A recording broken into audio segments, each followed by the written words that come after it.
Mr. Feng's family background and appearance are nothing short of exceptional, yet alas, he is mute. How unfortunate for you, sister. You must be feeling quite resentful about marrying Mr. Feng, right? As these words echoed across the table, Sang Lu's heart raced. Goodness, it was an exact replica of the dream she had the previous night. In her dream, she discovered that she was living within the pages of a romantic novel where two brothers vied for love.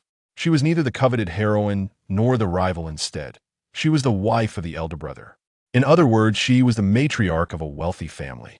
Her husband, Feng Yin, was the current president of the Feng Group, and he had two younger brothers who would eventually fall for the heroine, leading to conflict and a struggle for power and inheritance. Logically, given the hierarchy and capability, the presidency of the Feng Group should rightfully belong to the eldest son, Feng Yin. However, the tragedy lay in the fact that he was mute. Despite being the most outstanding among the three brothers, he was perceived as incomplete in the eyes of the world. No prominent family would entrust their helm to a mute.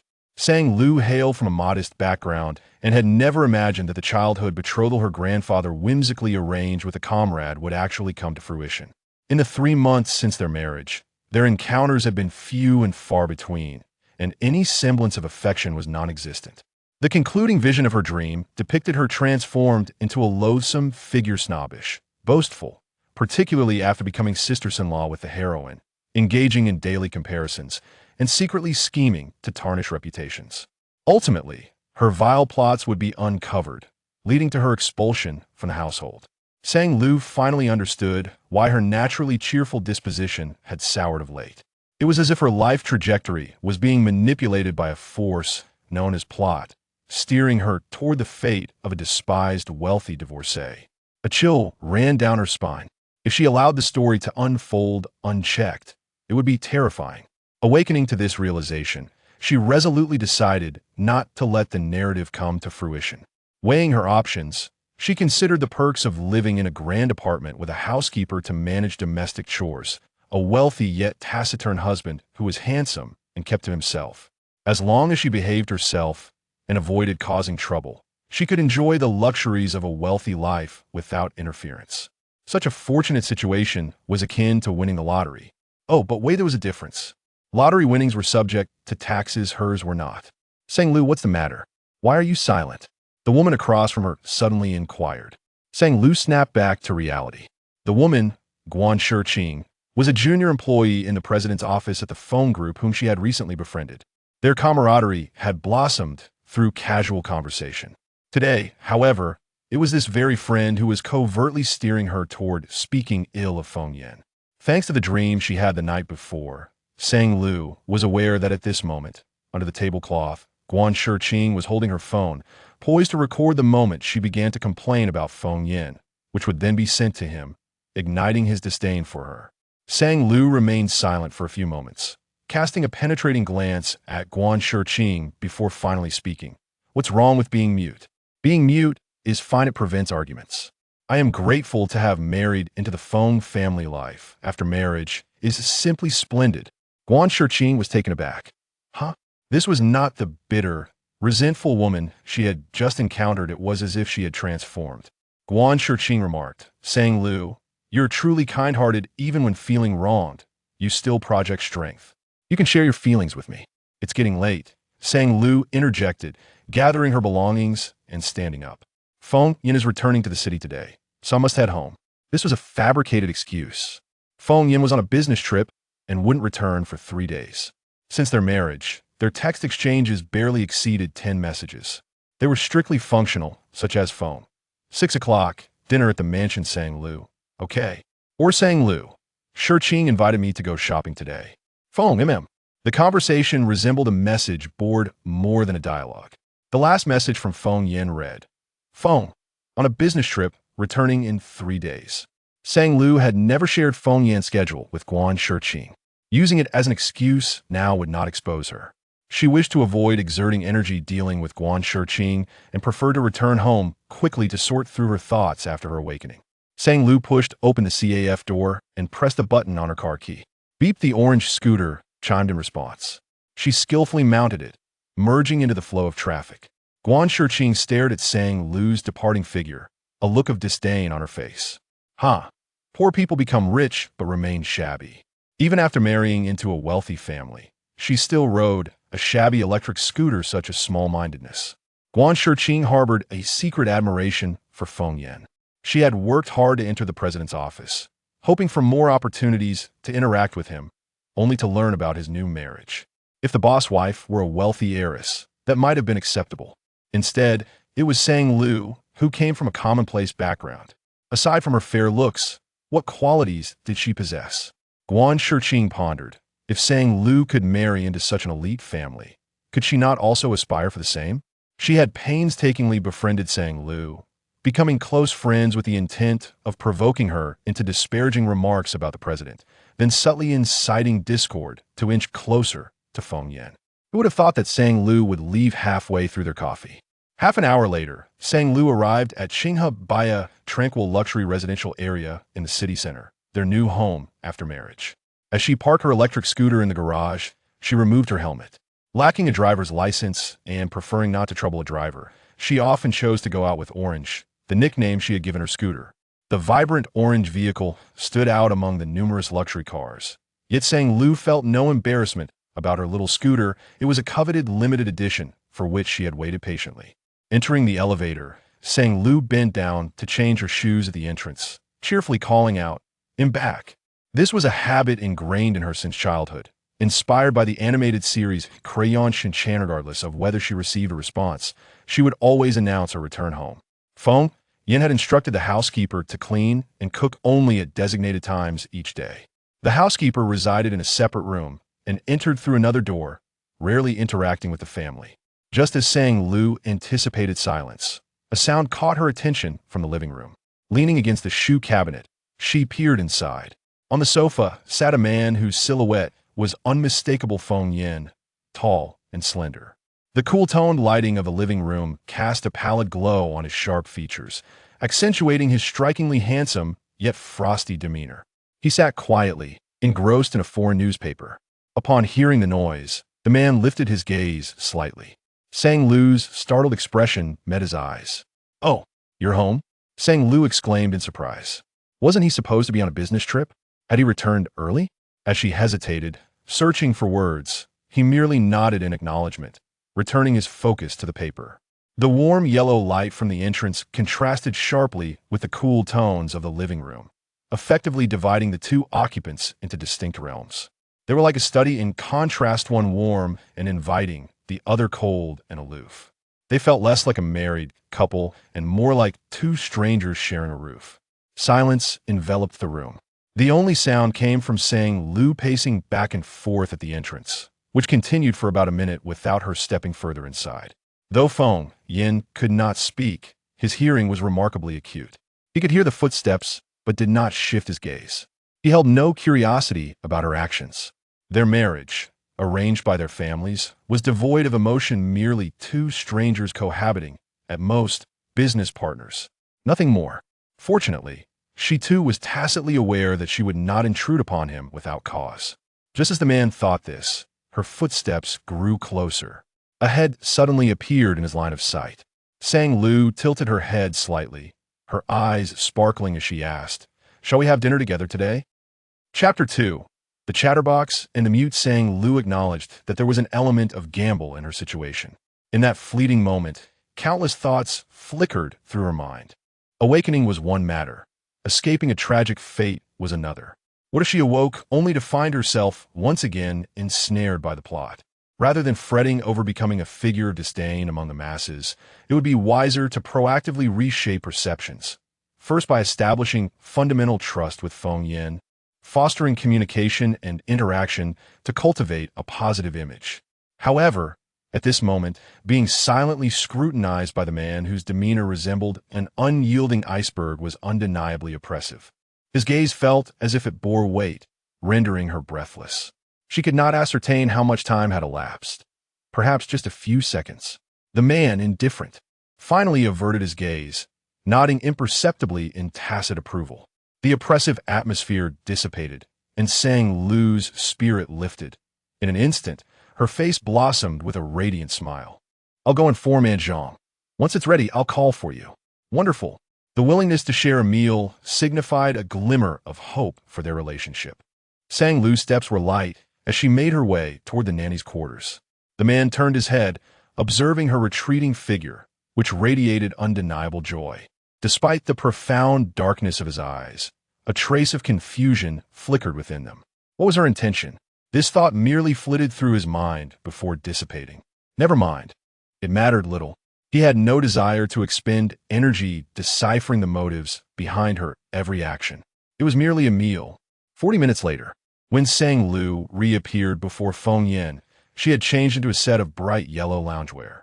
The man lifted his gaze, his brow subtly furrowing. Whether in the office or at home, he consistently adhered to a decorum of cold solemnity in his surroundings. The sudden intrusion of such vibrant color was disconcerting. Had she been an employee or assistant, he would have undoubtedly imposed a dress code. However, Sang Lu was not his subordinate, and thus, he opted for silence. Sang Lu remained oblivious to Feng Yan's scrutiny as she pulled out a chair and seated herself. It seems this is our second meal together, right? Or is it the third? She mused aloud, directing her inquiry at Feng Yin without actually looking at him. Barely a heartbeat after her words left her lips. She answered herself, "Ah, I remember now. It is indeed the third time. The occasion of the grand residence almost slipped my mind."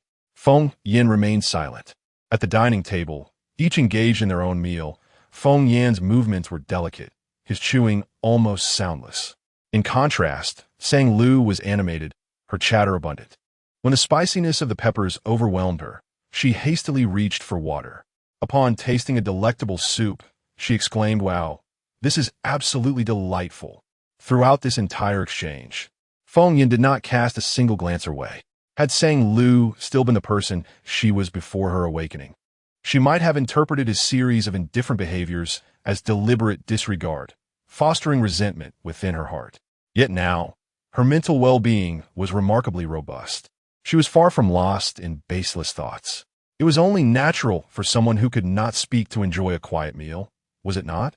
Moreover, given Feng Yan's unique circumstances, it was only fitting that she take the initiative in their exchanges. Embracing this notion, Sang Lu mentally rehearsed her dialogue. After finishing their meal, Aunt Zhang and Aunt Li began to tidy up the dining table. Aunt Zhang called out to Feng Yin, who was about to rise. "Wait a moment."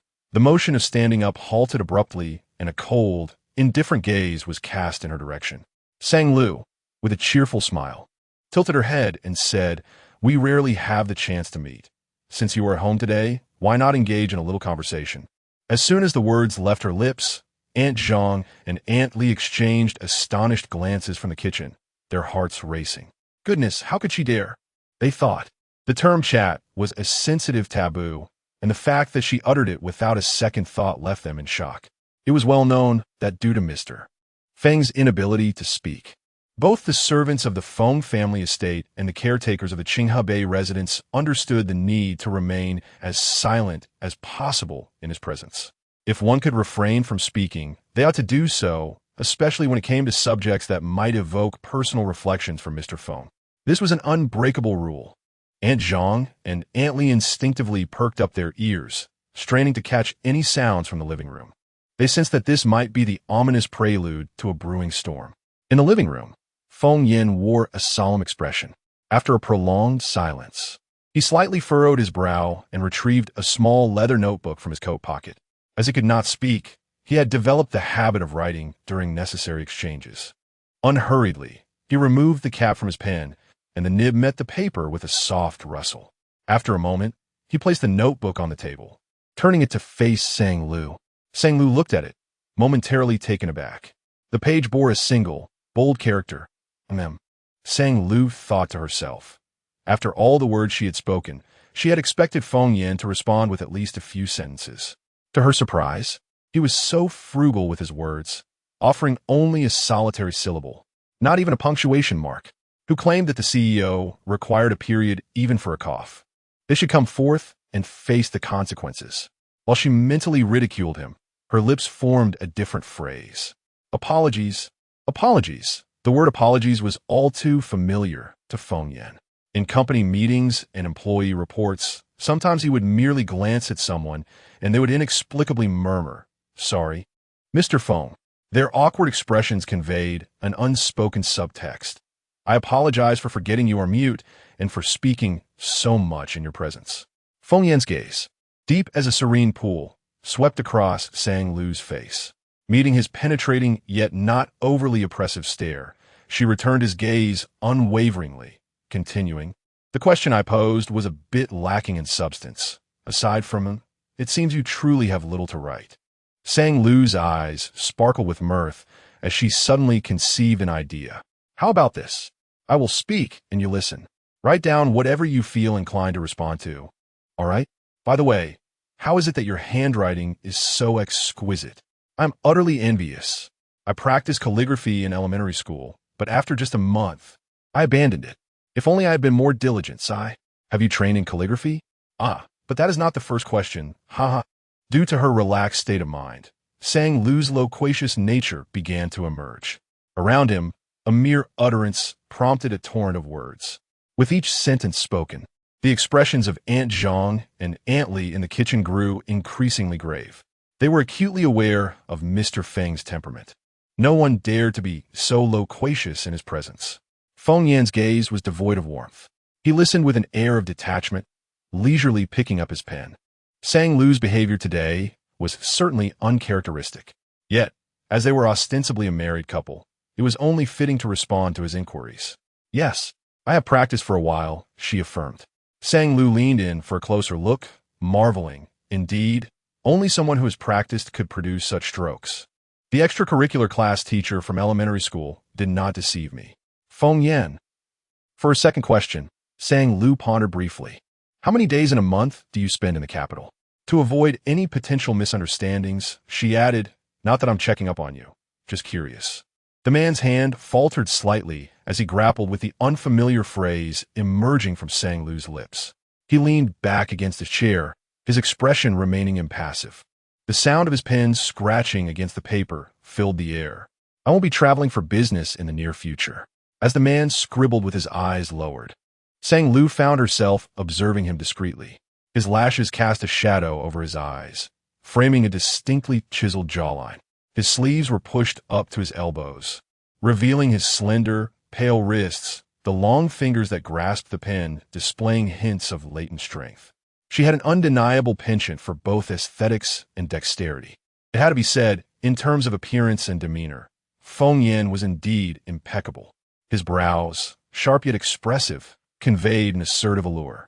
However, his silence muted that bravado, rendering it an intriguing enigma. Sang Lu couldn't help but wonder, what if Feng Yan were not mute? How radiant and compelling he might be. It seemed he sensed her unabashed scrutiny as she noticed him furrow his brow slightly. She surmised that perhaps he found her inquiries excessive. Sang Lu posed her final question. One last question. Feng Yan lifted his gaze languidly, his expression suggesting, "Go ahead. I tend to be quite talkative. Back in middle school, I was often reprimanded for chatting with my desk mate and made a stand as punishment. But holding back my thoughts feels uncomfortable," Sang Lu confessed. Would you find it bothersome that I talk so much?" "Yes," was the first thought that flashed through Feng Yan's mind. Given his self-awareness, he knew that if she continued her prattling for more than 5 minutes, his patience would surely wear thin. Sang Lu awaited his response, her clear, expressive eyes fixed upon him. Feng Yan glanced at her, then at the leather-bound notebook. As his gaze shifted back, Sang Lu instinctively straightened her posture, striving to leave a favorable impression. To the man, this gesture inexplicably conveyed a sense of vulnerability. Feng Yan paused for half a second, then slowly averted his gaze. Coldly yet reluctantly, he penned 2 words, "Not bad." Chapter 3. The plan to strengthen relationships. As night fell in the bedroom, the gentle sound of water flowed from the bathroom where Feng Yan was bathing. Sang Lu sat by the bedside, deep in contemplation. She felt triumphant today, having made significant strides in her relationship with Feng Yan, thanks entirely to her willingness to ask questions without shame. However, she knew better than to celebrate prematurely. Preparation was essential. She retrieved a pristine notebook and wrote, word by word, remember to cultivate a good relationship with Feng Yan, should she find herself once again ensnared by the plot. Perhaps the sight of this notebook would awaken her to reality. The silver lining was that Feng Yin had expressed he was not bothered by her, a friendly sign, indicating a lack of aversion. She resolved to continue her efforts, aiming to foster a more natural and harmonious bond between them. In the bathroom, the sound of water ceased. Sang Lu swiftly tucked away the notebook and nestled under the covers. For the past 3 months of marriage, they had shared the same bed, yet kept their distance. Initially, she had found it somewhat disconcerting, but she soon discovered that Feng Yin slept almost immobile, so quietly that he seemed non-existent, and gradually, she forgot her earlier discomfort. Sang Lu decided to rise early the next morning, seizing the fragmented time of the morning to draw closer to Feng Yin. She wrapped herself snugly in the quilt, a smile of determination gracing her lips as she closed her eyes. The following day, Sang Lu awoke half an hour earlier than usual. Rubbing her eyes, she caught sight of a sharply dressed man. Feng Yin turned sideways as he fastened his wristwatch. Once secured, he made his way toward the bedroom door. Startled, Sang Lu sprang up from her bed. Upon hearing the commotion, Feng Yin glanced back, their eyes meeting. Sang Lu's naturally curly hair was slightly tousled from sleep, and she hastily ran her fingers through it, preparing to greet him with a cheerful good morning. When bang, the door closed, Feng Yin turned and departed, not affording her even a fleeting expression. He simply left.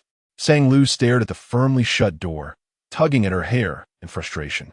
Ah, how infuriating. I still woke up late. Outside, Feng Yin had not gone far. Hearing the noise from within, he paused momentarily, a flicker of curiosity crossing his cold, dark eyes. Yet that hint of intrigue did not linger long. In the next moment, he nonchalantly averted his gaze and strode away. Although her attempt to utilize the morning's fragmented time to strengthen their bond had failed, she reassured herself that her self-awareness remained intact. As long as her self-awareness was not stripped away, there would always be time ahead. That, at least, was a piece of good news. With a buoyant spirit, Sang Lu rose, changed her clothes, and set off for work. She served as an assistant director at a television station, where her daily tasks were quite mundane, accompanying seasoned directors on field assignments, attending press conferences, assisting artists with their rehearsal positions, or remaining in the studio to draft program proposals and organize materials. Today, she was not required to go out, and on her way past the convenience store at the base of the television station, she casually purchased a rice ball for breakfast. It was Friday, and the store was running a promotion, a rice ball sandwich plus a drink for just a little more than the cost of one. She selected a box of freshly dated yogurt. Upon arriving at her workstation, her colleague Yu Xiaoka lamented, "Sang Lu, are you really only eating rice balls again? You're so thin and eat so little. How am I, a slightly chubby person, supposed to compete with you beauties?" As she spoke, she tossed a bag of nuts into Sang Lu's embrace. "Eat. Have some." Sang Lu caught it steadily, smiling graciously at the gesture. "Thank you for the treat." A colleague diagonally opposite, who was brewing floral tea, called out, "Say, my dear, come over. I just made some 5 red tea. It's great for replenishing energy and blood. Let me pour you a cup." Throughout her life, the most frequent compliment Sang Lu received was that she was a little beauty. Her appearance, as radiant as peach blossoms, lacked any hint of aggression. Her red lips and fair skin exuded a cheerful vitality that effortlessly uplifted people's spirits. Consequently, she was well-liked wherever she went. The atmosphere in the office was harmonious, the salary stable. While the work could be demanding, it was fulfilling. Sang Lu sincerely felt fortunate. There were no eccentric superiors, nor difficult colleagues.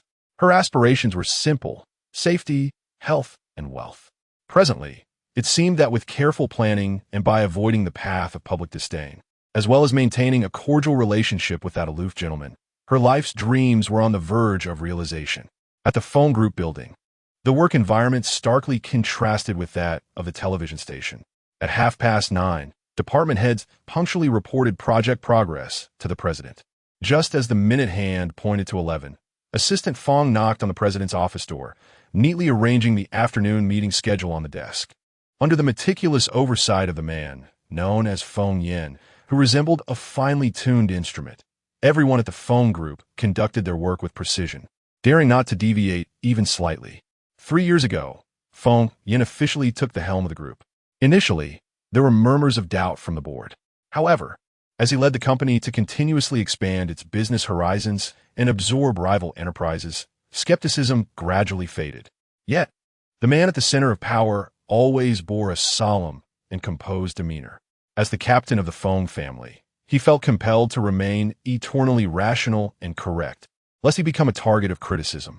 He was a mute who brought shame to the family. Thus, he had to strive unceasingly to become the family's shield, leaving no room for disparagement. And indeed, he succeeded. His ambition and means were laid bare for all to see. Whenever anyone spoke of Feng Yan, rather than lamenting his silence, they would first acknowledge what an extraordinary individual he was.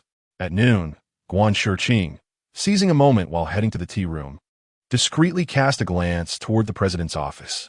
Sang Lu had mentioned yesterday that President Feng had returned to the city, so today, Guan Shiqing had deliberately spritzed on her new perfume. Should she be fortunate enough to encounter President Feng, she hoped to leave a lasting impression. Lost in thought, her eyes suddenly widened. The tall, slender figure of Feng Yin appeared at the end of the corridor. Guan Shiqing quickly stepped aside, nervously adjusting her attire. Feng Yin walked briskly, Assistant Feng trailing behind, relaying work updates as they moved. As that figure swiftly passed before her, the surrounding atmosphere seemed to grow heavier, and Guan Shiqing's heart raced several beats faster. Until he vanished from her line of sight, the man did not cast even a glance in her direction. Feeling somewhat disheartened, Guan Shiqing couldn't shake the feeling of distress at the thought that the man she had the rare chance to glimpse was someone Sang Lu could see whenever she wished. Why was that? She graduated from a prestigious university abroad, possesses remarkable work capabilities, and is not lacking in appearance. What aspect does she fall short of compared to Sang Lu? Guan Shiqing bit her lip and took out her phone. The device buzzed, awakening Sang Lu from her midday slumber. Upon checking, she saw a message from Guan Shiqing. Guan Shiqing, shall we go out for barbecue tonight? I found a place with excellent reviews. Had it been a few days earlier, Sang Lu would have accepted without a second thought, naively believing she had found a kindred spirit, especially since she had always enjoyed barbecue. However, upon reflection, it became evident that Guan Shiqing was being intentional. Each time she invited her out, 8 or 9 times out of 10 coincided with Feng Yan's presence in the capital, clearly aiming to limit her time with him. Sang Lu resolved not to be foolishly manipulated any longer. She replied, "Not free, I have plans." It was not a confrontational tone. She wished to maintain a semblance of decorum, gradually distancing herself without further contact. To her surprise, her phone vibrated insistently once more. Guan Shiqing, Lulu, I am feeling quite low today and really want someone to talk to. Could you cancel your plans and keep me company? Crying, disheartened, awoken from her nap, already irritated, she found Guan Shiqing's attempt to exploit her empathy rather bothersome. Feeling exasperated, she decided to be direct and simply sent one word, climb. She exited the chat and deleted the friend. In one swift motion, she resumed her nap. Just as she settled down, her naturally curly hair sprang up as if on a spring. She stared blankly at the ceiling, her expression dazed. It was only when she mentioned barbecue that the craving struck her. Suddenly, a spark of inspiration lit her eyes. She picked up her phone and opened the WeChat conversation once more. Phone group building. Conference room. Feng Yin was listening to the real estate department discuss plans for newly acquired land. His phone lit up on the table. He glanced casually at it. On the screen appeared a series of 5 messages. Sang Lu. Hello, hello. Sang Lu. What time do you finish work? Sang Lu. Shall we have dinner together? My treat. Sang Lu. How about barbecue? Sang Lu. A dog is sneakily watching. JPG. Her tone was familiar and chatty, complemented by an odd animated emoji. The man was momentarily taken aback. Chapter 4. Was the conversation a tad too dense? As soon as the message was dispatched, Sang Lu felt a pang of regret. Was her discourse excessively verbose? Although he claimed not to mind her loquacity, it was somewhat disheartening to reveal her chatty nature right after deciding to foster a harmonious relationship. Cold indifference is indeed detestable, yet heated confrontations are equally unbearable. Sang Lu paused for a moment of introspection. Meanwhile, on the other end of the line, a stern-faced man fixated on the screen, lost in profound contemplation. After a lengthy silence, he finally crafted a response. The personnel from the real estate department had completed their report, but since the president did not signal them to leave, none dared to make a move. Thus, the room was enveloped in an air of tense anticipation, with everyone holding their breath. Sang Lu, on a whim and with little hope, felt her spirits sink upon reading Feng Yan's reply. Feng, working overtime today. Oh dear, it seemed she had been rebuffed. In an instant, she recalibrated her mindset. It was merely Feng Yan, the Ice King. It was indeed peculiar to expect ease in their interactions. All she needed was to plant the seed of her cheerful disposition in his heart. And as for dining together, it was far more delightful to invite colleagues instead. After all, they could go shopping afterward. Splendid. Having reflected on her previous verbosity, Sang Lu resolved to halt the conversation on her end, refraining from further replies to spare the Ice King from her heated fervor. Pondering this, she felt a swell of admiration for her own thoughtfulness. Feng Yan stared at the dialogue box, waiting for a while. No new messages appeared. With a subtle gaze, he turned off his phone and nodded slightly to Assistant Feng. Having accompanied President Feng for many years, Assistant Feng could be said to excel in deciphering the nuances of his micro-expressions. At this moment, it was clear that President Feng intended for the real estate personnel to vacate the premises. As the crowd dispersed, Assistant Feng followed President Feng back to the top floor via the private elevator. When the elevator doors opened with a chime, he observed President Feng reactivating his phone. Mere seconds later, it was stowed away again. Unbeknownst to Feng Yan, a barely perceptible frown had creased his brow, a sign of his uncharacteristic vexation due to a miscalculation in his otherwise controlled demeanor. Assistant Feng astutely noticed the subtle shift in his employer's expression and immediately heightened his awareness, scanning the surroundings for the source of Feng Yan's apparent distress. Suddenly, a cloying fragrance invaded the air. President Feng despised overpowering scents. Neither his office nor his car bore any aromatic products. Who, he wondered, was so oblivious as to wear such a potent perfume? Following the scent, Assistant Feng observed a female employee at the entrance of the secretarial department, casting a glance at President Feng's retreating figure. Upon meeting his gaze, she hastily averted her eyes. Before the day concluded, Assistant Feng made a visit to the secretarial office to deliver a solemn reminder. The proximity of the secretarial department to President Feng's office was intended to enhance work efficiency, not to facilitate prying into their superiors' affairs.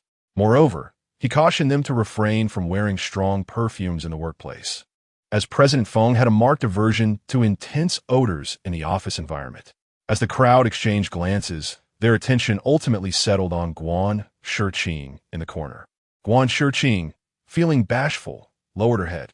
In the afternoon, Sang Lu inquired among her colleagues, and as fortune would have it, everyone had their own plans for the weekend night. Consequently, after work, she ventured alone to the barbecue restaurant. She relished the lively atmosphere and enjoyed gathering friends. Yet, even in solitude, she could find joy. The role of a directing assistant often consumed her time, making solitary dining a regular occurrence. During dinner, the barbecue restaurant was bustling with patrons, and Sang Lu found a small table. Just as she settled in, she was unexpectedly called out to, "Ah, Sony? Why are you here alone for barbecue?" Following the voice, she spotted her cousin, Zhuang Xiao, who was excitedly approaching her, intertwined with a man. Sang Lu's heart sank.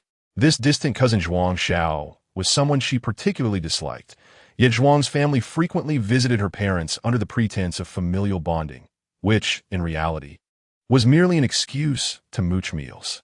During the holiday visit home, Sang Lu had overheard her mother mention that her cousin seemed to have found a new boyfriend. Apparently, this was the man beside her, appearing to be around 40, with a receding hairline. What a coincidence! "Let's eat together," Zhuang Xiao declared, plopping down into the empty seat opposite Sang Lu before she could utter a word. Sang Lu thought, "Are you not going to show any manners?" The man, equally unrefined, took a seat as well. Zhuang Xiao, of the same age as Sang Lu, both 25, had always regarded her as a benchmark throughout their lives. Flaunting new Barbie dolls in childhood and her career and social life in adulthood. Sang Lu had repeatedly urged her parents to refrain from discussing her current circumstances in front of Zhuang Xiao's family to avoid complications. Thus, Zhuang Xiao was unaware that Sang Lu had married 3 months prior. Sang Lu nearly rolled her eyes to the heavens. However, the two at the table were engrossed in examining the menu, oblivious to her discomfort. Aware that Zhuang Xiao was a challenging individual, Sang Lu realized that outright refusal would be futile, so she opted to treat it as a shared table, hoping to eat swiftly and depart. Zhuang Xiao ordered several dishes, and suddenly, as if she had uncovered something monumental, her eyes widened, and she exclaimed dramatically, "Oh my, Sang Lu, why are you still carrying that little handbag?" Sang Lu glanced at her bag. "It seems you've had that bag since university. Haven Tea you? Still Haven Tea bought a new one?" Zhuang Xiao, twisting her body, showcased her own side bag. "Isn't it beautiful? It's from Yo Mio. My darling insisted on buying it for me during our trip to Italy. I kept saying no, but he insisted, claiming his annual salary is $1 million. He can't possibly spend it all without treating me," Zhuang Xiao added, casting a flirtatious smile at her boyfriend. "By the way, speaking of Italy, Sang Lu, you haven't traveled abroad yet, have you? You must go. It broadens one's horizons immensely." Sang Lu felt a familiar sensation creeping in. As the server brought the charcoal and dishes to the table, they began to assist with grilling the meat. Zhuang Xiao leaned towards her boyfriend, playfully chiding, "Darling, I cannot possibly consume so much. You've been fattening me up lately. Please prepare a small bowl for me. A modest portion will suffice." After speaking, she glanced enviously at Sang Lu, exclaiming, "Sang Lu, you remain just as you were, with such a hearty appetite. I truly envy you, being free of a boyfriend and unconcerned about your figure." A chill ran down Sang Lu's spine. Regretting the moment she had dared to glance up, she would need a lifetime to heal from that fleeting look. Hastily, she picked up a piece of meat, disregarding its heat, and quickened her pace of eating. She half-heartedly replied, "I don't gain weight." Zhuang Xiao, oblivious to the impatience in Sang Lu's tone, continued to extol her boyfriend's professional accomplishments and his affectionate nature. Sang Lu, however, felt no inclination to engage further. With each additional word, their mealtime stretched on for yet another agonizing moment. Truth be told, Sang Lu held a peculiar admiration for her friend. First, for her ability to endure humiliation and affectionately refer to her almost 40-year-old boyfriend as baby, and second, for her remarkable physical control, performing an array of exaggerated gestures while consuming her meal. She deliberately showcased her ring and bracelet as the meal dragged on, each second feeling like an eternity. At last, when the final dish of vegetables was served, Zhuang Xiao nudged her boyfriend, "Darling, please settle the bill. My cousin works hard for her money. As you know, the television director's job is both taxing and poorly compensated. We should contribute." "No, I insist on paying," Sang Lu interjected swiftly. She could not afford to owe her cousin even a penny. Otherwise, family gatherings would inevitably turn into tales of her having taken advantage of the situation. Calculating quickly, Sang Lu sent a WeChat red envelope covering a third of the bill. Unbeknownst to her, across the aisle in the barbecue restaurant, a young man had been observing her intently. After completing the transaction, Sang Lu left without looking back, and only when the door closed did the young man retract his gaze. "Fengyi, what are you staring at?" a companion called out to him. The young man raised an eyebrow, impatiently responding, "Nothing, just spotted someone I know." "Who? Why didn't you say hello?" "My sister-in-law. Not very familiar." Chapter 5, damn. I detest pretentious people. Feng Yi never anticipated that he would encounter his sister-in-law during a barbecue with friends. His elder brother had tied the knot without a wedding ceremony, leaving Feng Yi with but a fleeting impression of the woman. Upon learning that his brother had married a stranger from a family of lesser standing, he could not help but feel a sense of injustice for him. Was it not laughable? In this day and age, who still adheres to arranged marriages? His brother, so remarkable and distinguished, how could he possibly consent to wed such a woman? Feng Yi was convinced that Sang Lu must be a gold digger, eagerly seeking to marry into wealth by leveraging their childhood betrothal. Feng Yi's frustration was palpable, if his brother had not suddenly developed a condition of silence. He would never have resigned himself to follow their grandfather's wishes and marry a woman with whom he shared no emotional connection. This was a past that Feng he only came to understand as he matured. Following that incident, his brother grew increasingly withdrawn, refusing to engage with others, eventually reducing himself to an uncommunicative state. Everything seemed to him trivial and indifferent, including his own marriage arrangements, which he accepted with an air of detachment. The mere thought of this filled Feng Yi with an inexplicable aversion towards Sang Lu, leaving him devoid of any positive sentiment. He had caught snippets of conversation from the table earlier, each utterance prompting him to roll his eyes in disdain. Were it not for the hassle, he would have relished the opportunity to retort, "What a farce. Your 10 years of wages could not even match the price of my brother's watch." Damn it. He loathed pretentious individuals. To add to his irritation, Sang Lu bore the demeanor of a submissive victim, silently enduring the boastful remarks of others. Her silence was akin to complicity. She was utterly pathetic. Feng, he was at that age where he could not comprehend the hypocrisy of adulthood, which often spared one from considerable inconvenience. He pulled out his phone, intending to message his brother about the encounter, but after a moment's contemplation, he set it down again. Better not to. From what he understood, there was little affection between his brother and that woman. His brother was already preoccupied with the affairs of the company, and he likely did not wish to hear about trivial matters concerning her. Moreover, he had just purchased a new motorcycle this month, having spent a staggering $60,000 on assembly parts, which had depleted his pocket money. The last thing he desired was to aggravate his brother and incur his ire. The night was shrouded in silence. A sleek black Rolls Royce glided down the road. Feng Yin sat in the back seat, having just concluded a meeting, and he wearily pinched the bridge of his nose. Outside, the neon signs flashed by, their beams flickering across the man's austere visage, revealing a hint of his distracted mind. In the quiet of the vehicle, a WeChat notification suddenly chimed. Sang Lu, I've finished the barbecue. I plan to buy some coconut water before heading back. Sang Lu, would you like me to bring you one? Feng Yin cast his gaze downward. He replied curtly, no need. Leaning back against the seat, he was enveloped by an inexplicable sensation. Something was amiss with Sang Lu. Her messages were becoming increasingly frequent. As this thought crossed his mind, her smiling face abruptly flashed in his mind. His eyes darkened as he forcefully dispelled the image. He turned his gaze out the window, lost in thought for a while before inexplicably reaching for his phone once more.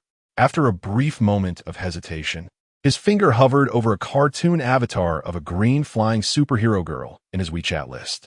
He tapped it. After all, she was a woman with whom he shared his life.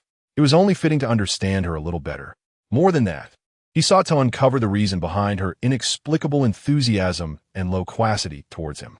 This was Feng Yan's first venture into Sang Lu's moments. His finger scrolled through her posts. Most consisted of photos of her dining and reveling with friends. The most recent post from this afternoon featured a half-finished cup of milk tea. Captioned, I would call this the best milk tea of the year. As he continued scrolling, he encountered two similar posts, both captioned with the same phrase, the best milk tea of the year.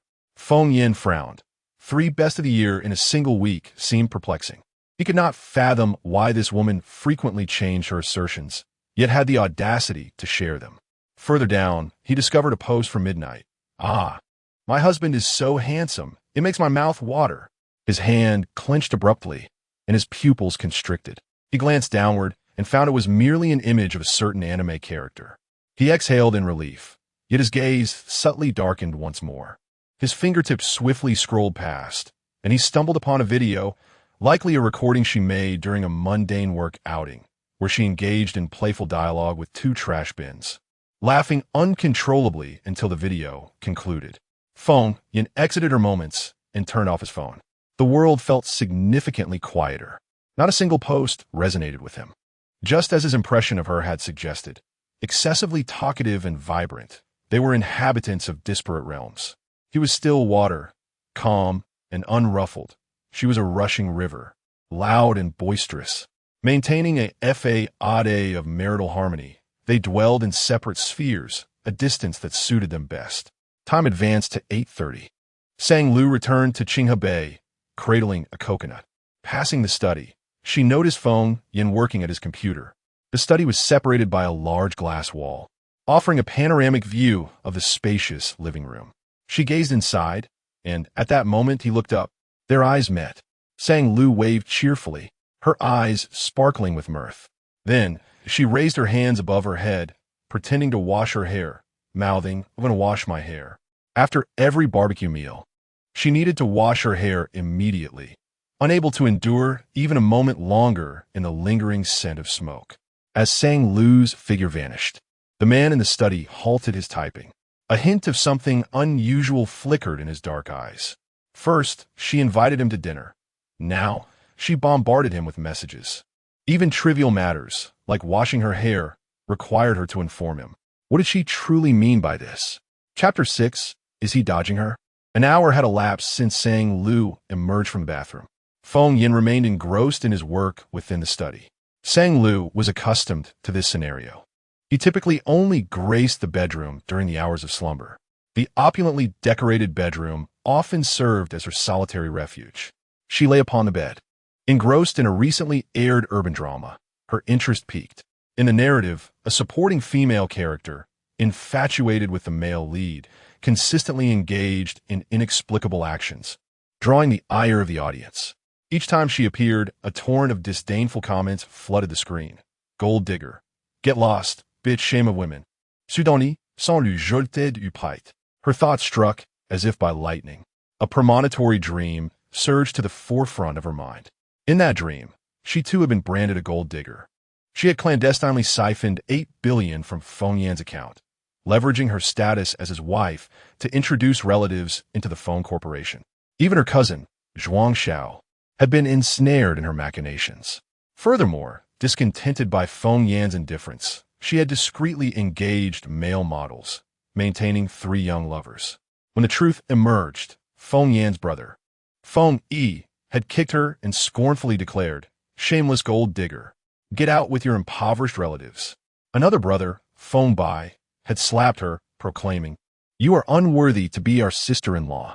Such was the rare moment of unity between the two brothers, typically embroiled in romantic rivalry.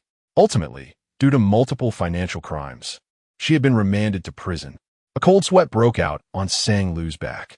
How could this be?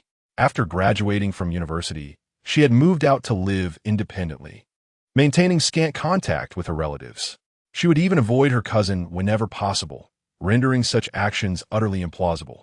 Engaging male models was even more unfathomable. Her admiration lay solely with the ethereal beauty of fictional characters. What nonsensical storyline was this? Manipulating her into becoming villainous? Sang Lu felt utterly despondent, her spirit crushed.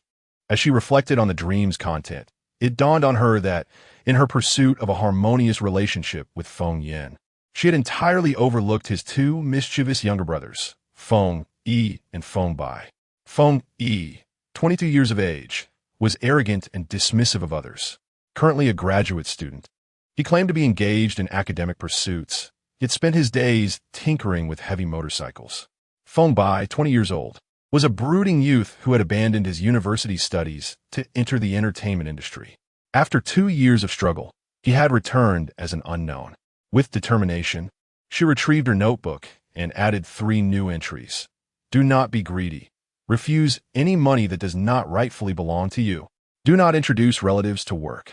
Mind your own business. Foster a harmonious relationship with Feng Yan's brothers. Be an impeccable sister-in-law. As far as Sang Lu knew, although the 2 brothers were indeed spoiled, they held a profound fear of their elder brother, Feng Yan. In other words, if she could win Feng Yan's favor and enhance her image in the eyes of the rest of the Feng family, it was not an impossible feat with this thought. She bit down on the cap of her pen and resolutely marked the first page of her notebook with a star, emphasizing the importance. Maintain a harmonious relationship with Feng Yan. This is of utmost priority. She resolved to rise earlier the following day than she had today, seizing any opportunity for communication before Feng Yan departed for work. At 11 o'clock that night, Feng Yan entered the bedroom, where Sang Lu was already fast asleep. He lay down, turning away from her, as the bed was spacious enough for him to maintain a distance despite his tall stature. The bedside lamp was extinguished, plunging the room into darkness. After a while, in that inky blackness, The man felt a sudden stir in his brow. He caught a whiff of a sweet fragrance wafting from behind him, invading his nostrils and refusing to dissipate. He was acutely sensitive to both scents and sounds, and this was disconcerting. However, it was nighttime, and it would be impolite to awaken the slumbering woman. After much contemplation, he concluded that his only recourse was to endure it. Pressing his lips together, he closed his eyes, forcing himself to drift into slumber while attempting to disregard the overwhelming presence of that sweet aroma. The following morning, the clouds drifted lazily across the sky. The morning light filtered through the gaps in the foliage, entirely obscured by the curtains, allowing not a single beam to penetrate the room. When Sang Lu finally opened her eyes, she was momentarily bewildered. She threw back the covers and rubbed her eyes vigorously. Surveying the empty bedroom, she was not mistaken. The room was utterly devoid of presence. Sang Lu gasped in dismay. She had indeed slept too late. Feng Yin had already left for work. A sense of despair washed over her, and she hung her head in regret. A normal person might emit a sound of release, but for her, it was a declaration. I must rise early tomorrow. With a heavy heart, she dragged herself to the bathroom to wash her face. As she absent-mindedly glanced at the time displayed on the intelligent bathroom mirror, she froze. It read 7:40. Her movement stalled as she lathered the facial cleanser, foam clinging precariously to her cheek. Wait a moment, something felt amiss. If memory served correctly, Feng Yin typically departed by 8 o'clock. It was only 7:40 now. With a soft pop, the foam burst. Sang Lu stared at her reflection in the mirror, pondering if perhaps he was avoiding her. Throughout the morning, while out on an assignment with her colleague Yu Xiaoke, Sang Lu's mind wandered. She could not fathom why Feng Yin would wish to evade her. Logically, she had been quite mindful of boundaries, refraining from disturbing him with late-night conversations that could disrupt his sleep, despite her naturally loquacious disposition. Every message she sent him was carefully curated, often omitting half of her thoughts. After much contemplation, she decided to cease this mental torment, opting not to search for faults within herself. The reality might be far simpler. Perhaps he merely had an important meeting that morning. Sang Lu was not one to dwell excessively on her thoughts. To agonize over a single matter for an entire morning was quite enough. In the afternoon, after a successful rehearsal with the performers, she finished work early and arranged to watch a re-released animated film with Yu Xiaoke. Taking a break from the busyness of life, her spirits lifted and all her troubles faded from her mind. In her happiness, she even posted a cheerful update on social media. Walking out of the cinema arm in arm with Yu Xiaoke, sharing laughter and conversation. Sang Lu, he is incredibly handsome. I declare him to be the most dashing man in the world who wears a cold hat. Yu Xiaoke, I second that. As a devoted fan of that evergreen anime, Yu Xiaoke wholeheartedly agreed with Sang Lu's statement. The two chatted while ascending the escalator to the first floor, intending to find a restaurant for a meal. Just as they stepped off the escalator, Sang Lu's gaze suddenly halted. She spotted a figure that seemed familiar, yet not entirely so. He bore a striking resemblance to Feng Yin, with charmingly handsome features. Could it be his younger brother? Feng Yi? Feng Yi emerged from the CAF, a cup of coffee in his left hand and a phone raised in his right, impatiently conversing without a glance at his surroundings. I told you to reserve that black knight for me. I'm picking it up in full next month. Why did you sell it to someone else? Damn it. His words echoed with authority. Sang Lu stood in shock, her gaze swiftly shifting. A long-haired girl, carrying a cello case, was hastily approaching Feng while engrossed in her sheet music, oblivious to her surroundings. It was evident they were on a collision course. Sang Lu was utterly taken aback. She never anticipated witnessing such a scene. In her precognitive dream, this was the moment when Feng Yi first encountered the female lead. Xiao Shi. They collided. The girl's cello was damaged, and after a brief argument, Feng Yi begrudgingly accepted responsibility, only to find himself short on cash to cover the damages, ultimately leaving his contact information. Thus began a charming tale of an arrogant young master falling for her. While Sang Lu pondered the plot, Feng Yi and the girl had already collided, drawing the attention of several bystanders. You broke my cello. Pay for it. Feng Yi retorted. Didn't your mother teach you to say sorry when you bump into someone? Is there any sense in this? Clearly, you weren't watching where you were going. Neither party believed themselves at fault, and a quarrel ensued. Sang Lu. This dialogue is too. Just as she was mentally critiquing the situation, Yu Xiaoka, intrigued, tugged her toward the center of the argument. Oh, it seems like there's a quarrel over there. Let's take a look. Are they filming? Those two arguing are quite easy on the eyes. The man is handsome, and the woman is beautiful. How could they not be attractive? After all, they were the leads. The Feng family possessed remarkable genes, with all three brothers being strikingly good-looking. To be fair, as the eldest, Feng Yin was the most visually appealing. Perhaps God had closed one door for him, only to open another window. Stop looking. Sang Lu attempted to pull Yu Xiaoka away. She had no desire to meddle in this proud young master's romantic tale. Just then, she caught a glimpse of Feng Yi's gaze seemingly sweeping in her direction. Sang Lu quickly turned her steps and said to Yu Xiaoka, I need to use the restroom. Clinging to the hope that having dined only once with the Feng family, Feng Yi might not recognize her, she quickened her pace. However, a haughty voice called out, Hey, I see you.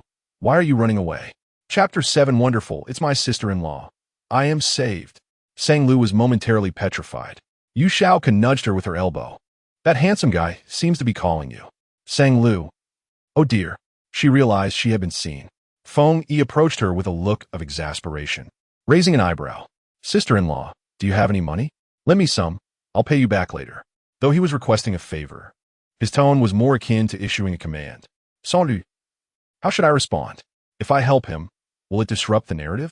If I refuse, will my already unfavorable impression worsen? Feng Group. Feng Yin, after perusing the contract at hand, rose and walked to the floor-to-ceiling window. The corporate building was situated in a bustling area of the capital, offering an unobstructed view of the urban landscape. He had intentionally left home early that morning, wishing to delineate boundaries and maintain distance. She ought to have understood upon marrying him that this union was merely a formality, a charade dictated by their elders. Knowing he was mute, yet choosing to marry him could only stem from two motivations, wealth and status. He could provide both, but beyond that, he had little else to offer. While they could engage in communication, it needed to be limited. At the very least, he did not wish to hear her discuss trivial matters, such as washing her hair. It was utterly meaningless and a waste of time. Lost in thought, his phone vibrated. It was a WeChat message from a business partner. After reading it, he casually clicked on his moments. A few lines of text caught his eye. Sang Lu's latest post. Sang Lu. Sorry for occupying public resources. Let me introduce this gentleman. He is truly my husband. Feng Yan's eyelid twitched. With a stern expression, he tapped to expand the post. The latter part of the content playfully popped up. Akai Shuichi. Moi Feng Yan. Just then, Assistant Feng knocked on the office door. Mr. Feng, there is a document that requires your signature. Feng Yin turned off his phone and slipped it into his pocket, unaware that before the screen dimmed, his finger had inadvertently tapped the like button. Sang Lu, I have no money. You have no money? Feng Yi's eyebrow shot up in disbelief.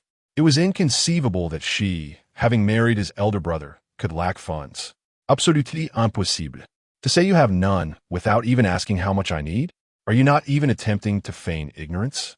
As he suspected, this sister-in-law hailed from humble beginnings, timid and miserly. Sang Lu had lied. In truth, Feng Yin transferred a substantial sum labeled as household expenses into her account each month. On the day after their wedding, he had the assistant deliver her a supplementary card with a staggering limit. She had not touched a single cent of that money. After years of working, she had saved enough for her daily expenses.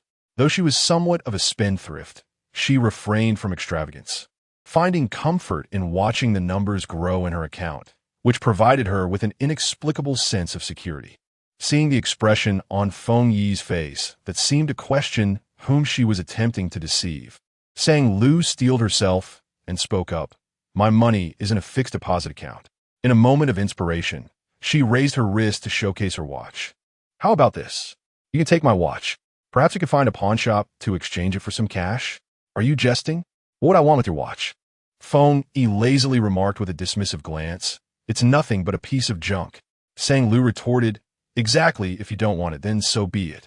She appeared to have made an effort to assist, yet in reality, she had provided no help at all. This would neither affect their budding relationship nor tarnish her own reputation. Just as Sang Lu was reveling in her cleverness, A voice suddenly interjected. All right, I will keep this watch as collateral. Once you gather enough money to compensate me, you may reclaim it. A long-haired girl, who had been silently listening to their conversation, finally spoke up. She felt particularly unfortunate today. The cello she had just purchased had been wrecked by this inconsiderate young man. Demanding compensation, he claimed he had none. Who would believe that? However, the sister he referred to as sister-in-law appeared quite amiable, not someone who seemed capable of deception. Given their familial ties, she chose to trust her instincts. For now, she would accept the watch and wait for him to bring the money to redeem it. Sang Lu exclaimed, "See, that's why you are the heroine. You're so quick-witted." Eventually, Feng, Yi, and she exchanged contact information to facilitate the future retrieval of the watch. The issue was perfectly resolved. Sang Lu removed the watch and handed it to Feng Yi. Truth be told, she felt a twinge of reluctance as she had worn this watch for many years. Noticing Sang Lu's expression, Feng Yi raised an eyebrow in disdain. "When I retrieve your worthless item, I'll return it to you. No need to be so sentimental." Feng Yi felt utterly unlucky. Even drinking water felt like a chore. Not only had the motorcycle he coveted been sold to someone else, but he had also damaged another's precious cello. What kind of cello? A staggering 80,000. He was being asked to cover half the damages.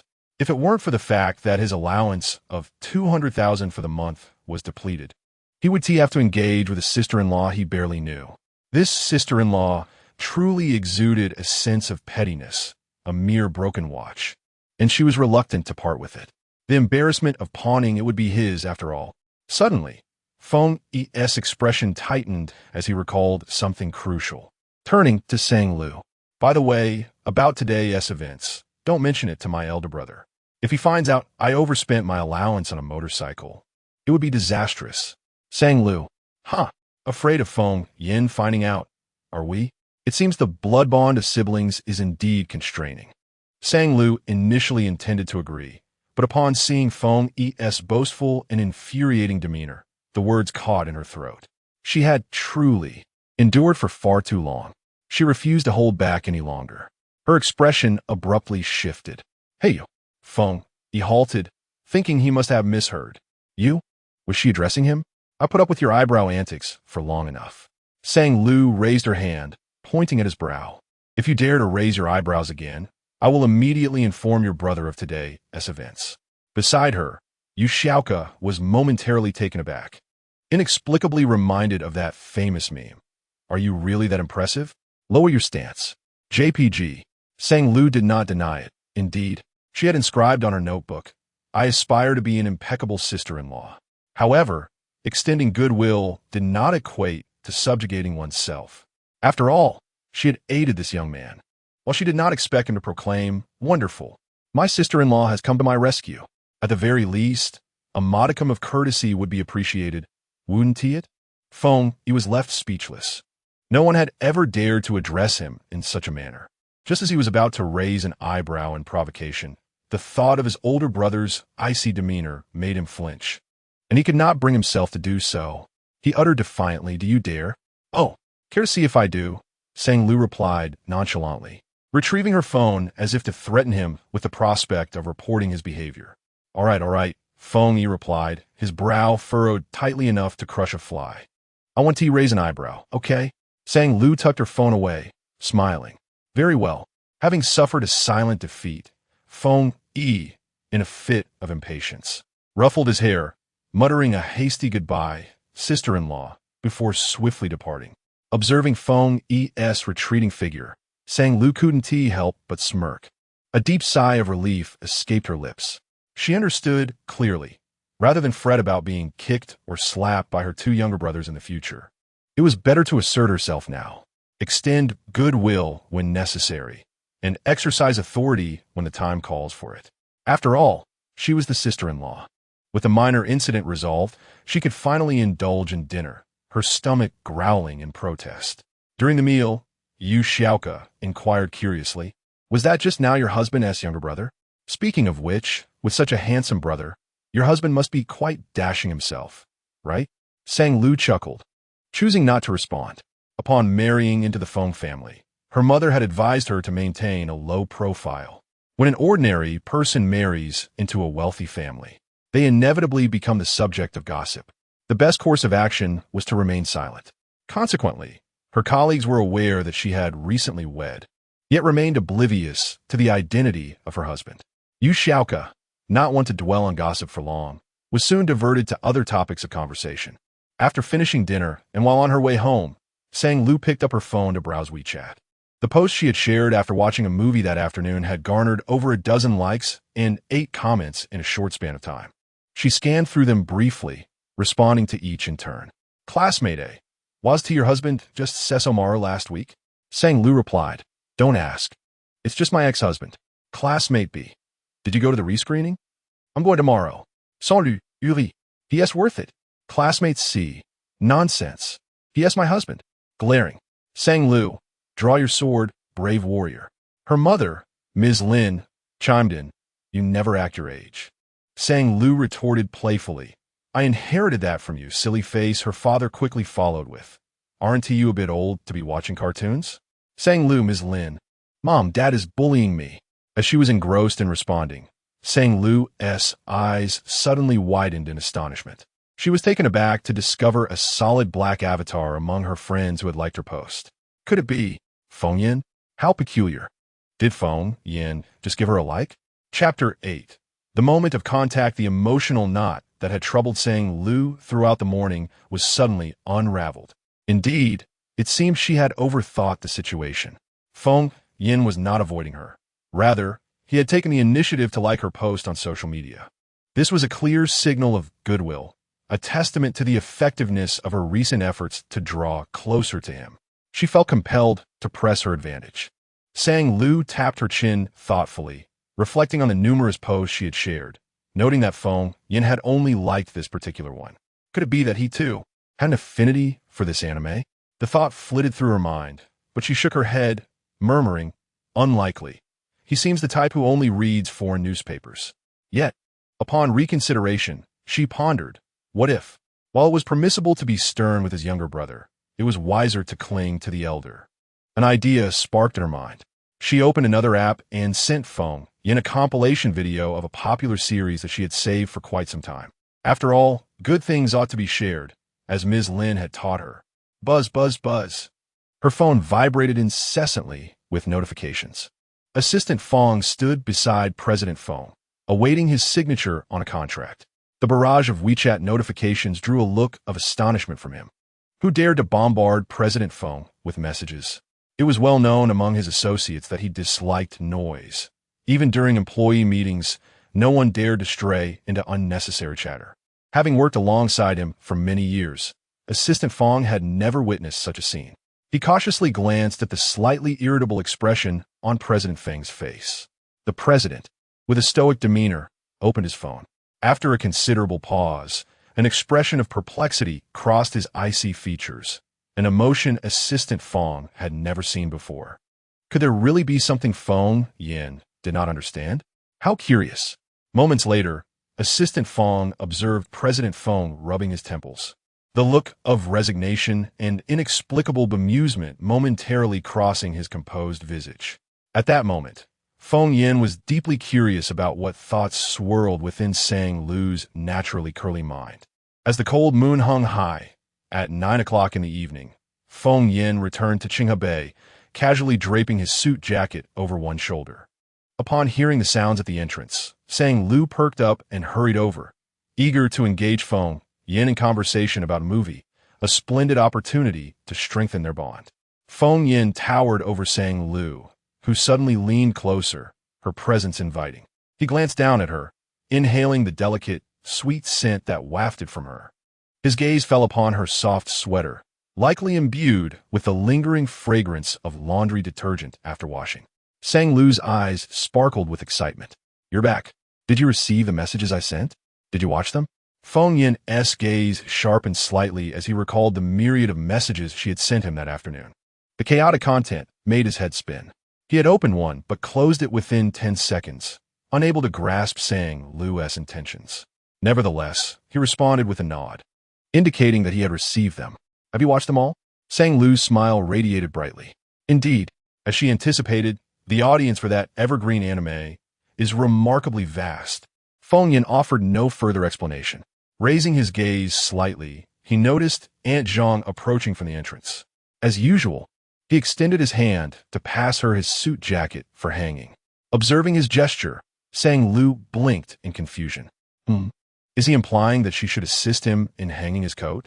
Standing face to face with Feng Yin, Sang Lu was oblivious to Aunt Zhang behind them. A sense of clarity washed over her.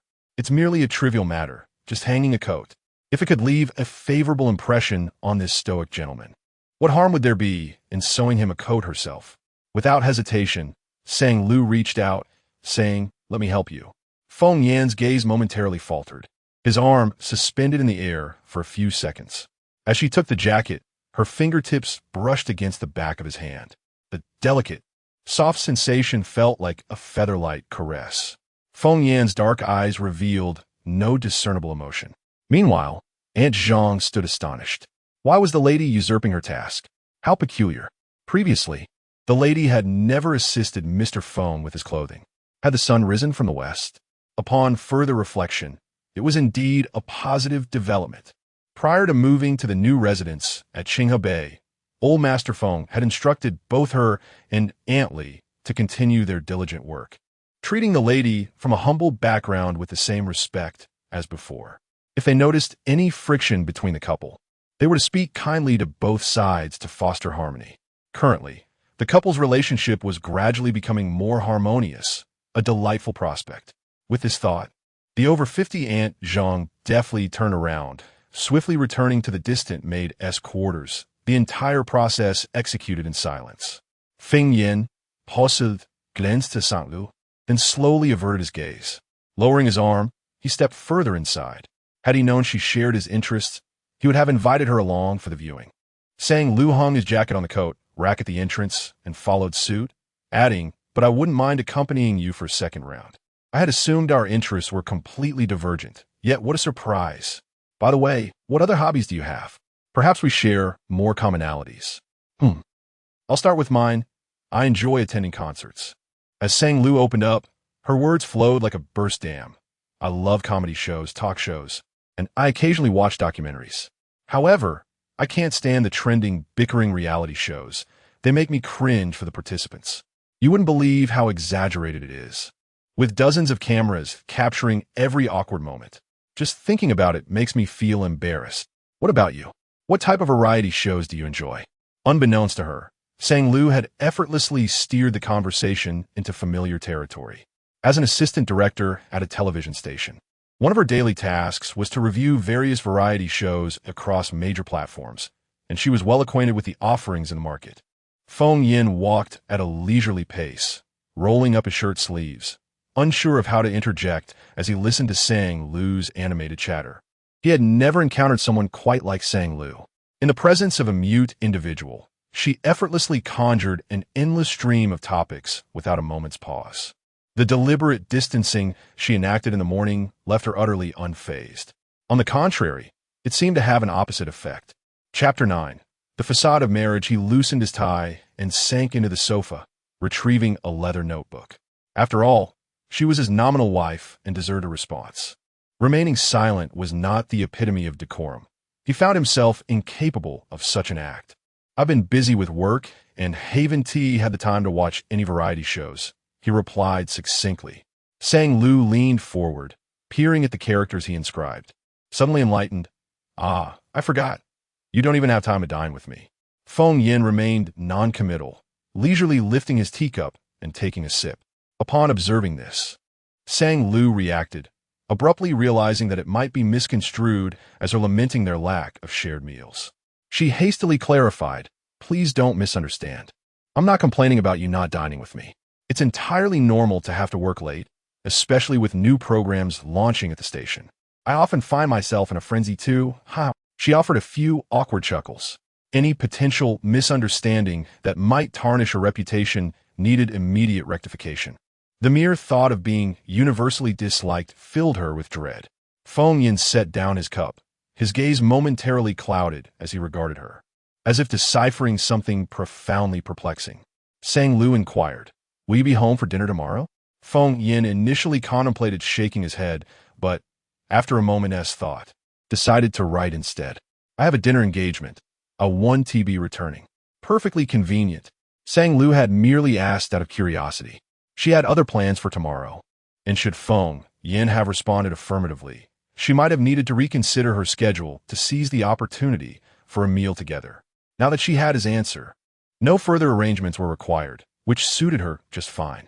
Yet, in an effort to maintain appearances, she feigned a slightly regretful expression. Is that so? Well, you remain busy.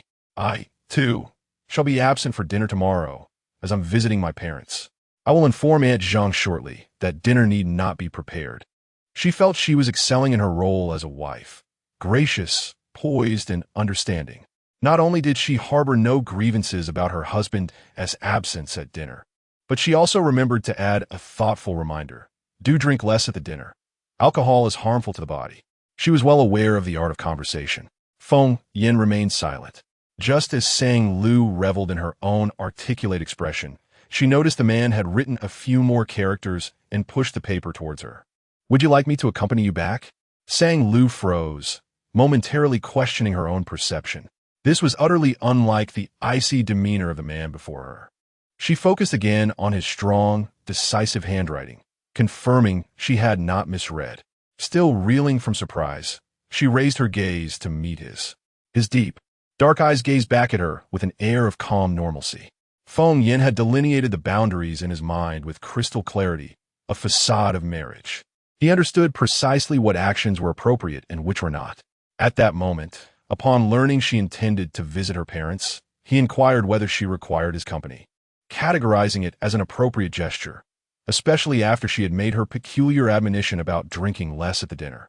As the nominal husband, his response was entirely appropriate. Now, it was Sangu's turn to be at a loss for words, engulfed in a brief silence. In truth, her visit to her parents' home was for a matter of great significance. In that prophetic dream, it was revealed that the following day, under the incessant inquiries of distant relatives, her father would disclose that she was married, and to none other than the president of the Feng Corporation. Subsequently, those relatives would seek her out, urging her to leverage her connections to secure positions for their children within the Feng enterprise. In her dream, she had become an uncontrollable embodiment of vanity, not only acquiescing to their demands, but boasting that marrying Feng Yin equated to being half a master of the Feng group, thus making the arrangement of employees a matter she needn't even discuss with Feng Yin. Reflecting on the vivid imagery from her dream, Sangu felt a wave of despair wash over her. Where had such misplaced confidence come from? Even a mind steeped in stagnation for 8 centuries could not conceive of such a foolish narrative. It was imperative to extinguish this nefarious spark at its source. She must return home tomorrow. Moreover, it was best that Feng Yin remain unaware of her visit. She would resolve the matter quietly to avoid unnecessary complications. After a moment, Sangu composed her thoughts and said, "It's fine. You need not accompany me. It's not an important occasion. I merely bought some gifts for my parents and will dine with them before leaving." With that, she observed Feng Yan's expression. His eyes revealed no discernible emotion as he nodded slightly. His austere visage bore no hint of surprise or disappointment, as if it were merely a routine inquiry. Sangu released a sigh of relief. By declining his offer, she hoped to avoid incurring his displeasure. This was satisfactory. At least he had asked, hadn't he? Wasn't that a sign of progress? It could be regarded as a small achievement illuminated on the tree of their relationship. Sangu could almost envision a future where he and Feng Yin enjoyed a harmonious rapport, casually sharing sunflower seeds while watching a show together. Just as she indulged in this pleasant reverie, the man opposite her lowered his head again, pen in hand, writing several characters. Moments latte. His elegantly defined fingers turned the sheepskin notebook toward her. Understood. I will arrange for the driver to pick you up. Sangu was momentarily taken aback. Tomorrow. Her distant relatives and the bothersome cousin's family would be visiting her parents, residing in the same neighborhood. If they were to see her being chauffeured in a luxury car, it would only complicate matters further. She contemplated refusing the offer. The words were on the tip of her tongue, yet she swallowed them back. Within a span of mere minutes, to decline Feng Yin twice? He had just begun to show a willingness to bridge the gap between them. and dousing that with cold water seemed unwise. Very well then. Sangha replied with a bright tone, all right, I'll bring you some of my father's deliciously fried fish. It's truly delectable. Feng Yin fell silent. He had intended to inform her that it was unnecessary, as he despised fish. However, after a moment as contemplation, he ultimately said nothing. Eating fish and sharing his culinary preferences were both matters he deemed bothersome. The following day, Sanggu took a half-day leave from the television station. In the afternoon, the driver parked the car at the entrance of the station. Ensuring that she was not seen by her colleagues, Sang Lu swiftly took a seat. The driver respectfully inquired, Madam, where shall I take you? Sang Lu adjusted the brim of her hat, as if engaging in a covert rendezvous, and replied, Yao Community. Within the confines of Yao Community, two women, resembling mother and daughter, leisurely drove a Mercedes-Benz. Zhuang Xiao occupied the driver's seat, exclaiming, Mom, look at the car my boyfriend gifted me. Isn't it stunning? Absolutely. It's quite impressive. Zhuang's mother beamed with delight. I've always said you possess ambition and foresight. Most importantly, you choose your partners wisely. Unlike me, who ended up with your father, spending a lifetime in this old community. Zhuang Xiao felt an immense sense of pride upon hearing her mother's words.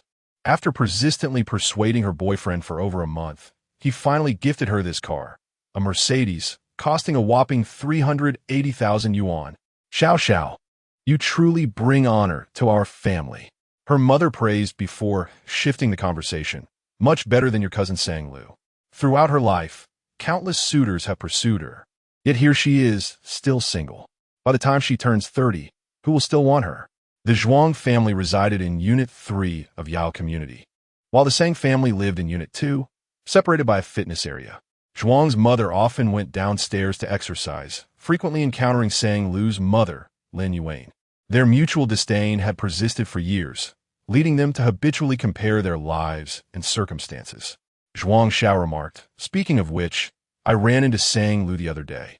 She's still carrying that worn-out handbag she's had since university, utterly shabby. Zhuang's mother replied, what good is it to be merely good-looking? If her mind is dull, she won't amount to much in life. Zhuang Xiao concurred exactly. Nowadays, people respect appearances first and character second. Zhuang's mother added, daughters take after their mothers. Sang Lu's mother has never enjoyed the comforts I have, never able to drive such a fine car. Zhuang Xiao scoffed, of course. Sang Lu is still riding that dilapidated electric bike. One would think that with her salary at the television station, she could afford a decent vehicle, right? Those in the know are aware of her job. Those who don't might mistake her for a delivery person. As the conversation concluded, the mother and daughter exchanged knowing smiles, their eyes betraying an unmistakable mockery. Zhuang Xiao pressed down on the accelerator, starting the car. She planned to drive a few laps around the community. Zhuang's mother commanded, let us take a few more rounds. We should go shopping, buy some groceries, and return home after dinner. At that hour, the community was bustling with people, providing a perfect opportunity to showcase their Mercedes to the neighbors. Zhuang Xiao understood immediately and rolled down all the windows, eager for others to take notice. The Mercedes exited the community and turned left onto the main road. Unbeknownst to them, in the rearview mirror, a white lichen was entering the community. Chapter 10. The beginning of the frame. Truly remarkable. On the third floor of Unit 2, Sang Chongfeng opened the door, his face illuminated with delight and surprise. My daughter has returned? Why didn't you let me know in advance? Lin Yuan, upon hearing his voice, peeked out in astonishment. Lulu is back.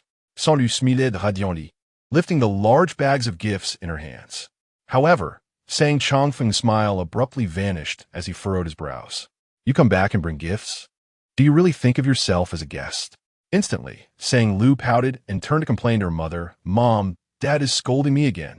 Lin Yuan approached, shooting a disapproving glance at her husband. You always scold her the moment she returns. Is it only you who can speak? Sang Chongfeng fell silent, realizing his error and taking the gift bags to tidy up. Sang Lu wrapped her arms around her mother, playfully saying, I missed you so much, of course. I missed Comrade Lao Sang too. She turned her head, equally distributing her affection towards her father. I made the crispy fried fish. The moment a smile began to adorn Sang Chongfeng's face, it swiftly transformed into a look of resignation. What can I say? She's my daughter. Of course, I indulge her. Since graduating from university, Sang Lu had rented an apartment near the television station, returning to her parents only during holidays. Each return felt like a joyous return to her student days, as if she were still an innocent child. This time, she had bought a complete set of skincare products suitable for her mother's skin and liver protection supplements along with fish oil for her father. Sang Lu typically chose the most economical options, often sipping on 9 renminbi coffee from Luckin and comparing prices across various delivery platforms. Yet, when it came to spending on her parents, she never hesitated to splurge on quality. While the mother and daughter chatted in the living room, Sang Changfeng washed fruits in the kitchen. As he emerged with a plate of sliced oranges, he overheard his wife reiterating her age-old wisdom. As the saying goes, good fortune is often quietly concealed. It is difficult for the unscrupulous to observe. You must maintain a low profile after marrying into a wealthy family to avoid being taken advantage of and refrain from ostentatious displays. Sang Changfeng interjected, placing the fruit platter before the two women with a smile. Another saying states, wealth never returns home, like a fine garment worn in the night.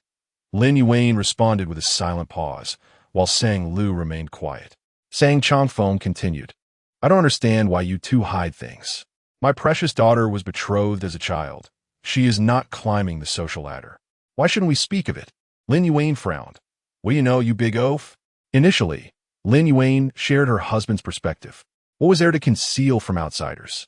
However, after discovering her husband had been secretly aiding distant relatives, she grew wary. If those individuals learned of their daughter's marriage into wealth, they would undoubtedly take advantage. Requests for loans and favors would flood in, leaving her daughter overwhelmed.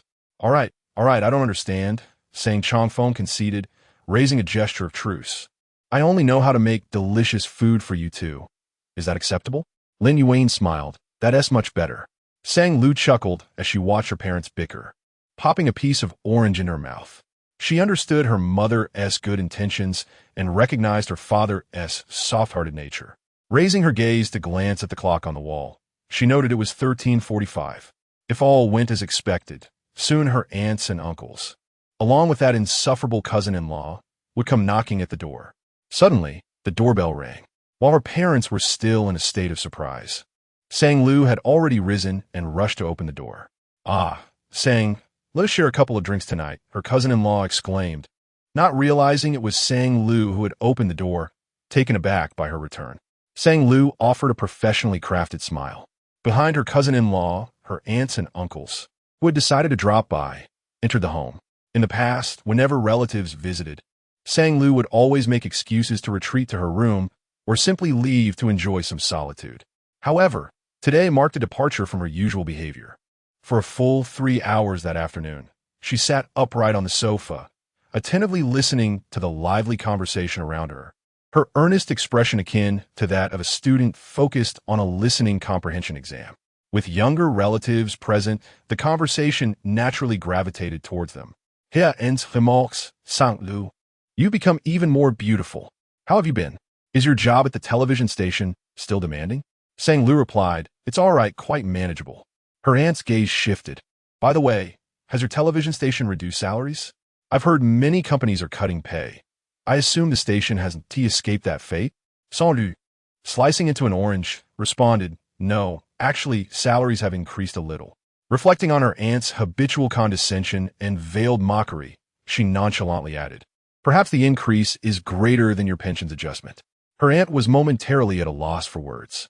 Her cousin-in-law interjected, if I recall correctly. Sang Lu and our Xiao Xiao are of the same age, right? 25 this year? He was indeed the father of her cousin, Zhuang Xiao. Yes. Sang Lu replied with a nod. Still no boyfriend, I presume? Should I introduce you to someone? There's a decent young man at my workplace, though recently divorced. He is quite honest. Upon hearing this, Sang Changfeng furrowed his brow sharply. What audacity! He was about to retort, defending his daughter who was already married and in no need of anyone's concern. Suddenly, he felt a soft kick at his feet beneath the coffee table. Looking over, he saw his daughter warning him with a glance, silently mimicking a zip-your-lips gesture. Reluctantly, Sang Changfeng swallowed his words and shot a glare at Zhuang's father. That's unnecessary, Sang Lu interjected softly. Such a fine young man should be saved for my cousin. Your cousin, well, she doesn't need it. Zhuang's father finally found a chance to boast about his daughter. Xiao Xiao has a boyfriend now, and their relationship is quite stable. He treats her well, buying her bags and even a car. Truly impressive. No need to worry, cousin-in-law, Sang Lu replied playfully. Just in case Xiao Xiao breaks up one day, you can keep him on standby. With that, she smiled innocently at everyone, her charming demeanor lending an air of naivety to her cheeky remarks. Zhuang's father paused. Oh, you still enjoy your jokes, don't you?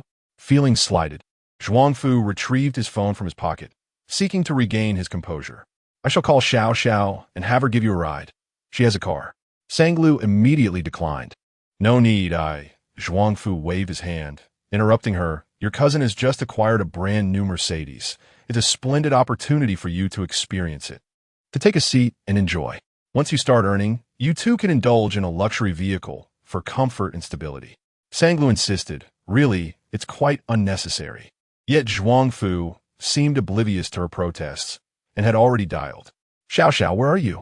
After your shopping, come over to Building 2 and give Sang Lu a ride. All right. Sang Lu just returned and mentioned she wants to try a new car. Sang Lu exclaimed, don't fabricate stories. When did she ever say that? At the onset of the exchange, it was quite evident that Zhuangfu had a knack for persuasion. Chapter 11. Will the mutism improve? Sang Lu braced herself and engaged in idle chatter in the living room for a while. Finally, when Comrade Lao Sang rose to prepare dinner in the kitchen, her taut nerves momentarily relaxed. However, she had barely caught her breath when Ms. Lin summoned her into the room. Lulu, be honest with your mother. Is there something going on? Did you have a quarrel with Feng Yin? Sang Lu was taken aback. Lin Yuan sensed her daughter's unusual demeanor today. Typically cheerful and bright, today she seemed as if she had ignited a firecracker, clashing with anyone she encountered. Her daughter, with her usually amiable disposition, would never act so irrationally without cause. After much contemplation, Lin Yuan suspected it might be due to difficulties in married life, perhaps suffering grievances in the Feng household. Sang Lu replied, no, not at all. Feng Yin and I are getting along splendidly, especially over the past few days. There's been significant progress. Still unconvinced, Lin Yuan queried, really? Indeed. Sang Lu smiled to alleviate her mother's concerns. Besides, even if we wanted to argue, we wouldn't be able to. Upon hearing this, Lin Yuan's expression suddenly grew serious. Changing her tone, she lowered her voice, speaking of which, Lulu, I would like to ask you something. Will Feng Yin's mutism improve? Will Feng Yin's mutism improve? In that brief, prophetic dream, Sang Lu had searched for clues. To her knowledge, Feng Yin was not mute from birth but had developed a sudden, psychogenic mutism. The fragments surrounding his condition in the dream were scant, leaving her unaware of the reasons behind his affliction, nor did she know if he would eventually speak. Sang Lu fell into deep contemplation. Mutism signifies that there are no organic lesions affecting his speech apparatus. It merely indicates a choice to remain silent under the influence of psychological factors, rejecting verbal communication. If he actively cooperates with treatment to resolve the anxieties and conflicts within his subconscious, recovery is entirely possible. With her lips pressed together, Sang Lu concluded that he indeed had a chance for recovery. Lin Yuan exhaled, good, as long as there is hope for recovery. As the two exited the room, they found several people in the living room watching television and snacking on sunflower seeds. The screen displayed a financial program, introducing the annual ranking of listed companies and their respective CEOs. The phone group ranked prominently. Sang Lu's gaze shifted to the screen. A familiar figure flashed by. Feng Yin, clad in a tailored suit, presented an almost flawless silhouette. His deep-set eyes and straight nose, complemented by the metallic sheen of his watch, accentuated his pale complexion. It appeared to be an unofficial capture by a journalist, with several assistants trailing behind him, exuding an imposing aura. This was the first time Sang Lu had seen Feng Yin in his capacity as the CEO of the group. His countenance, though the same, appeared even colder than what she observed at home, rendering her momentarily lost in thought. Observing her expression, her grandfather suddenly chuckled. Now I understand why Sang Lu hasn't been able to find a boyfriend. Her aunt, puzzled, inquired, "Why is that?" With lofty aspirations, Father Zhuang resolutely declared, "Look at her, fixated on the television, captivated by the CEOs of listed companies, her gaze unwavering. Naturally, she holds ordinary men in disdain." Sang Lu, "This is not me criticizing you," he continued. "Young people should not aim too high. Practicality is key. Take a cue from our Xiao Xiao, who found a boyfriend with an impressive annual salary exceeding 100,000. Father Zhuang cast a casual glance at the television screen and remarked, "I believe he is not much different from the entrepreneurs on screen." And he displayed surprise. "Wow, Xiao Xiao's boyfriend earns so much?" Father Zhuang beamed with pride. Indeed, one was performing, while the other was supportive, which brought a smile to Sang Lu's face. Just as she was about to tease a bit, Mrs. Lin, with a sharp gaze, interjected, "Do not feign knowledge. You are far from accurate." Father Zhuang turned, puzzled. Mrs. Lin shot him a glance, stating that the annual salaries of high-ranking executives at listed companies far exceeded 100,000, let alone that of a president. "TCH," Father Zhuang retorted, "How would you know?"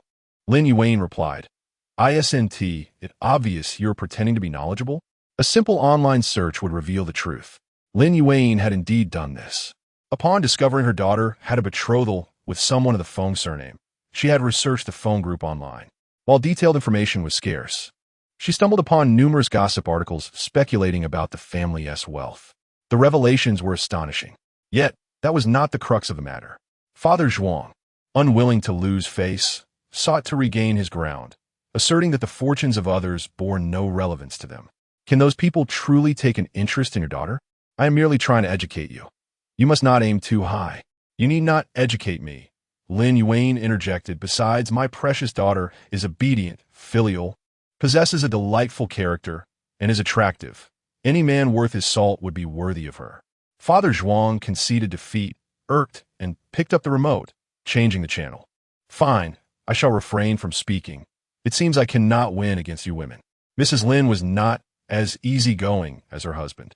In an argument, securing the last word was paramount. She cast a dispassionate glance and concluded, "It is good to know. In the future, refrain from excessive chatter." Father Zhuang was taken aback, his eyes wide with surprise. After a few seconds of stunned silence, he thought, Lin Yuan is truly formidable, and with a resigned sigh, he fell silent.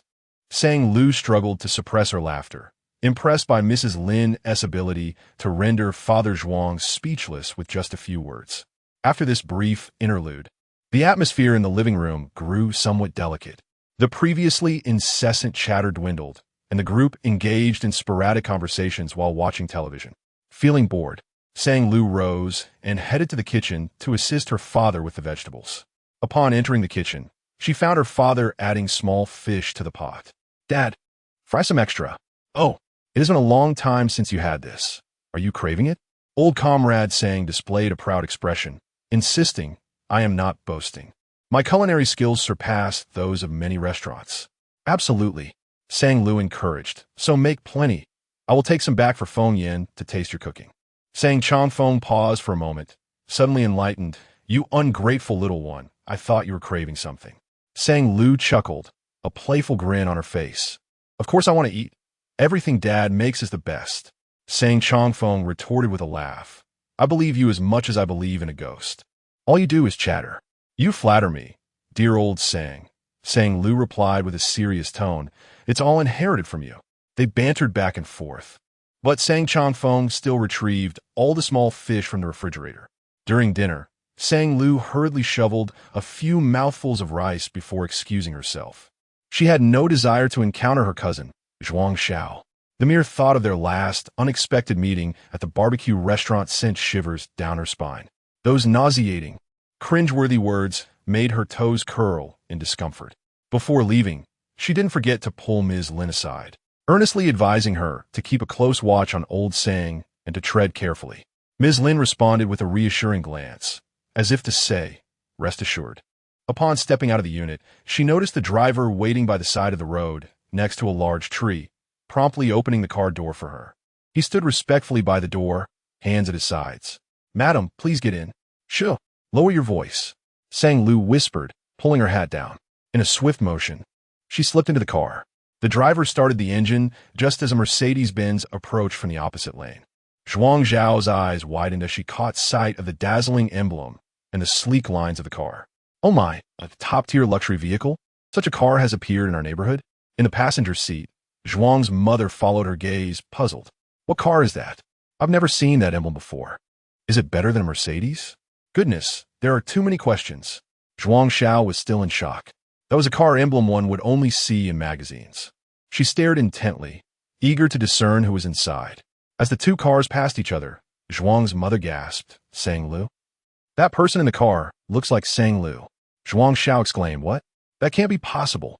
How could Sang Lu afford such a fine car? She only has that old electric bike. Zhuang Xiao squinted, trying to get a better look. All she could make out was a vague silhouette. The woman inside wore a hat, her naturally wavy long hair obscuring her face. After a few silent moments, Zhuang Xiao still felt her mother's speculation was absurd. It couldn't possibly be Sang Lu. Her mother must have mistaken her for someone else. Chapter 12. Her expertise in verbal therapy upon returning from her parents' home.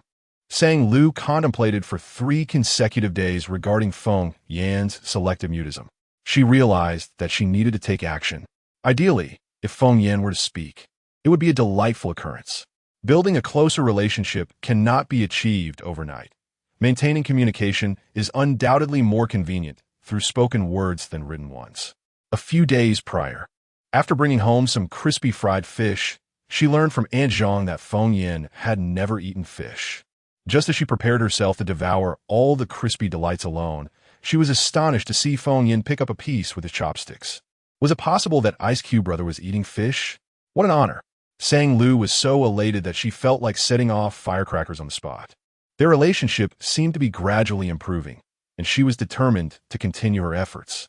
She conducted some online research and discovered that individuals with selective mutism require guidance from their family to help them untangle their inner knots and encourage them to speak. Wasn't it fortuitous that she was most adept at verbal therapy? On a Saturday afternoon, after Feng Yan finished his workout in the home gym and took a shower, he stepped out intending to pour himself a glass of water. Sang Lu, clad in plush slippers, approached with a rhythmic patter. May I ask you something? Do you have a moment to chat? Feng Yan halted, lowering his gaze to meet hers. The gentle spring sunlight streamed through the window, casting a warm glow on Sang Lu's fair face, illuminating her softly curled hair with a tender hue. Her lips, rosy and curved into a delightful smile, radiated vitality. Feng Yan swallowed hard, diverting his eyes, and gestured toward the sofa with a slight lift of his chin, indicating they should converse there. Once seated on the sofa, Sang Lu found herself inexplicably transformed into a bundle of nerves in the presence of Feng Yan's stoic demeanor. With her hands resting on her knees and her eyes wide open, she exclaimed, I heard that Dr. G comes to treat you every month, before she could finish. Aunt Zhang, passing through the living room, let out a cough. It was not her intention to overhear their conversation. She had just finished tidying up the media room and was heading to the storage room when she happened to catch their exchange. Clenching the mop tightly, she struggled to suppress her surprise, but ultimately coughed out loud. It was simply too bold of the lady to speak so freely, catching her off guard. Although Dr. G's visits were not discreetly arranged by Mr. Feng, the household staff was well aware that it was best to avoid being present during Feng's treatment to prevent any displeasure. Was the lady always this audacious? She seemed to effortlessly tread upon the sensitive subjects everyone else avoided. Unfazed by the interruption, Sang Lu continued to regard Feng Yan with sincerity. The next time Dr. G comes, let me accompany you. I read online that treatment for selective mutism requires family support. Since we live together, I am your only family here. You can count on me. I will do everything possible to assist you. With her lips pressed together in determination, Sang Lu's expression was resolute, akin to a warrior prepared for battle. The afternoon was tranquil, and the sunlight was warm. Her porcelain-like skin, enveloped in sunlight, radiated a delicate translucence, while her eyes shimmered with a glistening brilliance. Feng Yan's gaze, dark as ink, fixated upon her, as though attempting to peer into her very soul. The sound of water droplets cascading from his damp hair onto the floor broke the silence, creating a sharp, fleeting echo. recently emerged from the shower. Feng Yan's collar was damp, his hair slicked back, accentuating his refined demeanor. Sang Lu found herself momentarily lost in thought, her mind recalling a scene she had seen on television that day. Feng Yan, poised and dignified before the company employees, exuding an aura of elite confidence. In stark contrast to his current disheveled appearance, it evoked an inexplicable sense of disparity. This fleeting sensation vanished as her gaze dropped slightly, landing on his frosty eyebrows and eyes, which radiated an intimidating chill. The oppressive atmosphere returned with a vengeance. Nearby, Aunt Zhang, still grasping the mop, halted at Sang Lu's words and slowly turned to behold the lady basking in sunlight, akin to a beautiful, living bodhisattva. The same phrase, uttered in different ears, bore varied meanings. The words that echoed in Feng Yan's mind were family.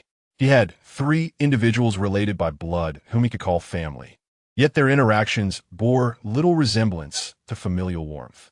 With the elder Mr. Feng, there was respect. With his 2 younger brothers, a sense of elder brotherly authority accompanied by stern discipline. The man's gaze sharpened, gradually focusing on the vivid, radiant face before him. Family. His heart felt as though it had been brushed by something soft and tender, an indescribable sensation enveloping him, both foreign and unfamiliar. After a prolonged silence, he lowered his eyes, taking a pen and paper from the coffee table to write, "As you wish. If you were at home that day, we can do it together." The matter of treatment was not to be shrouded in secrecy, neither from the nanny nor her. "Then you must inform me in advance," Sonny exclaimed, her eyes widening in surprise, hardly able to believe he had acquiesced so readily. "I will definitely be home." She gazed at him joyfully for several moments, then suddenly extended her pinky finger. The man looked down, momentarily taken aback, before his hand was seized by hers. Swiftly, they completed the gesture, a pinky swear, sealed with a promise. The man's straight back stiffened at the warmth of her grip, the sensation lingering on his palm. Unbeknownst to Sang Lu, she remained blissfully unaware of his unease, smiling brightly. After a few seconds, she suddenly froze. Was her instinctive action of linking pinkies with Feng Yan too reminiscent of a child? How embarrassing. Yet to be fair, his hand felt quite pleasant, long defined with firm knuckles, and pleasantly warm. Eha lost in thought, her eyes curled into a smile once more, only to abruptly falter as she became acutely aware of her own erratic expressions. She felt like a lunatic. Sang Lu. Chapter 13. The effect of companionship. As spring unfolds, verdant vines begin to flourish. With the last remnants of winter's chill dissipating, tender buds eagerly emerge. For Sang Lu, this marks the onset of an exceptionally busy period. The annual investment promotion conference of the Jing City television station is fast approaching. This year, the station intends to increase the proportion of self-produced variety shows, aiming to resonate more closely with the young demographic. Each project team has been working overtime for an entire week, striving to finalize proposals for new variety shows.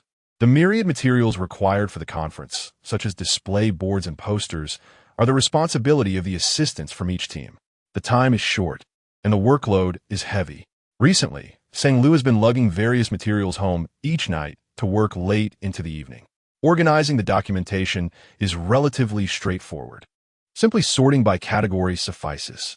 However, assembling the display boards is a more cumbersome task, as they involve a multitude of small components that consume considerable space. Consequently, she has chosen the more spacious living room as her workspace. In truth, Sang Lu harbors another intention. She has noticed that Feng Yan has also fallen into a hectic work rhythm, often seen late at night in his study, engrossed in his computer and sifting through documents. Both are absorbed in their respective tasks, with their opportunities for interaction limited to the occasional shared dinner time. This is insufficient, far too insufficient. Although as the days pass, Sang Lu's anxiety about her self-awareness being once again dictated by the narrative has diminished, she remains committed to the promise made to Feng Yan that day. She feels that companionship serves as a form of support in the treatment of those suffering from selective mutism. From her vantage point in the living room, she can easily catch sight of Feng Yan laboring in the study. The effect of companionship is undeniably potent. In her earlier days, living with her parents, She often witnessed similar scenes. Mrs. Lin would soak her feet while watching television, while Mr. Sang reclined on the sofa, engrossed in playing games on his phone or engaging in a game of chess. They coexisted in the same space without disturbing one another. Thus, each day, whenever Feng Yin lifts his gaze, he is greeted by the cheerful figure of Sang Lu. Her presence is palpably evident. She is invariably clad in a variety of bright and colorful loungewear. One moment, she sits cross-legged on the carpet, and the next, she rises to circle the display board, scrutinizing it intently. That vibrant hue flickers in his peripheral vision, swaying gently, impossible to overlook. He cannot fathom why, despite the monotonous tasks of sorting materials and assembling props. She exudes such energy. A perpetual smile graces her face, as if she possesses boundless vitality. After finishing a contract, Feng Yin pinches the bridge of his nose in contemplation. His gaze shifts, and he notices Sang Lu in the living room, fiddling with the remote control, pressing a few buttons. When the television screen lights up, she hardly glances at it, continuing her meticulous arrangement of props. Feng Yin. This aspect puzzles him the most. Despite her apparent disinterest, she insists on turning on the television every day. By the coffee table, Sang Lu is folding props when she suddenly notices Feng Yin glance towards the living room once more. Sang, how peculiar. This marks the 5th time he has looked up tonight. What could he be observing? Surely, he cannot be watching her. As she contemplates this, she sees him nonchalantly shift his gaze away. Sang, from the television, the voices of the actors resonate. We shall each refer to one another as we please. I shall call you brother, and you shall call me father. With a hearty chuckle, Sang Lu found herself in fits of laughter, her amusement echoing through the room. Despite having witnessed this scene countless times, each occasion still managed to evoke tears of joy from her. At that moment, Feng Yin raised his head for the 6th time. Sang Lu caught a glimpse of him out of the corner of her eye, and after a few moments of contemplation, she glanced back at the television screen and then at the man, serene in demeanor. Suddenly, it dawned on her. Feng Yin was not gazing at her, but rather at the television. Sang Lu seized the remote control, pressing the buttons to amplify the volume. With this adjustment, the sound from the television should now be audible. After completing this task, she turned to him, meeting Feng Yin's calm gaze. She arched an eyebrow and flashed a smile, gesturing an okay with her hand, embodying an expression of understanding. Where can one find a wife so impeccably considerate? On a night when her husband was laboring through the agony of overtime, she keenly perceived his needs, affording him a moment of respite amidst his hectic schedule. She was almost moved to tears by her own empathy. In the study, separated by a glass wall, an inscrutable man paused momentarily lost in her train of thought. After a while, he redirected his perplexed gaze and resumed his work. In the days that followed, he unwittingly found himself listening to 8 episodes of The Legend of the Condor Heroes and 6 episodes of iPartment while working. The day before the investment conference, Sang Lu and her colleagues transported props to the venue in advance. To her surprise, she encountered someone she least expected to see. Sang Lu, is that really you? Guan Shiqing exclaimed, her face a blend of grievance and joy as she linked her arm with Sang Lu's. I was just wondering if I might run into you today. Why did you delete me from WeChat? Was it a mistake? I've so much to discuss with you. And you didn't answer my calls. Sang Lu was taken aback, instinctively withdrawing her arm.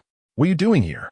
She recalled that the television station had rented this venue for 3 consecutive days, and ordinarily, only their staff would be permitted entry. How was Guan Shiqing here? Before she could process this, Director Wang approached them. He was the overall coordinator for the investment conference. Little Sang is here. Perfect timing. This is Miss Guan from the phone group secretariat. He introduced, unaware of their prior acquaintance. Little Sang, please show Miss Guan around, so she can familiarize herself with the venue and tomorrow's agenda. Sang Lu's mind was awash with confusion. Noticing her bewilderment, Director Wang elaborated, You're not aware? Tomorrow, the president of the phone group, Mr. Feng, will be attending the investment conference. The top brass from the station pulled numerous strings to secure his presence. Although Mr. Feng will only stay for half an hour, we must not treat this lightly. The Secretariat has sent Miss Guan to get acquainted with the venue and the proceedings. Sang Lu stood in a daze, processing the overwhelming information.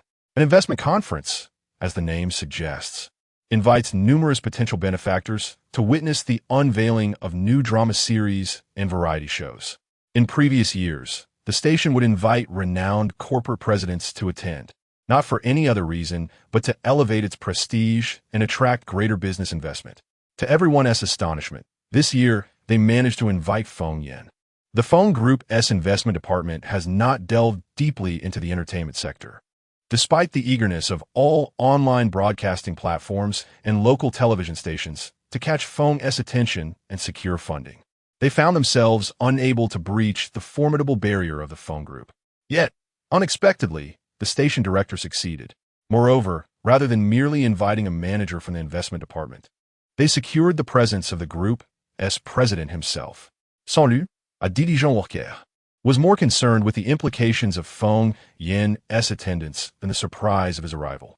His presence would undoubtedly draw the attention of other potential investors to this investment conference. Her eyes gleamed with hope. Perhaps the plans her team had tirelessly crafted could attract more investments after all. Meanwhile, Guan Shiqing had been quietly observing. Noticing Sang Lu's expression of astonishment, she inwardly scoffed. As expected, Sang Lu was unaware of President Feng's visit, which explained her surprise. Recently, she had been anxious due to Sang Lu's unanswered calls, but now it appeared her concerns were unfounded. The relationship between Sang Lu and President Feng was still one of strangers, leaving her with ample opportunity. A smirk crossed Guan Shiqing's lips as her gaze shifted. She refrained from inquiring why Sang Lu had blocked her on WeChat. Sans-lui, why don't you show me around? Sang Lu snapped back to reality, pausing for a few seconds. It was inappropriate to refuse a request from a superior. All right, follow me. She led Guan Shiqing to the VIP section of the conference hall, formally introducing her to the facilities, including the import and export areas and the break room. Guan Shiqing sensed Sang Lu's reluctance to engage further and chose not to press the matter. I've gathered the essential information. I'll head back to the office now. See you tomorrow. After exchanging a few polite words, they parted ways. As Sang Lu turned to leave, Guan Shiqing crossed her arms, a cold smile creeping across her face, her eyes glinting with cunning. She was uncertain why Sang Lu had suddenly distanced herself, but knowing that Sang Lu and President Feng's relationship remained strained brought her some comfort. Her presence at the investment conference was not solely to seek out Sang Lu. Tomorrow, she would seize the rare opportunity to ensure President Feng remembered her. A careful appearance would leave a lasting impression. Chapter 14. He appeared to have never truly understood her the following day.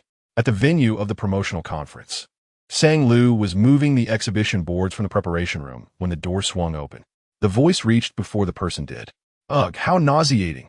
Turning towards the sound, she saw Yu Xiaoka stepping in. Sang Lu inquired, "Who is you so riled up?" Yu Xiaoka retorted, "Who else?" Luo Kai from Group B. He has been hovering around the VIP section, eager to ingratiate himself with any prominent figures that take a seat, attempting to pitch our new project. In this frigid industry winter, competition was fierce. The atmosphere among the various project teams was delicate, rife with overt and covert rivalry. Some even resorted to poaching sponsorships already secured by other groups for their own projects, a practice strictly prohibited by the station. Sang Lu handed Yu Xiaoka a bottle of mineral water. Drink some water and calm down. Yu Xiaoka gulped down half the bottle and continued her venting. Why can't they rely on genuine talent? Let us see who can craft a superior program plan. It infuriates me. Is there no way to deal with these sycophants? Sang Lu chuckled. Oh, there is. What is it? Yu Xiaoka asked. From this moment onward, let us pray that the station hires more post-2000s individuals next year to reform the workplace and cleanse the environment. It's all on them now. Yu Xiaoka managed a bitter smile. Sang Lu, you still have the heart to joke. Our project is more about sentiment than gimmicks. If our promotional efforts fall flat, we might not even receive a B rating. Television stations assign initial ratings to their self-produced series and variety shows, ranging from B to A, S, and S. The higher the rating, the more esteemed the project is, leading to increased investment in production and promotion. Fear not, Sang Lu reassured with a light tone. Let us focus solely on our responsibilities. believing that a discerning benefactor will recognize our worth. Noticing Yushauka still appeared downcast, Sang Lu shifted her perspective. Moreover, if a sponsor can be so easily swayed, it indicates they were never genuinely interested in our program planning. Once the show airs, a series of bizarre operations could ensue, resources being funneled into showcasing faces rather than content, and viewers hunting for the actual program amidst advertisements. Would that not be even more distressing? Yushauka conceded, "You make a valid point." In the midst of their conversation, a staff member suddenly rushed over. "Not good." Sang Lu's heart skipped a beat. In the world of directing, those 3 words were most dreaded. They often prefaced a cascade of unforeseen crises, such as an artist throwing a tantrum, lost scripts, or edited footage being accidentally formatted. "What happened?" she asked. "The promotional video for your group has encountered some issues and is currently being urgently addressed. Would you like to go and see if there's anything that can be salvaged?" At the entrance of the venue, a tall, commanding figure appeared. The man, clad in a finely tailored black suit, bore a cool demeanor, radiating an air of aloofness that repelled approach. He stepped into the venue, and a moment of silence fell over the bustling crowd as all eyes converged upon him. From a distance, the station director spotted Feng Yin and promptly stood to greet him. Numerous distinguished business magnates were invited to the conference, and the appearance of Feng Yin elicited a momentary shock among them, sparking a flurry of discussions. This year's investment conference is quite grand. They even invited Mr. Feng. I have only seen Mr. Feng's photograph in magazines. He is even more handsome in person. What a pity I didn't bring my camera for interviews today. Is the Feng Group's investment department venturing into the entertainment sector? Let us keenly observe which project piques Mr. Feng's interest, and we shall co-invest. Amidst the cacophony, the man remained composed, his gaze lowered as he calmly strode to the seat designated for him by the organizers, centrally positioned in the front row. The venue's lights cascaded down, casting a shadow that accentuated his broad shoulders and long legs, embodying the dignified poise of a mature man. The conference had commenced for over 10 minutes, with the host passionately articulating the television station as future prospects and new directions. Due to Feng Yin's presence, the focus of the attendees shifted. Instead of scrutinizing potential investment opportunities, their attention turned to observing which project Mr. Feng seemed most intrigued by. The man at the center of the gathering maintained an indifferent demeanor, with his assistant standing quietly by his side. Feng Yin casually picked up the promotional brochure on the table and began to peruse it. Suddenly, his gaze darkened, and his page-turning halted as he fixated on a particular section. He recognized that the design on this page mirrored the display board that Sang Lu often arranged in the living room each evening. Unlike the earlier pages that extensively showcased dating variety shows and celebrity travel programs, the project proposal from her team lacked any sensational gimmicks or enticing artist lineups. It was isolated at the end of the variety show recommendations. The segment was titled, "Who Says You Were Just an Extra?" Synopsis: uncovering the unnoticed yet exceptionally skilled performers in film and television. Feng Yin glanced downward, and the list of staff members was extensive, hierarchically arranged. Near the end, he spotted Sang Lu's name. His gaze softened. As a businessman, he instinctively adopted an evaluative mindset, scrutinizing the text of the project proposal. After a while, his furrowed brow began to relax. The project plan exhibited a commendable blend of professionalism and innovation, with clearly presented market research data, not mere superficial internet statistics, strategically avoiding fiercely competitive segments.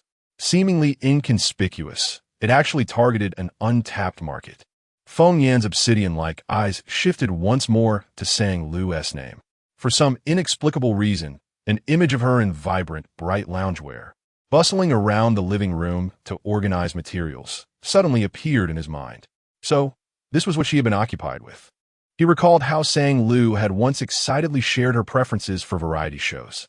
At that time, he had merely considered her words as casual expressions of personal taste, not paying them much heed. It seemed he had never truly understood her.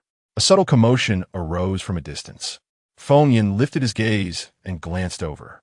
Near the control booth on the right side of the stage, a cluster of staff members appeared to be addressing an unexpected situation. Just then, a vibrant splash of color caught his eye. Chapter 15. Which fortunate dog of a man is so blessed? Is it an issue with the document or the equipment? Sang Lu inquired. The staff at the main control panel attempted once more to open the document, but to no avail. They looked up and replied, "It's a document issue. The backup USB drive brought earlier is also unplayable, displaying a message that the file is corrupted as soon as it's opened." As the large screen on stage began to showcase promotional videos from other groups, Sang Lu tentatively suggested, "How about I try to fix it?" "You?" the staff questioned, skepticism evident in their demeanor. "Can you manage it?" Sang Lu replied decisively, "Let's get a shot. It's better than standing here anxiously doing nothing." In the profession of directing, one must possess a bit of knowledge spanning from planning to post-editing and software operation. Although this unexpected situation was unfamiliar, she felt compelled to attempt a solution without guarantees. "All right, then give it a try." The staff yielded their seat to her. Sang Lu rolled up her sleeves, settled into the chair, and began typing fervently at the keyboard. A crowd gathered nearby, anxiously awaiting the outcome. In the VIP section, Assistant Fong stood beside Feng Yan. By chance, he glanced down and was momentarily taken aback. He noticed Feng, the CEO, intently fixated on a certain direction.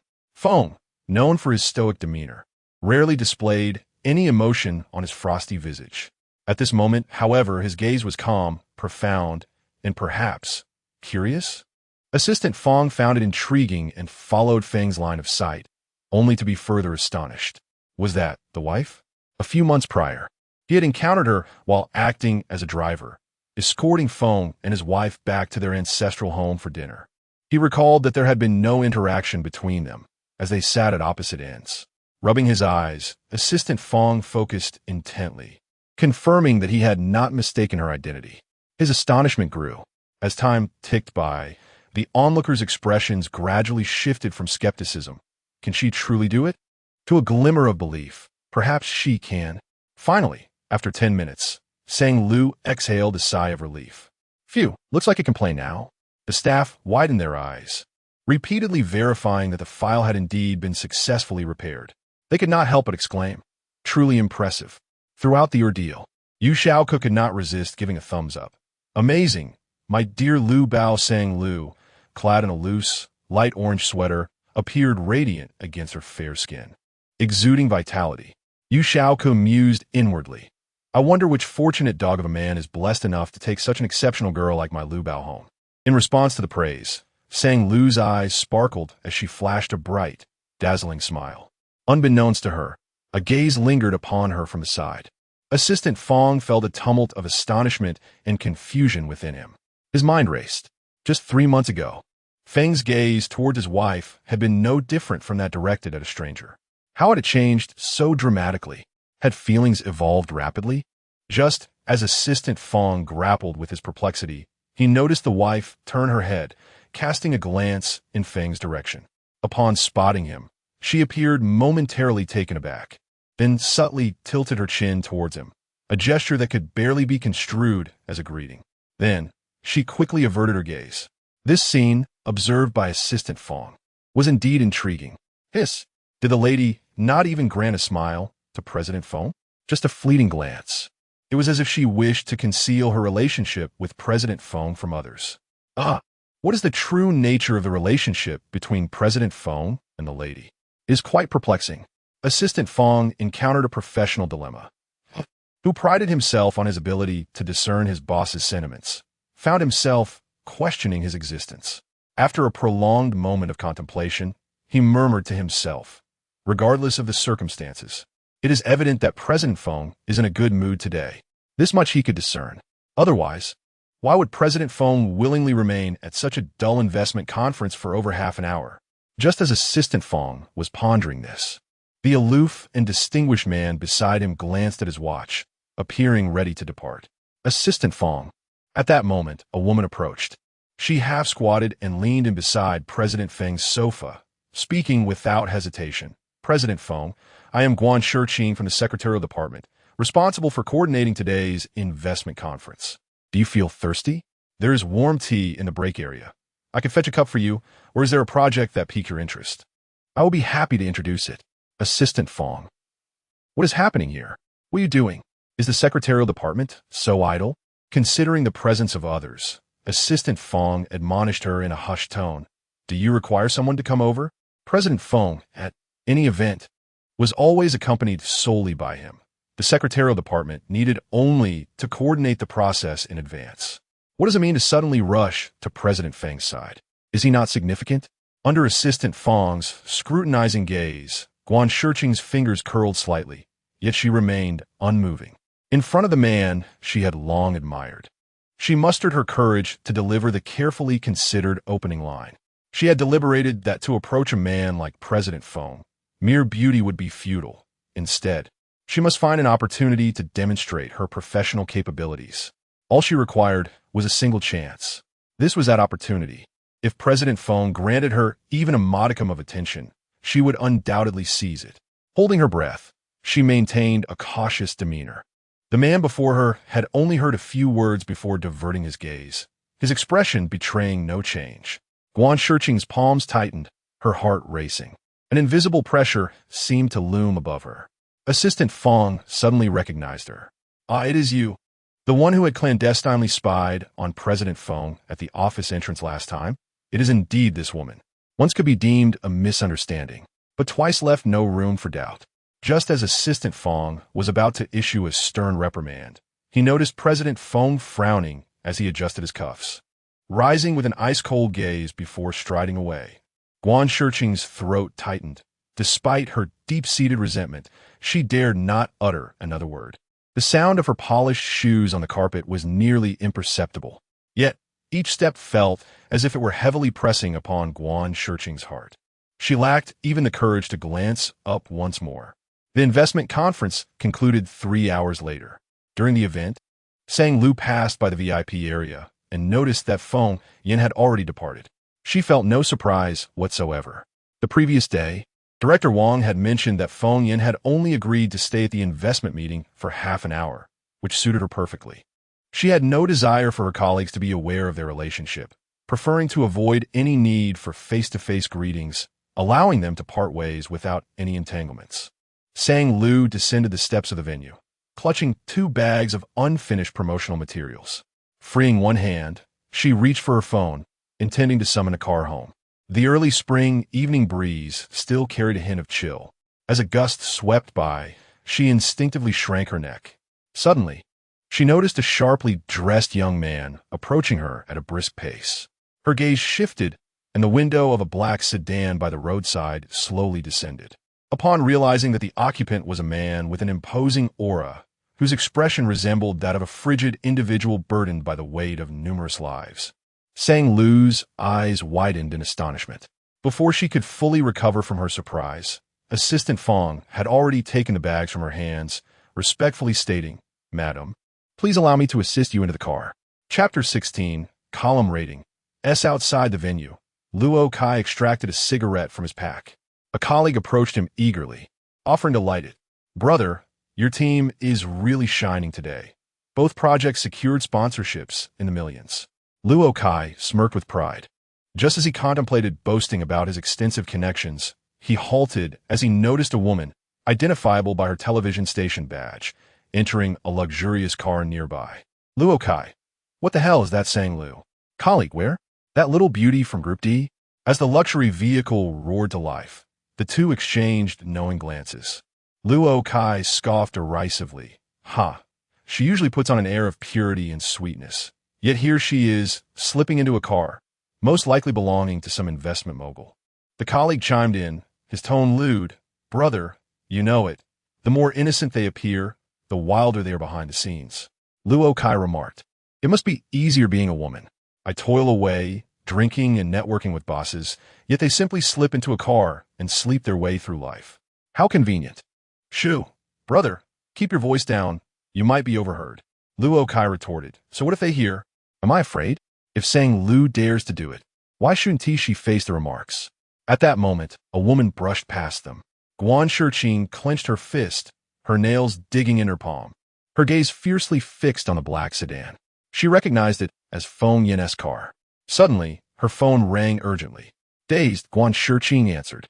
Upon connecting, her superior informed her that she need not report to the secretary department tomorrow. "Why? You dare to ask why?" Enough said. Considering you've worked here for several years without major blunders, you're being transferred to the Nanfeng District Branch. Report there tomorrow and do not appear at the corporate building again. Nanfeng? It's so far.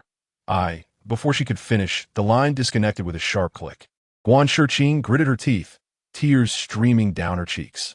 She gazed forward as the taillights of the black car faded into the distance. Bitterness and anguish surged within her. A tumultuous mix.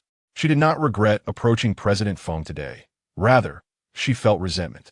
They were so close, yet so far. And Sang Lu once again. It was Sang Lu. Why did she get to easily and effortlessly be by his side? Inside the car, as soon as Sang Lu settled in, her curiosity got the better of her, and she asked Feng Yin, "Were you waiting for me to go back together?" Feng Yin neither nodded nor shook his head. Calmly, he typed a message on his phone. "No, I just happened to have business and stayed behind." Huh? Happened to have business? The president is indeed busier than the average person. Sang Lu smiled radiantly, pleased with her good fortune. That truly saved my day. I didn't T-ride orange today. It's quite difficult to hail a cab at this hour. She turned to the driver, Assistant Feng, greeting him cheerfully. "Hello, Xiao Feng. Nice to see you again."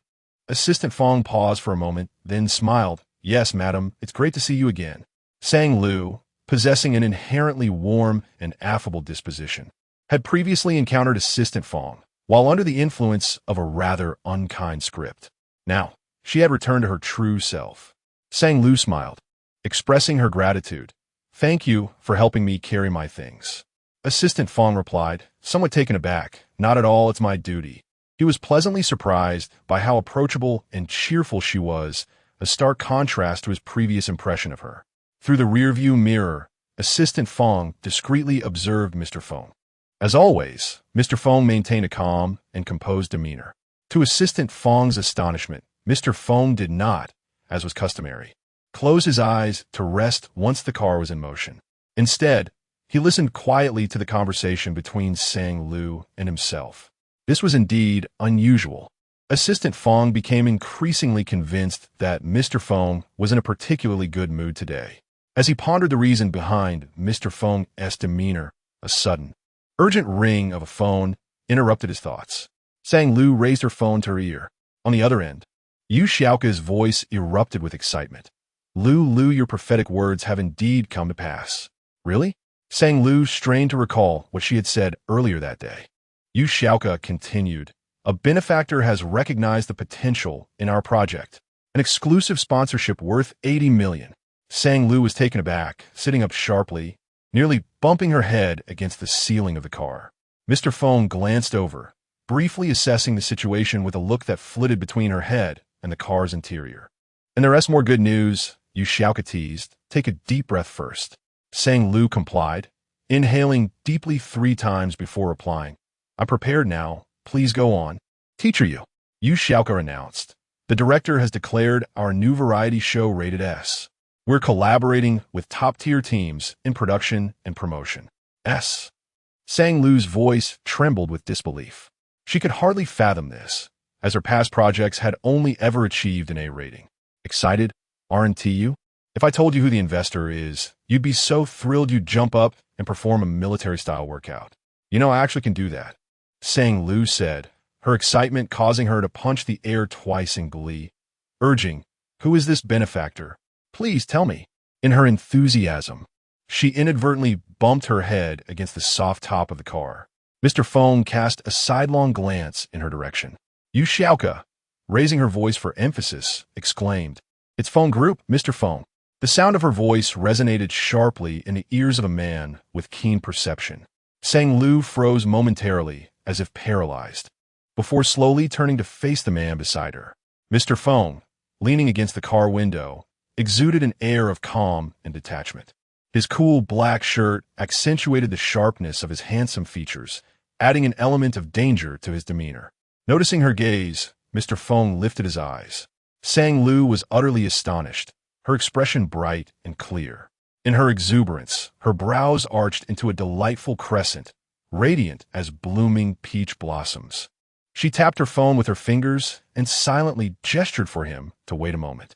She intended to express her gratitude to him properly after finishing the call. Feng Yin raised an eyebrow, perplexed by her meaning. On the line, Sang Lu and Yu Xiaoka continued their animated conversation for a few more minutes, excitedly gesturing with their arms. Out of the corner of her eye, she noticed Feng Yin bowing his head, typing on his phone. As soon as the call ended, Feng Yin calmly handed his phone to her. Sang Lu was taken aback. His palm faced upwards, fingers slightly curled, with pronounced joints that were not overly conspicuous, while faint blue veins were subtly visible around his wrist. The screen illuminated with the message, "Do not practice military boxing in the car. An unsafe behavior." Sang Lu was momentarily stunned, blinking in confusion. Meanwhile, Feng Yin remained composed, assured that she had read the message before nonchalantly retrieving his phone. Unable to contain herself, Sang Lu burst into laughter. "Help! How does this icy gentleman manage to be so serious while delivering humor with a straight face?" Chapter 17. Ubiquitous presence. Sang Lu was overwhelmed with excitement. She rummaged through her thoughts and, facing Feng Yin, unleashed a torrent of flattery. Her discerning vision was commendable. A true marvel of the business realm. Her foresight shone like a fiery eye. While exceptional talents may be common, yet a discerning mentor like Bo Lu is rare. She vowed to spare no effort in pursuing a splendid future. Feng Yin simply listened, his head tilted lazily, his gaze half-lidded as he rested his elbow on the armrest, observing Sang Lu's animated chatter. Even Feng, the assistant driving in the front seat, was taken aback, secretly lamenting, "Madam, how eloquent you are, likening her to a chatterbox." Sang Lu noticed Feng frequently glancing at them through the rearview mirror and eagerly invited him into the conversation. "Xiao Feng, what is that? You mentioned you knew our project had received investment?" Feng. He hadn't uttered a word. Sang Lu continued, "What? Xiao Feng, you think our program planning is great too?" Feng quickly responded, smiling, "Madam's plan program is undoubtedly fantastic. President Feng possesses unique insight and good fortune. Every project he favors is assured success. I wish Madam's news show great popularity and success." "Ha ha, thank you for your kind words." Sang Lu adored hearing such auspicious remarks. She straightened her posture, leaning slightly towards Feng Yin with a cheerful demeanor, hoping to bask in the good fortune. Inside the car, the air felt thick and stagnant. Her subtle movements stirred the atmosphere, and once again, that sweet fragrance unexpectedly wafted into Feng Yin's nostrils, inescapable and pervasive. The next day, at the Beijing television station, Director Wang announced the good news during the regular meeting. This investment conference saw the D Group's project shine brightly, with a new energy vehicle brand under the Feng Group securing exclusive title sponsorship as the program's designated vehicle, attracting several joint brand sponsors. All members of Group D were in high spirits, and there was no need to worry about project bonuses. Substantial rewards were assured. As Wang's words fell, a wave of cheers erupted from Group D. "Hooray! Nice one, woohoo!" Amidst the excitement, whispered voices lingered in the background. "Have you heard?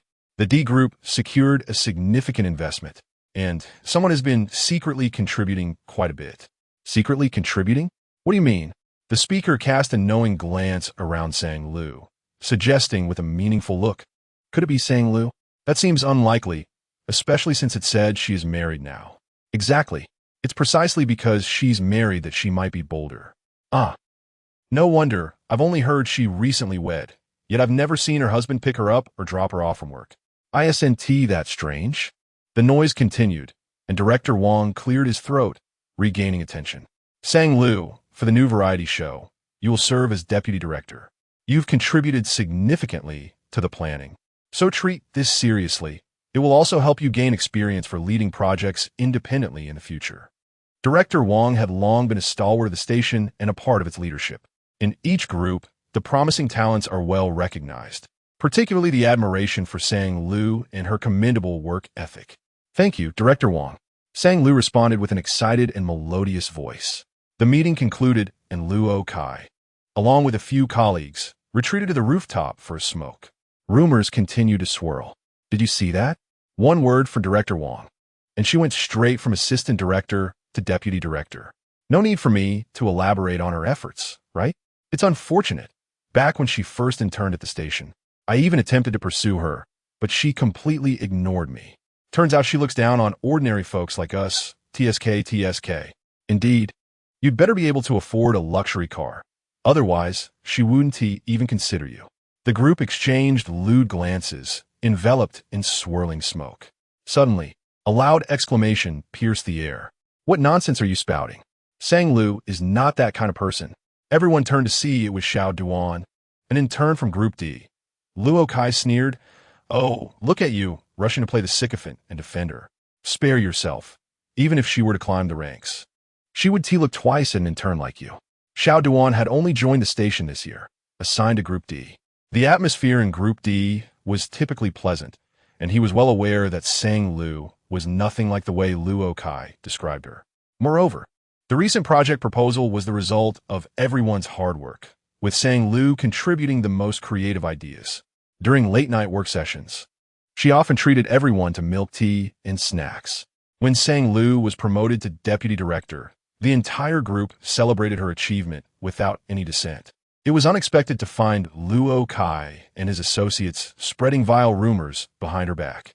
How utterly disgusting. Luo Kai chuckled derisively, speaking in a mocking tone to those around him. "Oh well, let us show some understanding.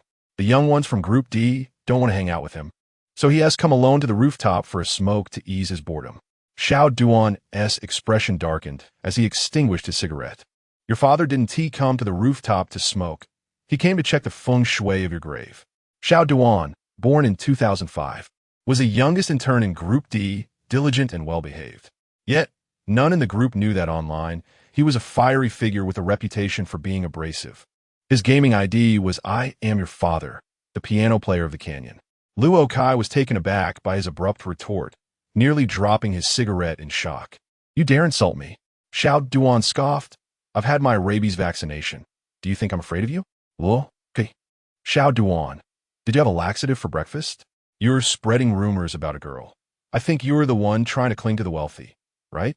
Business has been bad lately, so you see competitors everywhere?" Luo Kai stood dumbfounded, trembling with rage. "You little brat. You dare." He was interrupted by Xiao Duan. "After holding back for so long, that is all you could come up with? Your brain is as empty as your funeral. Mix your brain matter properly before talking to me." You, try saying that again. I'll say whatever I want. Did you buy the rights to my words?" Xiao Duan skillfully unleashed a torrent of insults, until he turned away, casually remarking that he had matters to attend to and did not wish to interrupt their single-celled conference. Luo Kai remained ensnared in a state of shock and indignation. Upon returning to the D Group office, he noticed Xiao Duan's face still bearing a faint hint of murderous intent. Just as he was about to return to his station, he heard someone call out to him, Xiao Duan, come here." Sang Lu and several colleagues were chatting in the tea room. Upon spotting Xiao Duan, they waved at him with cheerful smiles. Xiao Duan, taken aback for a moment, approached them. After a brief contemplation, he resolved not to relay Luo Kai's absurd remarks, lest he taint their ears with such nonsense. While he was mulling over this, 2 paper tickets were unexpectedly thrust into his hands. "Didn't you mention your girlfriend is quite fond of this artist?" Sang Lu's eyes sparkled with excitement as she grinned. "Here are 2 tickets. Take your girlfriend to the exhibition." Xiao Duan was astonished, feeling quite unworthy of such generosity. A colleague beside him interjected, "What with the formalities? You are the youngest brother in our group. It's only right that we look out for you." Hastily, Xiao Duan fished out his wallet, saying, "Sister, how much are they? I must pay you. I cannot accept your tickets for free." Sang Lu simply pressed the tickets into his hands, stating, "These are complimentary tickets from our partners. Just take them." In truth, she had lied. They were not partner tickets, but rather ones she had specially arranged to purchase. This was due to a particular instance the previous week, when Xiao Duan had stayed behind after work to assist several girls from the D Group in carrying the holiday gifts distributed by the company downstairs. She knew how much the post-2000 generation detested overtime. Typically, as soon as the clock struck quitting time, Xiao Duan was the first to vanish. That day, however, he had lingered out of kindness, concerned that they might struggle with the load. Knowing that kindness must be reciprocated, Sang Lu acted on her principle. Not wishing for Xiao Duan to feel burdened, she told a little white lie to gift him the tickets, which she deemed harmless. Xiao Duan, overwhelmed with gratitude, accepted the tickets, silently pumping his fist in his heart. The sisters were so kind to him. He too would continue to protect the wonderful sisters of a D group. Fist Pump, Chapter 18. Is it not more tantalizing to stifle a groan? Xiao Duan, clutching 2 tickets to the art exhibition, departed with a buoyant spirit. In the break room, colleagues continued their lively chatter, and before long, the conversation subtly shifted to the held the previous day. Did you all see it? Feng Yan, the president of the phone group, was so striking. Indeed, his profile was exquisite. His nose was remarkably sharp. Surely he must be ahem. Let us not indulge in fanciful thoughts. I heard Director Wang mention that Mr. Feng is married. Oh, it's merely an appreciation of beauty. Mr. Feng is undeniably breathtaking, though he does seem a bit aloof and proud, perhaps difficult to approach. By the way, I'm curious about what kind of person his wife is. To behold that face every day must evoke laughter in one's dreams, don't you think? Wait, let us clarify. Is it laughter in dreams, or one colleague paused, her words laden with meaning, or laughter during? The 5 colleagues, all women with 3 already married, pursued the conversation unabashedly, their audacity growing. What a pity that Mr. Feng is mute. How cruel fate can be. Regrettable indeed, but just imagine it. During those intimate moments, silence only heightens the allure, does it not? Huh. There's wisdom in that. It certainly evokes the imagination. You understand. At that moment, Sang Lu, sipping her coffee, was caught off guard and coughed violently, her ears flushing crimson. Xiao Sang, are you all right? Sang Lu, lowering her head and waving her hand, replied, I'm fine, really. You all continue. I'll step out for a moment. Xiao Sang is shy. Her colleagues teased. She is newlywed and still a bit bashful. In a few years, she'll join in on our discussions without hesitation. With her ears still burning, Sang Lu hastily exited the break room, her mind swirling with her colleagues' words. Uncontrollably, she imagined for several seconds. She wished fervently to pour dish soap into her own mind. At that moment, her phone vibrated. It was a message from the man speculated to be capable of stifling groans, perhaps even in a tantalizing manner. Phone, Dr. G, coming next Saturday. On the top floor of the phone group, Feng Yin had just concluded an afternoon meeting. A hint of lingering chill remained between his brows as he walked from the elevator to his office. Barely seconds after sending the message, a reply from Sang Lu appeared on his screen, accompanied by a delightful emoji, a cartoon dog holding an OK sign. Sang Lu, got it, Mr. Feng, came the unexpected voice of Assistant Feng from behind. The project proposal for Z1 Land has been sent to your email. The sudden interruption startled Feng Yan, causing him to inadvertently touch the screen. In that instant, the WeChat chat page prompted the tap to chat feature. Feng Yan momentarily froze. In that fleeting moment, beneath his sharp brow, his dark pupils revealed a trace of confusion. It was his first encounter with the tap to chat function, and he was astonished to discover that someone had actually set a prompt for such a feature. His brow furrowed tightly. On the screen, a line of text appeared boldly. I patted Sang Lu's skull and said, "Oh, quite fragile." Sang Lu was momentarily taken aback. The atmosphere, which had been quite serious as they discussed Dr. G's visit for treatment, suddenly shifted into something peculiar.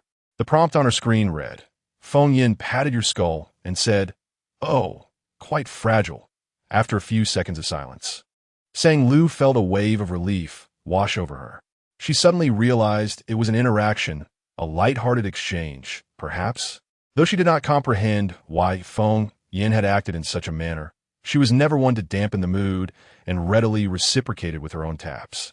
Her fingers danced across the screen repeatedly. As expected, Feng Yin had not set any prompts. Meanwhile, on the other end of the phone, Feng Yin was typing, intending to respond, but accidentally made an error. A flurry of prompts popped up like a cascade of marbles. Sang Lu patted you. Sang Lu patted you. Sang Lu patted you. Feng Yin.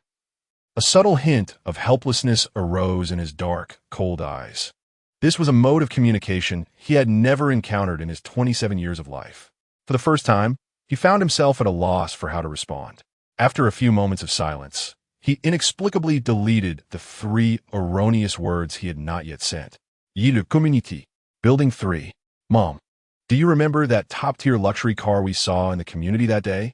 Zhuang Xiao burst through the door, throwing her bag onto the floor in frustration. Her voice loud as she called inside.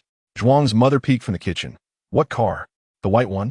Zhuang Xiao sat down on the sofa, crossing her arms, her expression exceedingly grim, grinding her teeth.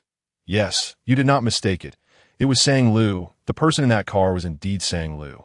Ever since she spotted the luxury car roaming their community, Zhuang Xiao had endured several sleepless nights.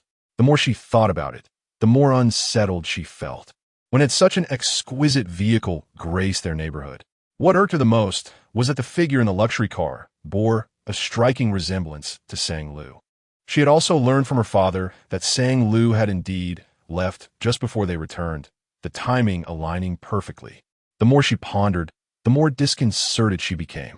Just before heading upstairs, she had made a special trip to the security office, using the excuse of a lost pet cat to review the surveillance footage. Upon viewing the footage, Zhuang Zhao's eyes widened in disbelief. The woman, after sneaking furtively and glancing around, swiftly entered the car. It was unmistakably Sang Lu. Didn't you say Sang Lu was still riding her little electric scooter? Has she bought a car? Zhuang's mother inquired, voicing her confusion. Zhuang Xiao spat. She couldn't afford even a wheel of that car if she sold herself. Who knows what trick she has pulled? Perhaps she has hooked up with a wealthy man. Just as she was about to finish her thought, she abruptly stopped. Zhuang Xiao suddenly realized that since it was a globally limited edition luxury model, perhaps she could find gossip about the owner online. The circle of the affluent in Jing City was neither too large nor too small. There was a good chance she could uncover some clues in online posts about local gossip regarding wealthy families. With that thought, Zhuang Xiao immediately began a frantic search. Not long after, startled, she abruptly sat up, her hand trembling as it clutched the phone. Her gaze was fixated on the screen, murmuring in disbelief. It can't be true. Zhuang Mu leaned in, asking what's wrong. Zhuang Zhao's complexion turned pale, astonished. The owner of that car seems to have a surname. Feng. Feng? Who is that? Zhuang Xiao replied. The Feng family, a prominent lineage among the elite. The Feng family of the Feng group. Chapter 19. She is terrifyingly strong, unable to believe her eyes. Zhuang Xiao gazed at the gossip post that read, a staggering 88 million supercars spotted in the capital, with only 7 in existence globally, and the owner is. Reflecting on her own situation, she had gone to great lengths to please her boyfriend, ultimately managing to coax him into gifting her a car. Yet, how could Sang Lu have stealthily ascended to such a prestigious family? It was unfathomable. Throughout her life, she had always been compared to Sang Lu, vowing to surpass her at every turn. Now, Zhuang Xiao felt as though her heart was being gnawed at by venomous insects. Zhuang's mother wore a grim expression, her thoughts darkening at the realization that her daughter was overshadowed by Lin Yuan's daughter. With a mocking tone, she mused, is the Sang family's ancestral grave smoking? Something fell off. Zhuang Xiao narrowed her eyes, suspecting that Sang Lu must have secretly acquired the car without anyone knowing. There had to be something amiss. Oh, Zhuang's mother raised an eyebrow, recalling a news story she had seen before. Zhuang Xiao began to analyze. Wasn't there a report about a chauffeur masquerading as a wealthy man, driving his boss's car to woo women? Could it be? Xiao Xiao, your mind is truly sharp, Zhuang's mother exclaimed, realizing that it was likely similar to the news. The chances were that Sang Lu had discovered her partner was merely a driver, too ashamed to reveal the truth, yet still wanted to show off by driving someone else's car. Exactly, Zhuang Xiao affirmed, taking it a step further. Even if Sang Lu were genuinely involved with someone from a top-tier family, it would undoubtedly be a clandestine affair, treated like a mere plaything. Otherwise, why the secrecy? Despite her assertions, Zhuang Xiao lacked complete confidence. She thought it prudent to seek confirmation in person. After contemplating for a moment, she smirked and declared, tomorrow, I will be at the mall near the television station for a beauty treatment. I might as well pay Sang Lu a visit under the guise of casual conversation to gather some information. That's the spirit. Zhuang's mother nodded approvingly. Sang Lu has always been more naive than you. She won't be able to conceal anything from you. She is not as clever as I am. Just wait and see. I will uncover the truth. Meanwhile, At the Beijing television station, Sang Lu emerged from work. Suddenly, her phone rang with an unfamiliar number. Given the nature of her job, she couldn't afford to dismiss unknown calls outright, as they might be from a potential partner. She pressed the answer button. The next moment, a lazy, infuriating voice came through the receiver. "Hey, how about your worthless watch back? Were you free to get your junk?" Sang Lu recognized the irritating tone. Who but Feng Yi, the insufferable younger brother of Feng Yin? Just from his voice, she could picture him arching an eyebrow. On the other end, Feng Yi leaned back casually, growing impatient as Sang Lu took too long to respond. He raised an eyebrow and pressed on. "Hello? Hey, sister-in-law, is your phone broken? Can you not hear me?" Sang Lu took a deep breath and spoke plainly. "I can spare 15 minutes after lunch tomorrow at 1:30. Just come to the television station and wait at the corner across the street. Do not enter." Feng Yi furrowed his brows in confusion. Was he some sort of eyesore? Why insist that he wait across the street? What kind of prestigious place was it?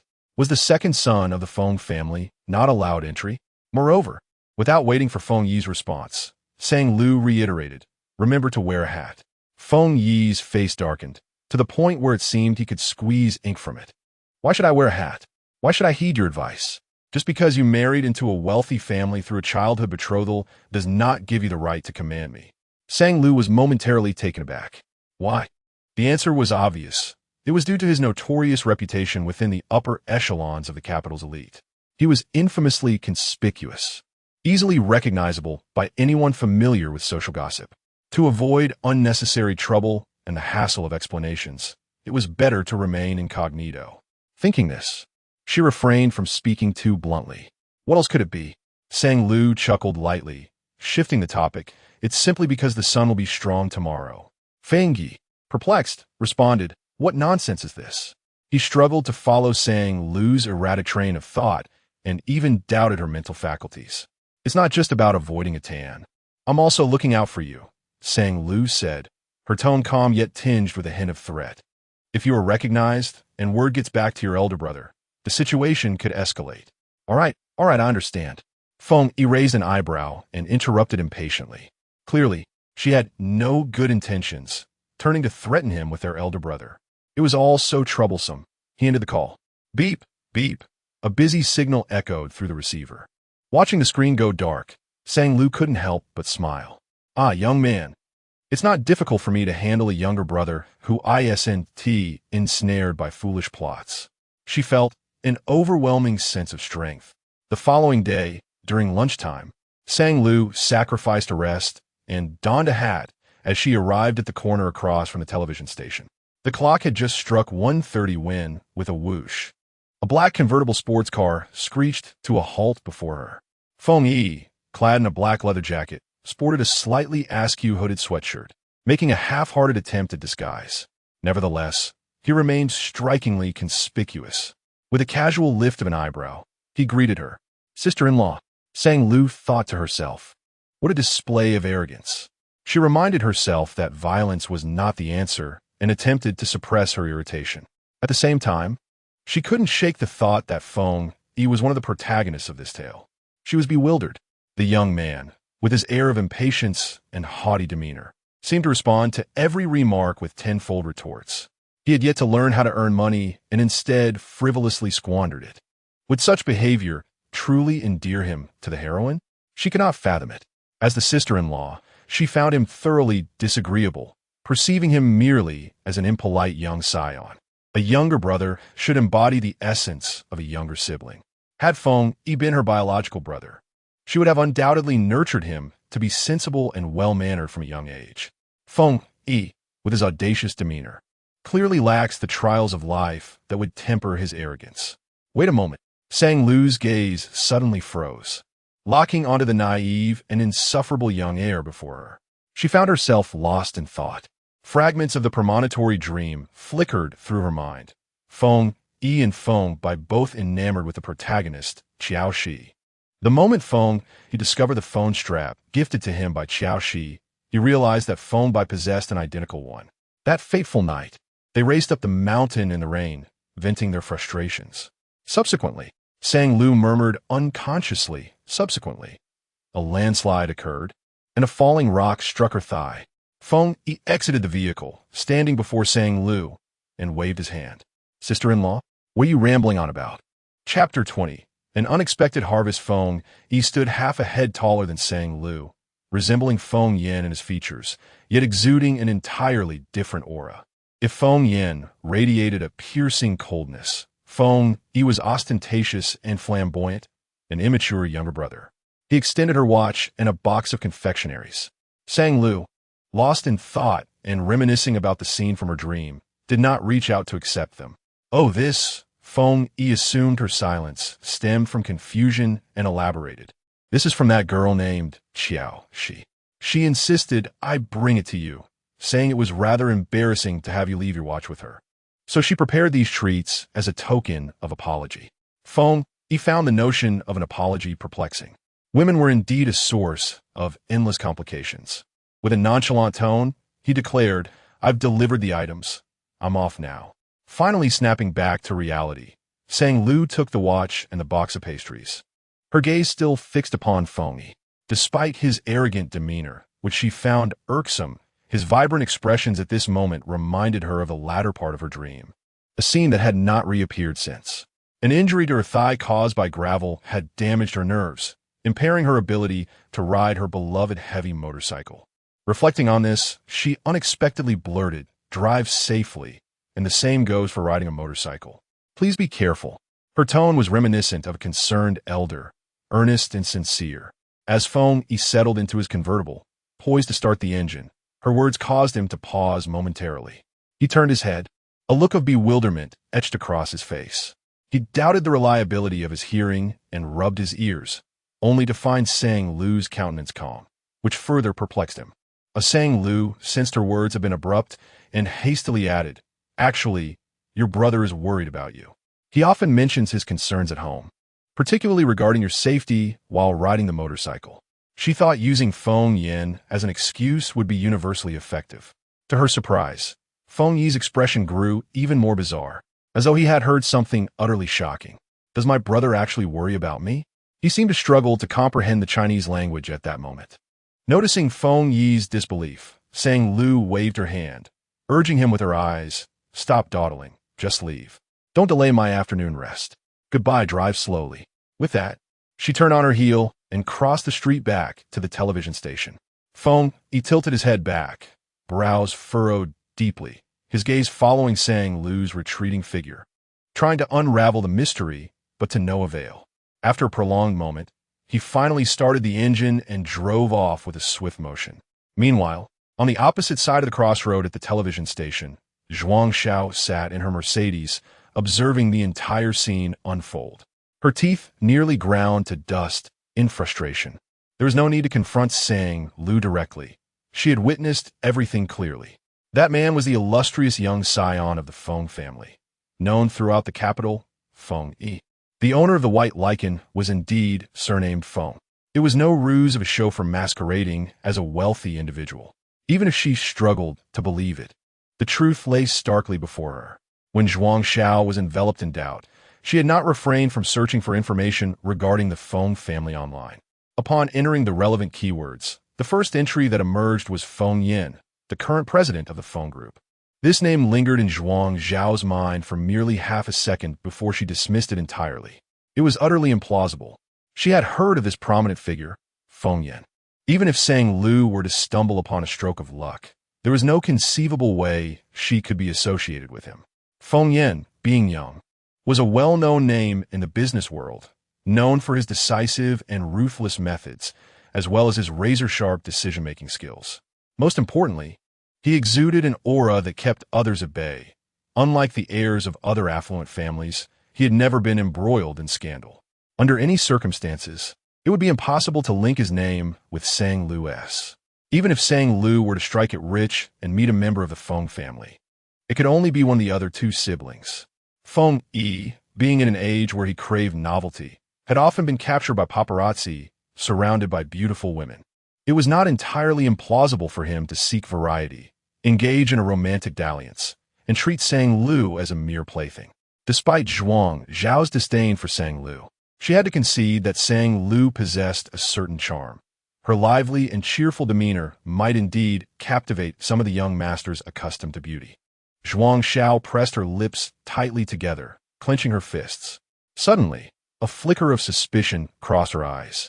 Just moments ago, Sang Lu had donned a hat, and she too was wearing a hat in the community surveillance footage. It was evidently a deliberate attempt to conceal her identity. Perhaps this relationship harbored undisclosed secrets. She gazed towards the entrance of the Beijing television station, her fists alternating between tightening and loosening. Jealousy and malice surged within her. Meanwhile, Feng Yi drove his sports car, leaving a trail of roaring engine sounds in his wake. As he drove, a smirk unexpectedly appeared at the corner of his mouth. Had he heard correctly? His sister-in-law mentioned that his elder brother was concerned about him. Concern was merely another form of care. His elder brother, who was as cold as ice, actually cared for him. Each time he encountered his brother, it was always with a stern face, and during family meals at the old residence. The elder brother would occasionally inquire about his graduate studies, but had never shown any concern for his safety while riding a motorcycle. Throughout his life, his greatest admiration had been for his elder brother. Suddenly receiving his brother's concern felt rather strange, yet, oddly enough, it brought him a sense of joy. Feng Yi felt invigorated, gradually easing his speed.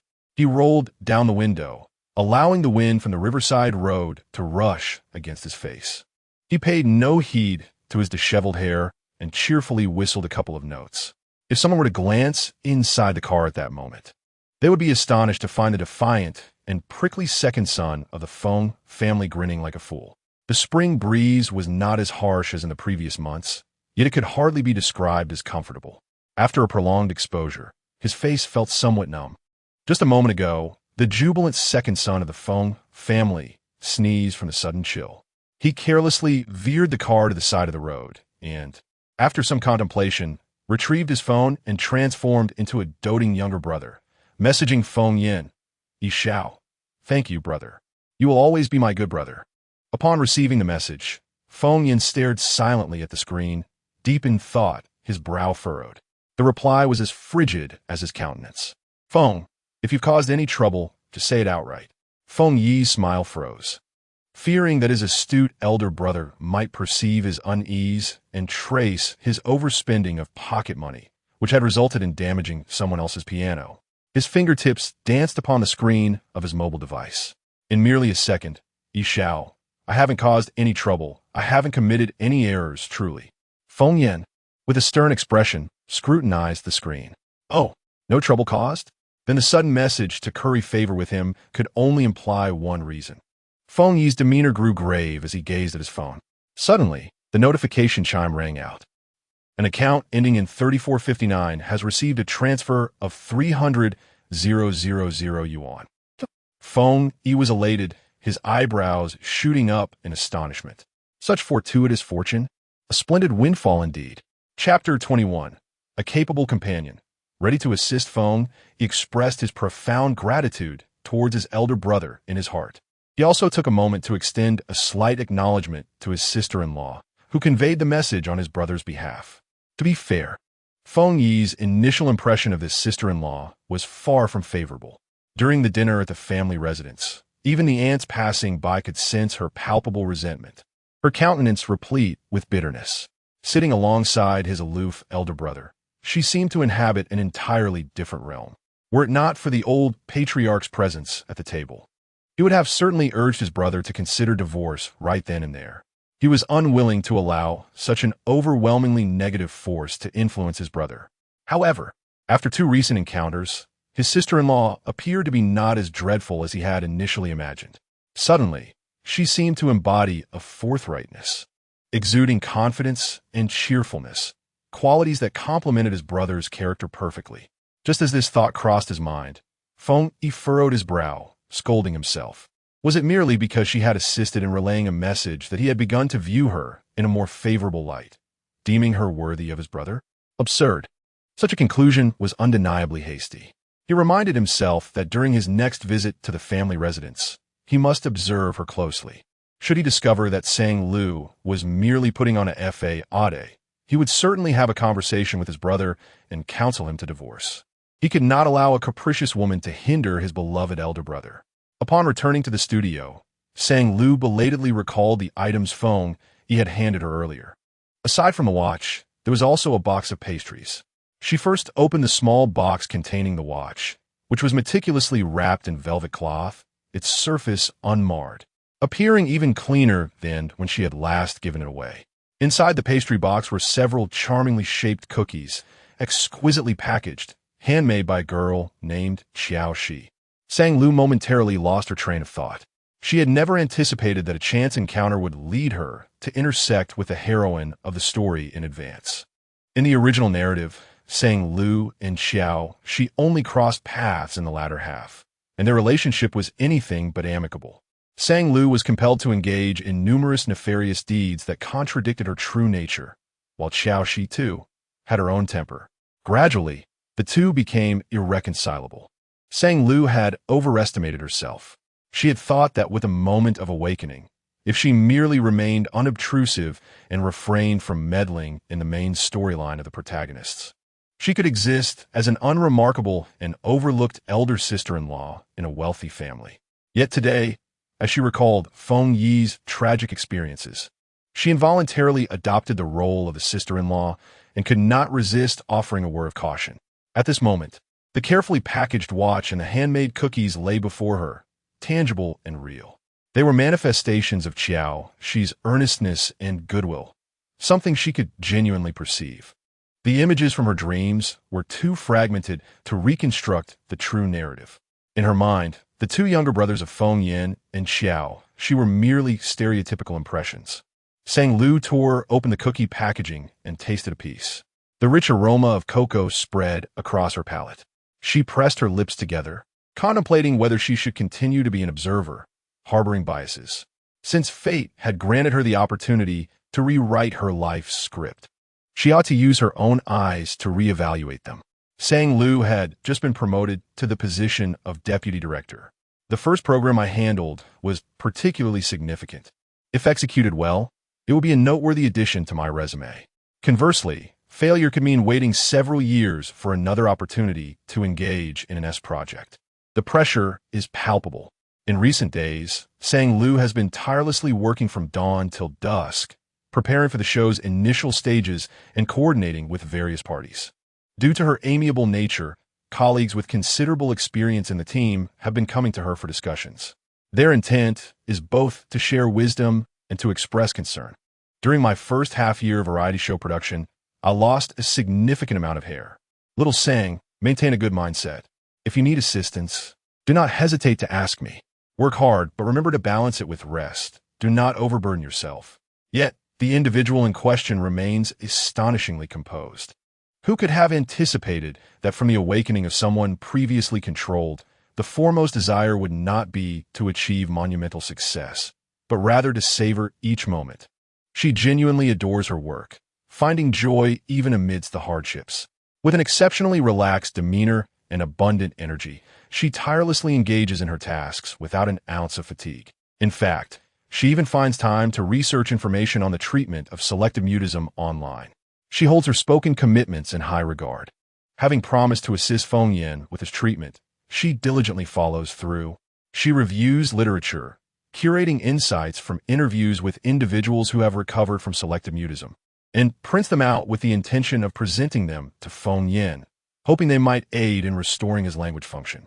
A dutiful sans lui, willing to assist wherever possible. In the luxurious residence of Qinghe Bay, in the study, the glow of the laptop screen illuminates Feng Yan's face. He tilts his head back, sinking into the leather chair, wearily massaging his temples. The study is simply furnished with minimal decor.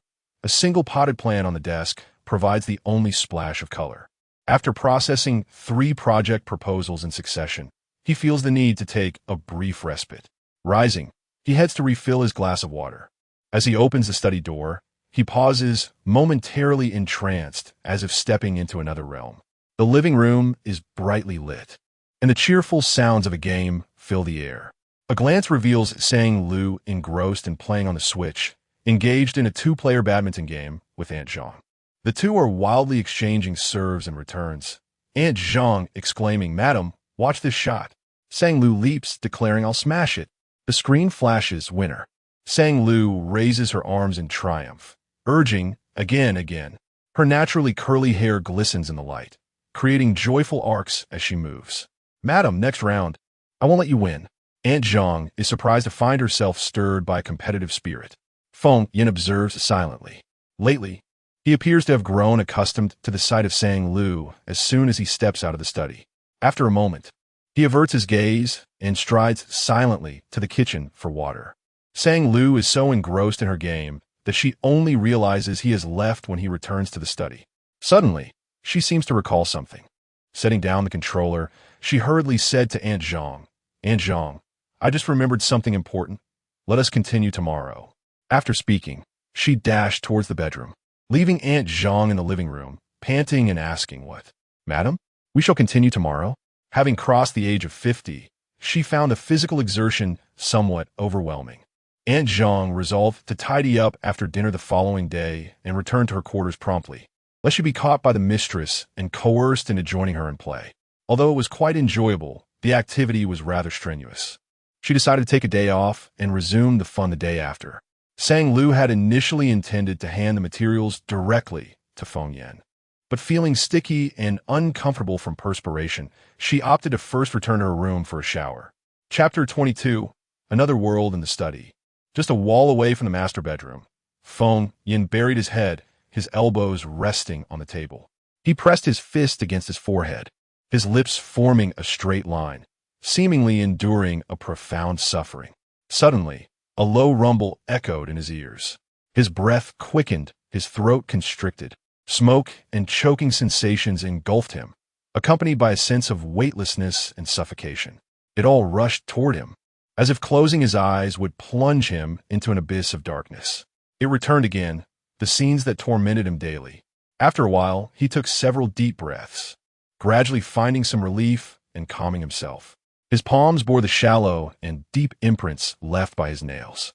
It was time for his medication, he thought. Rising from his chair, he furrowed his brow and walked toward the door. Just as he pulled it open, Sang Lu appeared before him.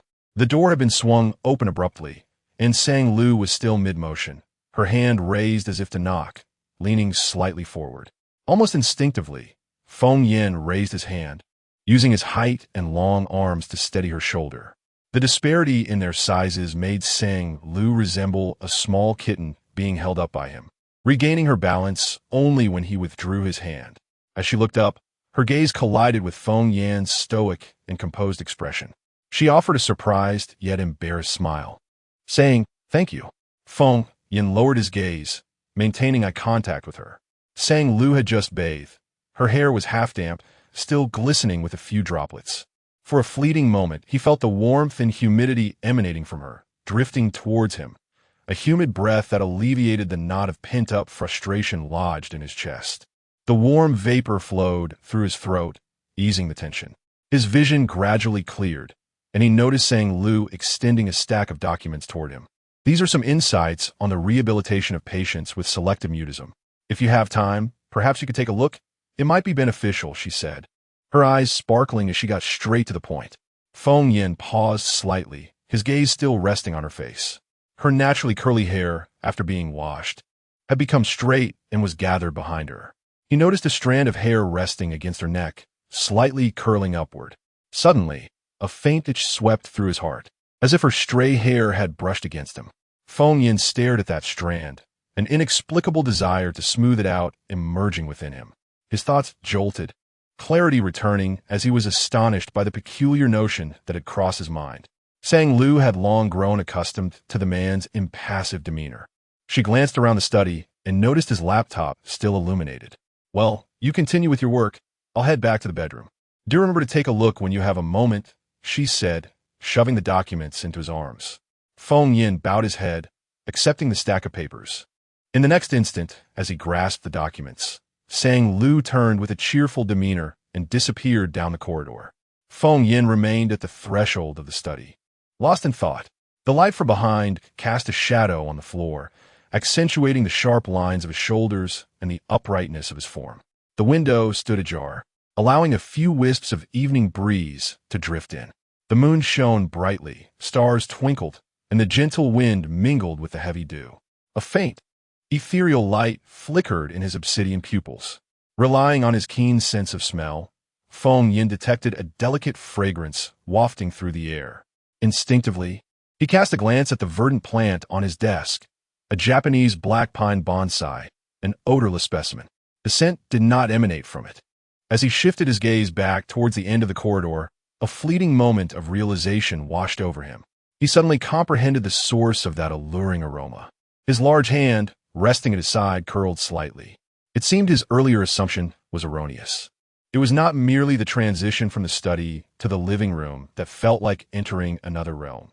Rather, it was the presence of Sang Lu that created such a space, a world capable of momentarily alleviating his burdens. When Feng Yin returned to the study after taking his medication, his brow and eyes regained their serene composure.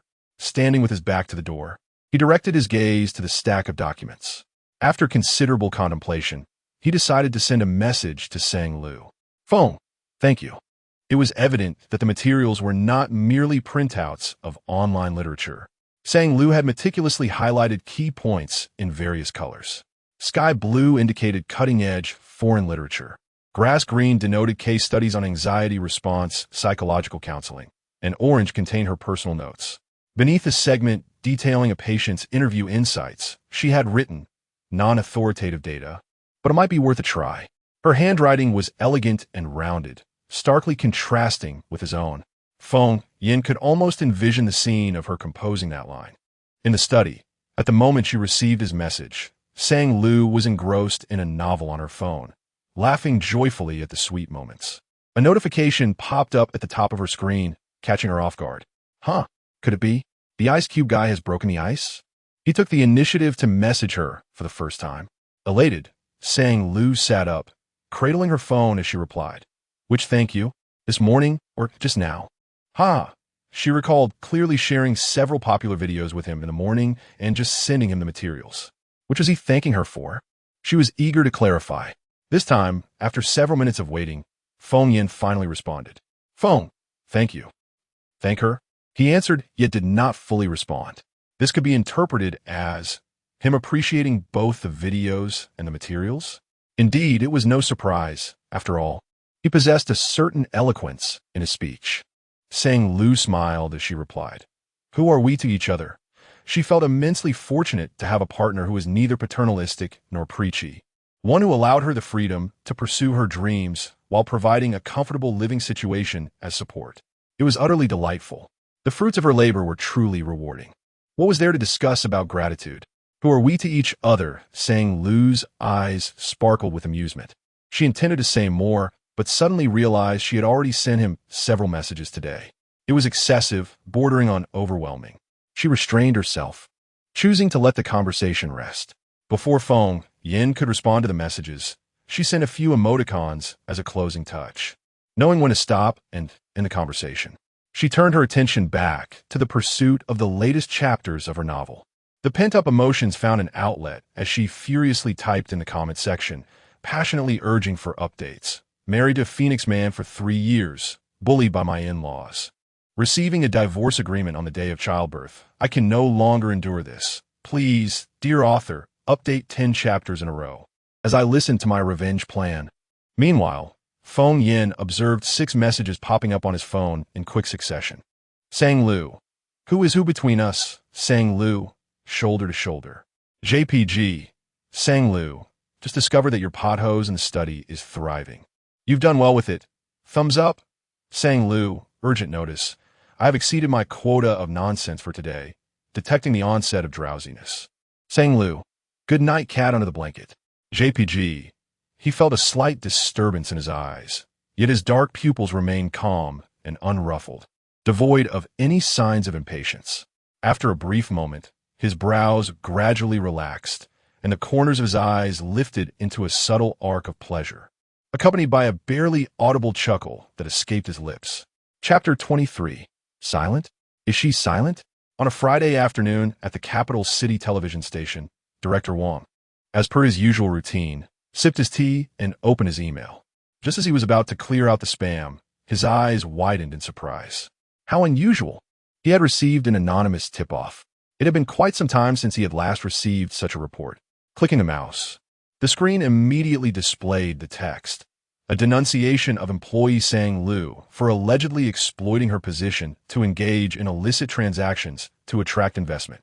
Director Wang's brow furrowed sharply as he continued reading, his expression growing increasingly grim. Absurd.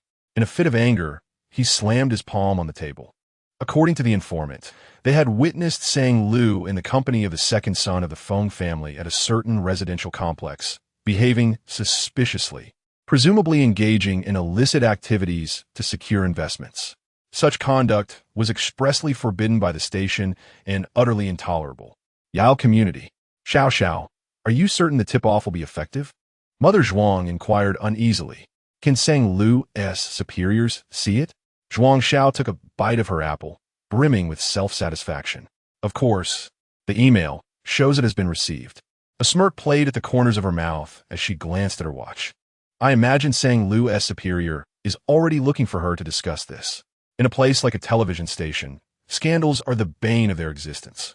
While searching for information on the Feng family, she had come across news of their investment of $50 million in a new program at Capital City Television. To her astonishment, she found Sang Lu's name listed as the deputy director among the staff. Zhuang Xiao recalled that the last time they had met at a barbecue, Sang Lu had still been merely an assistant director. How swiftly she had been promoted to deputy director, and coincidentally, with investment from the Feng family. It was hard not to be suspicious. Could it truly be a mere coincidence? Without needing to think too deeply, it was evident that Sang Lu must have charmed Feng Yi into investing. Zhuang Xiao, following the clues, found a reporting email on the television station's official website and crafted a vividly detailed denunciation. How could someone like the frivolous second son of the Feng family be interested in Sang Lu, if not for her pretentious facade as a professional beauty? If Sang Lu were to lose her job and revert to being an ordinary, unremarkable woman with nothing but her looks, he would surely tire of her in no time. Casting her aside without a second thought, Mother Zhuang, with ill intentions, remarked, engaging in illicit activities to attract investment at such a reputable establishment as a television station would surely constitute a massive scandal. Indeed, let us see how Sang Lu manages this predicament, Zhuang Xiao thought fiercely. The next moment, however, her expression shifted to one of regret. It was a pity she wouldn't be able to witness Sang Lu's disgraceful dismissal from the station in person. But we can, can't we? Mother Zhuang countered. My old colleague's son works at the station. I believe he's in. Mother Zhuang strained to recall, suddenly clapping her hands in realization. I remember. His name is Li Jun. He works in the mailroom, where the gossip flows freely. I'll find a way to inquire. Zhuang Xiao's eyes lit up. Really? That's wonderful. The two exchanged triumphant smiles, as if they could already envision Sang Lu's impending downfall. A few days later, within the television station, rumors swirled with fervor. Today, I witnessed Director Wang emerge from the station manager's office, overhearing snippets of their conversation regarding a letter of accusation that had arrived, alleging illicit physical transactions and attempts to solicit investments through carnal means. Two employees stood beside a trash bin, engaged in casual banter while smoking. Could it be that it involves Sang Lu from Group D? One inquired, surprise and excitement evident in their tone. Have you heard about it? I caught wind of something, came the reply. A man extinguished his cigarette, continuing, a few days ago, I heard Luo Kai from Group E mention that on the day of Sang Lu's investment meeting, she secretly got into a car with an investor, and right there in the vehicle, his voice lowered conspiratorially, his expression taking on a lewd quality. The other gasped, goodness, is she that daring? I thought she was married. Word as she is, the man replied. Imagine if her husband finds out that his wife is indulging in such escapades. He hesitated, a smirk of schadenfreude playing on his lips. The other scoffed, stating emphatically, her husband must be a weakling, unable to even keep his own wife in check. Thus, the rumor spread insidiously, while Sang Lu, the focal point of the gossip, remained blissfully unaware. Feng Corporation Building. Top floor. The pen clattered softly against the desk as Feng Yin completed the last document, making his way to the floor-to-ceiling windows. His reflection revealed his strikingly handsome features. with well-defined hands gripping a mug. He raised it to his lips, savoring a brief respite amidst his busy schedule. The Phone Corporation, nestled in the heart of the business district, offered a panoramic view of towering skyscrapers and a forest of steel. Professionals clad in elite attire hurried past, bustling to and fro. Across the street, a CAF displayed artificial cherry blossom trees at its entrance to attract patrons. Feng Yin's gaze lazily lingered on that faux cherry blossom tree. Suddenly, the image of a particular figure, which had danced through his mind all day, resurfaced. He recalled that Sang Lu possessed a hair tie adorned with a cherry blossom motif. Was it called a hair tie? Or perhaps a hairband? He was uncertain. All he knew was that last night, as Sang Lu emerged from the bathroom, she had used that accessory to tidy her naturally curly hair, revealing her smooth forehead. As she passed by him, the refreshing scent of citrus shampoo wafted through the air, instantly lifting his spirits. When he became aware of this sudden feeling, his hand instinctively moved before his mind could catch up. He opened WeChat and navigated to the green, cartoonish Powerpuff Girls avatar of her moments. Sang Lu's latest post, shared earlier that morning, featured a photo with the caption, "Documents piled higher than my hairline." The reflection in the floor-to-ceiling window grew increasingly vivid, showcasing the composed and steady man, the corners of his eyes lifting ever so slightly. Feng Yin, clearly perplexed by the strange abbreviations, nonetheless found amusement in them. Even her grievances seemed quite entertaining. A buzzing notification interrupted his reverie. It was from Old Master Feng. Yin, don't forget today is the 15th. Come home for dinner with Lu tonight. Old Master Feng, having surpassed the age of 80, possesses a remarkably youthful disposition, adeptly navigating platforms like WeChat and Douyin, which are typically favored by the younger generation. On the 15th of each month, it has been a long-standing tradition for him to return to the ancestral home for dinner. Feng Yin responded affirmatively, good. At the other end, upon reading this message, Old Master Feng's hand trembled slightly around the fishing rod, his eyes widening in astonishment. How rare, he mused. Yin had expressed approval, not merely a nonchalant acknowledgement, as was customary in their previous exchanges. The sun must be rising in the west today. The fishing line dipped lower, signaling a bite. With a robust shout, he swiftly reeled in the line.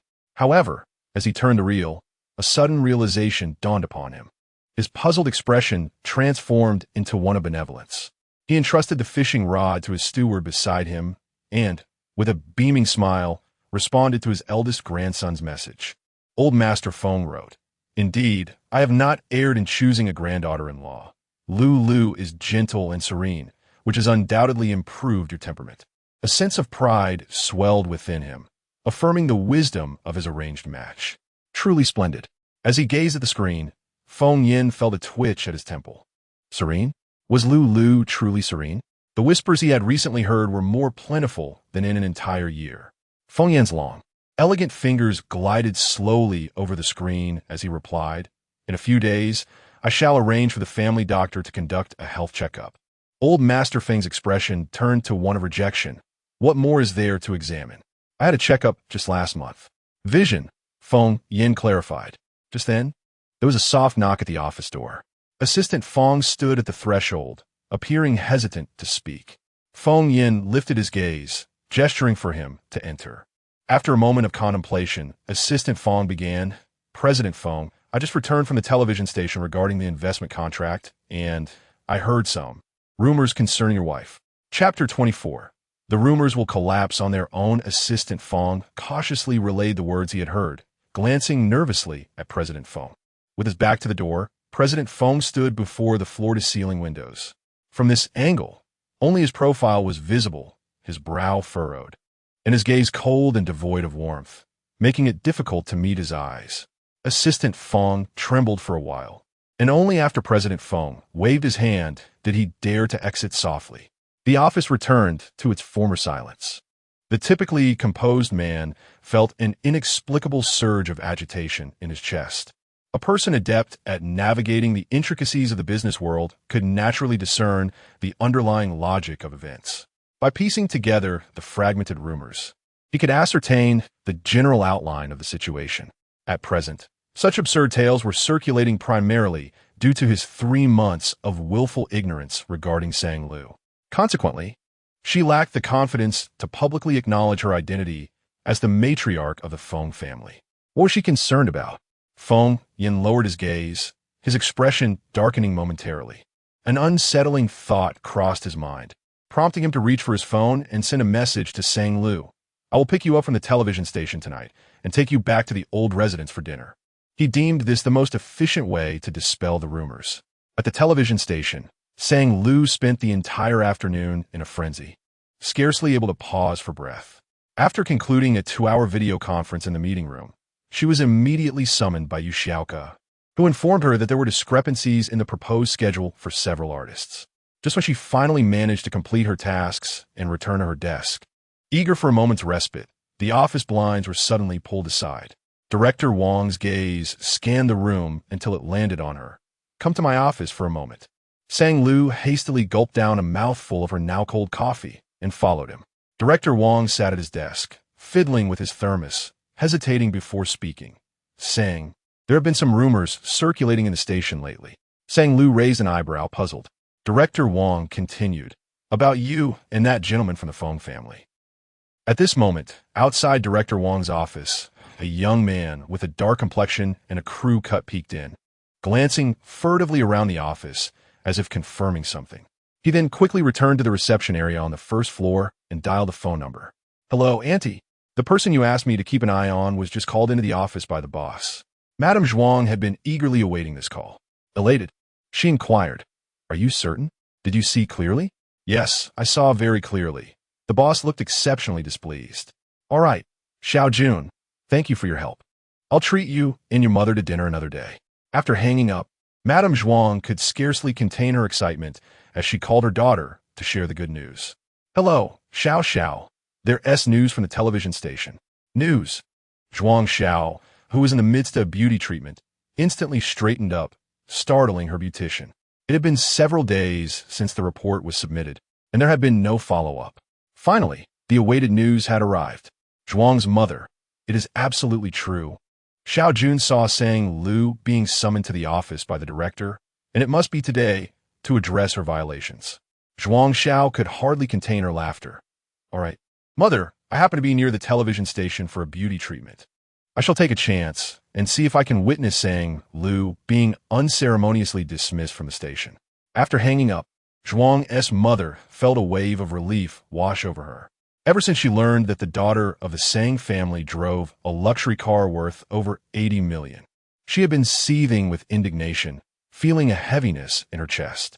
She had compared herself with the Sang family for most of her life. Now, approaching middle age, how could she allow Lin Yuan's daughter to overshadow Xiao Xiao? Suddenly, Zhuang's mother paused. Right? Such a splendid opportunity. How could she forget about her sworn rival? She must seize this chance to vent her frustrations in front of Lin Yuan. Glancing at the clock on the wall, she realized that at this hour, the Sang couple was likely taking a stroll downstairs. A soft chuckle escaped her lips. Huh. They remain blissfully unaware that their daughter is on the verge of losing her job due to a scandal. The harmonious relationship of the Sang couple had long been a thorn in Zhuang's mother's side, especially as her own marriage had grown cold. When one's own life falters, the success of others becomes glaringly irksome. It was high time for the Sang family to face their own upheaval, she mused, feeling quite pleased with herself as she stepped out the door.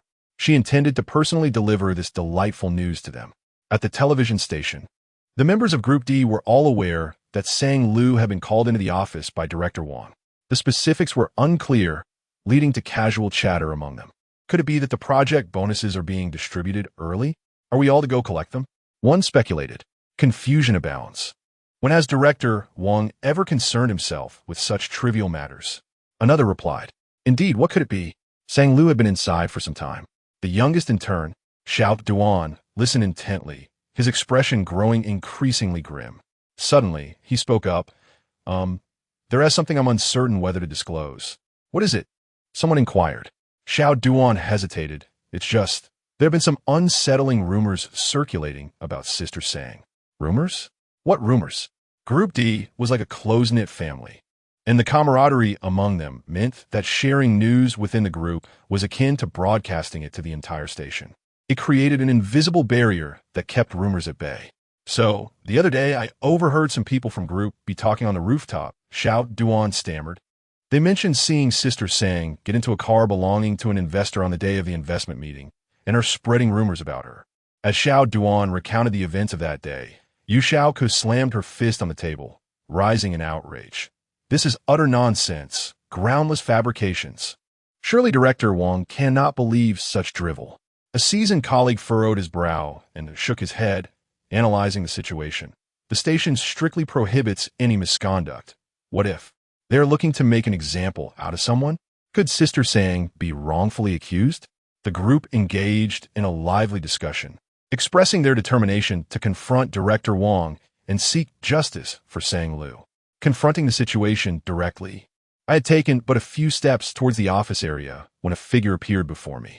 Sang Lu stood by the door, cradling an empty cardboard box in his arms, his face etched with sorrow. The previously bustling crowd fell into an immediate hush. What could be the matter? Sang Lu's expression and the vacant box suggested something troubling. The onlookers exchanged anxious glances. Yu Xiaoke, visibly distressed, inquired, Lu, have you received bad news? Sang Lu lifted his gaze, his eyes slowly scanning the group, and sighed deeply. Yes. Chapter 25. Just for fun, everyone gathered around Sang Lu, firmly seating her on a chair, their expressions filled with concern. Xiao Sang, what on earth is happening? If Director Wang dares to dismiss you over some rumors, we will all quit. Yes, we won't work under such circumstances. It's outrageous to wrongfully accuse someone. Indeed. Please, share with us what that scoundrel Wang said. Sang Lu was momentarily taken aback. Dismissed? What dismissal? She looked at everyone in confusion. Director Wang assigned me a business trip for 5 whole days. 2. In the heated atmosphere, Xiao Duan could no longer maintain his composure. I am your father, the grand piano maestro of the canyon. Before Sang Lu could finish her sentence, he slammed the table and exclaimed, a business trip? How dare he send Xiao Sang on a trip? His words suddenly halted. His furious expression froze, morphing into bewilderment. A trip? Hey, trip? Yes. Sang Lu threw her hands up in exasperation. Everyone has been so busy lately, and yet they send me to a business trip, claiming it's for learning and communication at Qingmang TV. I'm leaving next Monday, and at this critical juncture, how can I possibly find time to go? She buried her head in her hands, distressed. A trip to Qingmang for communication? That sounds wonderful. One colleague beamed with joy. Is that the bad news you mentioned? Sang Lu, who had just transitioned from despair to a state of pounding her chest in frustration, lifted her head in anguish. Yes, isn't that considered bad news? How can it not be? It's like being drenched in a downpour during a hailstorm. She was on the verge of despair. Everyone was silent. Yu Xiaoke pointed to the empty cardboard box and asked, then why do you look like you're about to pack up and leave with that box? Huh? A box? Sang Lu looked over, puzzled. My folders are piled too high on my desk. So I spotted an empty box in Director Wang's office and asked for it to tidy up some things to take home. Everyone, oh, I see. An awkward silence ensued. It seemed as though they could hear crows cawing overhead in the D group office area. Caw, caw. The tension was palpable. At that moment, Sang Lu fully comprehended the misunderstanding reflected in their gazes. They thought she had been dismissed. Earlier, in Director Wang's office, he had informed her that someone had filed a complaint against her, mentioning that there were numerous rumors circulating about her. He had called her in primarily to hear her side of the story. Sang Lu had been momentarily stunned by the inquiries. What could I possibly say? After all, the matter had been brought directly to her. She decided to speak the truth, though she briefly hesitated, contemplating whether to reveal everything. She pondered if Feng Yin would prefer that their marital relationship remain private from unrelated individuals. However, she concluded that she could not jeopardize her job due to concerns about a man's feelings. She knew where her priorities lay. Thus, she candidly expressed her thoughts to Director Wang. On the day of the investment conference, she did not arrive in the vehicle of some enigmatic investor, but rather in the car of her lawful husband. As for the allegations mentioned in the anonymous letter regarding Feng Yi, they were nothing but fabrications. There was no correlation whatsoever. Regarding the investment, she was entirely unaware beforehand. Based on her understanding of Feng Yan, she was certain that he would not choose to invest solely due to their relationship. More importantly, she had unwavering confidence in the D Group's program. The project they painstakingly devised deserved to attract investment. It was a testament to the investors' discernment. They would continue to strive and repay this trust. That was all there was to it. As she spoke, Sang Lu's gaze was as resolute as a warrior's. Director Wang's mouth fell agape, shock washing over him in waves. Sang Lu was oblivious to the psychological turmoil Director Wang had undergone when he suddenly informed her that there were 2 slots available for exchange at Qingmang TV, with one of them already designated for her. Sang Lu immediately inquired, Director Wang, you wouldn't be assigning me this opportunity as a form of punishment for being half an hour late the other morning, would you? That would be unjust. Director Wang, with an expression of fairness and impartiality, interrupted her before she could finish. Do not overthink it. One of the slots was always meant for you. It was merely the issue of the anonymous letter that delayed the notification. Now that everything has been clarified, there is no problem. You can proceed with your exchange and learning with peace of mind. At that moment, Sang Lu was utterly taken aback, taking several minutes to reconcile herself with the reality of having to carve out time from her busy schedule for a business trip. Her thoughts returned to the present, where the members of Group D had gathered around her, ready to champion her cause. Sang Lu, maintaining her composure, shocked lightly. She summarized the events and reassured them. There is no need to worry about me. I have already clarified everything with Director Wang regarding those baseless rumors. Following an unexpected turn of events, the clock ticked lazily towards 5 o'clock. Yu Xiaoke clasped her hands in relief, exclaiming that it was fortunate it was merely a false alarm. Someone chimed in. No harm done. It's 5 o'clock. Time to clock out. Sang Lu quickly tidied her desk, placing the mountain of folders into a box. Cradling the box, she exited the office alongside her colleagues. As they reached the ground floor, the flow of people increased. After waiting for several elevators, they finally descended to the first floor. Upon stepping out of the lobby, they noticed a few individuals smoking by the trash can, their eyes casting towards them. Leading the group was Luo Kai from Group B, who often congregated by the trash can for reasons unknown. Sang Lu cast a disinterested glance in their direction. Luo Kai, spotting the box in Sang Lu's arms, suddenly appeared to realize something, chuckling as he nudged his companion with his elbow. Look, the one who climbed the corporate ladder is finally being shown the door from the TV station. He had long held disdain for the D Group, hoping that the entire team would pack their bags and leave. His companion immediately chimed in, Kai Ge with her gone. The opportunity to go to Qingmang TV should be securely yours, right? Another added, needless to say, among all the project teams, who is more qualified than our Kai Ge? Indeed, even if that woman does not leave, there will undoubtedly be a share for Kai. Luo Kai squinted his eyes, leisurely savoring a puff of smoke, with joy evident on his face. Keep it low-key, low-key. Sang Lu was positioned some distance from the trash can and was completely oblivious to Luo Kai's intentions. Only Xiao Duan noticed the malicious glint in Luo Kai's eyes. Frowning, she shot him a glare and even gave him the finger. Oh look, that little sycophant from their group is glaring at me. Luo Kai mocked his companions, feigning fear. Following his words, a burst of laughter erupted near the trash can. Among the laughter was Zhuang Xiao, who sat in a Mercedes parked outside the television station. Her gaze was fixed intently in the direction of Sang Lu. Though the distance was considerable, she could clearly see Sang Lu's dejected expression. Upon witnessing Sang Lu clutching a tattered cardboard box, surrounded by several colleagues, one of whom offered her a comforting embrace, Zhuang Zhao's eyes sparkled with delight, and she smirked. No doubt about it. That farewell look of reluctance. What else could it be but dismissal? A surge of satisfaction welled up within her. Even if Sang Lu were to cling to the second young master of the Feng family, so what? Ultimately, she was just packing her things and leaving in disgrace. If that second young master truly cared for her, would he allow her to be dismissed? It seemed their relationship was not as profound as it appeared. She was merely a plaything, a fleeting amusement. Zhuang Zhao's thoughts then drifted to her own boyfriend. Regardless of everything, he earned a substantial income had a decent appearance. And although he was considerably older, what of it? Such men were hard to come by nowadays.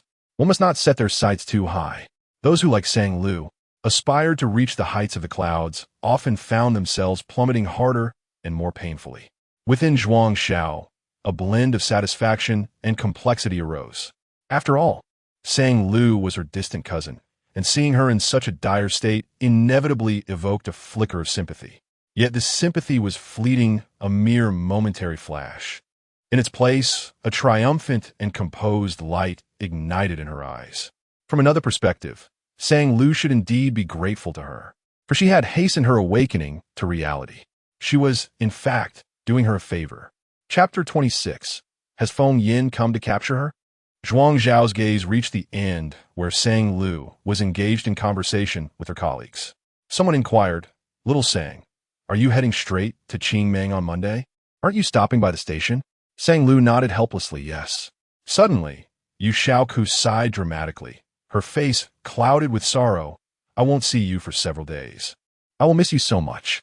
Another colleague, infected by her exaggerated sentiment, embraced Sang Lu with reluctance. "What a pity. My birthday is next Wednesday, and I'd planned to visit that music restaurant you recommended, hoping we could all relax together. But now you can't come. What a shame." Sang Lu lamented. Alas, the business trip comes at the worst time. Zhuang Xiao wished to engrave Sang Lu's desolate expression into her memory.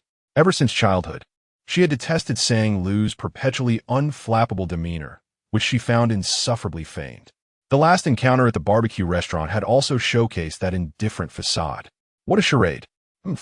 This time, it seems she can no longer maintain that pretense. Zhuang Xiao felt a subtle thrill of victory within. She dialed her mother, eager to share this delightful news. "Hello, Mom, I saw Sang Lu. The information you received is accurate.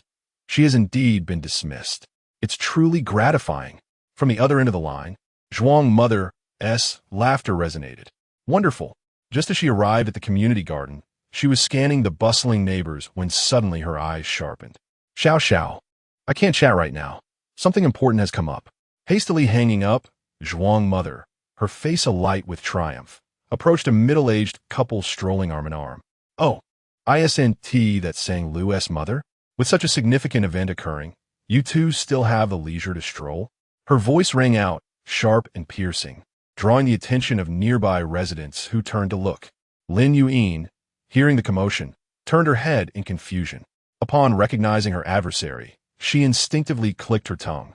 By this time, Zhuang Mother had reached them, her excitement palpable as her facial muscles twitched. She spoke even louder, afraid the surrounding crowd might miss her words. "You haven't heard? Sang Lu has been expelled from the television station." "What did you say?" Sang Chong Feng's expression tightened. "Lu has been expelled? What is going on?" His beloved daughter, who had been thriving, how could she be dismissed? Was she being mistreated? He needed to inquire immediately.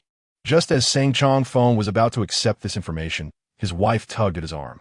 Lin Yuyin's gaze faltered, sensing something amiss. How could she be unaware of the Zhuang family's reputation?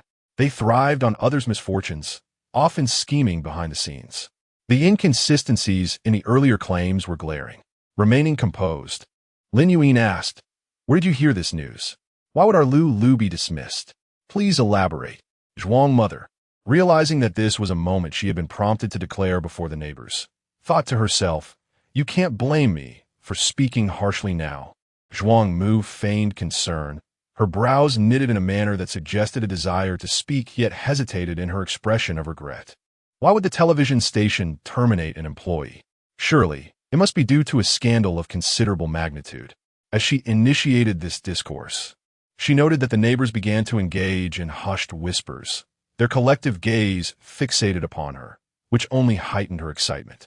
With a tone imbued with exhilaration, she continued, "Your family Sang Lu, in pursuit of wealth and a commendable performance at the station, shamelessly entangled herself with a scion of a wealthy family, defying the station's regulations, and, consequently, she's been dismissed." Sang Lu and her colleagues conversed as they traversed the corridor. Descending the steps of the lobby, they had yet to cover the remaining few hundred meters to the television station's entrance. To their left lay an expansive parking lot, adequately provisioned for employees with ample parking spaces, including shelters for electric vehicles to shield them from rain while charging. During peak hours, numerous individuals were retrieving their vehicles. Luo Kai and his companions, puffing on cigarettes, meandered in their direction, separated by a distance of 5 to 6 meters. The acrid scent of smoke occasionally wafted over, eliciting frowns from those nearby. Suddenly, Luo Kai squinted as a blinding light pierced his vision. Cursing under his breath, he focused on the source of illumination, coming to an abrupt halt. As dusk approached, a black luxury car glided through the entrance of the television station. It sliced through the encroaching mist like a blade, adorned with a silver-winged goddess emblem, leaving a shimmering trail of platinum in the dying rays of the sun. The low rumble of the engine ceased abruptly as the car came to a standstill, and the murmurs of conversation dwindled. The bustling crowd, previously engaged in their departure, froze momentarily, all eyes drawn to the vehicle. Goodness! The cigarette that Luo Kai had been holding fell from his lips as his pupils dilated in shock. This luxury vehicle was worth at least 8 digits. Whose car could it be? Yu Xiaoke, engrossed in her phone, remained oblivious to the commotion around her. Turning to Sang Lu, she casually inquired, Lu, did you inform your husband about the sudden business trip? Aware that Sang Lu was newlywed, but having never heard her discuss familial matters, her curiosity was piqued, accompanied by concern that her friend might forget amidst her busyness. Sang Lu replied, my husband? He. Her words trailed off as the corner of her eye caught sight of the black car. It looked strikingly familiar. Her expression shifted from casual to stunned. Was it that the vehicle that always parked next to the orange car in the garage? It belonged to Feng Yan. Feng Yan had arrived? A question mark arose in her mind, and her unfinished thought morphed into an unvoiced query. Why is he here? Huh? What? Your husband is here? Yu Xiaoke's eyes sparkled with intrigue. Sang Lu's husband had come to pick her up? Her curiosity was piqued. She had long wished to uncover the identity of the fortunate man who had managed to marry Sang Lu. At last, she would have the opportunity to behold his true nature. Given the surrounding atmosphere had quieted, Luo Kai and his companions, not far off, also heard Sang Lu's remark. They glanced between Sang Lu and the car. The sycophant beside Luo Kai, his eyes filled with confusion, questioned, Brother Kai, did you hear that? Sang Lu just said that car belongs to her husband? Immediately, someone chimed in, who can't brag? Luo Kai mocked, if her husband could afford that car, I'd gladly sever my head to serve as her stool. It's utterly ridiculous. Could she have been dismissed? The shock must have driven her mad. A gasp arose from the crowd. Oh no, could it be that her husband discovered her escapade with the investor's car? Has she come to the television station to cause a scene? Today promises to be entertaining. Luo Kai and his companions exchanged banter. At that moment, Sang Lu was oblivious to their chatter. Suddenly, she realized something of great importance. She tugged at Yu Xiaoke's arm, anxiously inquiring, Xiaoke, what's the date today? The 15th, came the reply. The 15th. Panic set in. It was the day designated for returning to the ancestral home for dinner. She had been so preoccupied that she had entirely forgotten, Sang Lu lamented. As a wife in a strategic marriage, to overlook such a responsibility was inexcusable. Feng Yan might very well have come to the television station to confront her, just as she was berating herself for her forgetfulness. The door of the luxury car swung open. A man stepped out. Chapter 27. Allow me to introduce my husband. His luxurious car boasts an exceptional level of privacy, its pitch-black windows concealing the interior with utmost secrecy. A middle-aged man emerges from the driver's seat, clad in a dark suit with a meticulously knotted tie and adorned with white gloves. Gloves? A chauffeur, perhaps? Scoffed a companion of Luo Kai, laughter escaping their lips. How amusing. It turns out Sang Lu's husband is merely a driver after all. With a hint of disdain, Luo Kai glanced meaningfully in Sang Lu's direction, pondering why she was left unfulfilled, the implication of infidelity lingering in the air. As chuckles echoed around, the middle-aged man briskly approached the rear door. His movements were executed with such precision that one could surmise he had received professional training. He slightly bowed, extending his hand to open the car door, which then swung open with deliberation. A polished shoe descended to the ground, revealing a man in tailored suit pants that accentuated his long, powerful legs. The moment Feng Yin stepped out of the vehicle, the surrounding atmosphere seemed to freeze momentarily, awash with gasps of admiration from the crowd. Feng Yan's gaze was aloof and indifferent, exuding an air of aristocracy as if untouched by the tribulations of the world.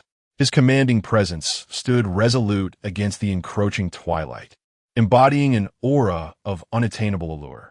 With a decisive flick of his elegantly defined fingers, he effortlessly closed the car door behind him. The thud of the door resonated sharply in the evening air, capturing the attention of all present. While the crowd's gaze was fixated on Feng Yan, his own eyes locked onto a particular spot within the throng. Curious, others followed his line of sight. In that fleeting instant, countless eyes fell upon Sang Lu. Overwhelmed by the attention, Sang Lu felt her mind whirl in confusion. My goodness, is that not CEO Feng from the Faux Corporation? I never imagined he would be even more handsome in person than in magazine photographs. The allure of a mature man is simply unparalleled. What brings CEO Feng to the television station? Surely, the station director would greet him personally if he knew. The murmurs and exclamations had not ceased since the moment Feng Yin alighted from the car. Yet, the man at the center of attention remained oblivious to the surrounding chatter. His gaze fixated solely on Sang Lu. Suddenly, he raised his right hand, nonchalantly beckoning her with his index and middle fingers. The gesture, though casual, carried an unmistakable air of authority that brooked no refusal. Sang Lu blinked in bewilderment. Huh, is he summoning me? Panic surged within her. The demeanor of this enigmatic man indicated he had indeed come to confront her. Lulu, exclaimed Yu Xiaoka, covering her mouth in astonishment, her words tumbling over one another. Your husband is Feng Yin? The rumored cold and unapproachable tycoon is your husband? Oh my goodness, what a shocking revelation. Sang Lu's lips pursed slightly as she nodded, her demeanor stiffening. With him standing before her, there was no escaping the situation. Yes. Yu Xiaoka's expression morphed into one of sheer disbelief, akin to a groundhog in shock. Meanwhile, colleagues from Group D exchanged incredulous glances, grappling with the overwhelming implications of Sang Lu's words. Each one rendered speechless, their faces reflecting their astonishment. In the break room last time, a few individuals could not help but lower their voices to gossip about Feng Yin in front of Sang Lu. One incredible revelation. Sang's lips are sealed, yet she enjoys such lavish meals. Under the captivating gaze of her colleagues from Group D, Sang Lu approached Feng Yin, her tone tinged with awkwardness as she expressed her apologies. I'm sorry. I completely forgot today is the 15th. She took a shallow breath and discreetly glanced at Feng Yan's reaction. Perhaps it was her own guilt, or perhaps the dimming twilight that amplified her unease. But she felt an unusually formidable aura emanating from him today. It was best not to meet his gaze directly. With agile steps, she pivoted to stand beside Feng Yin, thinking that since the truth could no longer be concealed, she might as well acknowledge it openly. With a gentle smile, she confidently introduced him to her colleagues from Group D. Allow me to introduce, this is my husband, Feng Yin. The world seemed to pause momentarily, enveloped in an odd and fleeting silence. Moments later, a cacophony erupted from the distant crowd. Did I hear that correctly? Sang Lu just referred to Feng as her husband? Seriously, this is astonishing. No wonder she had never attended any social events at the station. It turns out she is a lady of high society. How should I address Sang Lu from now on? Should I call her Madame Feng? At nearly the same moment, the colleagues from Group D regained their composure and began to wave and greet enthusiastically. Hello, Mr. Feng. It's a pleasure to meet you at last. Hello, Mr. Feng. Haha, I saw you at the investment conference. You might not remember me, haha. Mr. Feng, I am. The greetings surged like waves, cascading through the air. Sang Lu was momentarily stunned. She had anticipated some surprise regarding her relationship with Feng Yin, but she never imagined the reaction would be so exaggerated. What she remained unaware of was that at the moment she uttered the term husband, the man beside her momentarily froze, his calm demeanor briefly disrupted. As shadowy depths of his dark, clear eyes flickered with a profound light.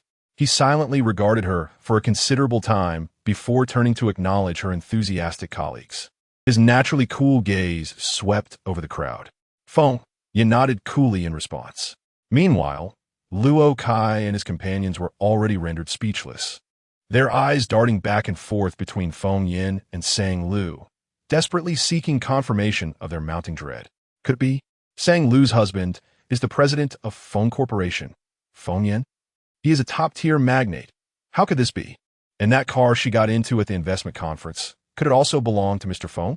Panic surged through Luo Kai, a chilling sensation creeping up his spine, rendering him motionless. Regret washed over him. He wished he could slap himself for the unkind remarks he had just made about Sang Lu. Now it was all over. Offending Sang Lu was tantamount to offending the Feng family, whose standing in the capital is beyond reproach. In the event that Sang Lu reports to President Feng, the latter could easily crush him with a mere flick, far simpler than squashing a tiny ant.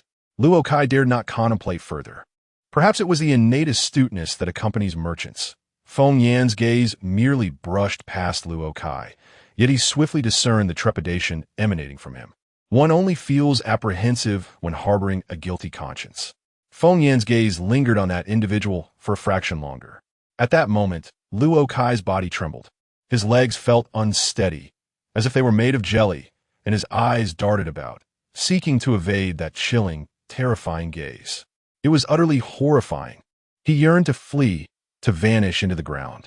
Yet his legs felt as though they were encased in thick mud, rendering him immobile. Meanwhile, outside the television station, in a Mercedes, Zhuang Xiao craned her neck to peer out. The scene before her shifted too rapidly. She could not hear the conversations of the crowd and remained oblivious to the unfolding events. What was happening? A luxurious car had just entered.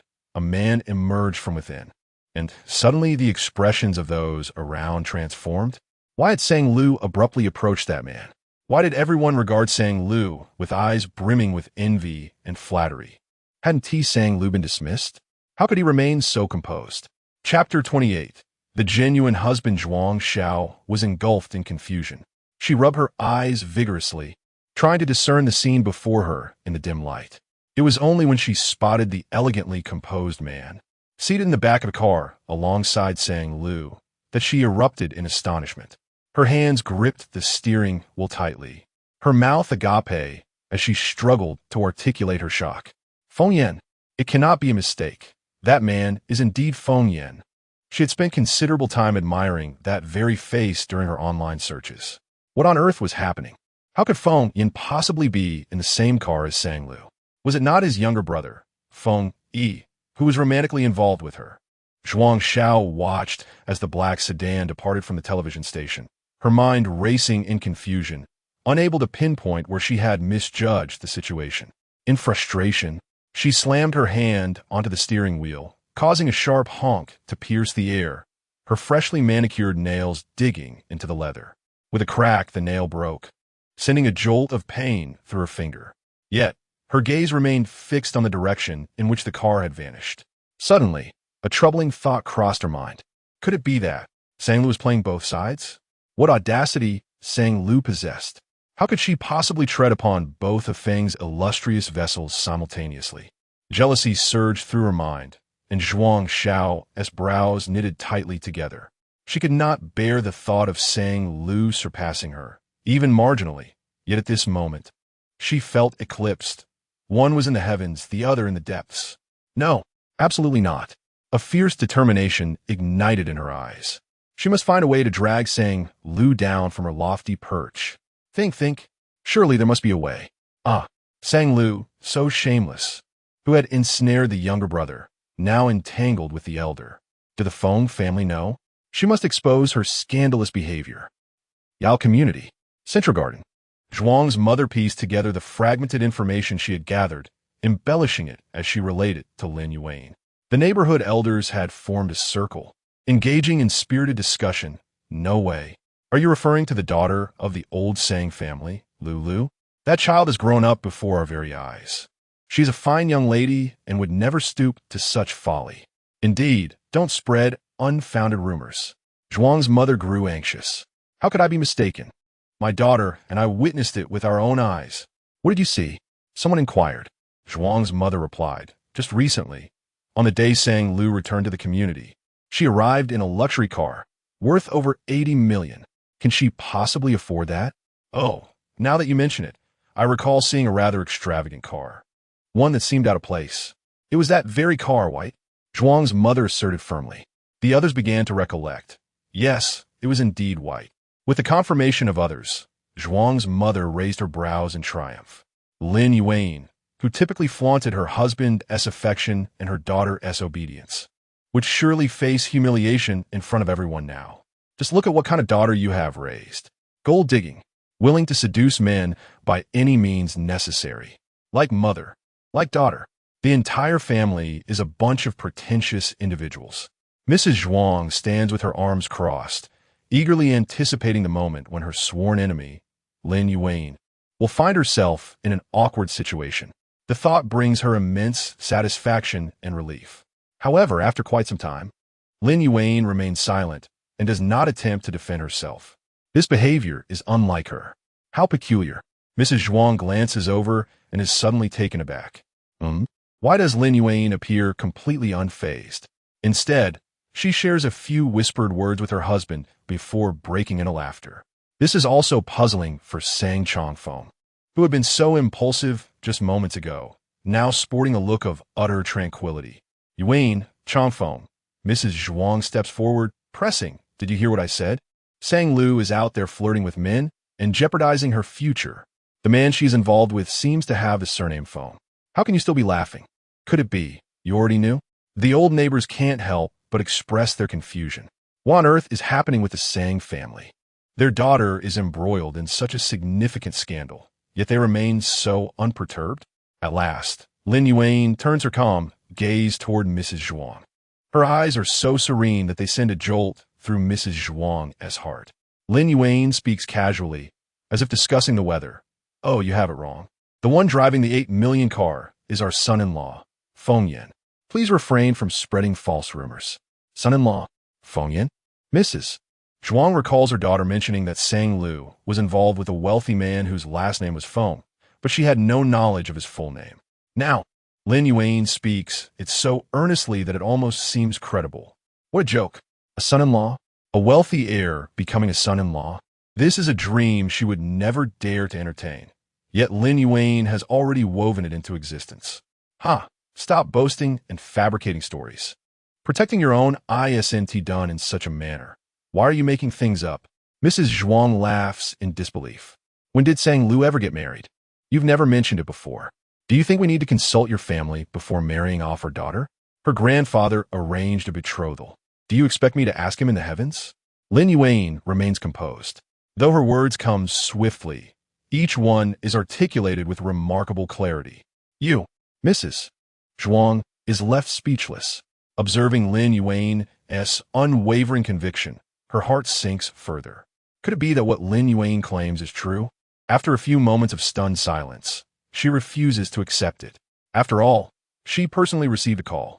Xiao Jun clearly stated that he saw Sang Lu being summoned to the leader's office. After a long pause, she manages to utter, I only heard about it and was worried, which is why I hurried to inform you. That said, rumors don't arise from nowhere. Have you tried calling Sang Lu to inquire? What if she has been hiding it from you? I know my daughter well. Our bond is strong. There is no need for inquiries. Lu is intelligent and discerning. She never causes us worry. Lin Yuan interrupts without a moment's hesitation. Yet Mrs. Zhuang still attempts to say something further. Lin Yuan interjects.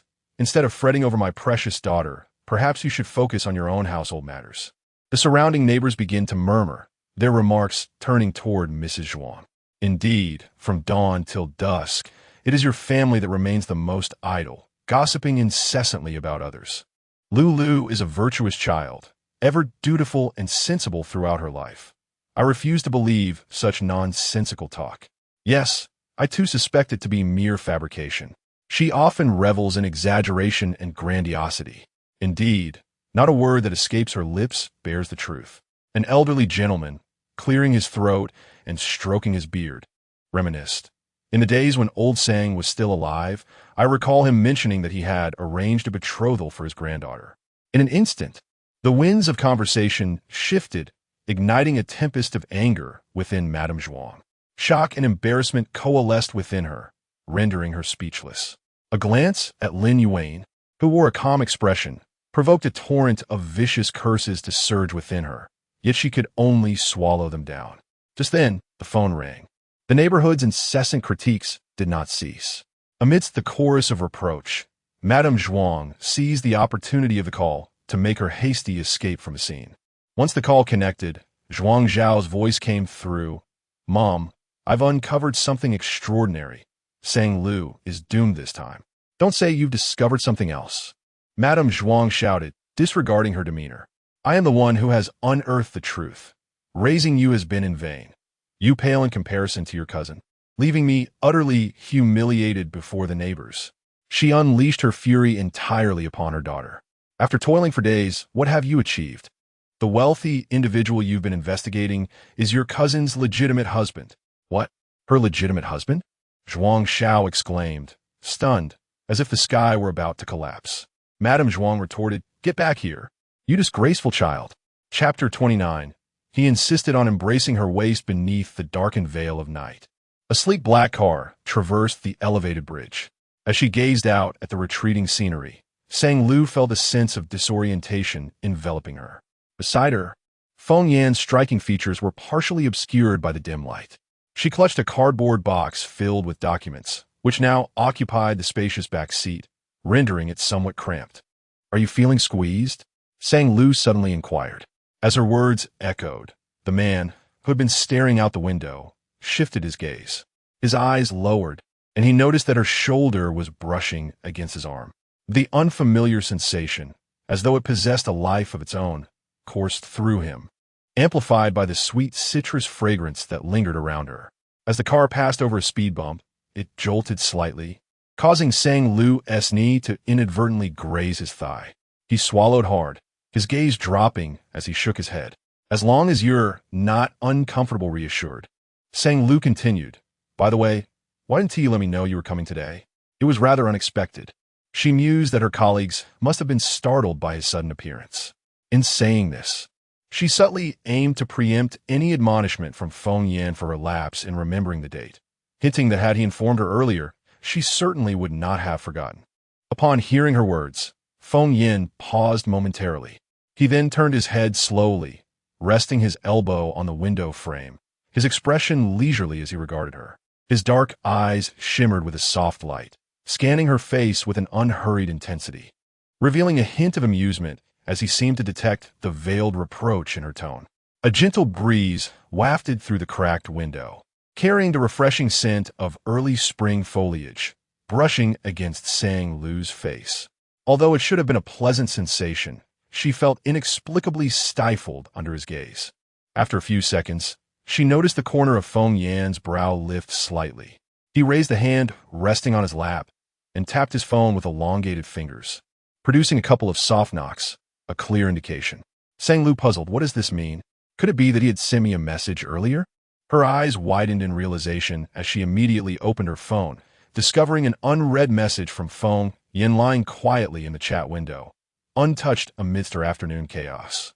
At this moment, without even lifting her gaze, she could sense Feng Yan's intrigued eyes fixed upon her, as if silently questioning what else she might blame him for. Sang Lu, feeling her attempt to deflect had failed, decided to gloss over the matter. She flashed a grin and said, "I apologize for my oversight. Once we arrive at the old residence, I shall conduct myself well and ensure I do not disappoint you."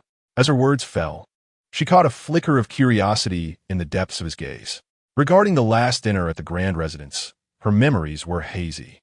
All she recalled was being entirely swept away by the unfolding drama, leading her to commit numerous inexplicable actions. The Feng family upheld strict decorum, with no one daring to take their seat ahead of the patriarch. Yet that day, she had shown a complete disregard for propriety. She unceremoniously plopped down onto the chair. The old gentleman, displaying his magnanimity, instructed the butler to serve her the broth first. However, what was the outcome? She took a sip of the soup, grimaced, and set it down, claiming it was too hot, and spent the entire evening sulking. Despite her unreasonable behavior, the old gentleman maintained a thick layer of leniency towards her. being the granddaughter of an old comrade. He did not utter a single word of reproach. Instead, he defended her, praising her for her gentleness and grace. Yet she, oblivious to her own faults, escalated her antics. During the meal, after a trip to the restroom, she overheard the servants whispering about her acerbic demeanor and, pointing a finger at them, shouted, "You are merely a servant. Speak another word, and I shall slap you." A hazy recollection struck her. Though she inhabited this body, it was a far cry from her true essence, capable of such outrageous behavior. Sang Lu's fists clenched in indignation. How utterly despicable! And there was more to come. Upon returning home that day, she vented her frustrations to the man who could not speak. "Your family looks down on me, scorns this marriage. Your two brothers have never shown me a kind face, and you didn't even defend me." She twisted the truth and fabricated further accusations. "Even servants bully me, mock me for lacking wealth, claiming I'm not a true member of the Feng family." In her memory, Feng Yan's expression remained cold and detached, not sparing her a second glance as he retreated into the bedroom. The following day, he sent her a bank card, the sum astonishing. In retrospect, Feng Yan was indeed beyond reproach. Faced with her harshness and unreasonableness, he remained unflappable and even offered her money. The more Sang Lu pondered, the more she felt she deserved to be condemned. How could she have uttered such words? Why should Feng Yan have defended her in that moment? He was rendered speechless. How could he be put in such an awkward position? Oh heavens, discern loyalty from treachery. I'm not that sort of person. Mrs. Lin had instilled in her from a young age the importance of respecting elders and being courteous to those in service. Cursed narrative. It compelled her to act with mindless malice. How unfair. Anger bubbled within her. Today, she resolved to rectify her previous mistakes. Fortunately, she was no longer the same person she once was. With this thought, Sang Lu regained her confidence. Her posture straightened. Feng Yan, from the corner of his eye, noticed her newfound demeanor. Perplexed, he cast a glance her way, just as Sang Lu looked back. Their eyes met. Suddenly, Sang Lu spoke, "By the way, should we drape our arms around each other or hold hands?" The unexpected question caused Feng Yan's gaze to falter momentarily, confusion resurfacing in his striking features. What did she mean? Was this her version of performing well? Sang Lu, oblivious to his expression, busily organized her thoughts, mumbling to herself like a chatterbox. She articulated her inner deliberations. "We must reassure grandfather. Let him know we get along splendidly, harmoniously. Acting? Not at all. We genuinely coexist quite well." Feng Yan, he observed Sang Lu, who was talking to herself, gesturing and smiling intermittently. Feng Yan paused briefly, his furrowed brow gradually relaxing. Upon exiting the vehicle, he responded to Sang Lu's inquiry through action, with a swift extension of his long arm. Just as Sang Lu pondered which manner Feng Yan would choose to display their affectionate bond before the elder, she suddenly found her waist firmly supported by a large, encompassing hand. The man's faintly bitter scent of fur mingled with the gentle breeze of early spring, enveloping her in an instant. She leaned against Feng Yan's sturdy arm, momentarily stiffening, only to slowly realize the warmth radiating from his palm, seeping through her thin garment. Sang Lu's breath caught in her throat as she dazedly lifted her gaze. Feng Yan's handsome features were sharp and defined, his thin lips pressed together, an icy detachment devoid of superfluous expression. The black shirt he wore accentuated the chill in his eyes with striking clarity. She felt his breath settle atop her head. Suddenly, the arm that rested casually on her waist tightened, drawing her forward into the residence. The strength was just right, yet it bore an undeniable authority that brooked no opposition. Sang Lu took a step forward, bewildered. When given the choice between linking arms or resting on his shoulder, he defiantly opted to encircle her waist. What a rebellious individual he was. Chapter 30. The Art of Flattery. Sang Lu felt that she knew very little about Feng Yan. Take the present moment, for instance. He appeared as cold as a block of ice frozen for a millennium, emanating a formidable aura as if burdened with the weight of several lives. Yet paradoxically, the warmth radiating from his palm was almost scalding. It was difficult to comprehend. Influenced by the heat of Feng Yan's hand, Sang Lu found her own breath inexplicably becoming more fervent. As she had taken only a few steps, a voice suddenly rang out. "Good day, young master. Good day." Young mistress, unbeknownst to her, an elderly butler had materialized before them. Approaching 70, he showed no signs of aging, maintaining a straight posture. Sang Lu vaguely remembered that the butler was named Uncle Yu. He slightly bowed, presenting her with a hot towel for her hands. Sang Lu snapped back to reality, her gaze drifting afar, captivated by the grandiose traditional Chinese courtyard behind Uncle Yu. On her previous visit to the Feng family estate, she had been a puppet controlled by the narrative, immersed in resentment, leaving her impression of the estate rather shallow. Today, however, she was astounded to realize how extravagantly opulent the Feng family estate truly was. The grandeur of a top-tier aristocracy suddenly struck her with vivid clarity. Chinese corridors and courtyards, quaint bridges and pavilions, all exuding a solemn elegance. The garden beyond the corridors was lush with rare flowers and plants, their fragrances wafting in the air. Uncle Yu, a step ahead, led the way. As they turned a corner, Sang Lu was once again taken aback. A sprawling lawn stretched infinitely before her eyes, adorned with a helipad where a private helicopter rested quietly in the distance. She attempted to mask her astonishment, taking a shallow breath and averting her gaze. However, the nearby impact was equally overwhelming. A casual glance revealed 7 or 8 antique vases, any one of which could easily grace an exhibition, kept at a distance by barriers. Yet here, in the Feng residence, they lay casually in a corner. A golden bronze incense burner sent wisps of smoke spiraling upward, leaving Sang Lu dizzy and overwhelmed by the pervasive scent of wealth. Suddenly, a deep rumble approached from afar. Following the sound, she spotted a starkly out-of-place, all-black heavy motorcycle intruding upon the serene courtyard. The tires screeched against the ground as the bike angled sharply, halting not far from them. The rider dismounted, helmet tucked under his arm, displaying an air of impatience as he shook his head. Sang Lu thought to herself, was such a dramatic entrance truly necessary? Feng Yi, appearing much like he had during their previous encounters, wore an expression of disdain as if the world displeased him. However, that demeanor faded almost instantly when he noticed Feng Yin looking in his direction. He straightened up abruptly, his flamboyant aura diminishing in an instant. Feng Yi posed, bewildered. What had he just seen? Was that person his elder brother? Surely, the speed of the motorcycle had blurred his vision.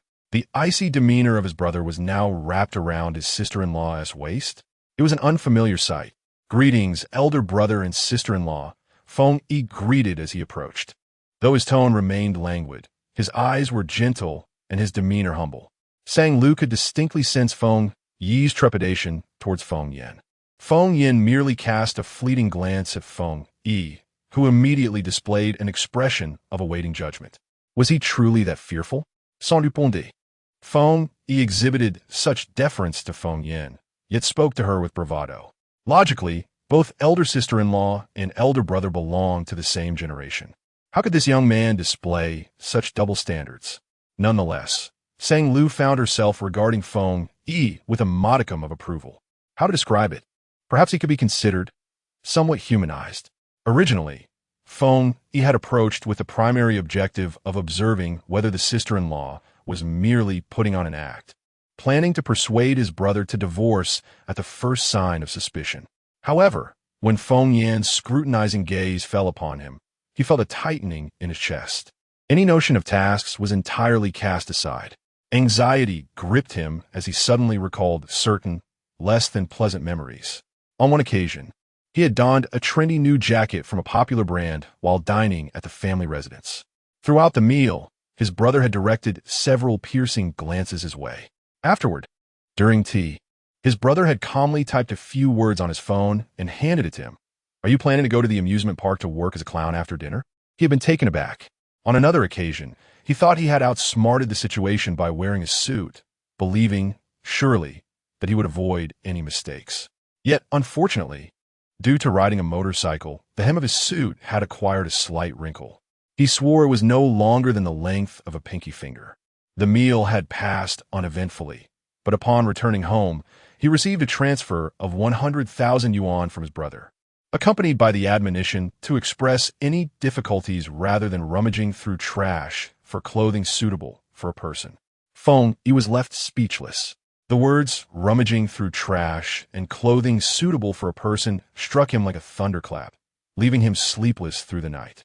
Feng Yi closed his eyes, pulling back from his thoughts. His heart raced with unease, uncertain whether he would provoke his brother's displeasure today. After a moment of silence, he observed his brother's calm expression as he withdrew his gaze and took his sister-in-law's arm, entering the main hall. To his surprise, he found no trace of disdain or sharpness in his brother's gaze, even perceiving a gentleness. The weight in his heart finally lifted. Feng Yi exhaled in relief and fell in a step behind them, secretly grateful. Ah, it seems my brother is in good spirits today. Having taken a few steps, he paused again, scratching the back of his head. Wait, hadn't he had some important task to remember? The fleeting glance from his brother had caused him to forget. In the main hall, Feng Yuanshan sat in a wrought-tan chair, one hand resting on a rosewood cane while the other held tablet. He appeared engrossed in something amusing, tapping the cane lightly against the floor, laughter resounding with vigor. Uncle Yu approached him swiftly, whispering a few words. The old gentleman suddenly turned, and upon seeing his eldest grandson, granddaughter-in-law, and second grandson before him, a radiant smile illuminated his wrinkled face. Old Master Feng, having surpassed the age of 80, exuded a remarkable vitality. Clad in a meticulously tailored Tang suit, his eyes sparkled with vigor. Upon witnessing his eldest grandson affectionately embracing his granddaughter-in-law, his eyes narrowed into slits, and he chuckled heartily, exclaiming, Ayin, Lu has returned. Splendid, splendid, truly wonderful beside him. Feng Yi halted abruptly, taken aback. What about him? Does he not deserve a name? He interjected, his direct nature evident in his tone as he raised an eyebrow. Just as his words hung in the air, a sharp sound echoed. A sudden, crisp slap resonated against the back of his head. Who dared strike him? Feng Yi furrowed his brow and swiftly turned around, only to find Sang Lu retracting her hand, her innocent visage devoid of remorse, glaring at him instead. How could one speak to their grandfather with such impudence? Feng Yi was momentarily at a loss for words. His voice caught in his throat as he noticed his elder brother beside his sister-in-law, frozen in shock. The words he intended to utter evaporated. Rather than responding to the incident, his elder brother's face bore a calm indifference, seemingly amused by the unfolding drama. It was a sight to behold. Never had Feng Yi witnessed such leniency from his elder brother towards another. His astonishment lingered as he caught sight of his sister-in-law, who had just delivered the playful blow, transforming her demeanor entirely. In an instant, she donned a radiant and demure smile directed at the old man, resembling a different person compared to her last visit to the family residence. Her voice was sweet and melodic, laced with laughter. Grandfather Yin and I have returned for dinner. Feng Yi's frustration simmered beneath the surface. How adept she was at feigning innocence. Yet it was absurd. Did she truly perceive the old man as just an ordinary retired gentleman? How ludicrous. This venerable figure, with a lifetime of rich experiences, was marked by both intellect and courage, having carved out a formidable empire in the business world with ruthless strategies that instilled fear in many. Once, he even bore the infamous moniker of King of Hell in the capital. There was no way the old man could be so easily swayed by his sister-in-law's charming words. Yet, as Feng Yi turned to glance once more, his expression froze in disbelief. What was happening? Hey, old man, you are the King of Hell, after all. The sight of him grinning widely, radiating warmth and indulgence, while cheerfully tapping his cane, was utterly bewildering. Chapter 31. A subtle sense of mortality. Feng Yi felt an uncanny sense of unreality since entering the old residence today. His elder sister-in-law, radiant and charming, skillfully coaxed the old man into laughter. He observed as the old man became animated, requesting Uncle Yu to fetch the old photo album. It was evident that the old man intended to reminisce about those time-worn tales, which had nearly worn out his ears from repetition. Pointing to a black-and-white photograph, the old gentleman beckoned Sang Lu to come closer. Dear Lu, look here. This is a group photo from when your grandfather and I enlisted. Sang Lu gazed in astonishment. See this foolish lad in the front row? That old Sang, barely 20 back then, Sang Lu had never seen this photograph of her grandfather before. Suddenly encountering it made her eyes well up with emotion. The old gentleman continued, with a hint of pride, and the handsome young man behind him is me, the finest soldier in the entire battalion. We fought bravely in the same trench, brothers by fate though not by blood. Sang Lu nearly shed her tears, but they transformed into a joyful smile. She had not anticipated the deep bond her grandfather shared with the old gentleman during their youth. With a distant gaze, the old gentleman reminisced, in those days we clung to a broken plank, drifting on the river for 3 whole days.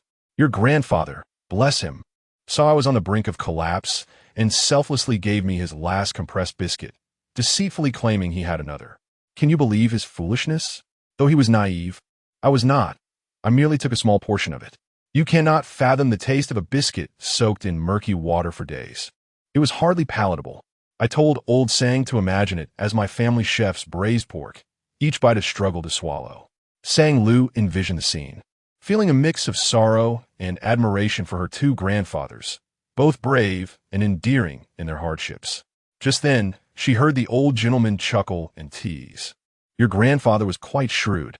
We agreed to arrange a betrothal for our grandchildren, and I'm certain he plotted it all, ensuring that his granddaughter would come to our home for braised pork. Sang Lu listened, laughter mingling with tears. She had been only 5 or 6 when her grandfather passed away. As she grew older, her memories faded. Now, through the old gentleman's recollections, her grandfather seemed to come alive again, portrayed as both foolish and astute, forthright and dependable. Dear Lu, promise me you will eat more of the braised pork later. Do you hear? Absolutely. Sang Lu nodded eagerly, her eyes curving into 2 obedient arcs. Beside them, Feng Yi observed this scene, raising an eyebrow in casual skepticism. He wondered whether his sister-in-law was merely feigning enthusiasm or genuinely seeking to bring joy to the old man. Before he could discern the truth, he heard his sister-in-law, seemingly to console the old gentleman, shift the conversation to the differences in braised pork recipes from the north and south. How could she pivot to any topic so effortlessly? Braised pork of all things?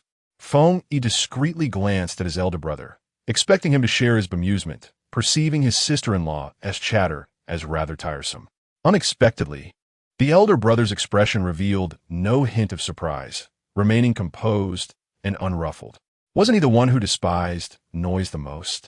With the sister-in-law speaking incessantly, how could he endure it? Or was it Feng Yi who could no longer contain himself? He attempted to interject, but as soon as he uttered a few words, the old man as Cain mercilessly swept them aside. Whatever you have to say can wait. I am conversing with Lu girl. Feng Yi was momentarily at a loss for words. Fine. Well done. Just as Feng Yi felt abandoned by the world, a figure appeared in the main hall. The silhouette was slender and upright, resembling a specter, silent and drifting and leisurely. Feng Yi Sikofut, his tone languid. A room full of people awaits your presence. You finally decided to return. Sang Lu followed Feng Yi's gaze and paused. Wasn't this Feng Yan's other brother? Feng Bai, the young man, barely over 20, wore a black windbreaker with a zipper pulled up to the top, his tall and lean frame accentuated. His hair was slightly disheveled, dyed in a hue between gray and misty blue, and a pair of headphones hung loosely over his head. A strand of hair fell, obscuring his slightly drooping, world-weary eyes. His complexion was pale and cold, exuding an air of melancholy, clearly indicating a life spent shunning the sun. Even when Feng Yi mocked him, he remained expressionless. His downcast gaze shifted, casting a bland glance at Feng Yi, his entire being emanating a faint aura of desolation. Feng Bai was a significant character among the 2 male protagonists in the original storyline. Speaking of him is indeed of some weight. At the age of 18, driven by blind confidence, he bravely ventured into the entertainment industry. After 2 years of floundering without making a splash, he released an album that sold a mere 20,003 copies, 20,000 of which were purchased by the old man to support his grandson. More touching than the album sales figures was the count of his fans, which totaled 36 across all platforms. Despite such dismal results, his determination to carve out a name for himself remained unscathed. He spent his days pondering song lyrics, his headphones never leaving his ears. The black ear covers bore the hastily scrawled phrase, "Fuck the world." Sang Lu thought to herself, "To be honest, I genuinely believe that although Ice Cube brother suffers from a speech impediment, he is the most normal among the three brothers of the Fong family." As everyone gathered and took their seats, servants filed in, presenting exquisite dishes on the table. Throughout the meal, only Sang Lu engaged in conversation with the old man. The elder had 3 grandsons. Fong Yin was silent. Fong Yi nonchalantly picked at his food, and Fong Bai sat with drooping eyes, saying nothing. Sang Lu propped her chin in contemplation. This situation was likely not unique to today. Usually, Fong Yin was preoccupied with corporate affairs, while the other 2 were engrossed in motorcycles and songwriting. The old man had probably grown accustomed to solitude. Perhaps this was why he sought to connect with the younger generation online, scrolling through short videos and learning contemporary internet slang to bridge the gap in conversation with his grandsons. Sang Lu felt a wave of emotion wash over her, transforming her sentiment into action. She played to her strengths, fervently seeking topics of conversation to engage the elderly gentleman. The old butler, Uncle Yu, remained silent, yet his furtive glances towards Sang Lu betrayed his inner thoughts, as if to say, "It has been a long time since the master has laughed so joyfully." Just as the elder was chuckling, his beard trembling with mirth, he suddenly caught sight of his grandson, Fong Bai, raising his hand. He surmised that the boy intended to don his headphones once more, isolating himself from the world. The elder rapped lightly on the table. "Abai, we are all gathered for dinner. What music could possibly warrant your distraction? Remove those headphones." Fong Bai gradually halted his actions.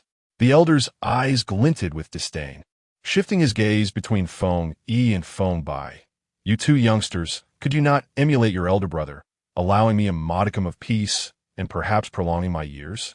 "Hey, old man," Fong Yi retorted, casting a sidelong glance at Fong Bai. "Do not compare me to him. I have always aspired to be like our elder brother, and am far superior." "You? Far superior?" The elder chuckled in disbelief, ready to launch into a lecture. However, he was interrupted by the sound of his grandson Fong Bai finally speaking, marking the first utterance of the evening. "He is indeed superior." His tone, as somber as his demeanor, remained monotonous, in the art of squandering the family's wealth. Sang Lu's pupils constricted. It had begun. These 2 had commenced. Chapter 32. The laughing challenge Fong Yi was incensed, his brows arching in disdain as he languidly retorted, "Isn't releasing that sorry excuse for an album a waste of money? The equipment in your recording studio must cost at least several $100,000, right?" Fong Bai, with an impassive expression and hands tucked in his pockets, replied, "Each of your motorcycle tires is a 6-figure expense, and you discard at least 2 every month." Fong Yi leaned back in his chair, crossing his legs and shrugging nonchalantly. "Are you really trying to settle accounts with me now?" Fong Bai stated matter-of-factly, "Just presenting objective facts." Fong Yi retorted, "Come on, let's calculate then." The 2 faced off, neither yielding an inch. Sang Lu could almost sense the palpable tension in the air, reminiscent of the original narrative where the 2 brothers, perpetually at odds, could erupt into conflict at any moment. This was even before the rivalry for the female lead had begun. If things escalated to that point, would they resort to figurative knives against one another? Sang Lu scanned the surroundings, contemplating which position would be safest should a confrontation ensue. She valued her life and wished to avoid any collateral damage. Suddenly, a light sound broke through the tension.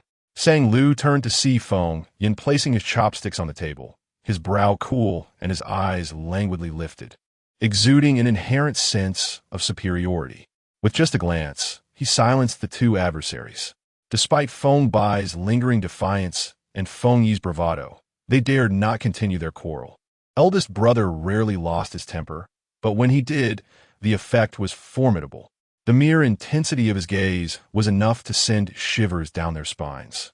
Sang Lu was momentarily stunned, silently marveling at the impressive bloodline suppression. The brothers, who could hardly tolerate each other, managed to maintain a facade of peace while sharing a meal, all thanks to Fong Yan's commanding presence. Suddenly, a flicker of doubt arose within Sang Lu. If they feared Fong Yin so deeply, why did they ultimately become enemies in the original plot? Was it that Fong Yin could not contain them? Or perhaps, in a later narrative, Feng Yin was no longer present? As the thought crossed her mind, a chill ran through her, prompting her to refrain from further speculation. The fragments of that dream were too disjointed, and the parts that did not intersect with her knowledge were scant. At the table, the elder Feng noticed his two grandsons had quieted down from their previous quarrel and sought to shift the conversation. He turned to his younger grandson, Feng Bai, asking, Bai, you're 20 now, what are your plans? Will you continue writing songs? Perhaps owing to the elder's mediating presence, the brothers, momentarily silenced by Feng Yan's gaze, found an opportunity to retaliate once more. Feng Yi quickly chimed in, old man, what he does isn't called songwriting, it's producing garbage. Feng Bai, with his eyes cast down, looked up vacantly, surveying the air around him, and asked, Grandpa, was there garbage speaking just now? From that moment on, the atmosphere began to shift once again. Sang Lu, who had been lost in her thoughts just seconds before, now found herself entirely preoccupied with the unfolding events. Listening to the exchange between the two, akin to a quarrel between elementary school students, every muscle in their bodies tensed up, stifling laughter. Feng Yi's gaze drifted past the elderly man. Are you looking to receive a punch? Feng Bai lazily lifted his eyelids, articulating each word. Once more, my song is an exploration of life, death, and solitude. Someone like you, who solely seeks adrenaline rushes, will never comprehend it. The old gentleman, tapping his cane against the floor, interjected, Bai, you are merely 20. What do you know of death? With hands in his pockets and his gaze lowered, Feng Bai replied, Grandfather, you don't understand. Rap is a release of emotions, a critique of the mundane. He did not expect anyone in this household to grasp his sentiments. You should first reflect upon yourself, Feng Yi remarked. The old gentleman, displeased with Feng Bai's words, retorted, I don't understand. Have I not listened to your songs? The moment your album was released, I rushed to hear it, and it nearly deafened me. It's simply, he searched his mind for the latest internet slang he had recently learned. It's simply something not quite right. What was it again? Though Feng Bai felt a sense of defeat, he remained confident, quietly prompting, it's impressive. The old gentleman's expression conveyed disbelief. As he strained to recall, it's something impressive. At that moment, Uncle Yu approached the elder. Uncle Yu, a seasoned and composed butler, could maintain his poise at all times, adept at managing any unforeseen circumstances. He not only showcased the cultural heritage of the Feng family during significant occasions, but also kept pace with the evolving trends, familiarizing himself with the popular culture that intrigued the elder for emergencies, such as this one. With a slight bow, Uncle Yu leaned in and reminded, Sir, impressive. Yes, impressive. The old gentleman exclaimed, a light of realization in his eyes, clapping his hands with glee. That is how they say it in short videos. He pointed his cane at Feng Bai, reiterating, You are indeed impressive. Each word enunciated with clarity and pride. He stroked his beard with satisfaction. The room fell silent, no one daring to respond. Sang Lu was taken aback. Uncle Yu's serious demeanor paired with that phrase created a significant dissonance. The elder repeated it with perfect diction, escalating the humor to its peak. Sang Lu felt her face flush crimson. Beneath the table, she gripped her thigh tightly, pleading for relief. Was this dinner some sort of stifled laughter challenge? Instinctively, she glanced at Feng Yin. Noticing Sang Lu's gaze, Feng Yin turned his head, meeting her eyes. As calm as ever, his expression remained unchanged and relaxed. Observing Sang Lu's flushed cheeks, he slightly raised an eyebrow, a hint of perplexity flickering in his eyes. Sang Lu was momentarily stunned. Suddenly, it dawned on her. She understood why Feng Yin could maintain his icy demeanor, perpetually composed and unflappable.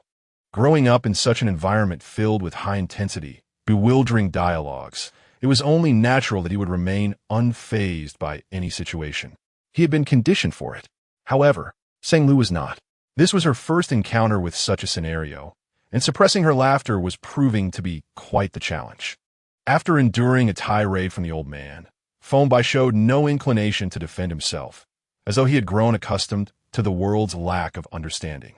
In a sinister tone, he declared, One day, I shall prove myself. My song will soar. Just wait and see. Sang Lu exclaimed, Help!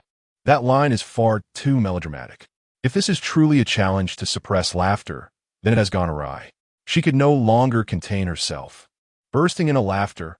I'm dying of laughter, an explosion? The explosion of dreams. Ha ha ha ha ha. Chapter 33. The Theme of Life. Futility. Sang Lu not only failed to contain her thoughts, but inadvertently voiced her inner grievances. It is truly unjust to place blame solely on her. The fault lies with her sudden recollection of several lines from the titular song of Feng Bai's album. I'm a ghost abandoned by the world, dancing atop graves without a hint of fatigue. Tombstone-flavored cotton candy, shattering the innocence of bygone days. What on earth is this? If such a song could achieve fame, Sang Lu would willingly perform a handstand on a bed of nails while washing her hair and executing a Thomas twist. Laughter resonated throughout the grand hall. In an instant, the gaze of everyone converged upon Sang Lu. The butler, servants, and chefs discreetly scrutinized the young mistress who had returned to the ancestral home for the second time. Their eyes gleamed with astonishment, confusion, and curiosity. A few with a low threshold for humor couldn't help but stifle laughter. They perceived that the young mistress was entirely different from her previous visit. Last time, she had worn a frown all evening, exuding bitterness and disdain, casting glances as if her eyes were perpetually raised heavenward. Today, however, her face radiated joy and warmth, uplifting the spirits of all who beheld her. At this very moment, Sang Lu laughed so heartily that she leaned against half of her chair for support, devoid of any trace of bitterness, remarkably down to earth. Moreover, she displayed great courage. She dared to voice the sentiments that others had long hesitated to express. Old Master Feng had gifted each staff member of the ancestral home a copy of the third Young Master's album. To speak candidly, no one could endure more than 20 seconds of it. Even the professional Yu Shu had to pause several times to gather himself before managing to listen to a complete song. As the collective gaze settled upon her, Sang Lu, with her cheeks aching from laughter, pressed her fists against them for relief. In that moment of stillness, she abruptly realized that everyone was watching her. Her expression faltered, and she froze. Some individuals appeared present, yet their souls had departed long ago. Taking a deep breath, Sang Lu struggled to muster a somewhat awkward smile and slowly spoke. I need to visit the restroom. And with that, she made her hasty retreat from the scene. Even as she reached the side hall, she could still hear fragmented voices drifting into her ears. Feng Yi's raucous laughter echoed. Sister-in-law is absolutely right. Just wash up and sleep, for everything exists in dreams.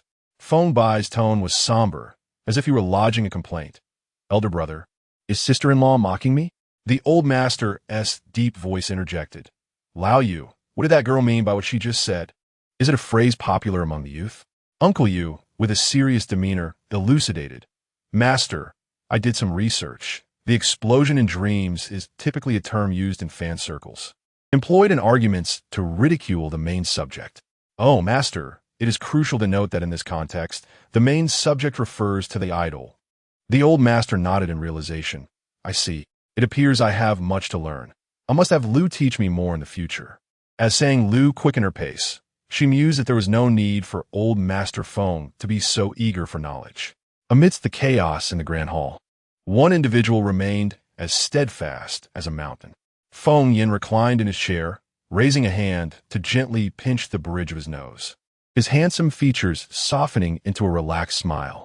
Nothing seemed strange anymore.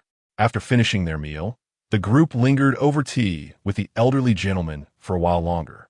It was only upon exiting the grand residence and settling into the car for the return journey that Sang Lu still felt a pang of regret. Oh, why couldn't she have restrained herself a moment ago? Had all her efforts to leave a good impression for the evening been undone in an instant? The theme of her life, futile. She pressed a button to lower the car window, allowing the breeze to soothe her disheartened mood. The evening wind, laden with dampness, swept in, mingling with the rich fragrance of lilacs from the roadside, which eased her spirits somewhat. Sang Lu turned her gaze to the man beside her, who had closed his eyes and leaned back to rest since getting into the car. Streetlights flickered by outside, casting alternating patches of light and shadow across his high-bridged nose. The interplay of light and darkness traced the contours of his profile, now cloaked in shadow. The button at the collar of his black shirt had come undone, revealing his cool, pale skin. His Adam's apple subtly rose and fell with his breaths. In this moment of repose, Feng Yin exuded a softer aura, devoid of his usual commanding presence. Sang Lu found herself entranced by this atmosphere, gradually forgetting to look away. Perhaps this is the nature of humanity, to be drawn to those who embody qualities one lacks. While others might feel intimidated by Feng Yin's formidable presence, Sang Lu was only more curious, eager to uncover the source of his composed and serene demeanor. What trials had he endured to cultivate such poise? She aspired to be someone capable of standing on her own. Whether she aimed to be a producer or an executive producer in the future, she must possess such traits. A measured attachment would aid her in navigating many challenging situations, even if she could not emulate Feng Yin's effortless composure. She certainly did not wish to experience the same awkwardness as today, fleeing in embarrassment. Lost in her thoughts, a sudden ringtone pierced the tranquil atmosphere of the car. The bright and jarring sound shattered the serene balance. Feng Yin opened his eyes, locking gazes with Sang Lu, who momentarily froze, her mind blank. After a brief pause, her fingers curled in surprise, and she hastily averted her eyes. The call connected, and Lin Yuan's concerned voice echoed through the receiver, breaking the silence of the car. "Hello. Lulu, are you all right?" Despite maintaining her composure during a quarrel with Zhuang Mu, Lin Yuan was still worried about her daughter, leading her to make the call. Sang Lu blinked, momentarily bewildered. "What's wrong, Mom?" "I'm fine." Hearing her daughter's calm tone, Lin Yuan's worries lessened somewhat. "It's nothing important. I just want to check in. Is work at the station keeping you busy these days? Everything going smoothly?" "Busy, very busy." Sang Lu paused, raising her voice slightly, barely glancing at her phone. The latter part of her response was directed at Feng Yin. "I've been so busy that I even forgot the date, which is why I missed your message. Take care of yourself, my dear." Lin Yuan expressed her concern before delving into the matter at hand. "By the way, how have you been getting along with Feng Yin lately? Has he been bullying you? If you feel wronged, you must tell me and your father. We will stand up for you and seek justice from the Feng family." Although she was aware that the words spoken by the Zhuang family were mere fabrications, Lin Yuan still felt compelled to keep a record against her son-in-law, Feng Yin. Neglecting to care for her daughter was tantamount to bullying. "Bully? What are you worrying about again, Mrs. Lin?" Sang Lu replied with a smile, instinctively glancing at Feng Yin. Fortunately, he remained with his eyes closed, seemingly undisturbed. Lin Yuan's skepticism lingered. "Really? If he dares to bully you, Mom, he truly doesn't. He treats me very well." Sang Lu quickly interrupted, anticipating the grand declarations her mother might utter. The atmosphere in the car was too quiet, and she feared being overheard, especially since he was sitting right beside her. Discussing such topics felt rather peculiar. She was entirely fabricating her response. Feng Yin genuinely treated her well. For instance, when she had erupted into laughter earlier at the grand residence, everyone had looked at her oddly, except for Feng Yin, who graciously spared her the embarrassment. Sang Lu deftly shifted the conversation. "Oh, by the way, we just came from the old house where Grandpa showed me photographs of him in his youth. He was quite handsome back then." Lin Yuan chuckled fondly. "Silly girl, of course. Otherwise, your grandmother wouldn't have fallen for your grandfather. And your father wouldn't be good-looking either. Otherwise, I wouldn't have noticed him." Sang Lu laughed along, realizing the truth in her mother's words. Their family indeed had a penchant for good looks. Suddenly, the wind outside picked up, blowing through the car window and sneaking the night's chill into Sang Lu's collar. She instinctively shrank her neck in response. "All right, as long as you're doing well. Mom is just concerned for you. There's nothing else. No matter how busy work gets, you must take care of your health." In her ears, her mother's admonitions continued. Then, without warning, a suit jacket descended from above, enveloping her. The scent of masculine cologne, tinged with a hint of bitter fur and warmth, swiftly enveloped Sang Lu. Chapter 34. Hooray! It wasn't in vain. Sang Lu paused, holding her phone in surprise. Slowly turning her body, she glanced at the owner of the garment. Feng Yin slightly tilted his head back, eyes closed in tranquil repose. exuding an air that kept others at bay. It seemed as if he had merely tossed his coat to her, without the intent of further explanation. Sang Lu, momentarily bewildered, withdrew her gaze. Unbeknownst to her, the man's Adam's apple bobbed slightly. Their physical disparity was evident. Feng Yan's coat enveloped Sang Lu loosely, yet it cocooned her snugly, instantly warming her. A gust of night wind swept in, dispersing the warmth that had just gathered at the tips of her ears. In her heart, curiosity eclipsed astonishment. How did Feng Yan know she was a bit cold? Hadn't he kept his eyes closed? She hadn't even sneezed or anything. Yet, in the blink of an eye, joy surged forth, overshadowing her confusion. Why dwell on such thoughts? The crucial point was that today was not spent in vain. Hooray! Her relationship with the ice block guy had indeed drawn a little closer. What background did that girl, Sang Lu, possess to marry into the prestigious Feng family? Outside the television station, at a barbecue joint, Group B gathered to feast, discussing the events of the day. A bespectacled man slammed his glass against the table. Behind his lenses, his eyes glimmered with mischief as he spoke. Who knows, maybe her skills in bed are commendable. What else could a wealthy heir desire in a wife but someone who can cater to him? Who knows what she has hiding? Before he could finish, a loud smack resounded as Luo Kai struck the bespectacled man on the back. Stop your reckless chatter. Do you have any idea of the consequences? Is that family affair something you can discuss? If you have nothing good to say, just keep your distance and don't drag me into it. At the mere mention of Feng Yan's name, Luo Kai recalled the chilling glance he had received from him. Even now, a shiver ran down his spine. The bespectacled man took a sip of his drink, swallowing his bitterness with a forced smile. Right, Kai Go, let us not discuss that woman anymore. Let's talk about something cheerful, someone inquired. What is the cheerful news? Of course, it's to celebrate Kai Gu's opportunity to exchange at Qingmang TV. A tremendous stroke of luck. Ah, yes. A chorus of agreement erupted. Just then, Luo Kai's phone chimed. Director Wang, Xiao Luo, come to my office tomorrow morning. The television station did not observe a weekend break. Each project group rotated working weekends. Luo Kai stared at the screen in shock. Director Wang wanted to see him tomorrow. The others quickly began to cheer. See, Kai Gu, what did I tell you? Director Wang must be calling with good news. Some were already eager to raise their glasses. Come, let us toast to Kai Gu. Forget today's disappointments, and may we all work diligently alongside him, savoring the fruits of success. Cheers! Cheers! Luo Kai felt a swell of happiness, yet an undercurrent of unease persisted. While others raised their glasses in his honor, he discreetly sent a message beneath the table to Director Wang. Director Wang, could you possibly hint whether this meeting is a good or bad matter? Director Wang's message arrived promptly. Are you unaware of your own actions? Do you still expect favorable outcomes? Luo Kai was taken aback, his hand holding the phone stiffening. Wang, since you wish to know now, I shall inform you ahead of time. Due to the rumors circulating, the station has ordered a thorough investigation into all illicit investment activities.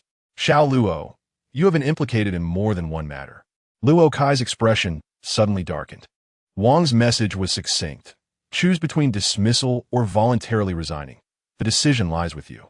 A thud echoed as Luo Kai's phone fell to the ground. What is the matter? Kai, have you received good news? To the point you can barely hold your phone? Luo Kai clenched his fists, his face twitching as he struck his head in frustration. It's over, utterly over. All those years of accumulation completely ruined. Almost forgot to mention, upon returning to Qinghebei, Sang Lu, seated on the shoe-changing stool, suddenly recalled something and looked up at Feng Yan. The station has assigned me to a business trip next week. I will be going to Qingmang TV for 5 days of exchange and learning, departing on Monday. Feng Yan was loosening his tie with one hand when he heard her speak, his gaze lowering to meet hers. The warm yellow light of the entrance illuminated her delicate face with a gentle glow. Sang Lu tilted her naturally curly head, her eyes sparkling. Just a moment ago, her opening line was one of finality. Now, her brows and eyes curved into a smile. But don't worry, I'll definitely make it back by Saturday. I want to miss Dr. G's visit. Sang Lu beamed at him, her smile reflecting in the depths of his dark, enigmatic eyes. Feng Yin paused for a moment, then nodded. Recently, the temperature in Jing City had risen, and Aunt Zhang had already replaced the cotton slippers in the shoe cabinet with silk ones. Sang Lu lowered her head, casually holding the silk slippers, her ankle peeking out from the hem of her skirt, revealing a fair segment as she began to change her shoes. One stood and the other sat. Feng Yan's tall, statuesque shadow enveloped Sang Lu entirely. His gaze, heavy and contemplative, roamed over her figure, perceiving her smallness, her wrists, ankles, and the waist he had briefly encircled. It seemed as though, with little effort, one could easily break her. Yet paradoxically, her essence radiated a resilient strength, vibrant and upward. Lost in thought, he noticed Sang Lu had finished changing her shoes. Unbeknownst to him, she had produced a hair tie from somewhere, her sleeves sliding down to reveal her delicate wrist bones. With a few deft twists, her naturally curly hair was gathered into a bun, tousled strands cascading around her neck, accentuating the graceful curve of her collarbone. Feng Yin suddenly recalled the cherry blossom pattern hairband she had previously used. She seemed to possess a plethora of colorful, patterned little items. Now, this hair tie featured a bright orange sunflower. Chapter 35. The man irritated by Sang Lu did not perceive the probing gaze of Feng Yin, which was imbued with a profound curiosity. After tying her hair neatly, she casually remarked, "I noticed you were resting with your eyes closed in the car. Why don't you take a shower today? I'll take the opportunity to organize my files." The master bedroom featured a bathroom that she typically used every evening. It was not as if they had explicitly discussed this arrangement. Rather, it was a silent understanding between them. Feng Yin would wait for her to finish before entering the bathroom, once the steam had dissipated. Sang Lu adhered to the same practice. Even on the rare occasions when they both rose early, she would refrain from entering the bathroom to brush her teeth or wash her face while he was shaving. Over time, the master bathroom had evolved into a space of intimate secrecy, a tacit agreement between the newlywed couple to respect each other's private sanctuaries. Sang Lu was aware of her own leisurely bathing habits. Applying body lotion, hair oil, and hand cream required a considerable amount of time. Normally, this posed no issue. But today, noticing Feng Yan's apparent fatigue, she felt reluctant to keep him waiting for too long. Thus, she generously added, "There's no need to rush. You can take your time in the shower. I'll join you later." Feng Yan's gaze remained deep and inscrutable, lost in contemplation. He nodded slightly. Sang Lu tilted her head, made an okay gesture, and carried a cardboard box into her study. The hallway felt somewhat constricted compared to the spacious living room. As they brushed past each other, the air stirred slightly, carrying a sweet fragrance. Suddenly, the usually stoic man's expression faltered. Almost instinctively, he inhaled the wafting scent. The sweet and vibrant aroma fermented into something beguiling. It coursed through his nasal passage and into his lungs. He had always harbored a distaste for anything aromatic, even choosing a fragrance-free Japanese black pine bonsai for his study. Yet, at this moment, the man, typically averse to scents, found himself unexpectedly enjoying the perfume that filled the air. In an instant, his deep-set eyes narrowed, grappling with the absurdity of the thought that had just surfaced in his mind. The next moment, his expression returned to its usual indifference as he strode into the master bedroom. He yanked off the loosened tie and carelessly tossed it aside. Entering the bathroom, he turned on the shower. His tall frame stood tall as droplets cascaded down, tracing along his neck and pooling at his pale collarbone, then gliding down the defined contours of his abdomen, cleansing his lean waist. The steam enveloped him, condensing on the glass, obscuring the powerful lines of his broad shoulders and narrow waist. After a considerable time, Feng Yin turned off the shower. He casually swept his damp hair back, revealing sharply defined features that were strikingly handsome. At that moment, as he tilted his head back, a fleeting thought crossed his mind. He suddenly recalled Sang Lu's words in the car. "He treats me very well." Did he truly treat her well? A look of confusion crossed his handsome brow as he pondered this question, replaying her words in his mind. The conclusions drawn are inconsistent. With a furrowed brow and deepened thought, Feng Yin randomly grabbed a towel and draped it over his head in a disheveled manner before taking a step forward. Just as he crossed the threshold, he abruptly halted. Turning his head, he paused for a few seconds, lost in contemplation. Uncertain of his thoughts, he reached up to lower the shower head slightly, adjusting it to a height befitting Sang Lu based on his recollection of her stature. Sang Lu, on her tiptoes, stretched her arms to reach the top shelf of the bookshelf. She swayed left and right for quite a while before exhaling in relief and clapping her hands. Mission accomplished. Raising her head to admire the neatly arranged folders aligned along the edges, a look of satisfaction, akin to a recovering perfectionist, adorned her face. Relaxation washed over her. Truly, she thought, what an organizational virtuoso she was, capable of arranging everything so impeccably. Feeling rather pleased, Sang Lu indulged in self-praise. Just as her words lingered in the air, her phone on the desk vibrated, signaling a new message. Director Wong, Xiao Sang, the schedule for Qing Mang has been moved up. You all need to set off this Sunday. The station has already changed your flight, and a car will pick you up the day after tomorrow morning. Please send the address. Sang Lu's eyes widened in surprise. What wonderful news. Departing a day earlier meant returning a day earlier. This would ensure she wouldn't miss Dr. Jian's visit to her home. She promptly sent the address to Director Wong and casually inquired, "By the way, Director Wong, who is my colleague accompanying me on this business trip?" She thought, if it were a female colleague, that would be splendid. They could plan to explore the city and dine together after their work commitments. She had heard that the culinary scene in the southern city where Qing Mang TV is located was exceptionally vibrant. As she pondered, her thoughts began to drift. She mused quietly to herself, I should bring along plenty of facial masks for us to use together. Additionally, soothing skincare products would be wise, as we might not acclimate well to the southern climate. Oh, and the honey lemon candy I bought last week was delightful. I'll pack that too.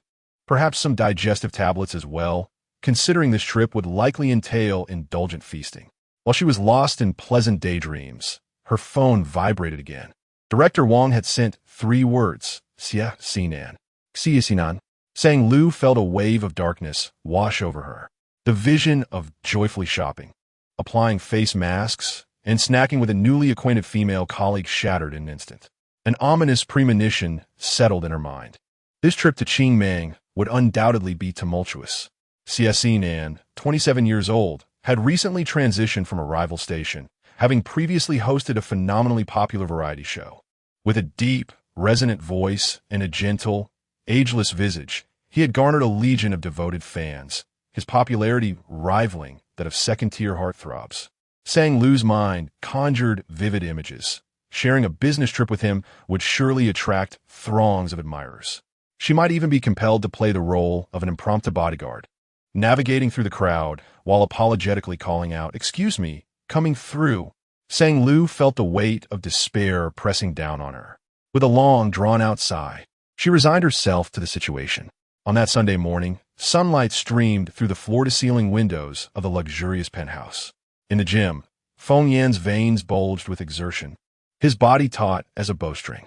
With a resounding thud, he struck the heavy sandbag with great force, producing a muffled sound that reverberated in the air. The bag swayed unsteadily.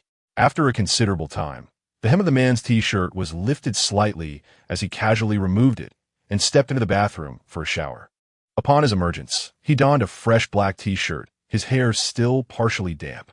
Feng Yan had grown accustomed to rising early on his days off, substituting the usual company meetings with rigorous training sessions. For the past several weekends, his routine had remained unwaveringly consistent. He poured himself a glass of water in the kitchen and strolled to the balcony for some fresh air. Just as he took a sip, his gaze fell downward, where he spotted Sang Lu supporting a suitcase. Chapter 36. Unfathomable emotions at the entrance of the building. Sang Lu leaned against her suitcase, gazing down the road. She glanced at her watch. 9:15. Y&T the car arranged by the station arrived yet. Qinghe Bay prohibited unfamiliar vehicles from entering, and she had previously coordinated with the property manager to allow access for the television station's license plates. Yet, the time had passed and still, there was no sign of the car. Could it be stuck at the gate? Just as Sang Lu hesitated about whether to investigate, a silver sedan pulled up before her. A young man emerged from the driver's seat. Dressed in a light blue casual jacket, he exuded a refreshing and clean aura, offering her an apologetic smile. "I'm sorry." The station's driver had a sudden stomach issue, so I came to drive instead. I'm not very familiar with the roads in Jing City, which caused a delay. I truly apologize for keeping you waiting. Sang Lu was momentarily taken aback. Was this CSC Nan? He looked even younger in person than on television. CSC Nan had only joined the Jing City television station earlier this year, and Sang Lu had never crossed paths with him in a professional capacity. She had anticipated meeting him only at the airport, never expecting to encounter him beforehand. To her surprise, the renowned host was now serving as a temporary driver. Her astonishment lingered only for a few seconds before she composed herself, greeting him with a polite smile. I just came down, so I haven't been waiting long. CSC Nan returned her smile, noticing the suitcase in her hand and stepping forward. Let me help you put your luggage in the trunk. Just as his hand was about to touch the handle of the suitcase, Sang Lu instinctively pulled back slightly. No need to help. I can manage it myself. It's just a small matter. She had intended to bring some face masks and snacks, but had packed lightly, making the suitcase quite manageable. CSC Nan's hand fell short, and he paused for a moment, slightly taken aback, before smiling again. I forgot to introduce myself. I'm CSC Nan, here for the Qingmang exchange program. I hope to rely on you for guidance. Sang Lu responded gracefully, extending her hand for a shake. No need for an introduction. I already know you, popular host. Hello, I'm Sang Lu from Project D. I look forward to working together. From several floors above, Sang Lu's radiant smile landed squarely within the dark pupils of a man. He gazed down casually, his attention lingering on their brief handshake. His expression darkened, a flicker of coldness surfacing in his eyes. Even after the silver sedan drove away, Feng Yin had yet to retract his gaze. After a moment, he lifted his head and took a sip of water, his handsome brow slowly knitting together. In the sky, an airplane trailed along, conspicuous contrail, stark and noticeable. A sudden, inexplicable emotion surged within his chest. The airplane arrived in Nanjing at 1 in the afternoon, just as Sang Lu had anticipated. A scene of chaos unfolded. As soon as she exited the terminal, a throng of fans erupted in screams, surrounding her. The sound of camera shutters clicked incessantly, akin to cannon fire, as they focused on CSC Nan. 11e Sinan, can I get your autograph? I am truly enamored with the program you host. As Sang Lu was jostled to the side by the crowd, she narrowly avoided crashing into a pillar. CSC Nan caught a glimpse of this and promptly grasped her coat, offering her a gentle support. With his signature warm smile, he urged everyone to take care and not to push. This gesture immediately drew the attention of fans who had initially overlooked Sang Lu. Whispers of curiosity filled the air. Who is this girl? Is she CSC Nan's new partner on the show? I wonder, she is quite lovely. Let us take a picture. Snap. Sang Lu was unexpectedly caught off guard as a photo was taken right in front of her. In a flustered retreat, she and CSC Nan endured over 20 minutes of commotion at the airport before finally settling into the car sent by the organizers. Once inside, Sang Lu let out a sigh of relief, retrieving her sunglasses and mask from her bag and putting them on. Noticing this, CSC Nan awkwardly spoke up. I truly apologize. The fans were too enthusiastic and caused you some trouble. Sang Lu paused momentarily, her expression questioning. It seemed he had misinterpreted her actions. As a variety show director, she would never disdain the fervor of fans. With a playful glint in her eyes behind the sunglasses, she raised a finger and shook it lightly, feigning seriousness as she replied, You've misunderstood. It's not a bother at all. I merely think that wearing sunglasses and a mask in the spotlight makes me appear a bit cooler.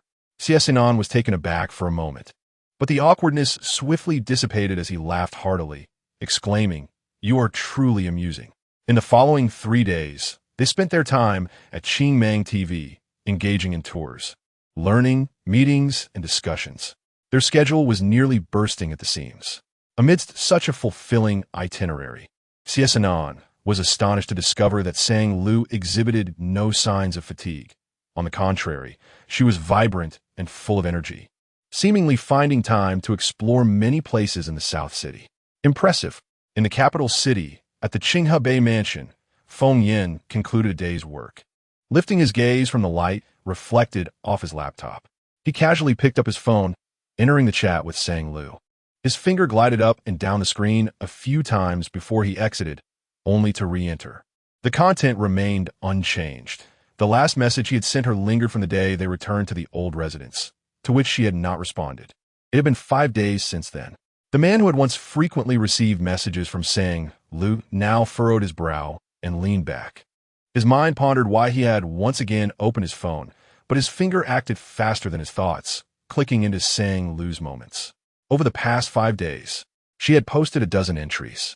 Her most recent post featured a photo of her enjoying Japanese cuisine, accompanied by the caption, "I declare that Arctic surf clam sashimi is simply divine." Scrolling down, she shared snippets of her daily life. "After waiting an hour at the trendy milk tea shop, I finally reached the counter, only to find they had run out of everything but black tea. It's akin to eagerly anticipating a French feast, only to be served rice as the main course. Utterly disheartening." Further down, she lamented, "While browsing at the South City SKP, I was astonished to see Patek Philippe offering a 9 discount. A 9 discount? Family, what is the concept behind this? How does it differ from offering me a 300 yuan coupon to purchase a Ferrari? Is it the 300 yuan that I truly lack?" After reading through the messages, Feng Yin turned off the screen and rose to his feet. Unbeknownst to him, a fleeting hint of annoyance crossed his typically serene visage. Exiting the study, he noticed a floor lamp illuminating a corner of the living room. The light barely sufficed to brighten that small area. The man suddenly realized that he had not encountered such dim lighting in quite a while. When Sang Lu was at home, she preferred to keep all the lights in the living room on, creating a bright and dazzling atmosphere. After a brief moment of distraction, Feng Yin took long strides forward. His footsteps echoed softly against the wooden floor, a sound that resonated particularly loudly in the otherwise tranquil living room. Instinctively, he cast a glance towards the television. It was turned off, the black screen reflecting the tall and upright figure of the man. At this hour, the television would typically be aglow, accompanied by a cacophony of sounds, playing comedies such as Wu Lin Wai Xuan or Love Apartment. Often, before the characters could finish their lines, Sang Lu's cheerful laughter would fill the air. Now, however, the silence enveloped him. The fingers of his hand, resting at his side, curled slightly. How peculiar. Should he not have grown accustomed to the quiet by now? His thoughts spiraled uncontrollably, and this sensation left him feeling irritable. Chapter 37. The discrepancy. Feng Yin coldly withdrew his gaze, his thoughts adrift as he took a few steps forward. From the direction of the collection room, he overheard Aunt Zhang and Aunt Li engaged in conversation. "When will Madame return? I wish to play badminton with her," Aunt Zhang expressed with a hint of longing. "Indeed, the chef has prepared Madame's favorite dishes tonight, but alas, she will not partake," Aunt Li sighed. Feng Yin paused momentarily, and the figure he had suppressed in his mind resurfaced. It was Sang Lu, exuberantly waving her hands while playing Switch in the living room, and her incessant praise for the chef's culinary skills, claiming they were unparalleled. The man's dark eyes narrowed slightly. Unbeknownst to him, Sang Lu had subtly infiltrated every facet of his life during his moments of unawareness. At nearly the same instance, he recognized the unfamiliar emotions that had been lingering in his heart these past few days. Perhaps it was termed as a discrepancy. The following day at Feng Corporation, as noon approached, Assistant Feng, as per routine, sent a message to the boss ahead of time. "Assistant Feng, President Feng, what would you like for lunch today? Would you prefer dining upstairs or in the cafeteria?" The cafeteria at Feng Corporation had dedicated chefs responsible for preparing meals for Feng Yin. Both the president's office and the cafeteria boasted separate dining areas, allowing Feng Yin to select his dining location and menu based on his mood. Typically, after sending this message, Assistant Feng would wait at least half an hour for President Feng's reply. However, today, to his surprise, a message popped up instantly. "Upstairs sashimi." Sashimi? Assistant Feng was taken aback, momentarily stunned. He distinctly recalled that President Feng disliked all raw and cold foods. There was an instance when a new chef inadvertently presented salmon sashimi to him. Feng Yin had frowned immediately and later instructed that he was not some uncivilized primitive man and requested that such items never be brought before him again. Assistant Feng was puzzled, pondering in his mind. Why did President Feng suddenly desire sashimi? Despite his confusion, adhering to the professionalism expected of a presidential assistant. He promptly communicated the lunch arrangements to the kitchen. At noon, a delicately arranged sashimi platter, alongside other dishes, was placed before Feng Yan. Assistant Feng stood a short distance away, awaiting instructions. Out of curiosity, he stealthily observed. Suddenly, his pupils constricted in surprise. President Feng actually reached for the sashimi platter first. It seemed he had truly changed his palate. Assistant Feng mentally noted this revelation. At the table, Feng Yan picked up a piece and placed it in his mouth. The cold, raw taste caused him to frown sharply. The pungency of the wasabi surged into his senses, unfamiliar and vibrant, crashing through. After a moment, his tightly furrowed brow gradually relaxed, the frost in his gaze dissipating somewhat. Meanwhile, a wave of confusion rose within Assistant Feng. Initially believing that President Feng had indeed altered his tastes, he contemplated diligently noting this down to later instruct the chef to adjust the menu accordingly. However, it appears that the so-called change in taste seems only to apply to the Arctic shellfish, while the salmon and sweet shrimp on the sashimi platter remained untouched. Assistant Feng felt he was facing a significant dilemma in his career. Had President Feng truly altered his preferences, or had they remained unchanged? The nuances of President Feng's thoughts eluded him. Puzzled, Assistant Feng scratched his head. As night fell over Qinghe Bay in the kitchen, Aunt Zhang and Aunt Li were washing the dishes. Suddenly, Aunt Zhang lowered her voice. "Do you feel that the sir has not been in a good mood these past few days?" Aunt Li paused in her dishwashing, replying, "Hasn't he always been like this?" No discernible emotions. They both had followed the Feng family from the old residence to the new home in Qinghe Bay, well acquainted with Feng Yan. Aside from the change in address from young master to sir, they noticed nothing else amiss, having long grown accustomed to Feng Yan's perennial icy demeanor. Aunt Zhang pondered thoughtfully, recalling Aunt Li's words. Though she felt a hint of truth in them, she also sensed something was slightly off, hesitating before saying, "He is indeed the same as before, yet somewhat different." Aunt Li suggested, "Could it be that the food has not suited his palate lately? I could speak with the chef about varying the cuisine." As she spoke, she curiously glanced toward the living room. Retracting her gaze, she said to Aunt Zhang, "Surely you misjudged. The sir seems perfectly fine." Aunt Zhang also turned to look. From the kitchen's perspective, she could only see a partial profile of Feng Yan. Just then, she noticed the phone on the table light up as he picked it up. Perhaps due to her poor eyesight, she thought she saw a slight upward curve at the corner of his lips. That expression was fleeting, yet strangely, just moments ago, she had felt a palpable aura of low pressure surrounding him. In the blink of an eye, it vanished. Could it be that I imagined it? Aunt Zhang mused. Aunt Li chuckled. "Indeed, it seems you have." At the dining table, Feng Yan's dark eyes remained tranquil. On his phone screen, a barrage of messages erupted like cannon fire. Sang Lu, sudden appearance. JPG, Sang Lu. Image, Sang Lu. Image, Sang Lu. I'm shopping and spotted a local delicacy, pork jerky from Nanching. Would you prefer the 5-spice flavor or the spicy one? On the 4th day of her business trip, Sang Lu finally recalled that there was something she might have forgotten to do. Being a career-oriented individual, she often set aside other matters when engrossed in work. Had it not been for the relaxed schedule at Qingmong TV today, she might have remained oblivious to the fact that she had a marital relationship to maintain. Seizing the time while waiting for her face mask to set, she forwarded the pictures of pork jerky she had taken during her recent shopping excursion to Yuxiaoka, sending them unchanged to Feng Yan. Finding a topic was her forte. She understood the art of conversation. So easy, it had to arise naturally, rooted in everyday life, to avoid appearing forced or out of place. She truly was adept at initiating dialogue. On the other end of the phone, a man, with one hand casually tucked into his pocket, reclines in a relaxed posture on a chair, his sleeves pushed up to his elbows, revealing his well-defined and powerful forearms. His gaze is slightly averted. As he opens the image, he discovers 2 photographs of fragrant pork jerky captured at a vendor's stall, showcasing 2 distinct flavors. Just as he prepares to respond, his eyes catch a glimpse in the corner of the photo. His dark eyes suddenly fixate. In the corner of the image, amidst the crowd, a man, his face obscured by a mask, is seen purchasing something at an adjacent stall. Even with the mask concealing his features, Feng Yan easily recognizes him. The individual in the photograph is the same man he had encountered downstairs that day. A shadow of intensity deepens in Feng Yan's obsidian gaze.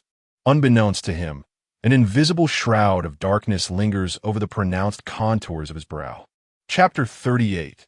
Disorder and Absurdity. Saying Lu gently patted her face while awaiting a response. Above the dialogue box, a notification indicated that the other party was typing. After a pause, the notification vanished, yet no new messages appeared. A question mark materialized in Sang Lu's mind. Was Feng Yin seeing this but choosing not to reply? Was it truly a difficult decision? It shouldn't be too challenging, right? Or perhaps he was grappling with decision-making anxiety. Confused, Sang Lu's peripheral vision inadvertently caught sight of the screen. Her eyes widened in shock as she noticed a small sign on the counter in the photograph. Inscribed with the words, "Freshly baked today, date, XX year, XX, month, XX day." It was the date from the day before yesterday. Disaster struck. She had been so careless, failing to glance at the image before forwarding it. Feng Yin, perceptive and astute, surely must have realized that she was attempting to deceive him with an outdated photo. How utterly embarrassing. Sang Lu pondered how to respond. Suddenly, her phone vibrated, and two cold words appeared before her. "Phone, whatever." A heaviness settled in Sang Lu's heart. Such indifference. He hadn't been like this before his business trip. He must have discovered her lack of sincerity. Normally adept at continuing the conversation, Sang Lu found herself at a loss for words. Sang Lu. Silence. Silence is the bridge to tonight's Cambridge. Meanwhile, at the Qinghe Bay mansion, Aunt Zhang had tidied up the dishes and emerged from the kitchen. Just in time, she caught sight of Feng Yin walking from the study towards the bedroom. Aunt Zhang paused. Indeed, she had simply misperceived things earlier. Now, she saw clearly, and there was no mistaking it. The master was evidently in a foul mood. Otherwise, how could his expression be so dark, as if ink were about to seep from it? The 5-day exchange conference finally concluded. Sang Lu boarded her return flight. The following day, at 9 in the morning, she arrived punctually at the television station. Despite her business trip encroaching upon her Sunday rest, rescheduling was out of the question. She still had to report for duty on Friday.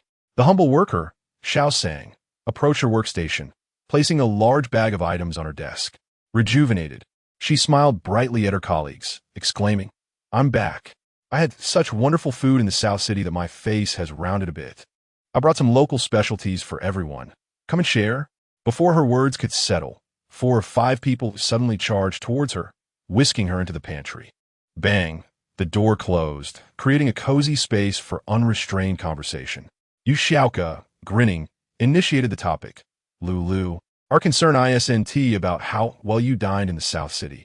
Yes, what we care about is whether you eat well regularly." Another colleague chimed in, their expression fervent. Sang Lu was momentarily taken aback.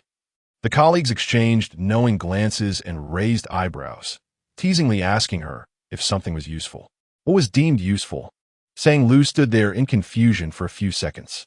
Yet, quickly grasping the situation, she realized that without waiting for her to speak, a barrage of colorful questions was hurled her way.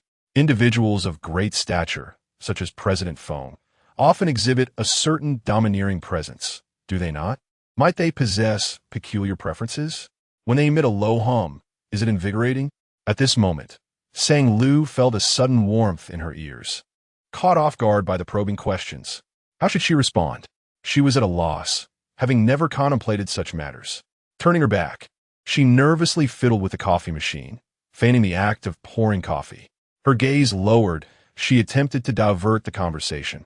If you do not head out soon, those local specialties will be entirely claimed. Suddenly, laughter erupted nearby. Aha! Look, little Sang's ears have turned crimson. Do you all comprehend? I certainly do. Understanding implies acknowledgement. I too have come to realize that acknowledgement is akin to indulgence. No wonder little Sang's voice appeared somewhat hoarse today. Perhaps she had overexerted herself in shouting. Sang Lu was taken aback. What do you mean you understand? This is utterly irrelevant. My voice is hoarse due to the arid climate of Nanchang, not because of...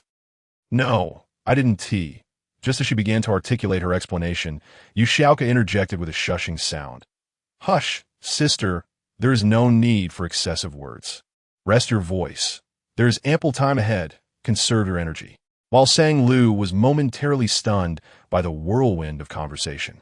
A hand gently patted her shoulder as if to offer solace. "Little Sang, now we sisters are at ease. You seldom share about your marital status, and we were quite concerned for you. Now, seeing you so enamored in your new marriage, with President Feng himself coming to the television station to escort you home, we feel completely reassured."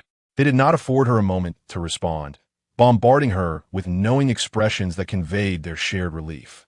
After casting her a conspiratorial smile, they swiftly departed the break room, eager to secure the local delicacies before they were snatched away. In an instant, the once lively break room was left with Sang Lu alone. Her expression was intricate, as thoughts of Feng Yin involuntarily surfaced, recalling the previous evening. She had presented the local specialties to Feng Yin, who had received them with indifference, placing them beside him without further comment as he immersed himself in work. Though he had not openly called her out for her perfunctory gesture with an old photograph, Sang Lu could not shake the feeling that something was amiss. Perhaps he was annoyed? Lost in contemplation, a head suddenly peeked through the door. "Oh, by the way, Lulu, I almost forgot to share some good news with you." Sang Lu looked over, intrigued. "What good news?" Yu Xiaoke replied. "That Luo Kai from Group B has been dismissed." Sang Lu gasped in surprise. He was fired? Indeed.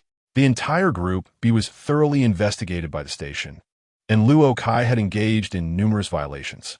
Those who associated with him also faced consequences, the least of which were deductions from their project bonuses for half a year. Upon hearing this news, Sang Lu felt a wave of emotion. Luo Kai had long been a figure of arrogance at the television station, and many had been aware of his transgressions. At last, he faced retribution. It was a source of great satisfaction, serving as a testament that the station's management could discern right from wrong. One shall neither wrong an individual nor let one escape unscathed.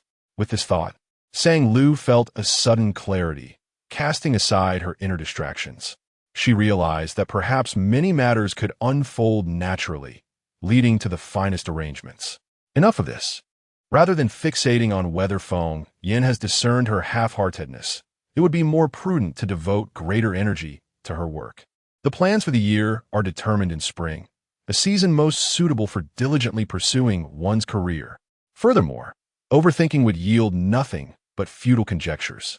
It is quite possible that Feng Yin is merely preoccupied with work, weary from addressing her trivial concerns. Given the vast scope of the Feng Corporation, as the Group S president, his level of busyness would undoubtedly surpass hers. Indeed, empathy is key. She ought to reduce the frequency of her WeChat messages to Feng Yin. Sang Lu smiled softly to herself. She truly is a considerate wife in this arranged marriage, a competent roommate.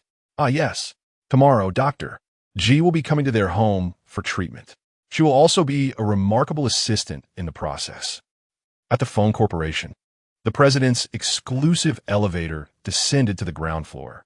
The driver, having received notification of a dinner engagement for President Feng, parked the car in front of the corporate building to await his arrival. Shortly thereafter, Feng Yin entered the vehicle. As usual, he reclined in the back seat, his gaze tranquil as it drifted toward the window. The gentle breeze of early spring caressed his face, prompting his thoughts to wander. Recollections of recent events surfaced within him, accompanied by an indescribable feeling of vexation, a sense of disparity. Disorderly and absurd. He recognized the man in the photograph as a colleague of Sang Lu from the television station. He was also aware that dining out with colleagues during their business trip was hardly a significant matter. It was the most ordinary of occurrences. Given that everything was operating normally and in an orderly fashion, it was only the individual experiencing these baseless emotions who appeared to be out of sorts. The man's expression momentarily faltered as his gaze returned from the haphazardly passing scenery outside. His brow gradually furrowed. Is he the one who is not normal? Chapter 39. The Secret Remedy. The following day, in the afternoon, Dr. G arrived at Qinghe Bay. Sang Lu sat quietly and obediently on the sofa, positioned at a distance that neither intruded upon the treatment nor disrupted the atmosphere, serving as a companion and silent observer. She perked up her ears, catching snippets of Dr. G's discourse regarding gradual exposure therapy aimed at addressing post-traumatic stress disorder. Subsequently, she observed as Dr. G guided Feng Yin through vocal cord relaxation exercises, followed by some simple vocalizations, such as coughing or sighing. Up to this point, Feng Yin maintained a stoic demeanor, his deep-set eyes betraying no emotion. Dr. G lowered his head to jot down a few lines in his treatment notes before placing a small Bluetooth speaker on the coffee table. Upon seeing this, the man, who had appeared ashen, suddenly tensed, his gaze narrowing. His hand, which rested on the sofa, tightened slightly. Sang Lu felt a wave of anxiety wash over her as she glanced at Dr. G, questioning what he intended to play. The speaker emitted a sound, rain. Heavy droplets pounded against the glass, creating a muffled cacophony. Dr. G scrutinized Feng Yin's every reaction, diligently recording his observations. Abruptly, the audio atmosphere shifted dramatically, collisions, explosions, and flames. The man on the sofa furrowed his brow sharply, his posture rigid, body taut. His breathing quickened, the rise and fall of his chest becoming more pronounced. Just as Feng Yan's breaths became increasingly frantic, the audio transitioned to a deep, gurgling sound, reminiscent of being submerged in water. The oppressive flow of water weighed heavily in the air. Sang Lu, affected by the stifling atmosphere, clenched her fists. She had encountered gradual exposure therapy in her research on the treatment of selective mutism, immersing patients in fear-inducing imagined environments. Undoubtedly, it was akin to reopening wounds and excising necrotic flesh, direct and merciless. What did Feng Yin fear? He appeared to be grappling with profound anguish. Rainy nights, explosions, and submersion. Merely listening to the sounds sent chills down Sang Lu's spine. What did the reality of those images entail? She dared not imagine. Suddenly, the oppressive sound of rushing water ceased. Sharp, piercing sirens of ambulances echoed. Feng Yin abruptly bowed his head, his obsidian eyes losing focus. Beads of sweat forming on his forehead. His grip on the sofa tightened, his knuckles whitening from the strain. He closed his eyes, still feeling the rush of blood and smoke encroaching upon him. Desperate to cry out, fragmented syllables lodged in his throat. He could hear nothing but silence. As if ensnared in an endless void, the intertwining of reality and illusion incessantly tore at his nerves. Suddenly, he felt a gentle touch on the back of his hand, as if someone were pulling him back from the brink between reality and illusion. He abruptly lifted his gaze, turned to look at his hand, momentarily taken aback. He saw Sang Lu, her lashes lowered, meticulously prying apart the tightly clenched fingers of his hand, one by one. In an instant, a cup of hot tea was placed into his palm. The warmth seeped through the porcelain, radiating into his hand. The intense hues of red and black before him began to diffuse, bit by bit. Noticing a slight easing of his expression, Sang Lu smiled gently at him. Her voice soft and sweet. "Are you feeling any better?" This marked the first occasion that Feng Yin gazed intently at Sang Lu's face. Her complexion was fair, her petite nose elegantly defined, and beneath her gently arched brows, her eyes sparkled with clarity. Her naturally wavy hair was casually tucked behind her ears, and an unexpected, refreshing fragrance wafted into the air. The man's furrowed brow appeared to smoothen under some invisible force, and he nodded slightly, his lips moving. Nearby, Dr. G observed this scene with newfound vigor. After treating Mr. Feng for an extended period, it was the first time he had witnessed Mr. Feng's lips stir, a clear sign of the impulse to speak. Mr. Feng's speech apparatus exhibited no organic abnormalities. Rather, the primary reason for his silence lay deeply rooted in psychological factors. He harbored an intrinsic aversion to verbalizing his thoughts. Despite numerous attempts, Dr. G had yet to penetrate the invisible wall that confined Mr. Feng's voice. However, today, it seemed as though that formidable barrier was beginning to show signs of yielding. A mixture of joy and intrigue danced in Dr. G's eyes as he shifted his gaze towards Sang Lu. This was his first encounter with the fabled Mrs. Feng. Contrary to his preconceived notions of a wealthy matron adorned in opulence, Mrs. Feng radiated brightness and vitality, exuding an invigorating aura. Dr. G's grip on his treatment notes tightened subtly, a vague sense of hope stirring within him. Perhaps he had discovered the elusive remedy for Mr. Feng's affliction. After the session concluded, Dr. G called Sang Lu aside. Mrs. Feng, compared to before, there has been notable progress in Mr. Feng's treatment. He has exhibited a clear desire to speak. Sang Lu's eyes sparkled with excitement. Really? Although she could not decipher the nuances. The doctor's assertion was enough for her to believe. Science must be trusted. This was indeed splendid news. If Feng Yin could articulate his thoughts, their future communications would be considerably smoother. Indeed, Dr. G smiled, but we must remain vigilant, particularly in the 3 to 4 days following treatment, as Mr. Feng may experience insomnia and palpitations. It is essential for family members to provide extra care. Sang Lu nodded earnestly, assuring him, "Rest assured, Dr. G, I will fully cooperate." She accompanied Dr. G to the elevator. As he prepared to depart, he called out through the closing doors. "Oh, one last thing. Be mindful of any sudden emotional fluctuations in patients with aphasia. They may indicate a desire to speak. Please observe Mr. Feng closely." Long after the elevator doors had shut, Sang Lu pondered Dr. G's words. Emotional fluctuations, perhaps simple for others, but for Feng Yin, how daunting it must be. He appeared so aloof, seemingly disinterested in everything. How could she provoke an emotional response from him? Tapping her chin with her finger, she mused whimsically. Perhaps inviting him to watch a horror film? Surely, no one could remain composed in the face of a frightful scene. Or perhaps, inviting him to a thrilling escape room? If pursued by a fearsome NPC, would he not scream in terror? Such fanciful notions bubbled to the surface suddenly. In the living room, Feng Yin sat upon the sofa, tilting his head to gaze toward the entrance.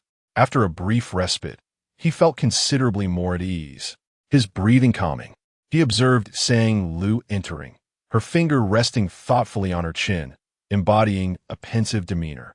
Feng Yan's gaze sharpened, a flicker of curiosity igniting within him. What thoughts occupied her mind, and why did she wear such an expression? Having witnessed the process of his treatment firsthand, did she find him pitiable or merely disheveled? The depth of his eyes darkened slightly, a barely perceptible shadow lurking within.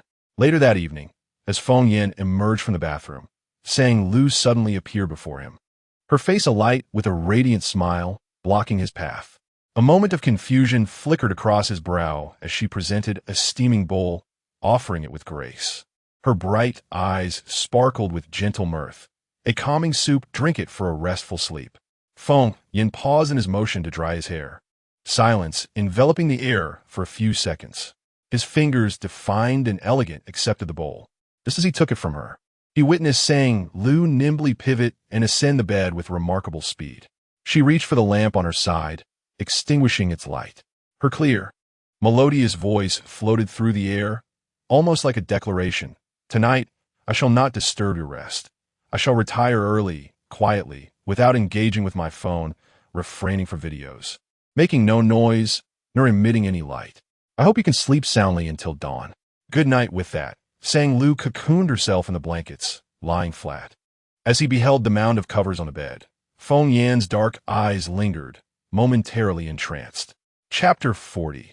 The arm across the waist in the past, following each treatment. Feng Yin would be haunted by nightmares for several days. However, on this particular night, he was fortunate enough to escape such torment.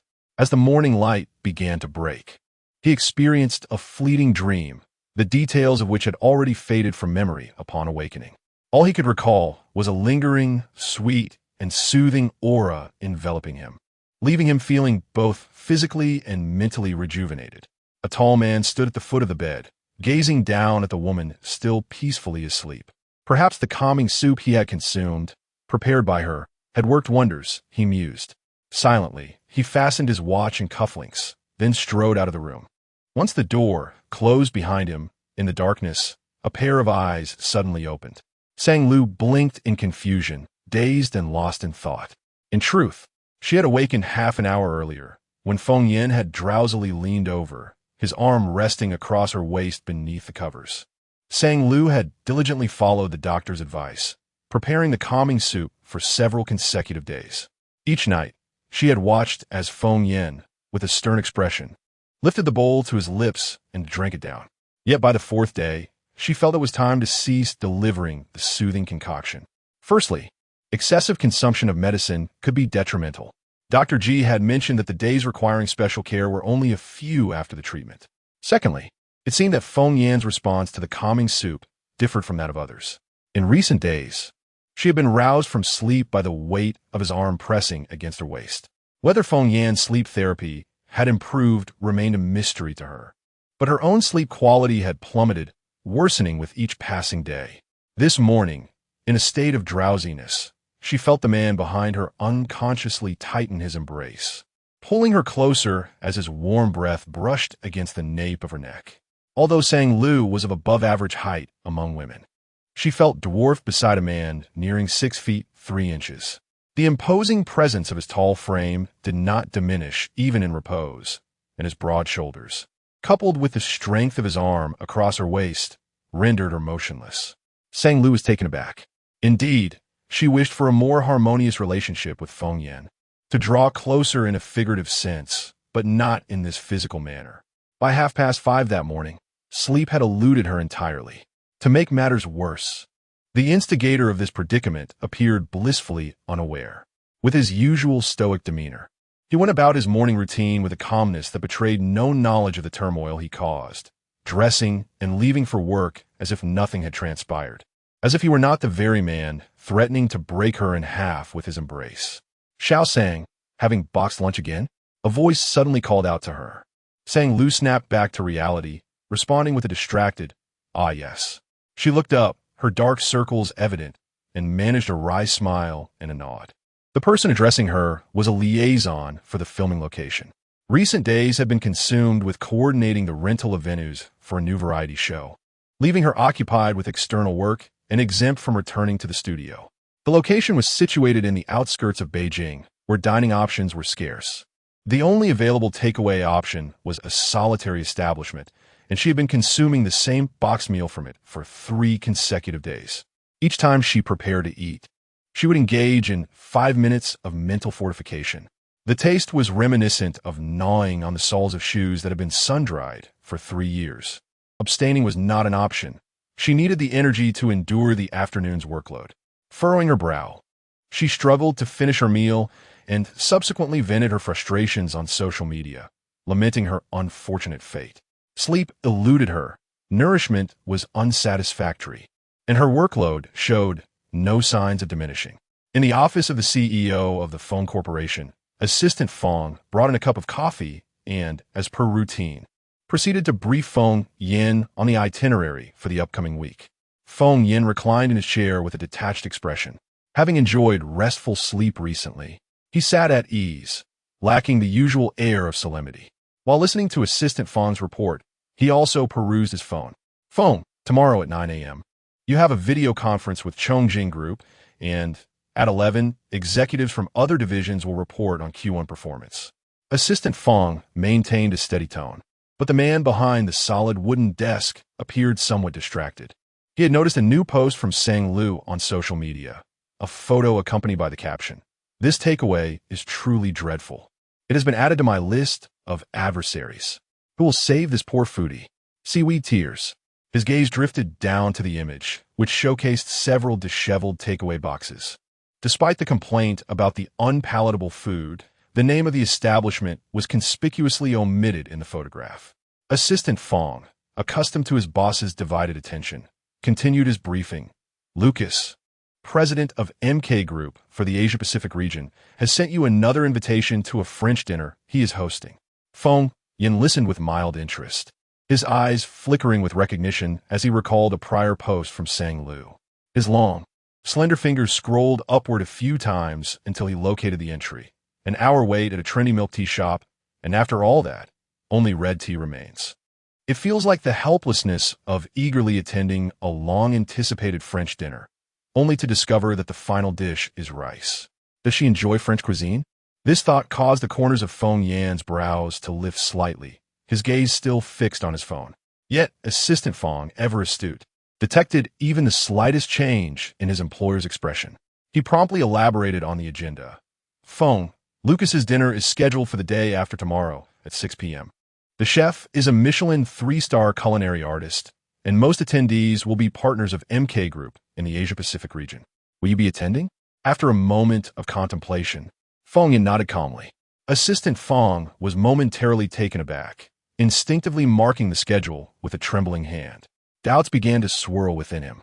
The MK Group, a premier luxury conglomerate, had been seeking collaboration with Feng Corporation for years, aiming to leverage its iconic real estate in premier domestic markets to establish flagship stores.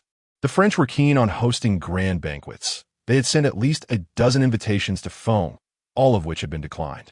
Feng had never shown an inclination for such soirees. Why, then, had he suddenly decided to attend today?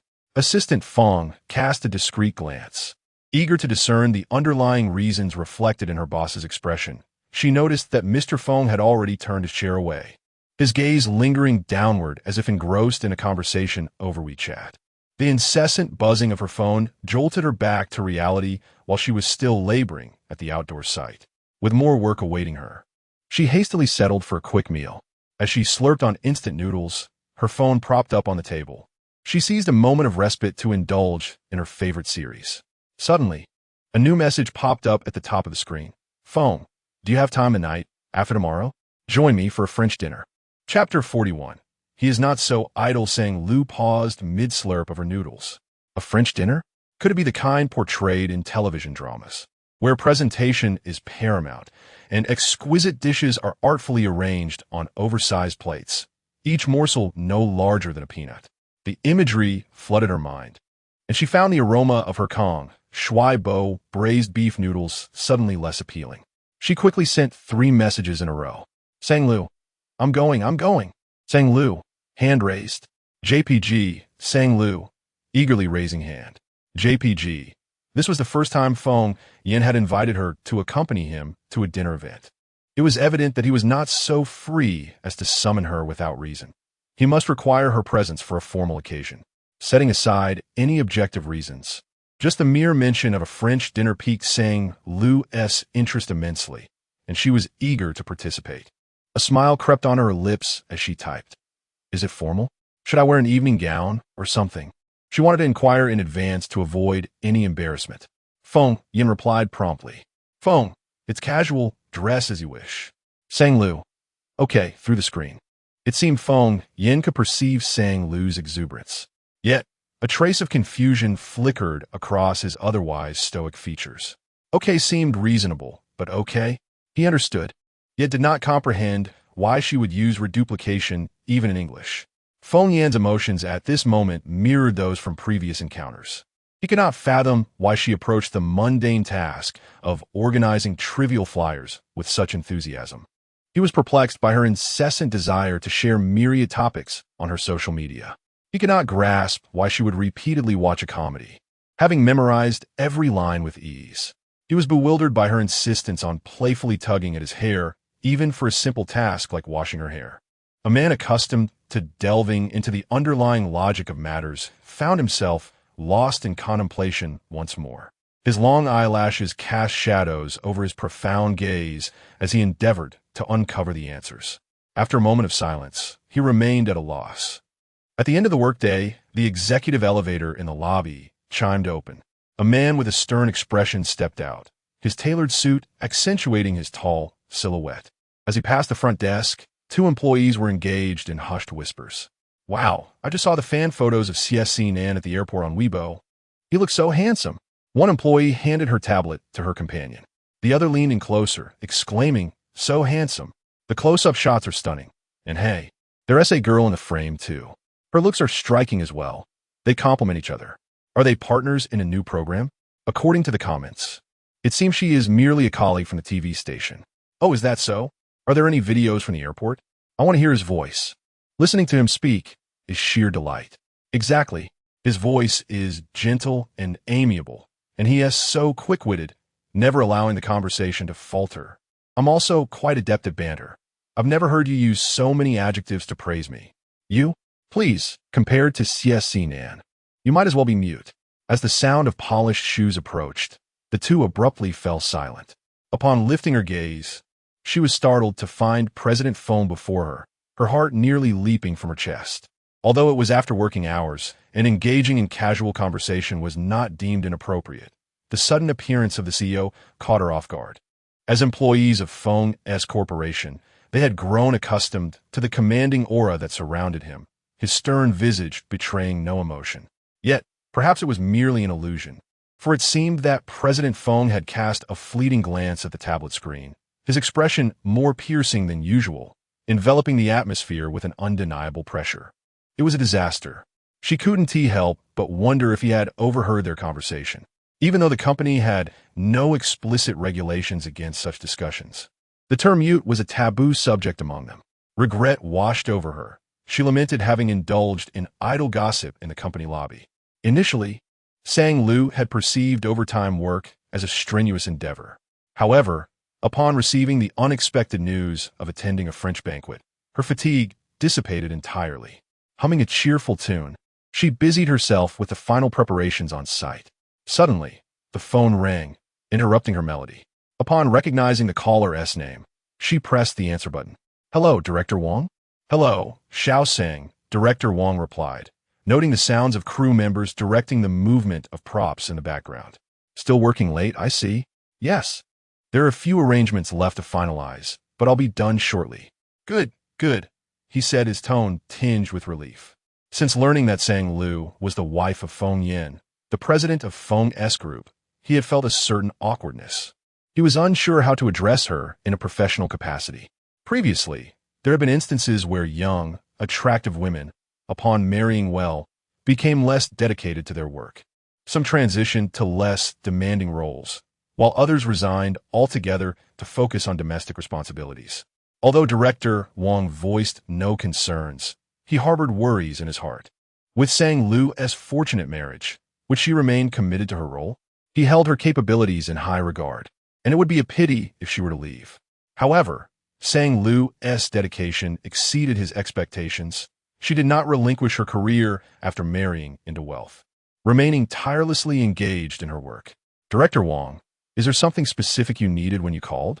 Sang Lu inquired, prompting him to recall the primary purpose of his call.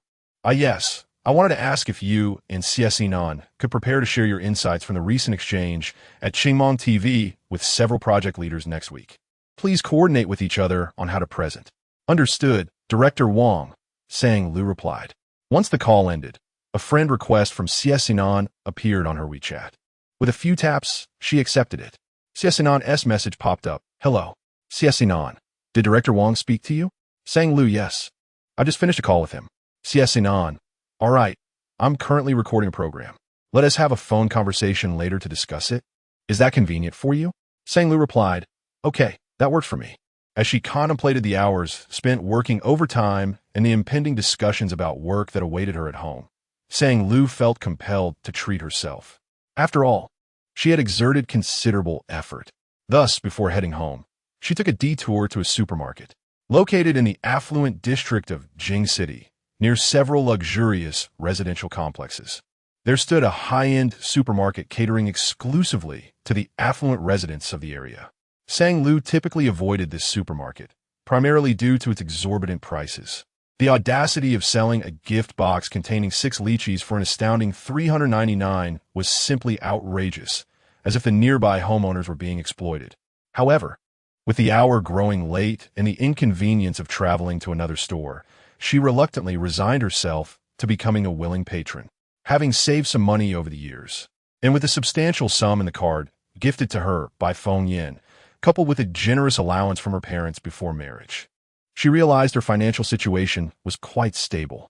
Thus, the little wealthy lady, Sang, quickly justified her indulgence and began her shopping spree without guilt. Before long, her shopping cart brimmed with an assortment of chips, chocolates, juices, and sodas. She felt an unexpected surge of good fortune today. Not only had she received delightful news about a French dinner plan for the day after tomorrow, but serendipity smiled upon her as well. Exiting the supermarket, she passed by a newly opened flower shop in the adjacent upscale neighborhood, where the charming proprietress unexpectedly gifted her a bouquet of tulips. The proprietress, taken by Sang Lu's sweet and cheerful demeanor, insisted on presenting the flowers as a token of good fortune for the shop's opening. Momentarily taken aback, Sang Lu ultimately accepted both the compliments and the flowers with gratitude. However, she was not one to receive without giving in return. She opened her shopping bag and offered the proprietress some snacks, adhering to the principle of reciprocity. The lovely proprietress graciously accepted a bottle of grape soda with a smile. Indeed, today was a day filled with good luck, and Sang Lu reveled in her joyful mood while cradling the flowers. Chapter 42. Closer together, Sang Lu returned to Qinghe Bay in high spirits. As she passed by the study, she noticed Feng Yin, as usual, working diligently at his computer. Dressed in a simple dark gray t-shirt and trousers, his typically frosty demeanor seemed to have softened somewhat. Perhaps sensing her gaze, Feng Yin lifted his eyes towards her and, upon seeing her holding a bouquet of tulips, appeared to be in a good mood as well. Meeting his gentle gaze, Sang Lu raised the shopping bag in her hand and smiled, as if to convey the message, "I've returned with some purchases." The man, whose countenance naturally exuded an air of detachment, relaxed slightly and nodded in acknowledgement. This brief exchange of glances had become a familiar mode of communication between them lately. Sang Lu suddenly recalled the past, when she was still ensnared by the plot's control over her consciousness. During that time, she was filled with resentment, convinced that Feng Yin spent every night in the study, using work as an excuse to evade spending time with her. Now, however, her perspective had shifted entirely. Especially after her promotion to associate director, she found herself more empathetic toward his situation. Feng Yin, a man who appeared to bask in endless glory, seemed to have everything he desired and needed not lift a finger, as others catered to his every need. Yet in reality, the time and effort he dedicated to managing such a vast corporation, hidden from the eyes of outsiders, surpassed that of most others. Lost in thought, Sang Lu made her way toward the bedroom. After a day of working outside, she felt sticky and uncomfortable. She took a refreshing shower and changed into a comfortable set of loungewear. Once she emerged from the bathroom, she neatly arranged the sodas and snacks she had purchased from the supermarket into the refrigerator. Having tidied up, she hurried to knock on the maid's room door. Finally, she could enjoy some time playing Switch with Aunt Zhang and Aunt Li. After a week apart, Aunt Zhang's skills had significantly improved. After 3 rounds of play, Sang Lu had only managed to win once. Just as she was boasting about wanting to start another round, her phone on the coffee table lit up. The caller ID displayed, CSC Nan. Oh no, the game would have to wait. It was time to tackle work matters. Suddenly, her empathy for the workaholic Feng Yin deepened. She handed the game controller to Aunt Li, signaling for them to continue without her. The sounds of the game filled the living room as Sang Lu stepped out onto the balcony. Pushing open the glass sliding door, she simultaneously pressed the answer button on her phone. The voice on the other end was chaotic. CSC then called out a couple of times, followed by a wave of indistinct noise, indicating a poor signal. Sang Lu raised her voice. Hello, CSC Nan, can you hear me? Just then, the door to the study swung open. Feng Yin was heading to the kitchen for a bottle of water. As he opened the door, Sang Lu's voice reached his ears clearly, causing him to pause. Then, he heard the sliding door of the balcony being closed. Following the sound, he saw Sang Lu standing there, her arms resting on the railing.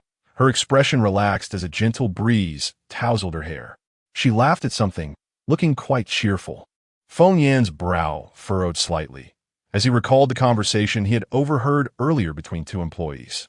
He spoke fluently, never allowing a moment of silence to linger. Such descriptors felt foreign and distant to him. The man's gaze deepened, and after a pause, his eyes, concealed by long lashes, directed him towards the kitchen. He opened the refrigerator, where 3 rows of vibrant fruit juices occupied the top, while the bottom shelves housed his usual brand of mineral water. Standing silently before the fridge, one hand resting on the door, he raised his arm, his palm hovering over the colorful array. He hesitated momentarily, extending his hand forward, only to abruptly halt. Ultimately, his hand descended. He relinquished the pursuit of a novel juice flavor, shifting from the kaleidoscope of colors to the mundane transparent bottles, and selected a bottle of mineral water. He closed the refrigerator door and exited. As he passed through the living room, Aunt Zhang and Aunt Li had ceased their game on the Switch. The television screen frozen on the results page. The glass door to the balcony remained shut, where Sang Lu leaned against the railing, her lips moving animatedly, her expression radiant, eyes crescent-shaped with delight. A soft thud echoed as the study door clicked shut. Feng Yin returned to his desk, the glow of the computer illuminating his distracted demeanor. The study and living room were separated by a large pane of glass, the flickering light from the television proving bothersome. His eyelids lazily lifted as he glanced over. On the screen, the game results were split in two, and on his side, a blinking line of English read, "Loser." The air hung heavy for a moment. He averted his gaze, resuming his typing, attending to work. When he raised his head again, it was already 11:30 at night. He returned to the bedroom, where only a bedside lamp cast a dim light. Silently, he entered, his eyes shifting to the bed where a small mound rose. Sang Lu was deep in slumber. Suddenly, an unusual doubt entwined in his mind. After a prolonged gaze, he discerned the source of this emotion. Today, Sang Lu had not prepared his calming soup. Had their conversation led to this oversight? The thought flickered through his mind. He furrowed his brow sharply. Such a trivial notion. To ponder so much indicated he was not weary enough. Originally intending to sleep, the man turned on his heel. His tall silhouette condensed into a narrow line by the door before vanishing. He headed to the gym. 2 hours later, the heavy sandbag swayed under his blows. After expelling excess energy, Feng Yin removed his boxing gloves and, having showered in the gym's bathroom, returned to the bedroom. The night was tranquil, with Sang Lu's faint, rhythmic breaths reaching his ears. The bedside lamp on his side cast a faint glow, barely illuminating her silhouette. She lay on her side, her pale face pressed against the pillow, slightly rounded. Her curled lashes trembled gently with each breath. Feng Yin calmly averted his gaze, pulling the covers over himself. The bed was spacious enough to accommodate him, while still maintaining a clear boundary between them. No more meaningless speculations, associations, or inquiries. Such thoughts were futile and wasteful of energy. They were not characteristic of him, he mused.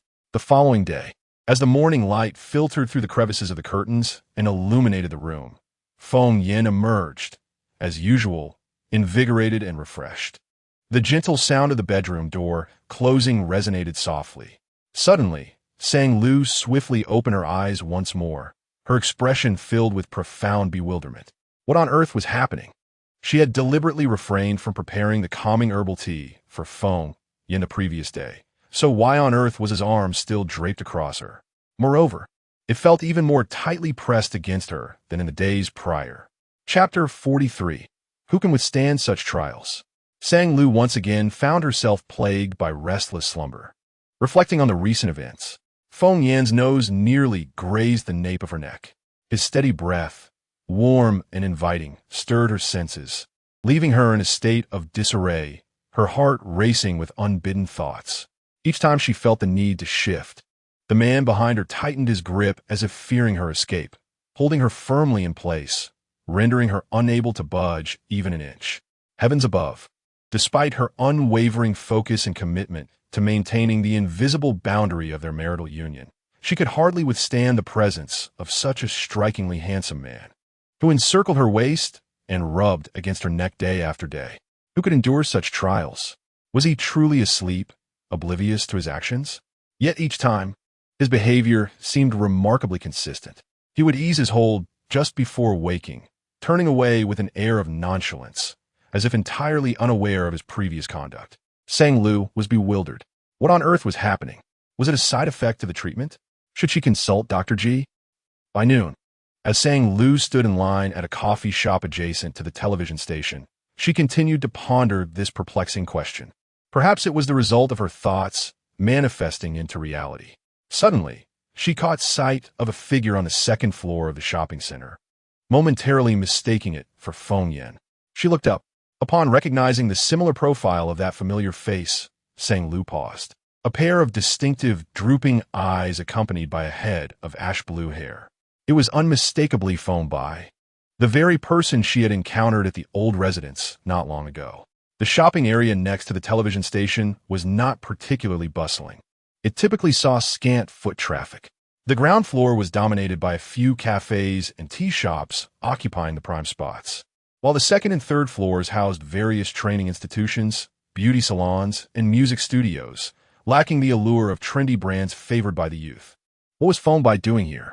As she pondered this, her gaze shifted. She observed Feng by approaching a neon sign shaped like a musical note, which illuminated the eclectic name, Buxiang Wan La Music Rehearsal Studio. Sang Lu. So that's it. Not particularly surprising. Such a bizarrely named rehearsal space seemed fitting for him. But wait, didn't he have his own recording studio? Why venture into an external rehearsal space? Miss, your coffee is ready, called the barista, snapping Sang Lu back to reality. At that moment, a loud voice echoed down from the second floor. Pretty boy. We've been watching you for days. Sang Lu glanced upward, her grip on the coffee cup faltering. A few young men, armed with guitars and basses, stood before Feng Bai, their expressions sour and seemingly embroiled in conflict. Just as Sang Lu reached for her coffee, the situation escalated. The voices grew louder and more distinct. You occupy the largest rehearsal room every day. Don't you care about letting others use it? Guitarist number 1 shouted towards Feng Bai. Guitarist number 2, standing beside him, remarked, "We have observed you for several days. You neither carry an instrument nor possess a band. Are you deliberately seeking trouble and claiming this space?" Sang Lu furrowed her brow. Unbeknownst to her, her feet had already ascended the staircase leading to the second floor. Upon reaching the second level, she encountered a middle-aged man rushing out from the rehearsal studio, his anxious expression suggesting he was the owner. It's a misunderstanding. Oh, a misunderstanding. This guest has reserved that rehearsal room for half a year. There is no question of claiming it. We are all here to enjoy music. Let us keep the peace, the owner said, attempting to mediate. However, before he could finish his sentence, he was abruptly interrupted. "My boss, this pretty boy clearly knows nothing about music. Renting to him would be a waste," boomed a burly drummer, his gaze directed at the owner, yet clearly aimed at Feng Bai. It was evident he was disparaging Feng Bai as a pretty boy, someone who was ignorant of music and squandered resources. Feng Bai maintained a composed expression, hands tucked in his pockets, facing the much larger drummer without any intention of retreating. He lifted his leg and stepped forward. With barely a flicker of energy, his voice emerged, monotone and deliberate. "Step aside." "What's that? How arrogant." The bassist stepped forward, blocking Feng Bai's path. "I want to let you through." "So what?" The last 3 words escalated in volume, laced with provocation. Sang Lu observed the scene unfold. The ages of this band appeared comparable to Feng Bai's. Yet their aggressive rock demeanor starkly contrasted with Feng Bai's somber and languid aura. Dismissing their attempts to provoke him, their bravado evidently waned. Gradually, their words became increasingly offensive. They scrutinized Feng Bai's attire, noting his expensive headphones and coat, aiming to irk him further. "You look like a novice, a spoiled rich kid. Quit music and go play in the mud. With that pale complexion, are you malnourished? Can those skinny arms even hold a guitar?" Sang Lu's anger surged as she listened, her blood boiling. Although she had teased Feng Bai upon returning to the mansion, her remarks had been light-hearted, merely playful banter. However, the current taunts were outright ridicule. A protective instinct surged within her. Feng Bai, still with his eyes downcast, refused to meet their gaze. His expression remained stoic, lips pressed into a straight line, his brow furrowing slightly. Just then, a figure suddenly rushed forward, positioning themselves in front of him. With a clear and composed voice, they addressed the group. "You refuse to move? Then I will call the police for obstructing normal business operations, as well as for verbal abuse and intimidation of customers." Feng Bai's half-lowered eyelids shot open. When he recognized the person standing before him, a distinct surprise flickered in his darkened eyes. "Sister-in-law? What's she doing here?" The band members paused momentarily, perplexed. "Who is this?" Guitarist number 1 furrowed his brows, casting a perplexed gaze at the woman who had suddenly emerged. His eyes scrutinized her face, gradually shifting down to her chest, where they halted, momentarily stunned. Sang Lu had stepped out during lunch to procure coffee, her press badge from the television station still dangling around her neck. The front bore the prominent characters of Jing City Television Station, while the back detailed her department and position. By sheer coincidence, it was currently facing outward, coupled with her determined expression, which seemed to proclaim her intent to uphold justice. She inadvertently intimidated the group. A reporter from the television station, guitarist number 2 tugged at the bassist's guitar bag, whispering, A reporter? The bassist hesitated, instinctively retreating a step. Their band had been intensifying rehearsals in preparation for an audition for a talent show. If any scandal erupted at this juncture, their chances of appearing on the program would be dashed. Guitarist number 2 pulled the bassist's guitar bag aside to create a path for Phone by, muttering under his breath, "What a downer. Let us go. Let's find another rehearsal space." Sang Lu raised an eyebrow, bemused. Huh? Just moments ago, they were so arrogant. And now they simply leave? No intention of engaging in a debate? How reasonable of them. Are rock musicians truly this peaceful? While Sang Lu remained puzzled, a faint voice behind her broke the silence. Sister-in-law. Chapter 44. The sister-in-law is quite peculiar, Sang Lu turned her head, hearing Phone by's low voice murmur, "Thank you for coming to my aid."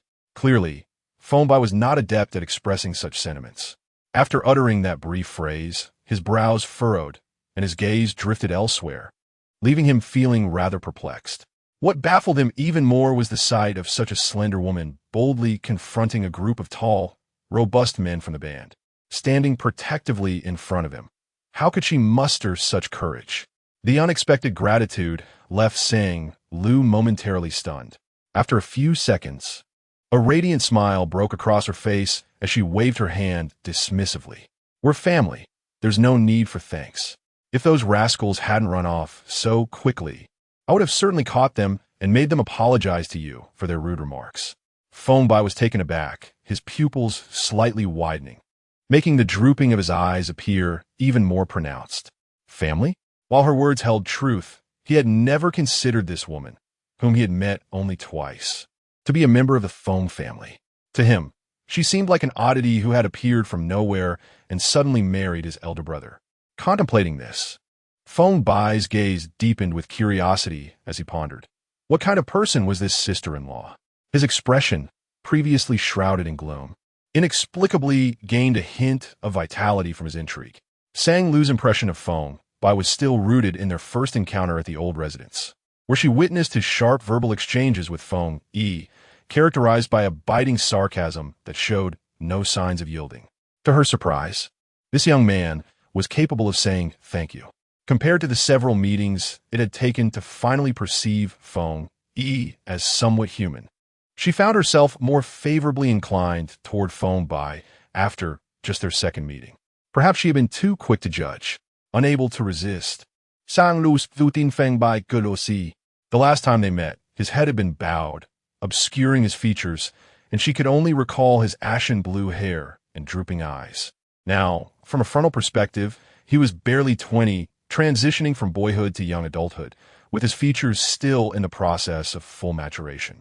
His hair was tousled, his contours soft, and his figure retained the lean, upright demeanor characteristic of youth, with the drooping ends of his eyes imparting a touch of childishness. Setting aside his faintly morbid aura, he resembled nothing more than an obedient child. A smile threatened to escape Sang Lu's lips. The thought that this young man was, in the original narrative, one of the protagonists embroiled in a fervent rivalry with Phone over the female lead, filled her with a sense of delightful absurdity. It felt surreal, as if she were gazing upon the unfinished form of the male lead, infused with a whimsical blend of magic and humor. Phone by sensed Sang Lu's gaze and momentarily faltered in his gloomy demeanor. Why was his sister-in-law looking at him in such a manner? One moment, it seemed she wore a benevolent, maternal smile, and the next, her expression conveyed a message that seemed to say, "Just you, kid? What could it possibly mean?" His sister-in-law was indeed strange. His confusion deepened when he suddenly noticed her glance at her phone, a cheerful smile gracing her features as she asked, "It's still early. Would you like to join me for a cup of coffee?" Phone by was left with a multitude of questions swirling in his mind. However, he neither nodded in agreement nor declined her offer. Instead, he shifted direction and moved toward the escalator ahead of Sang Lu. A cup of coffee was not out of the question, especially considering that she had just stood up for him. After a brief interval, two individuals settled into the outdoor seating of a CAF located on the first floor of a shopping mall. The staff delivered the freshly ordered iced Americano, causing droplets of water to grace the surface of the table. Sang Lu turned her gaze towards Phone by and, without hesitation, posed a direct inquiry. "By the way, what brings you to this rehearsal studio?" Don't you have your own dedicated recording space? She was unable to contain her curiosity and straightforwardly voiced her confusion.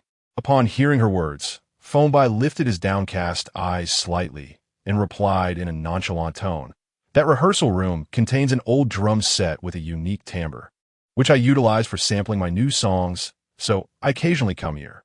Sanglu responded, "Huh, is that it? Truly, you are indeed the young master from a wealthy family. Merely in pursuit of the sound of a drum, you've rented the rehearsal room for 6 months, coming by every now and then to strike a few notes and gather samples. How curious.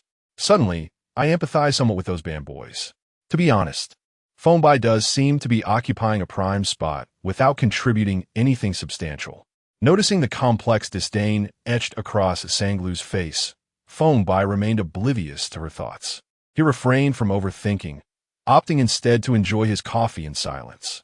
He was not adept at initiating conversation. If Sanglu suggested they sit together, he would oblige. When she asked him a question, he would respond.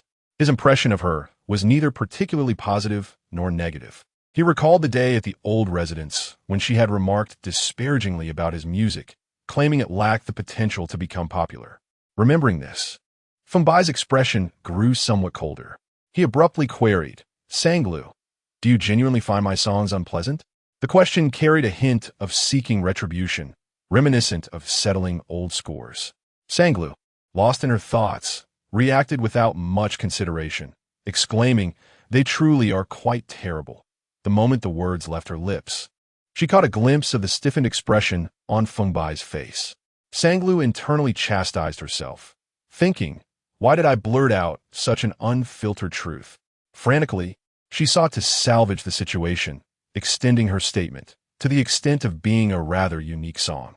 When pieced together, her words reached Phonbai's ears as a singular affirmation. His drooping gaze brightened slightly. "So you find my song unique?" Sanglu understood him. She had chosen the word unique deliberately. The reason he had gone to such lengths to find a drum set with a distinctive timbre was to create something exceptional. Suddenly, a sense of being recognized for his years of effort welled up within him. Meanwhile, across the table, Sanglu remained oblivious to the fleeting joy that had crossed Phonbai's gloomy countenance. Her mind was swirling with questions. Did Phonbai really say unique? Was there someone else who praised him in such a manner? Who could that be? Who possessed such an esoteric taste? Before she could delve deeper into her curiosity, Phonbai took a sip of his iced Americano and leisurely continued. "A netizen once expressed a sentiment akin to yours." Netizen? Sanglu's eyes sparkled, sensing a hint of gossip in the air. Phonbai cast her a glance and continued. "Last year, I anonymously released a song online, and a netizen slid into my DMs to say they found my song quite unique." Sanglu's mind buzzed with this revelation. Could it be that the netizen mentioned by Phonbai is Xiaoxi? She frantically searched her fragmented memories of dreams in her mind. Yes, Xiaoxi and Phonbai had indeed forged a connection online. The two had been virtual acquaintances for quite some time before eventually meeting in person. Xiaoxi was unaware of Phonbai's true identity, leading both brothers of the Phone family to develop feelings for her unbeknownst to her. Sanglu experienced a tumultuous surge of emotions within, wearing an expression akin to that of someone who has just stumbled upon a juicy revelation. The confusion on the face of the person opposite her was palpable. It was not Sanglu's reaction that puzzled him, but rather his own. Why had he shared so much with his sister-in-law? Even in the presence of the elder and his brother, he had never divulged such thoughts. He barely knew his sister-in-law, having only met her a handful of times. He found himself bewildered by this sudden urge to share. With this thought, Phonbai tilted his head back and drained his iced Americano, placing the empty cup on the table. Supporting himself on the armrests of his chair, he stood up and declared, "I'm leaving." Just as his words fell, he was abruptly halted, his motion stilled. "Oh, wait a moment. I happen to have something I want to ask you." Sanglu looked up at him. Phonbai responded with a perplexed expression. "What could my sister-in-law possibly want to ask me? Based on your understanding of your brother, do you think there is any chance he would be scared by horror films or thrilling escape rooms? I've been contemplating giving your brother a fright." Sanglu spoke with an air of calm. Phonbai's expression froze, his hearing momentarily in doubt. His sister-in-law wanted to scare his brother? His face conveyed a myriad of questions. Chapter 45 saying Lu's perception of the ice block brother is remarkably consistent. She observed Feng by adjusting his headphones as he tilted his head back to gaze at her, his expression a curious blend of bewilderment, as if to say, "You have frightened me before you even scare my elder brother." Sang Lu found herself perplexed by the meaning behind Feng Bai's expression. Was this inquiry truly so peculiar? Emotional fluctuations could indeed aid Feng Yin in expressing himself. As Feng Bai was Feng Yin's younger brother, he ought to possess some understanding of the treatment for mutism, wouldn't he? So, it seems that the entire family is unconcerned, leaving her to bear the burden of worry alone. Just as Sang Lu contemplated elaborating further, she noticed a slight furrow in Feng Bai's brow. Subsequently, she observed his expression oscillate between speech and silence, a struggle within him. After a prolonged moment, he finally spoke, asking, "Sister-in-law, do you have some unresolved issues?" Huh? Sang Lu was taken aback, unable to comprehend such a morbid thought. Feng Bai continued, "Sans lui." The air thickened for several seconds. Then, she burst into laughter, breaking the silence. "Please don't portray your elder brother as if he were a monstrous calamity." Feng Bai fixed his gaze upon Sang Lu. Remaining silent, he found it difficult to laugh. Since childhood, he had held a deep respect, mingled with fear, for his elder brother. In his eyes, his brother was not so different from a fearsome beast. He scrutinized the person before him, convinced that even if she were his sister-in-law, deliberately provoking his elder brother would not end well. The topic surrounding Feng Yin opened a floodgate, leading to more inquiries. "So, are you implying that your elder brother does not experience emotional fluctuations in response to terrifying stimuli?" Sang Lu questioned with precision. Feng Bai remained silent for a few seconds before nodding. He thought to himself, since they had already spoken so much today, he might as well share a bit more. "One year, Grandpa took the three of us to Mexico for a holiday, and we encountered the local Day of the Dead festival," Feng Bai reminisced. The streets were filled with people dressed as skeletons and ghosts, deliberately trying to frighten others. I and the other prodigal sibling were thoroughly terrified, while my elder brother remained completely unresponsive, coldly pointing out a local person, indicating that fake blood had dripped onto his clothes, even pushing that person away with a blank expression to avoid getting pain on himself. Sang Lu blinked, envisioning the scene, unable to suppress a laugh. She found Feng Bai's description perfectly aligned with her preconceived notion of the ice block brother. However, it felt inappropriate to ridicule him in front of his brother.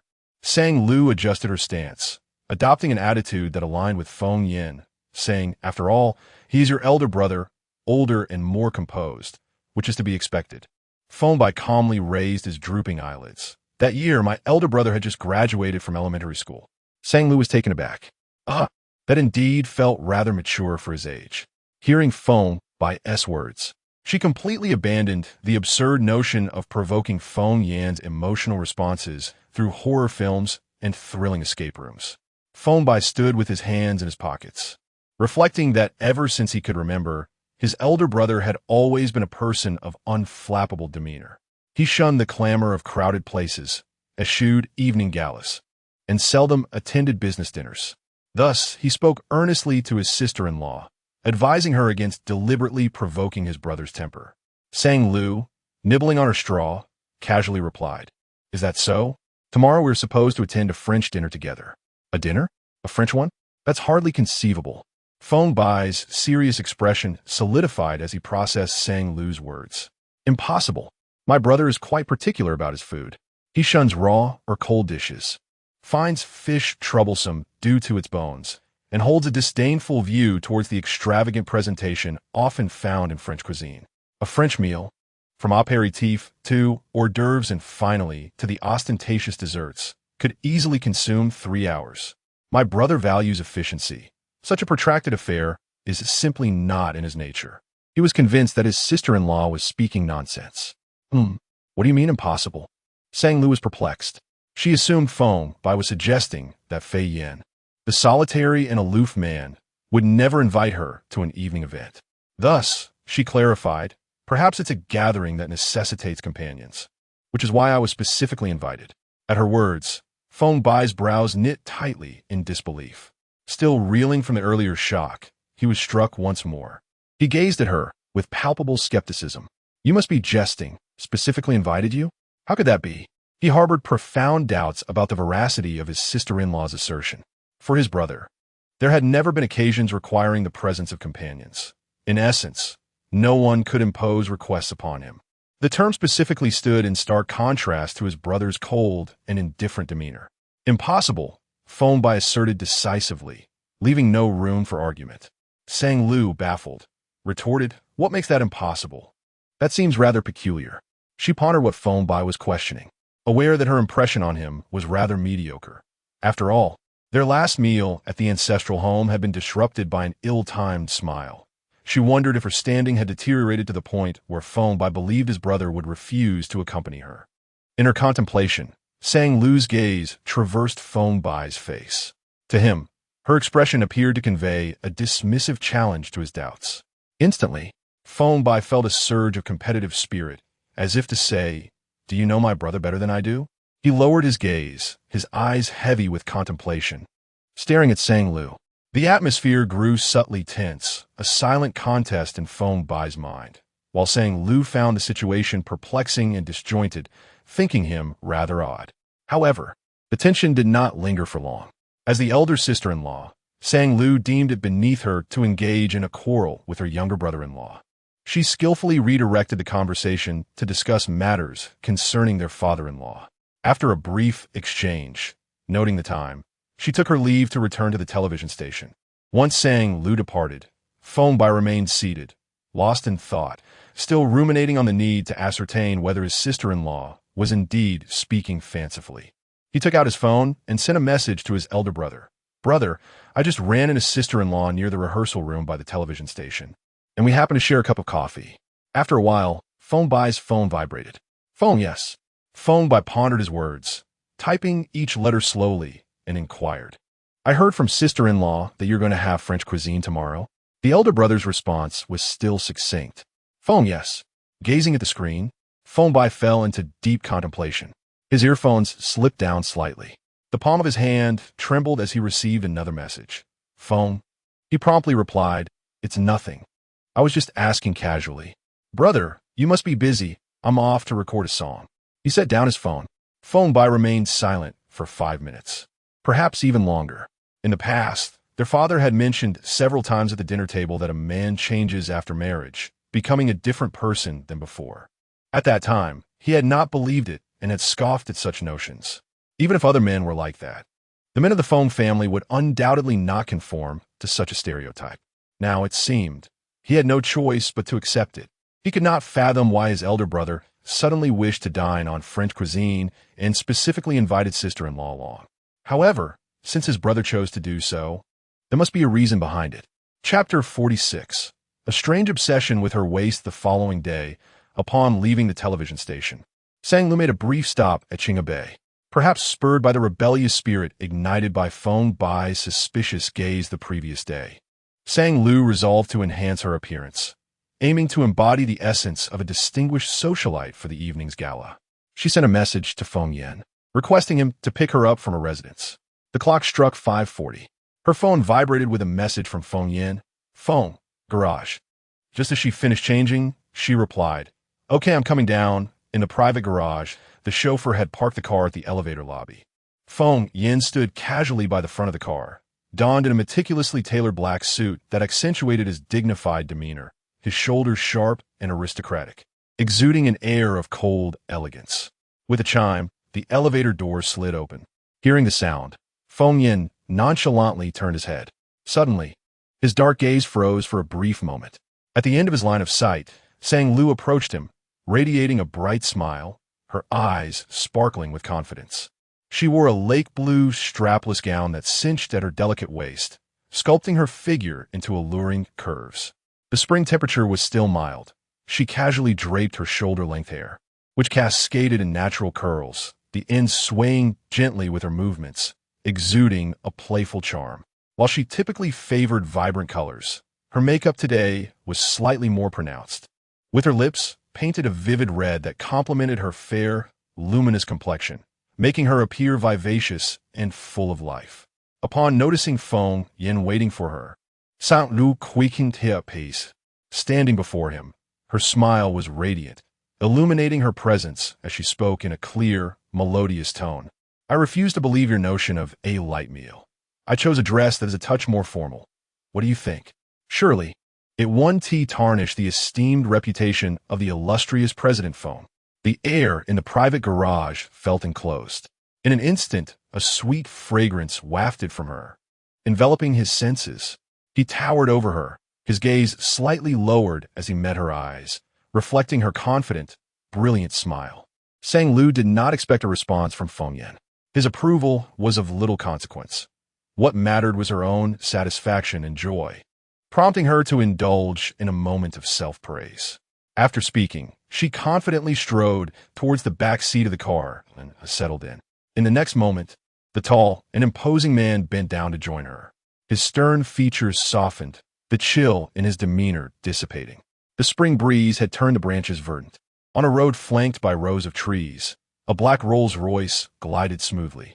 Sang Lu rested her chin on her arm against the window frame, gazing out at the lush greenery, her spirits soaring. The anticipation of savoring French cuisine soon filled her with delight. The banquet venue was a mere 10 minutes from Qinghe Bay, and before long, they arrived. Outside the courtyard, Lucas, having learned of Feng Yan's attendance, awaited eagerly, his eyes scanning the horizon. He had sent out no fewer than 10 invitations to Feng Yan, each falling into silence without a reply. This enigmatic and elusive figure proved exceedingly difficult to summon.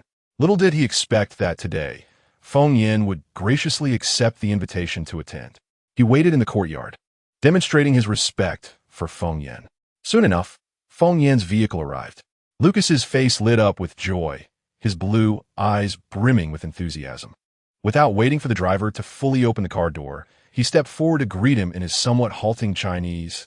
"Oh, Mr. Feng, it is truly wonderful that you could come." Before he could finish his sentence, his blue pupils suddenly narrowed. He noticed that upon exiting the vehicle, Feng Yan did not approach directly, but instead extended his hand back into the car, bringing forth a strikingly beautiful woman. Lucas exclaimed dramatically, "Wow, so beautiful. Is this Mr. Feng's newlywed wife?" Sang Lu smiled politely at Lucas, while internally she was taken aback by his exaggerated tone, reminiscent of a foreign film with a poor translation. Feng Yan's expression remained gentle as he nodded slightly in acknowledgement. With a casual arm around Sang Lu's waist, he guided her inside, seemingly responding to Lucas's inquiry with his actions. Sang Lu froze momentarily, instinctively straightening her back as memories of his powerful arms encircling her each night flooded her mind. This man seemed to harbor an unusual obsession with her waist. Even on the day they returned to the mansion, he had taken her by the waist without hesitation. At this moment, he seemed oblivious to her slightly stiff body language, appearing instead relaxed and carefree. Before Sang Lu could voice her inner complaints, she was swept along by his imposing aura towards the banquet hall. The hall was lavishly decorated, with crystal chandeliers refracting brilliant light. The air was thick with the sweet intertwining scents of champagne and desserts. The moment Feng Yan made his entrance, he effortlessly captured everyone's attention. Whispers erupted around the room. "Oh my God, Feng Yan! Mr. Feng actually came. I've never seen him attend such a banquet before. Lucas must be quite influential to have." A well-dressed young man began to speak, but upon catching sight of the woman beside Feng Yan, his pupils widened in disbelief. Am I seeing things? The usually stoic Mr. Feng is holding a woman's waist? He could hardly believe it, recalling the last time he had seen Mr. Feng shake hands with a woman at a technology summit several years ago. The guests were taken aback by Feng Yan's presence, their surprise palpable.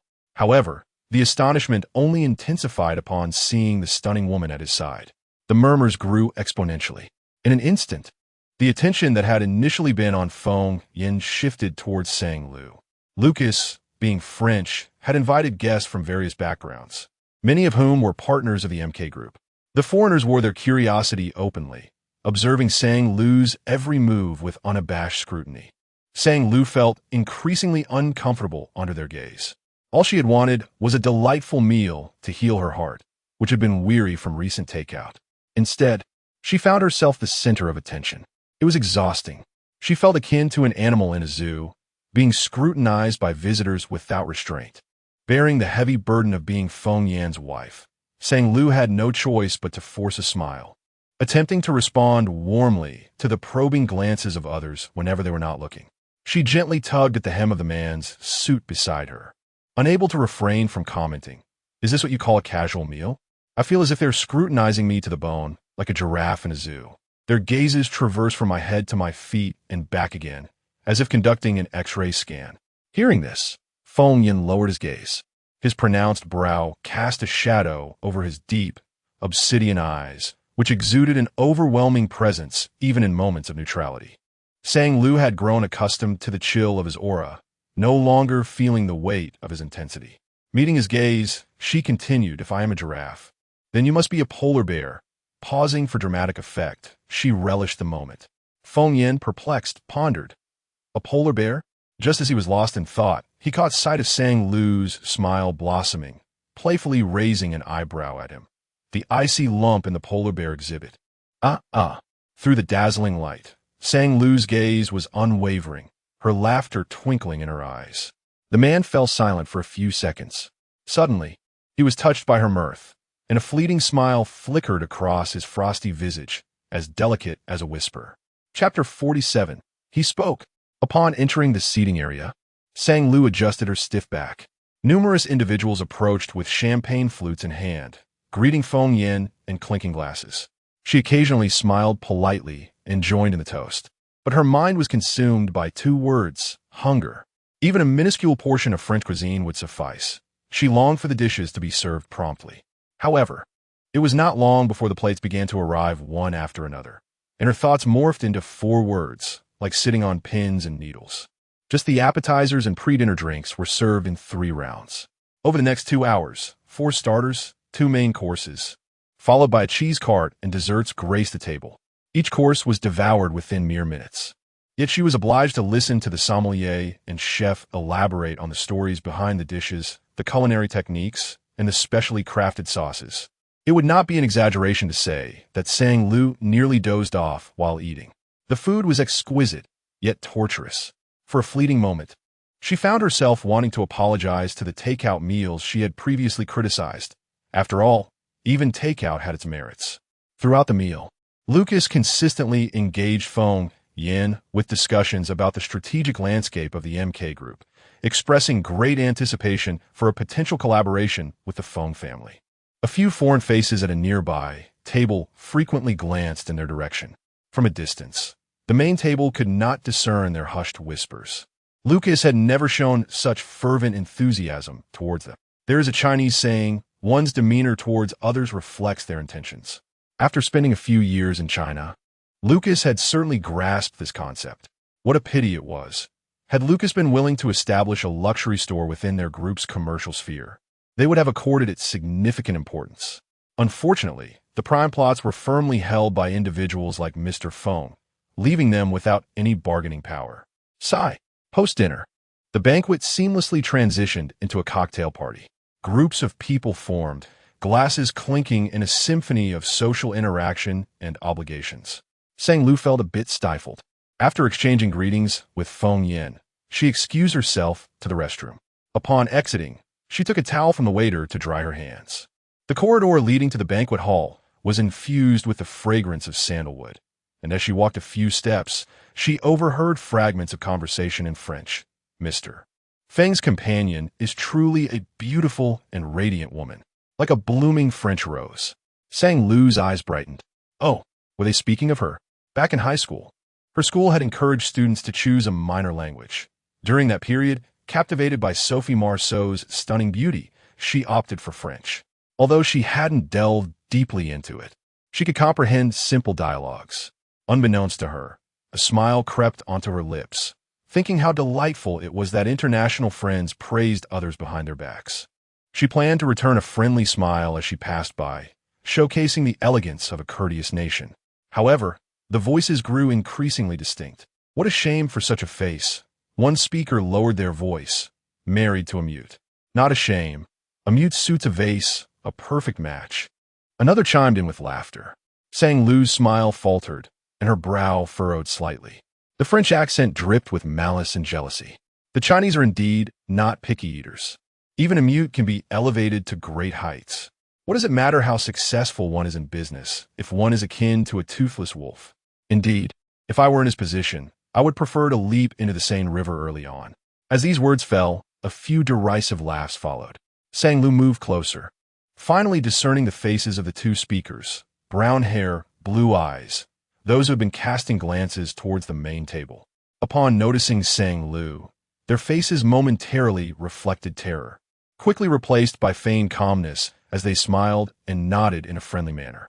They continued conversing in French, remarking that she could not comprehend their words, exclaiming, "Look, a beautiful yet foolish woman, destined to serve a voiceless cripple." Sang Lu pressed her lips into a straight line, her hands curling by her sides. As she passed by them, she suddenly turned her head, pulling forth a smile that was far from benevolent, even tinged with coldness. "My husband's mouth is on me. It is not for you to judge." The unexpected declaration startled the two, causing them to tremble, though they could not grasp the meaning of her Chinese words. The malice in Sang Lu's expression was unmistakable. Tentatively, they inquired in French, "Madam, do you understand French?" Sang Lu maintained a stern face, her gaze sharp, and reiterated in French, "Listen well, my husband's mouth is on me. It is not for you to judge, and your mouths belong in the restroom. Dinner has concluded, yet you are still unsatisfied, seeking food near the restroom?" Her fluent French left the two utterly astounded, rendering them speechless. Sang Lu swept her gaze over them from head to toe and slowly remarked, instead of discussing others, "You might as well return to the streets of Paris and catch some thieves. There are more thieves there than locals." She had no interest in their identities, their affiliations, or whether they were foreign friends. When confronted by rude individuals, one must retort directly to find relief. In that instant, the two were engulfed in shame, realizing they had committed a grave error. They had been dispatched from France by their corporation for the primary purpose of business expansion, but they had offended the woman associated with President Feng. Forget about expanding business. Their very presence in the capital was now in jeopardy. It was a disaster. As they watched Sang Lu stride away, a sense of dread propelled them to hastily pursue her, repeatedly apologizing. "Je vous prie de m'excuser. Please forgive me." Sang Lu paid them no heed and swiftly exited the aisle. In her haste to turn a corner, she almost collided with an approaching individual. "I'm sorry," she apologized, stepping back. Raising her gaze, a sharply defined face entered her line of sight, and Sang Lu froze. Feng Yin stood tall and imposing, casting a shadow that enveloped her entirely, blocking the light streaming from the banquet hall. The shadows cast by his brow were sharp as blades, his gaze indifferent as it traversed over her head, looking down at the two Frenchmen with a disdainful eye. Sang Lu looked at him against the light, for the first time feeling the undeniable aura of authority emanating from him. Even a mere glance at the two men sent a chill down her spine. Sang Lu's heart tightened. Had he, perhaps, overheard something? Behind her, the two Frenchmen, upon encountering the man who had suddenly appeared before them, halted their apologies and instinctively retreated a couple of steps. They managed to squeeze out a phrase in awkward Chinese, their voices trembling. "Feng, Feng Zong." Feng Yin had caught part of their earlier exchange. Although he could not comprehend French, he understood the sentence that Sang Lu had articulated in Chinese. Observing her furious demeanor and the terrified expressions of the two men, she could surmise the essence of the situation. The men bowed slightly, incessantly apologizing in a mix of French and their clumsy Chinese. Feng Yan's gaze lingered on their faces for merely a few seconds before he withdrew it, as if they were unworthy of even a fleeting glance. Sang Lu felt dazed. Had Feng Yan heard? Did he understand? Would he feel discomfort inside? As such thoughts swirled in her mind, a broad and gentle hand suddenly grasped her wrist, guiding her slowly toward the terrace. Once they distanced themselves from the clamor of the banquet hall and stood by the railing of the terrace, she finally regained her composure. Sang Lu lifted her gaze to him. Feng Yin remained impassive, as silent and composed as ever.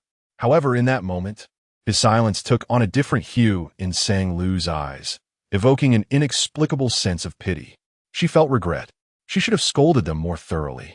Those two had been exceedingly disrespectful, taking advantage of Feng Yan's inability to speak and stabbing at his vulnerabilities. She had declared that Feng Yan's voice resided within her, and she could have defended him with fervor. "Did you hear that?" she inquired.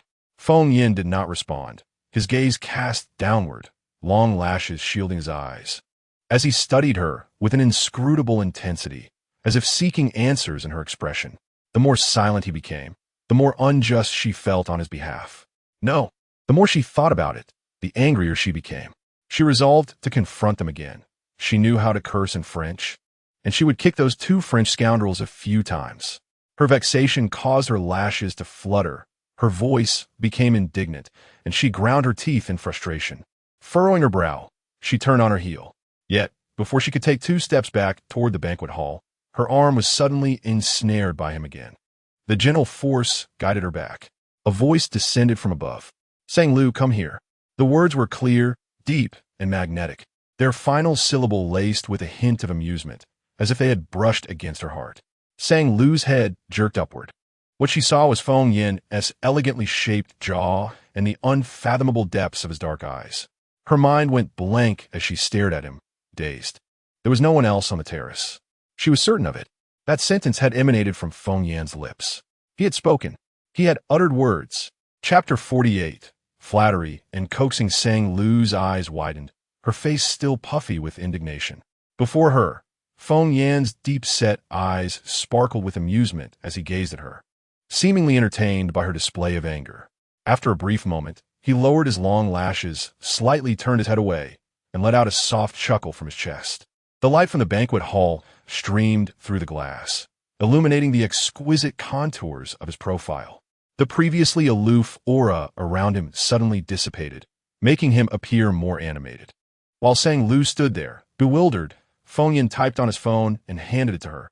"Do not waste your time on such people. They're not worth it. I will handle it." Sang Lu glanced at the phone, then back at him. "Wait a moment. Is this really the time to discuss this? You just spoke a moment ago. Why are you typing now?" Je suis inquiète. Was it Feng Yan who was disoriented, or was it she who was confused? Had she merely imagined the voice she had just heard? Why was he so unfazed? His expression remained so composed. Sang Lu stared at him for a full half-minute, utterly perplexed. It could not have been a figment of her imagination. She had clearly heard it. Yet, she observed Feng Yan leisurely typing on his phone once more. His slender fingers curled, and the screen rotated. "I simply choose not to speak. It is not that I cannot." Sang Lu lifted her head, even more bewildered. She understood that it was a form of mutism, a psychological issue. But after all this time, was he merely playing a game? If he wished to speak, could he do so effortlessly? Sang Lu's confusion only deepened. "It is not exactly effortless," he replied. Feng Yan's brow slightly furrowed. Over the years, silence had become his instinctive response. When faced with any situation, he was reluctant to voice a reply. He could speak, but it required immense effort, not of the physical sort, but rather a psychological strain. The sensation of his throat trembling when attempting to utter longer sentences would evoke unsettling memories, making casual conversation exceedingly difficult. As time passed, he simply ceased to speak altogether. Feng Yan summarized this sentiment into concise text to explain to her. Sang Lu stared at the screen, still only partially comprehending. She tilted her head back, paused for a few seconds, then slowly spoke. "Then why did you suddenly feel the urge to speak just now? Was that the emotional fluctuation Dr. G mentioned? Did hearing someone gossip behind your back stir something within you? If that were the case, it would be simple. Just hire someone to gossip about him all day, feigning casualness to create an abrupt sense of shock when he noticed." Sang Lu's mind began to wander into unfounded musings once more. Unbeknownst to her, Feng Yan's gaze had remained fixed on her face, his eyes lingering on her features with an unmasked intensity, slowly traversing her visage, his dark pupils swirling with inscrutable significance. As night fell and the evening breeze swept through, Feng Yan rested his elbow on the terrace railing, his forelocks swaying gently in the wind. He too was pondering. Why had he instinctively reached out to her when he saw Sang Lu's furious desire to defend him? Calling her name was almost an instinctive reaction. The discomfort he usually felt when attempting to speak was absent at that moment. Sang Lu whispered, "This is rather unscientific. Employing a cricket to charm Feng Yin is not a prudent idea." Feng Yan's gaze deepened. It was indeed unscientific, he concurred. After a pause, Sang Lu's expression softened, brimming with a smile as she turned her attention to Feng Yin, shifting the conversation. "However, I must say, your voice is incredibly magnetic and delightful. Truly befitting of a CEO. The novels about domineering CEOs do not deceive me. Compliments are essential. Encouragement therapy, if you will. It's wonderful that he can articulate it all. If he can break through his psychological barriers to speak today, there is hope for a duet with her tomorrow. She has always excelled in the art of flattery." With her wide, sparkling eyes, she exaggeratedly exclaimed, "I was momentarily startled. I thought, which voice actor has invaded my ears? It's simply enchanting, causing my head to buzz with delight." Feng Yin remained silent. Observing his momentary pause, Sang Lu pressed on, "I assure you, this is no exaggeration. You possess the most exquisite voice of any man I have encountered throughout my life." Sang Lu animatedly gestured, speaking exuberantly. Feng Yin stared at her lips, which moved incessantly. After several seconds, he slightly inclined his head, releasing a faint chuckle from his chest. At this sound, Sang Lu burst into applause. "Yes, just like that, keep smiling. A sour face won't do. A smile enhances your charm." A gentle breeze caressed Sang Lu's face, her slightly curled hair dancing in the wind, and her beautiful eyes sparkled with laughter. Feng Yin remained silent, pondering. Was she treating him as if he were a mere child? Yet, inexplicably, the word loser flashed in his mind from that day on the electronic screen. The evening breeze carried her sweet fragrance towards him. Perhaps it was due to Sang Lu's earlier words, or perhaps it was her fervent clapping. That subtle sense of defeat, so concealed even from himself, was swept away by this gentle wind. The terrace was tranquil, with a soft breeze rustling through the trees, accompanied by the faint sounds of insects. The hall's lights streamed through the glass onto the wooden floor of the terrace, casting a diagonal glow upon the handsome features of the man. His prominent nose and sharp angles painted a perfect picture in Sang Lu's eyes. She observed as his flawless face gradually relaxed, his gaze drifting away, and he smiled once more. Sang Lu's eyes widened in surprise. Unabashed, she fixed her gaze upon him. Their eyes briefly collided in the warm, early spring air. Suddenly, she made a remarkable discovery. When Feng Yin smiled, he tended to avert his gaze, tilting his head slightly downwards, avoiding direct eye contact. In the dim light, there was an unintentional charm to his nonchalance. She stared at him, lost in thought, before shaking her head to regain her composure. "It must be that I have indulged too much in champagne or overindulged in French cuisine, leaving me in a daze, causing my mind to feel foggy." The man leaning against the railing under the night sky appears increasingly handsome with each glance. The chorus of insects fills the air, and the shadows of the trees sway gently. It is quite peculiar, although it is clearly invisible and intangible. Sang Lu has an undeniable sense that a certain essence flows silently, blurring the distinct boundaries between her and Feng Yin. Chapter 49. With the first comes the second in the Yale community. Unit 2, the three members of the Sang family sat together in the living room. Lin Yuan and Sang Chongfeng spoke in unison. "Are you suggesting that he has recovered?" In response to the eager inquiries from Mrs. Lin and Comrade Sang Lu nodded. "It's not a complete recovery, but it's a promising sign. Where there is a first, there will be a second." Mrs. Lin maintained an optimistic demeanor. "What was the first thing he said?" Comrade Sang's concern was somewhat distinct.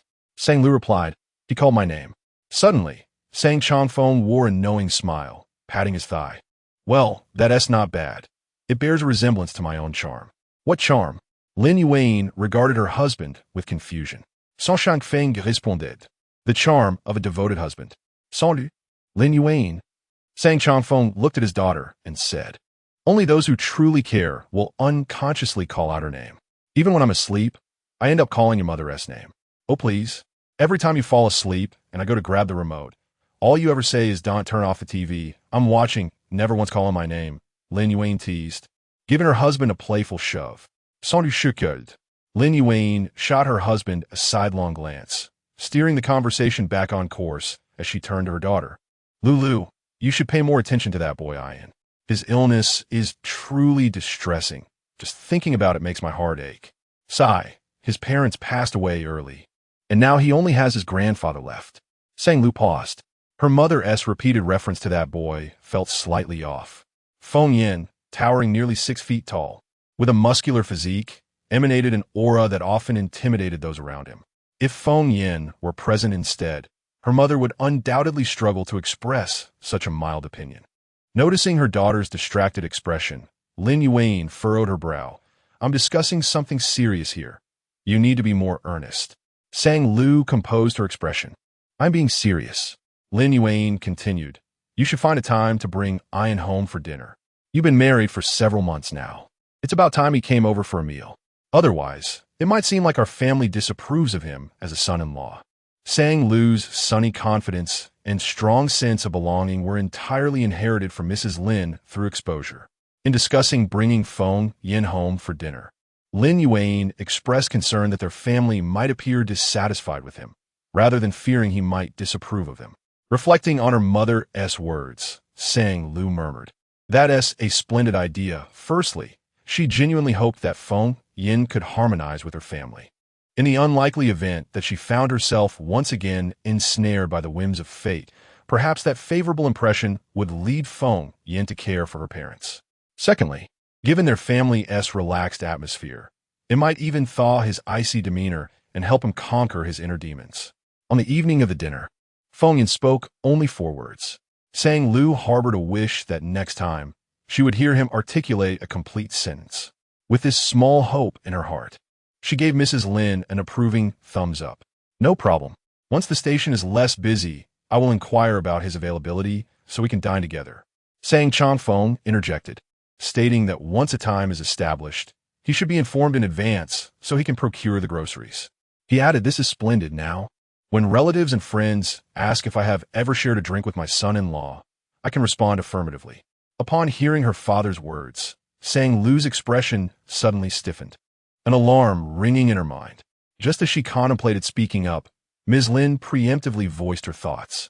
Stop fixating on those distant relatives. Haven't we been sufficiently troubled by them lately?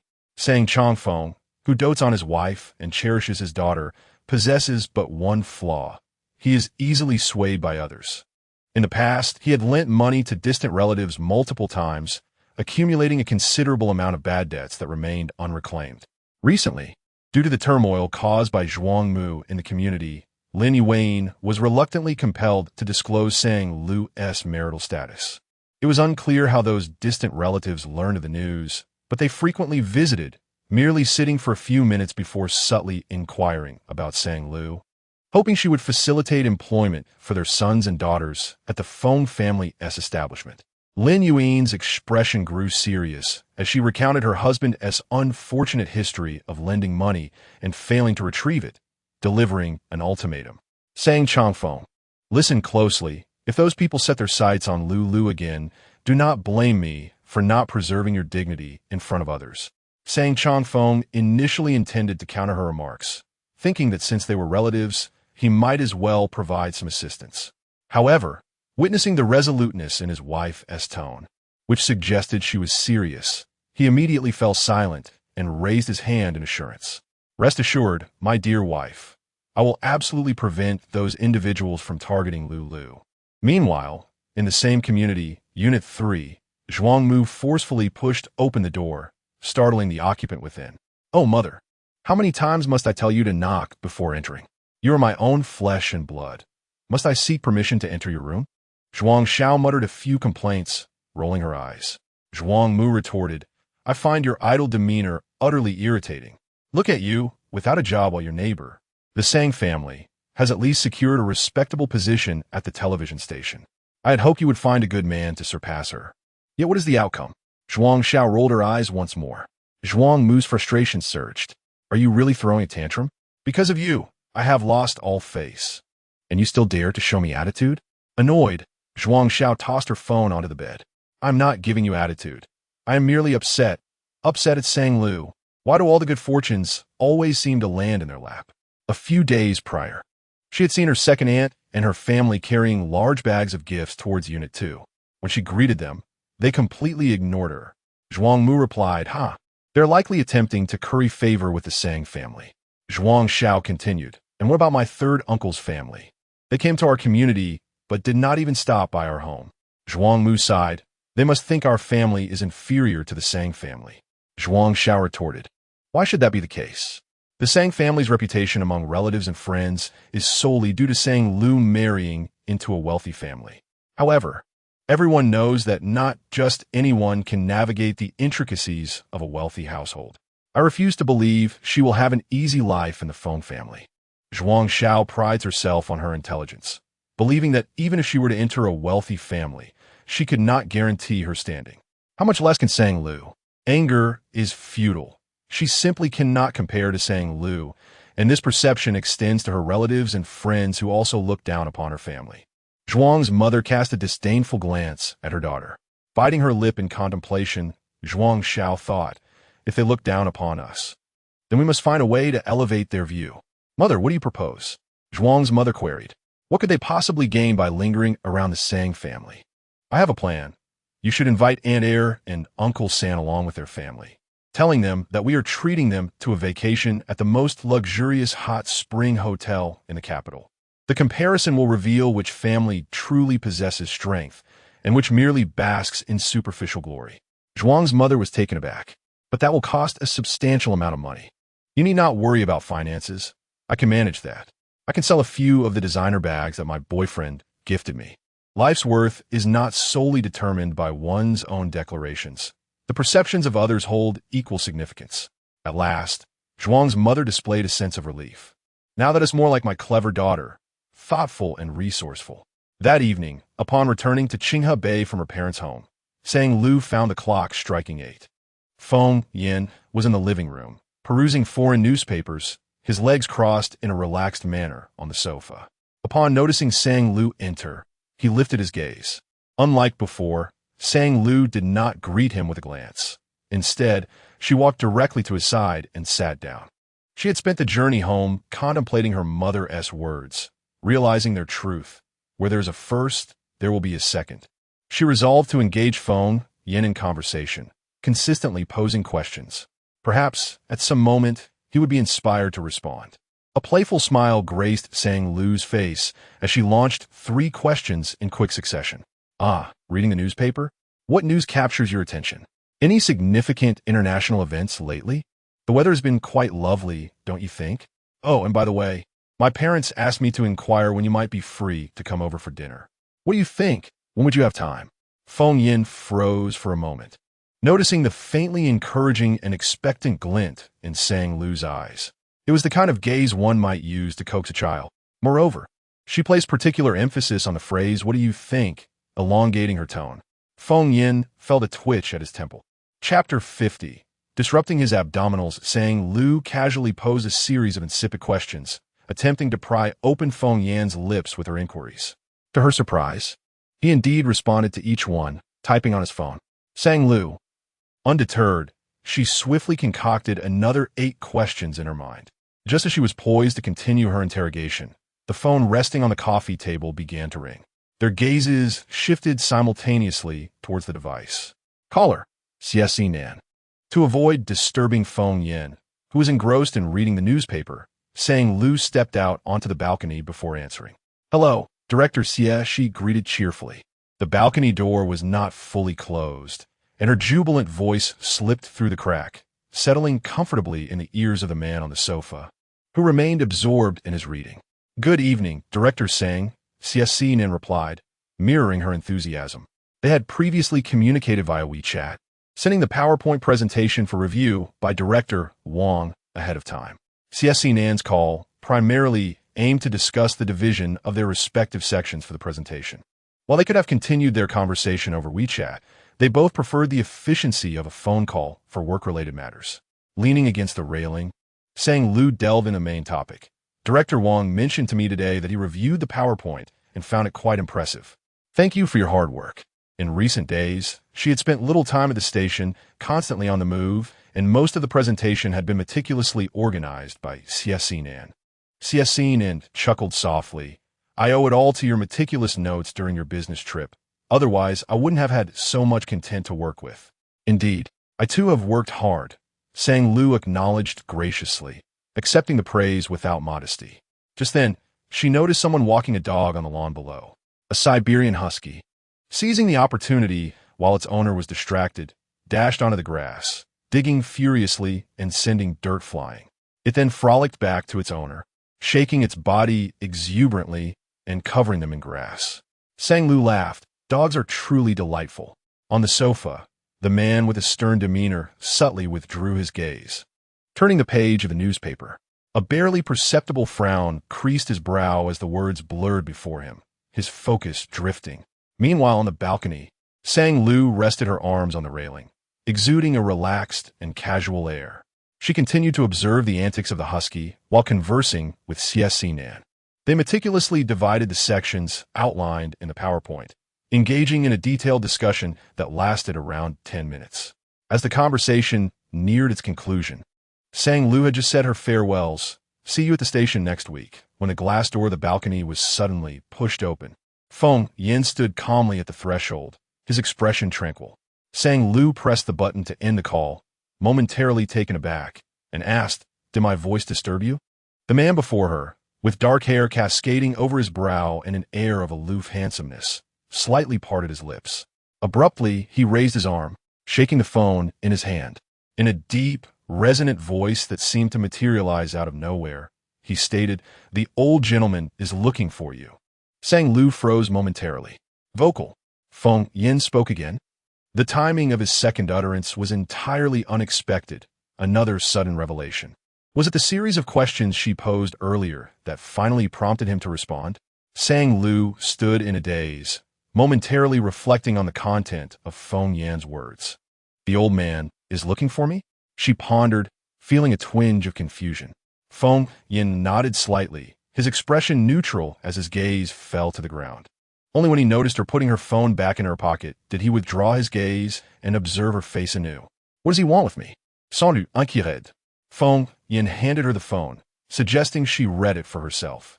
Sang Lu accepted the device, and, on the screen, she found the WeChat conversation between Feng Yin and the old man. "Old man, Yin, don't forget to return to the old residence on the 15th. Feng understood. "Old man, this time, come back a bit earlier to accompany me fishing." "Feng, all right." Sang Lu felt perplexed. This conversation doesn't even mention me. How can it be said that the old man is looking for me? After a moment of contemplation, clarity struck her. Last time, she had forgotten the dinner time at the old residence and had arrived late. Now, the old man was reminding them to return early. Feng Yin had shown her the message and implied that the old man was subtly warning her, "Do not forget again." Sang Lu made an okay gesture, indicating her understanding. "Got it. I definitely won't forget this time." As she spoke, she suddenly leaned closer to the dashing man, languidly standing by the door, a playful smile gracing her lips. "You said one more word than last time." Feng Yin paused momentarily. At that moment, Sang Lu was so near that he could easily catch the scent of her presence, the fragrance of sweet orange shampoo. He had seen that very bottle on a bathroom shelf. His gaze lowered, and he felt a slight movement in his throat. Oddly enough, he hadn't felt any tightness before, nor any sensation of obstruction in his chest. So much so that he hadn't even realized he had spoken again, as if it were the most natural thing in the world. As night descended and she prepared for sleep, Sang Lu pondered over and over again. What was the switch that prompted Feng Yin to speak? Had her tactical questioning finally borne fruit, albeit a tad late? It seemed she was on the right track. Indeed, throwing multiple questions his way was beneficial, though she had yet to uncover the subtle rules governing the triggers for his speech. What could it be? As drowsiness crept in and her thoughts became hazy, she failed to derive any conclusions. That night, she experienced a peculiar dream. She envisioned a lively husky frolicking across a grassy field. In her dream, the husky dashed towards her, its expression fierce. Upon reaching her side, it shook itself vigorously, showering her with bits of grass. Yet in the next moment, its damp nose nuzzled against her. "Hey there, adorable fluffball," she chuckled in her dream. In the dimly lit bedroom, Feng Yin, caught between light and shadow, heard a faint sound of laughter. His eyes suddenly opened, struggling to adjust to the darkness. His pupils momentarily flickered, glistening in the obscurity. He perceived Sang Lu curled up, turned away from him, her hair splayed out, with a few strands brushing against his chest. To his surprise, his nose found itself nestled in the crook of her neck. The sensation was warm and delicate, and the sweet fragrance had never been so vivid, instantly enveloping all his senses. His breath stilled, and his body moved instinctively. In that moment, he realized that not only was his head nestled in the crook of her neck, but his arm was also tightly wrapped around her waist, separated only by the blanket. With each breath, the scent emanating from her became increasingly intoxicating. Just then, the person in his embrace stirred restlessly. Sang Lu rolled over to face him, and in an instant, Feng Yan's thoughts became crystal clear, banishing any remnants of sleep. His eyes gradually adjusted to the darkness, where a faint moonlight seeped through the curtains. He saw Sang Lu's head buried against his chest, her curled lashes trembling slightly with each breath. Her breathing was soft and rhythmical, brushing against his chest like a gentle caress. Feng Yan furrowed his brow, his throat tightening, feeling as if a cat had playfully scratched his chest. Just as he was at a loss for how to respond, her hand unexpectedly moved closer to him from beneath the blanket. Her arms slowly encircled his waist, and they found themselves in a tightly embraced position. Her skin was smooth and warm, the sensation transmitting to him without any barrier. Sang Lu was lost in a dream, playing with a husky. The husky had a fierce expression, with two patches of white fur on its forehead that made it seem rather daunting. Yet she was bold, wrapping her arms around the husky's neck, playfully patting its head, even though the collar was too rigid, causing her arm to ache. Feng Yan's temples throbbed heavily, his body tensing. He glanced down at her abruptly. Sang Lu was in deep, even sleep, blissfully unaware of her arm mischievously exploring his abdominal muscles. In the darkness, the man's gaze suddenly dimmed. He took a deep breath, long arms lifting the blanket as he propped himself up on his elbow. Her hand remained on his waist, her soft fingertips stirring slightly, grazing his abdominal contours. In the quietness of the bedroom, the sound of deep breathing resonated heavily. After a while, the man furrowed his brow and got out of bed, heading to the gym's bathroom for a cold shower. Chapter 51. Physiological Attraction. The following morning, as Sang Lu opened her eyes, Feng Yan had already risen and was not in the bedroom. She stifled a yawn and tousled her disheveled hair. Upon glancing at the time, she felt a momentary confusion. Oddly enough, after only 6.5 hours of sleep, shorter than her usual rest, she felt more invigorated than ever. After freshening up, she exited the bedroom and found Feng Yan leisurely sipping coffee at the dining table. With a cheerful smile, she greeted him, "Good morning. I slept splendidly last night. I feel as if I could take on a bull." A new day had dawned, and she was ready to initiate a fresh conversation, armed with an abundance of words. As she spoke, she caught a glimpse of Feng Yan's hand pausing momentarily around the mug, and he lifted his gaze towards her, his dark, profound eyes harboring an enigmatic emotion. Sang Lu could not decipher its meaning. Thus, she pulled out a chair and sat down. Taking a bite of bread, she casually inquired, "Did you not sleep well last night?" To her knowledge, Feng Yan maintained a rather regular biological clock, rarely needing an alarm, and usually waking at the same time each day. Observing that he had risen earlier than usual today, she speculated that he might not have slept soundly. Without waiting for a response, she pressed on, "Why didn't you sleep well? Is there something bothering you?" As her words hung in the air, she noticed Feng Yan's eyelids flicker again, his gaze heavy, lingering on her face for several seconds. After a prolonged moment, he lowered his eyelashes slightly and nodded ever so slightly in acknowledgement, returning to his breakfast with an air of cold detachment. Sang Lu felt utterly perplexed. What was happening? Just yesterday, he had been amiable, willing to indulge her trivial inquiries. Why, after a single night's rest, did his demeanor shift to one of indifference? Was it that she had posed too many questions, exerting too much pressure? Very well then, she decided to restrain herself today and speak less. The chatterbox fell silent, and an awkward atmosphere enveloped the dining table, so quiet that one could hear a pin drop. Even the subtle sound of saying, Lu tearing the crust off her toast became pronounced. As she chewed thoughtfully, she mused about how difficult it was to fathom Feng Yan's thoughts. His expressions fluctuated unpredictably, shifting from good to bad, much like the capriciousness of the weather. It was akin to the whimsical timing of when he chose to speak, utterly erratic.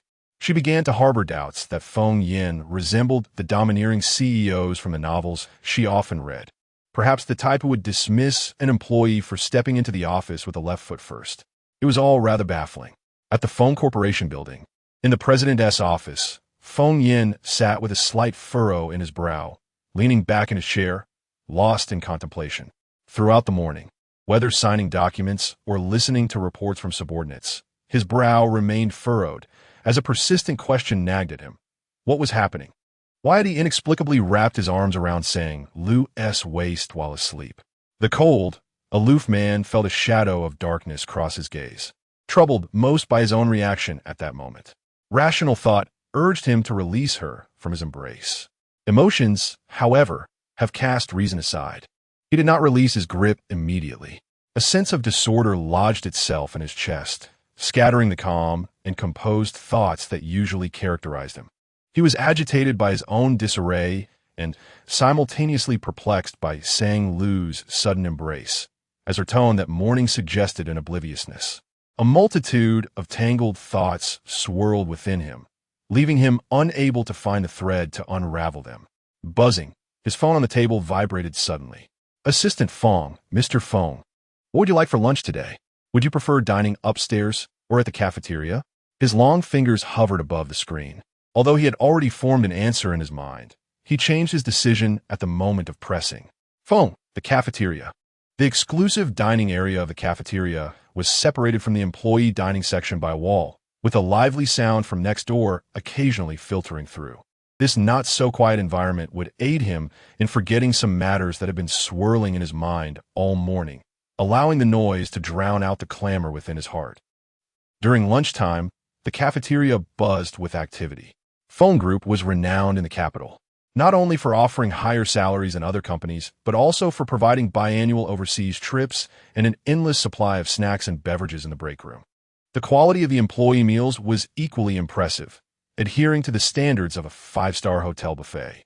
Thus, lunchtime and dinner time often represented the most relaxing and pleasant moments for the employees of the group.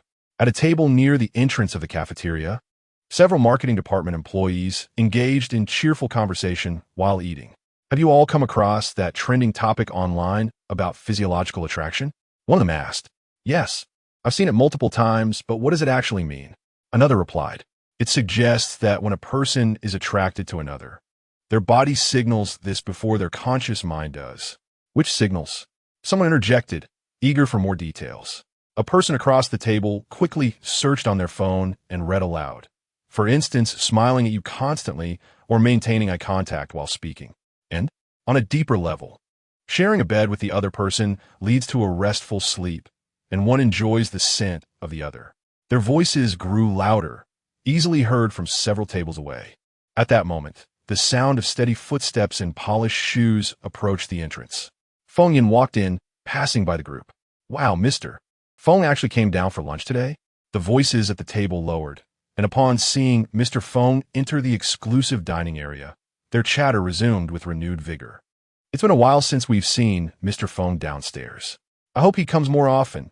Just looking at his stunning face makes my appetite improve, and the food suddenly tastes better. That's what you call physiological attraction. Someone quipped. Haha, don't say such things. I dare not imagine.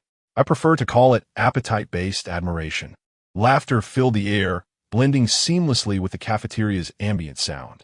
Unbeknownst to them, a man with a chilling aura paused momentarily, his indifferent expression momentarily solidifying as he passed the table by the door. After lunch, the elevator to the executive suite chimed softly as it gradually opened on the top floor. Feng Yan's expression radiated a cool composure as he strode purposefully toward his office, his gaze fixed upon his mobile device. Assistant Feng followed closely behind, maintaining a mere step's distance. Suddenly, Assistant Feng's demeanor shifted. Out of the corner of his eye, he caught a glimpse of his boss's phone screen. The search bar displayed a single phrase, physiological attraction. Assistant Fong's pupils widened in shock, and he swiftly averted his gaze, his mind reeling with turmoil. How could the sale suddenly be searching for such a term? Chapter 52. Is there any need for a reason to send gifts to my granddaughter-in-law? On the 15th of this month, which falls on a Saturday, before the clock strikes 3 in the afternoon, Feng Yin and Sang Lu arrive at the Feng family estate. Good day, young master. Good day, young madam, greets the old butler, Uncle Yu, with a bow, guiding them toward the backyard. The master has been fishing in the garden for quite a while now. The backyard of the Feng family estate features a quaint artificial lake, crafted for the elder Feng's leisurely fishing pursuits. After winding through several corridors, the view opens up splendidly. A refreshing breeze sweeps over, and the lake glimmers under the sunlight. Beside a vintage fishing platform, the elder Feng sits comfortably, surrounded by a wooden bucket and fishing gear. Upon hearing their approach, he turns around, and his face lights up upon seeing his eldest grandson and granddaughter-in-law. He calls to the servants, "Come, bring 2 more sets of fishing gear." Sang Lu offers an apologetic smile. "Grandfather, I don't know how to fish." "Don't know how to fish?" The elder Feng waves his hand dismissively. "No matter. That's perfect. Let Yin teach you." With that, he casts a meaningful glance at his grandson. Sang Lu follows his gaze and notices Feng Yin leisurely rolling up the sleeves of his casual black shirt, which is slightly unbuttoned at the collar, revealing his pronounced Adam's apple. The sleeves are neatly folded, exposing his strong, pale wrists, emanating an air of relaxed elegance. Feng Yin accepts the 2 sets of fishing gear handed to him by a servant and shifts his body slightly. Just as he is about to pass one set to Sang Lu, he observes her swiftly pulling a chair to sit beside the elder Feng, not even glancing at the fishing gear. With a cheerful smile, she says, "Grandfather, I won't learn to fish. I will just watch you fish, bask in the sun, and chat with you." Feng Yan's arm halts in midair, his fingertips twitching silently before retracting. He sits down in silence, casting his line with a forceful throw, creating ripples across the surface of the water. Sang Lu catches a glimpse of his adept casting motion and secretly breathes a sigh of relief. It is fortunate that she did not attempt to learn. The sheer strength required for casting would surely have exhausted her. Engaging in light-hearted conversation with the elder seems far more suitable for her. On this delightful weekend, why not to make things difficult for oneself? With her chin resting on her palm, she savors a sip of orange juice brought by a servant. The warm breeze lifts her spirits, and she appears content and relaxed. Suddenly, as if recalling something, she turns abruptly to the elder Feng. "Grandfather, I almost forgot. I have some wonderful news to share with you." The elder Feng turns his gaze. "What good news?" Before Sang Lu can respond, the elder Feng seems to have an epiphany, his eyes sparkling with surprise as he glances at her abdomen. "Could it be, dear girl, you?" Sang Lu blinks in confusion, following his gaze to her lower abdomen, and then realizes, no, it's not that kind of surprise. What kind of surprise is it then? The momentary spark of delight in the elder Feng's eyes flickers out. However, as he hears Sang Lu's next words, it ignites once more, brimming with anticipation. Sang Lu beams brightly. "I spoke a few days ago." She extended her palm, signaling A2 while raising her voice. "Twice, you know." A hint of pride laced her tone. Although she hadn't contributed much to the remarkable event of Feng Yin speaking, she was nonetheless the sole witness, which naturally filled her with a sense of modest pride and excitement. The old gentleman was momentarily stunned. Is it true? Disbelief etched across his wrinkled face. He lost his grip on the fishing rod, which fell with a splash into the pond. At that moment, he had no mind for the rod. His wide eyes were fixed on his eldest grandson, who was quietly fishing nearby. His gaze shifted back and forth between the grandson and granddaughter-in-law. Noticing his stare, Feng Yin lifted her eyes and cast a calm glance at the old man. That fleeting look startled him. It was rare to see a hint of warmth on her otherwise indifferent face. This expression conveyed an unspoken affirmation. Good. Who would have thought that in my lifetime I would hear such wonderful news of Feng Yin speaking? The old man was filled with elation. After struggling to find his voice for a while, he could only utter a single word. Good. After a pause, he turned his head away, discreetly pressing the corner of his eye. When he lifted his head again, His expression had returned to one of kind-hearted joy. Chuckling, he leaned on his chair, preparing to rise. Sangu hurriedly handed him his walking cane. The old man grasped the cane and waved it triumphantly behind him. "Lao Yu, come here." The old steward, Uncle Yu, quickly approached, bowing slightly. "Old master, help me into the house. I need to fetch something." The old man, unable to contain his excitement, quickened his pace. After taking a couple of steps, he turned with a benevolent smile towards Sangu and said, "Dear girl, I'll be back shortly. Just wait for me." Sangu was left utterly confused. 15 minutes later, when the old man placed a stack of documents and several exquisite yellow pearwood boxes on the outdoor table before her, Sangu was even more bewildered. The old man opened one of the yellow pearwood boxes. The light reflecting off the pigeon blood red ruby momentarily dazzled her eyes, leaving her momentarily stunned. "Dear girl, this is for you," said old Master Phone. "I'm not sure what young people like, and I have nothing particularly worthy to gift you. Take these sets of jewelry for now and feel free to wear them casually. Nothing particularly worthy, just for casual wear." Sangu was flabbergasted. The table was piled high with similar yellow pearwood boxes, at least 10 in total. 10 sets of pigeon blood red jewelry, just for casual wear? The old man's brief statement had a significant impact on Sangu's small heart. She was utterly perplexed as to why the old man would suddenly bestow such valuable jewelry upon her. Sangu waved her hands in refusal. "Grandpa, I can't accept this. It's too precious. I am unworthy of such a generous gift."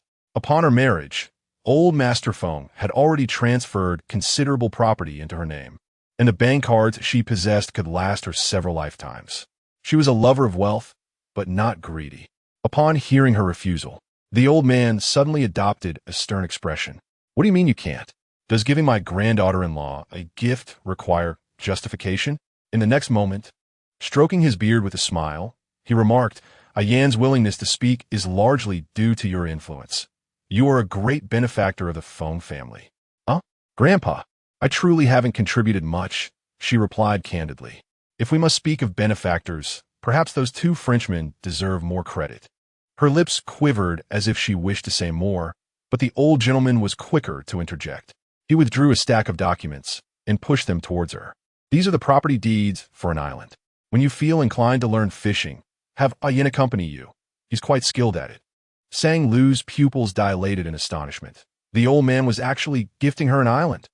As she was grappling with this revelation, she noticed the elder shifting the stacked documents, revealing another one beneath.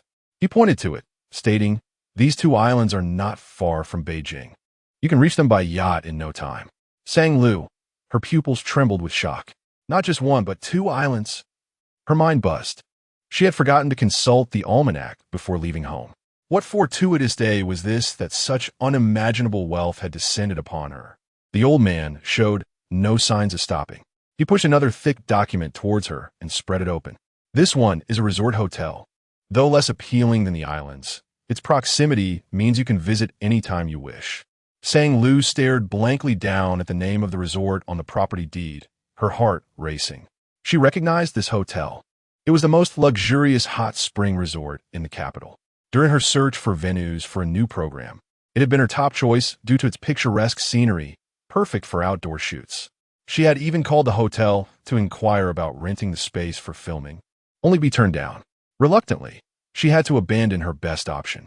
Now, unexpectedly, the old gentleman was offering her this very place. Her ability to think seemed to dissipate, leaving her in a daze. Instinctively, her hands waved in refusal. She felt unworthy of such a precious gift.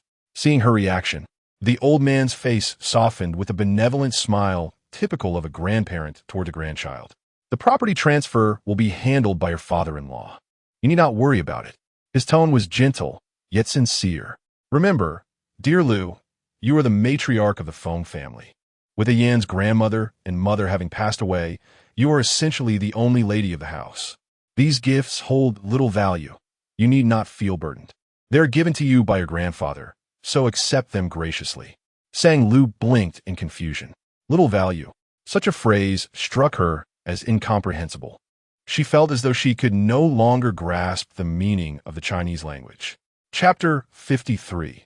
With affectionate familiarity, she called out Ayen, causing Sang Lu's thoughts to swirl in a myriad of directions. She suddenly realized that her perception of money diverged significantly from that of the elite families. What she deemed inappropriate to accept was, in the words of old Master Feng, precisely what ought not to be rejected. Countless sentiments clashed within her chest, but by the time they escaped her lips, she had already embraced them with a serene mindset. With a blend of humility, sincerity, and 100% fervor, she crafted a delightful tribute. Grandfather, Ayan's ability to speak is not solely due to my influence. Haha. I merely accompanied Dr. G during his visit. It is primarily Ayan's incredible talent that shines through. Oh, and your encouragement and concern must have played a pivotal role too. Rest assured, Grandfather, I believe Ayan will gradually recover. We all have great confidence in this. Old Master Feng was amused by Sang Lu's words, his smile radiant. In his delight, he instinctively tapped his cane against the ground. Listening to his granddaughter-in-law affectionately call out Ayen, he began contemplating suitable names for his great-grandchild. Nearby, a man with an air of cold detachment casually rotated his fishing reel. As a fish bit the bait, he expertly reeled it in. Upon hearing Sang Lu repeatedly call out Ayen, Feng Yin hesitated momentarily in his actions and turned to look. The name Ayen was not unfamiliar to Feng Yin, yet the frequency with which it was uttered by Sang Lu was scant. The last time he had heard it was during a visit to the ancestral home last month, when Sang Lu had addressed him similarly in front of old Master Feng. Unlike the old man's utterance, hearing it from Sang Lu's lips evoked an indescribable feeling within him. Sang Lu sensed a gaze upon her, and turned slowly to discover it was Feng Yin. At that moment, he had rolled up his sleeves, appearing relaxed and languid. The icy demeanor that typically surrounded him dissipated, and in his gaze towards her, there was only a gentle darkness, his eyes particularly deep and captivating. Sang Lu felt a surge of encouragement from his rare warmth. She arched an eyebrow playfully and asked, "You agree, don't you, Ayan?" Feng Yan's eyes momentarily faltered. The sudden affectionate address caused his grip on the fishing reel to slacken slightly. The fish slipped free from the hook, leaping into the water and swiftly vanishing from sight, much like the unknown emotions that had just washed over him, eluding his grasp. When Feng Yi and Feng Bai arrived at the backyard of the ancestral home, they were greeted by an unusual sight. Old Master Feng, known as the King of Hell, was chuckling so heartily that his beard and frosted hair trembled. His elder brother, a master angler, had let a fish escape, and the typically composed and dignified atmosphere around him had momentarily softened. Meanwhile, Sang Lu stood between the two, glancing left and right with a beaming smile, her expression vibrant and radiant. Feng Yi and Feng Bai exchanged bewildered glances, such an unfamiliar scene. On the fishing platform, Sang Lu also heard the sound of the fish splashing back into the water, momentarily perplexed.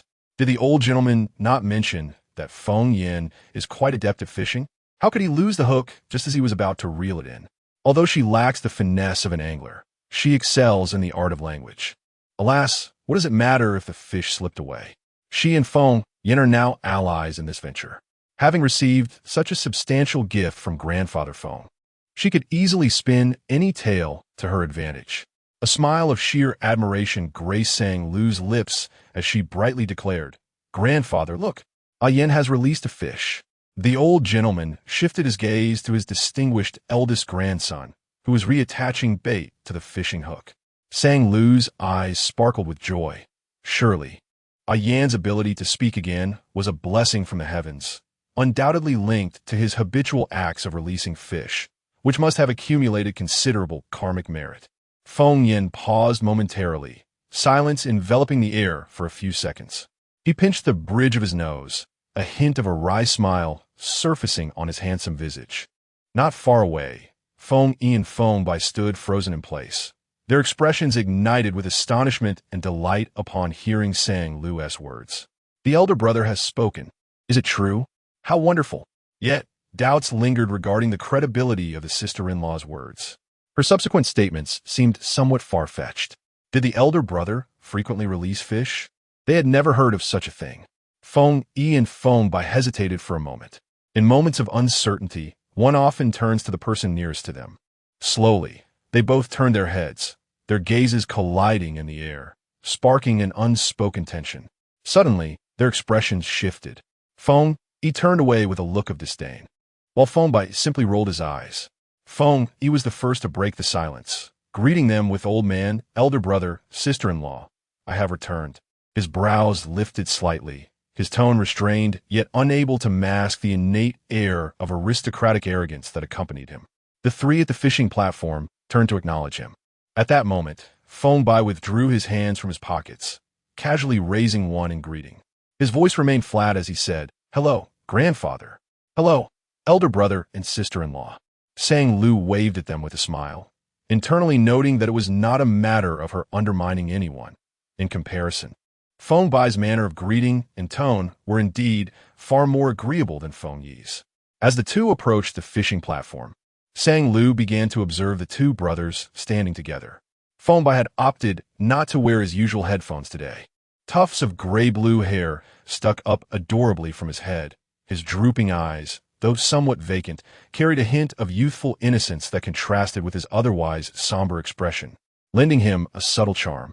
Beside him stood Feng Yi, equally intriguing. Sang Lu's gaze drifted downward, taking note of their attire.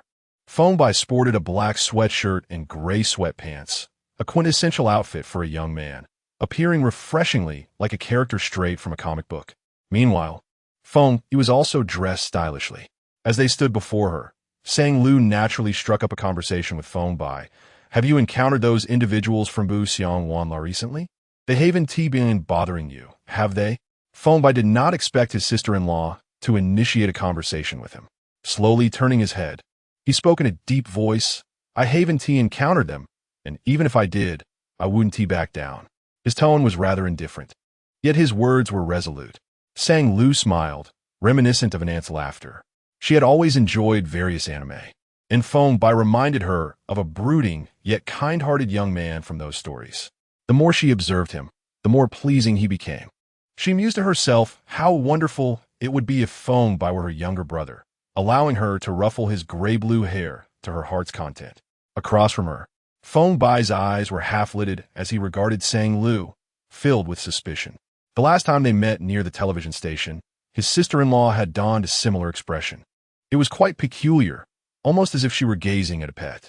Once he entertained this notion, Feng Bai felt a sense of discomfort. He gradually shifted his gaze and cleared his throat twice, subtly reminding her that he was, indeed, human. Perhaps it was due to the earlier incident where his sister-in-law defended him against that band. His previous unfavorable impression of her was slowly dissipating, leaving only bewilderment. He found her to be an enigmatic person, difficult to decipher. It made him wonder, could his elder brother understand her? He probably could, after all. His brother was capable of anything. On the other side, at a distance, Feng Yi lazily glanced over and noticed his sister-in-law seemingly engaged in conversation with Feng Bai. Confusion arose within him. What could she possibly find to discuss with that individual? He appeared ghostly, devoid of any liveliness. Puzzled, he raised an eyebrow and pondered for a moment, ultimately attributing his confusion to the fact that his sister-in-law's conversations were indeed quite dense. After a while, he observed as the conversation between his sister-in-law and Feng Bai concluded, and she turned on her heel, making her way towards him. His brow furrowed slightly, and he thought, could she be coming to speak with me? He hoped not. He wasn't keen on interaction, but with his brother present, would it be inappropriate to ignore her? Contemplating this, Feng Yi felt a heaviness settle on his shoulders and sighed inwardly. Just as a flurry of thoughts raced through his mind, his sister-in-law reached him. He lifted his chin, preparing to respond casually. Suddenly, he noticed that she did not pause her stride. She simply walked past him. Feng Yi's lips twitched. What on earth did that mean? She had been chatting and laughing with Feng Bai, yet she treated him as if he were invisible. Chapter 54. What is she really thinking? After spending some time by the lake fishing with the old gentleman, Uncle Yu approached to inform them that dinner was ready. The group made their way to the dining hall. The meal unfolded much like the previous one, with only the voices of Sang Lu and the old gentleman echoing across the table. Following dinner, the old gentleman suggested that Feng Yin accompany him for a game of chess. Soon, the chessboard was set up. Feng Yi and Feng Bai, lacking any signal from their elder brother, refrained from leaving prematurely and remained obediently at the side, their interest in the game waning. The old gentleman seldom lost to his elder brother, making the outcome of the match rather predictable. After feigning interest for a while, both brothers lowered their heads to engage with their phones. Feng Yi reclined on the sofa beside the old gentleman, crossing his legs casually, while Feng Bai nestled in an armchair, his hoodie pulled over his head and his gaze fixed on the phone screen, illuminated by its soft glow. Naturally, Saint Lu sat alongside Feng Yin. Among the three observers, only she remained engrossed in the unfolding chess match. However, her focus was soon disrupted by the incessant pinging of WeChat notifications from the two brothers. Their phones buzzed in a rhythmic pattern. When one fell silent, the other would chime in. Sang Lu glanced at the two, catching a glimpse of Feng Yi, who was grinning at his screen, a rare softness gracing his otherwise defiant features. Suddenly, an epiphany struck her like a bolt of lightning. Could it be that both of them were messaging Qiao Shi? At this juncture, they had already made her acquaintance. Feng Yi had likely been in contact with Qiao Shi since their fateful encounter with the cello, while Feng Bai probably had yet to see her in person, perceiving her only as an online acquaintance. The realization that these two brothers were simultaneously conversing with the same girl sent Sang Lu's excitement to a crescendo. Unable to restrain herself, she let her gaze fall and emitted a barely audible sigh. What should I do? What will happen with these two? Her voice was so faint that only Feng Yin, sitting beside her, could hear her sigh. At that moment, Feng Yin had just captured one of the old gentleman's pieces and set it aside. Hearing her sigh, he turned his head slightly, noticing the wistful expression on Sang Lu's face as she gazed intently at the chessboard. A flicker of confusion crossed his brow. Following her line of sight, he observed the board where the old gentleman had only a general and two advisors remaining, guarded fiercely, while his own side held two rooks, a cannon, and a knight poised for attack. Victory seemed imminent. Now, it was his turn to move. For reasons unknown, the usually swift player found himself lost in contemplation for an unusually long time. After a moment, he lowered his gaze and raised his hand. The jade-like chess piece glimmered in the light as it was grasped by his long, elegant fingers. He made a decisive move, the piece emitting a soft clink as it met the board. As soon as he descended, the old gentleman, previously wearing a furrowed brow, suddenly relaxed his expression, his eyes twinkling with quick wit as he maneuvered his piece and consumed the one that had just landed. He clapped his hands in joyous laughter, exclaiming, "Ah, every move in chess is irreversible. I never expected you, Yin, to falter as well. At last, the opportunity for a comeback has arrived." With narrowed eyes, the old man earnestly contemplated his next move. Across the board, Feng Yin appeared unperturbed, his eyelids heavy. He did not seem surprised by the blunder, continuing to play in silence. Approximately 5 minutes later, the old gentleman boisterously proclaimed, "I've won. I've won." His resounding voice startled the two individuals engrossed in their phones nearby. Feng Yi raised an eyebrow, casting a doubtful glance. "Old man, surely my elder brother is letting you win?" Feng Bai remained silent, yet his expression conveyed a similar sentiment. He quietly glanced at Feng Yin, as if questioning, why would brother concede to grandfather today when it is not even his birthday? Were those expressions on your faces, you two rascals? The old man rapped his cane twice as a warning. Yin never intentionally lets me win. My victory is earned through skill.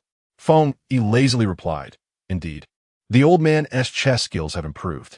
Feng Bai added in a flat tone, "Grandfather is formidable." Sang Lu was jolted back to reality by the old man's robust announcement. She surveyed the situation, realizing that the old gentleman had triumphed. However, why was everyone solely praising him? While it was undoubtedly delightful that grandfather had won, someone ought to consider the feelings of the defeated player as well. Although Feng Yin appeared to exude a cold and formidable aura, he should not be overlooked simply because of that. It seemed rather unjust. Contemplating this, Sang, the embodiment of fairness and a champion of justice, turned to the aloof man beside her. In a tone barely audible to anyone else, she softly remarked, "In chess, victory and defeat are commonplace. I believe you handled it quite well." In truth, she had been preoccupied, her thoughts drifting far away, and had completely lost track of the game as progression. When she regained her focus, Feng Yin had already lost. Yet, she distinctly remembered that he had initially dominated the game, executing each move with remarkable finesse. Her words were devoid of any insincerity or pretense. They were steeped in genuine sincerity. Feng Yin regarded Sang Lu, momentarily frozen in thought. He was somewhat perplexed. Just moments ago, she had expressed dismay at the old gentleman's setbacks, and now she did not seem particularly elated about his victory. What was her perspective on this? Sang Lu, unaware of Feng Yan's contemplations, noticed a fleeting look of confusion cross his deep-set brows, which were slightly furrowed. Sang Lu blinked, meeting his gaze with wide-eyed innocence and vitality, her clear eyes colliding with his dark ones. Suddenly, she observed Feng Yan divert his gaze, a low chuckle escaping his lips. His handsome face bore a charming and casual smile, utterly captivating. The beauty of it made Sang, the aesthetic connoisseur, feel as though her eyes had been caressed. Although the reason behind Feng Yan's smile remains a mystery, his charming demeanor is infectious, causing my eyes to curve in response. Not far away, Feng Yi and Feng Bai stood in stunned silence for a few seconds. What on earth is happening, I wonder? My elder brother has always maintained a stoic expression in the face of victory. Why, then, does he smile upon losing? Chapter 55. She truly is a genius at fabricating tales. Sang Lu's mind was inundated with fragmented images from her dreams. With the brothers Feng Yi and Feng Bo were embroiled in conflict. Her thoughts were in disarray. After exchanging pleasantries with the elderly Feng Yan, she sauntered into the courtyard for some fresh air, meandering for a while. The Feng family's ancestral home was tastefully adorned with an air of antiquity. As she wandered through the corridors, every glance revealed a scene akin to a picturesque garden painting. This chaotic stream of thoughts began to ease. However, just as she began to relax, a figure suddenly appeared before her. Feng Yi had emerged from the house unbeknownst to her, his brow furrowed with discontent as he obstructed her path. Big sister-in-law, I was just about to ask you, do you harbor any grievances against me? Sang Lu was startled by his abrupt appearance and took a moment to collect herself before looking up, her expression one of confusion. Is that so? Feng Yi sit. If you have an issue with me, you should voice it directly. He had sensed the disparity in her gaze towards him compared to Feng Bo since he returned to the old residence.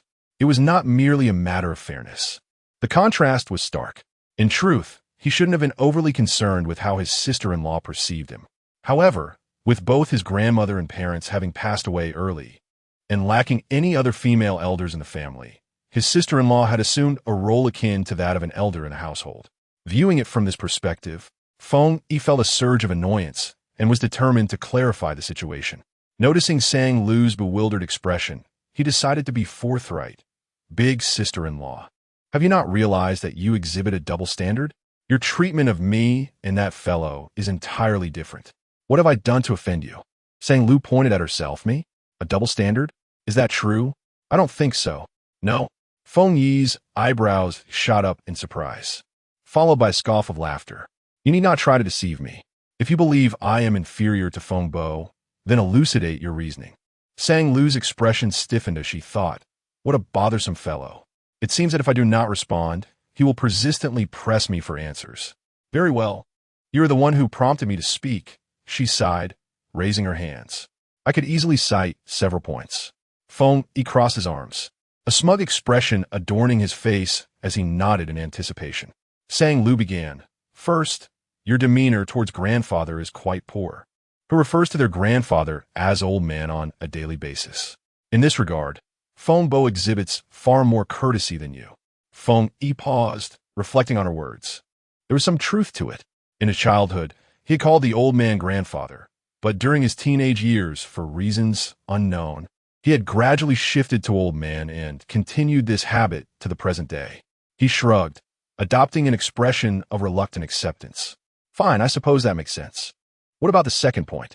Sang Lu pondered for a moment. I can't seem to think of another one. Upon careful reflection, she realized she lacked sufficient knowledge about other aspects. In terms of career, they were on equal footing, neither excelling over the other. She glanced at Feng Yi. noting his still defiant countenance, waiting for her to articulate her reasoning. What to do? She had just asserted she could easily enumerate several points. At this point, to express her thoughts seemed an insurmountable task, casting a shadow upon her dignity as a sister-in-law, rendering her words akin to mere flatulence. Her mind raced, the gears of her intellect whirling furiously. After a brief pause, she uttered a hesitant sound, steeling herself to speak. Phoneby exhibits courtesy toward grandfather, a trait you lack. In comparison, this is a victory for Phoneby. Would you not agree? MHM. Phone, E replied languidly. And then? You have already mentioned this, she retorted. Sang Lu continued. Phoneby has one victory, while you have none. Thus, this is a second win. Phone, E raised an eyebrow in disbelief. Sang Lu pressed on. Phoneby has 2 victories, and you remain at 0. Hence, this constitutes a third win. She spread her hands, her gaze unwavering. Look, Phoneby has effortlessly triumphed over you 3-0. You have been thoroughly defeated. As the words left her lips, even she was taken aback by her own cleverness. A genius. She truly was a master of fabricating nonsense. Across from her, Feng Yi's expression morphed into one of existential doubt, his eyelids fluttering in disbelief. Wait a moment, he said, collecting his thoughts. Is this truly the method of calculation? I'm a graduate student, after all. Do not underestimate my intelligence, please. Dear sister-in-law, spare us your nonsense. Believing your assertions would be akin to accepting that I am Qin Shi Huang and you are a hypocrite. What is there to fear in admitting it? Feng Yi's tone carried a hint of exasperation. At that moment, from the serene courtyard, 2 figures emerged from the opposite corridor, Feng Yin and Phoneby. Feng Yin walked steadily ahead, while Phoneby trailed slightly behind.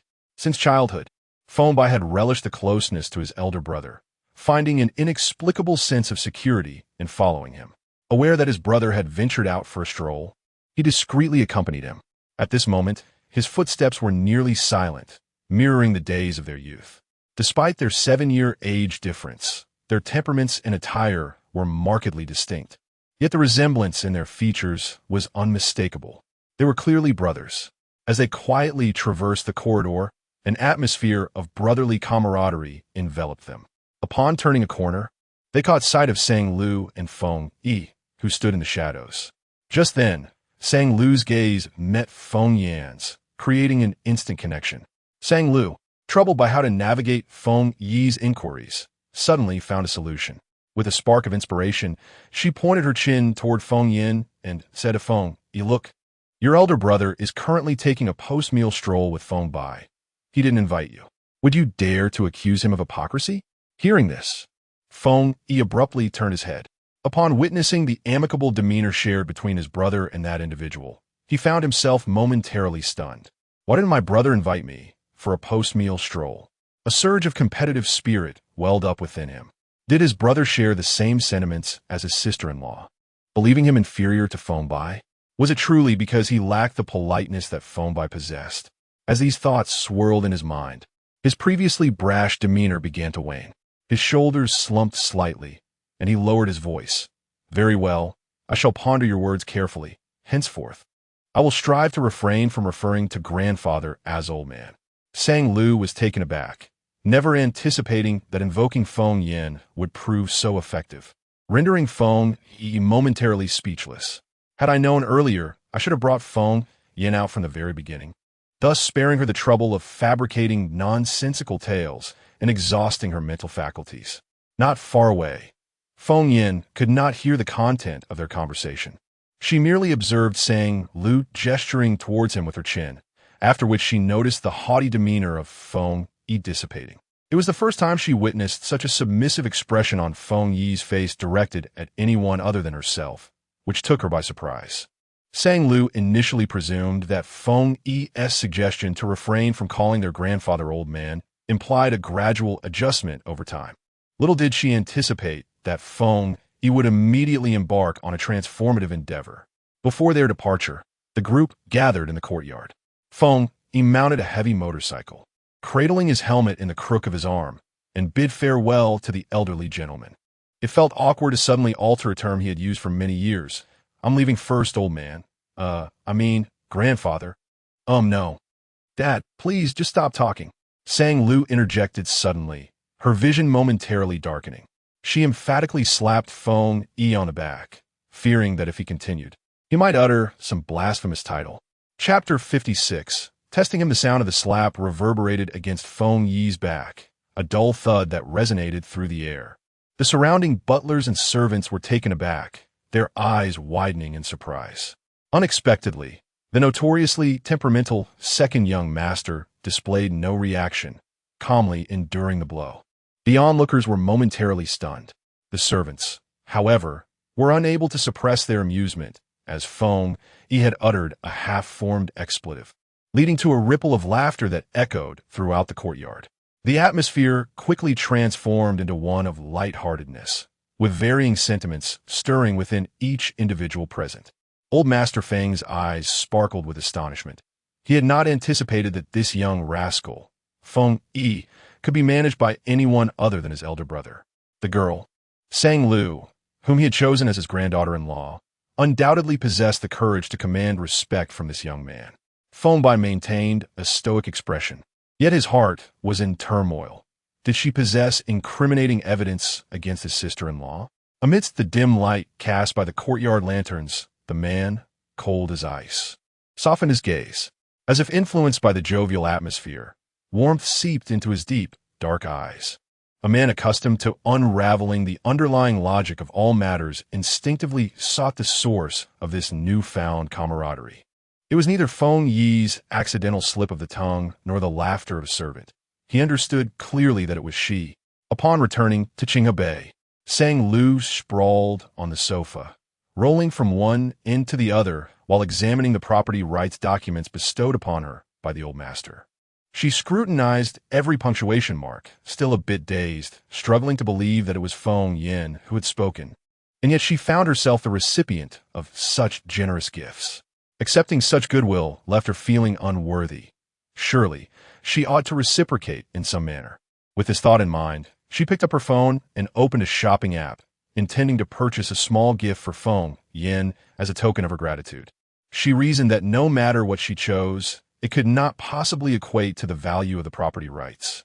So she dismissed the notion of price parity and focused instead on items she believed he might find useful.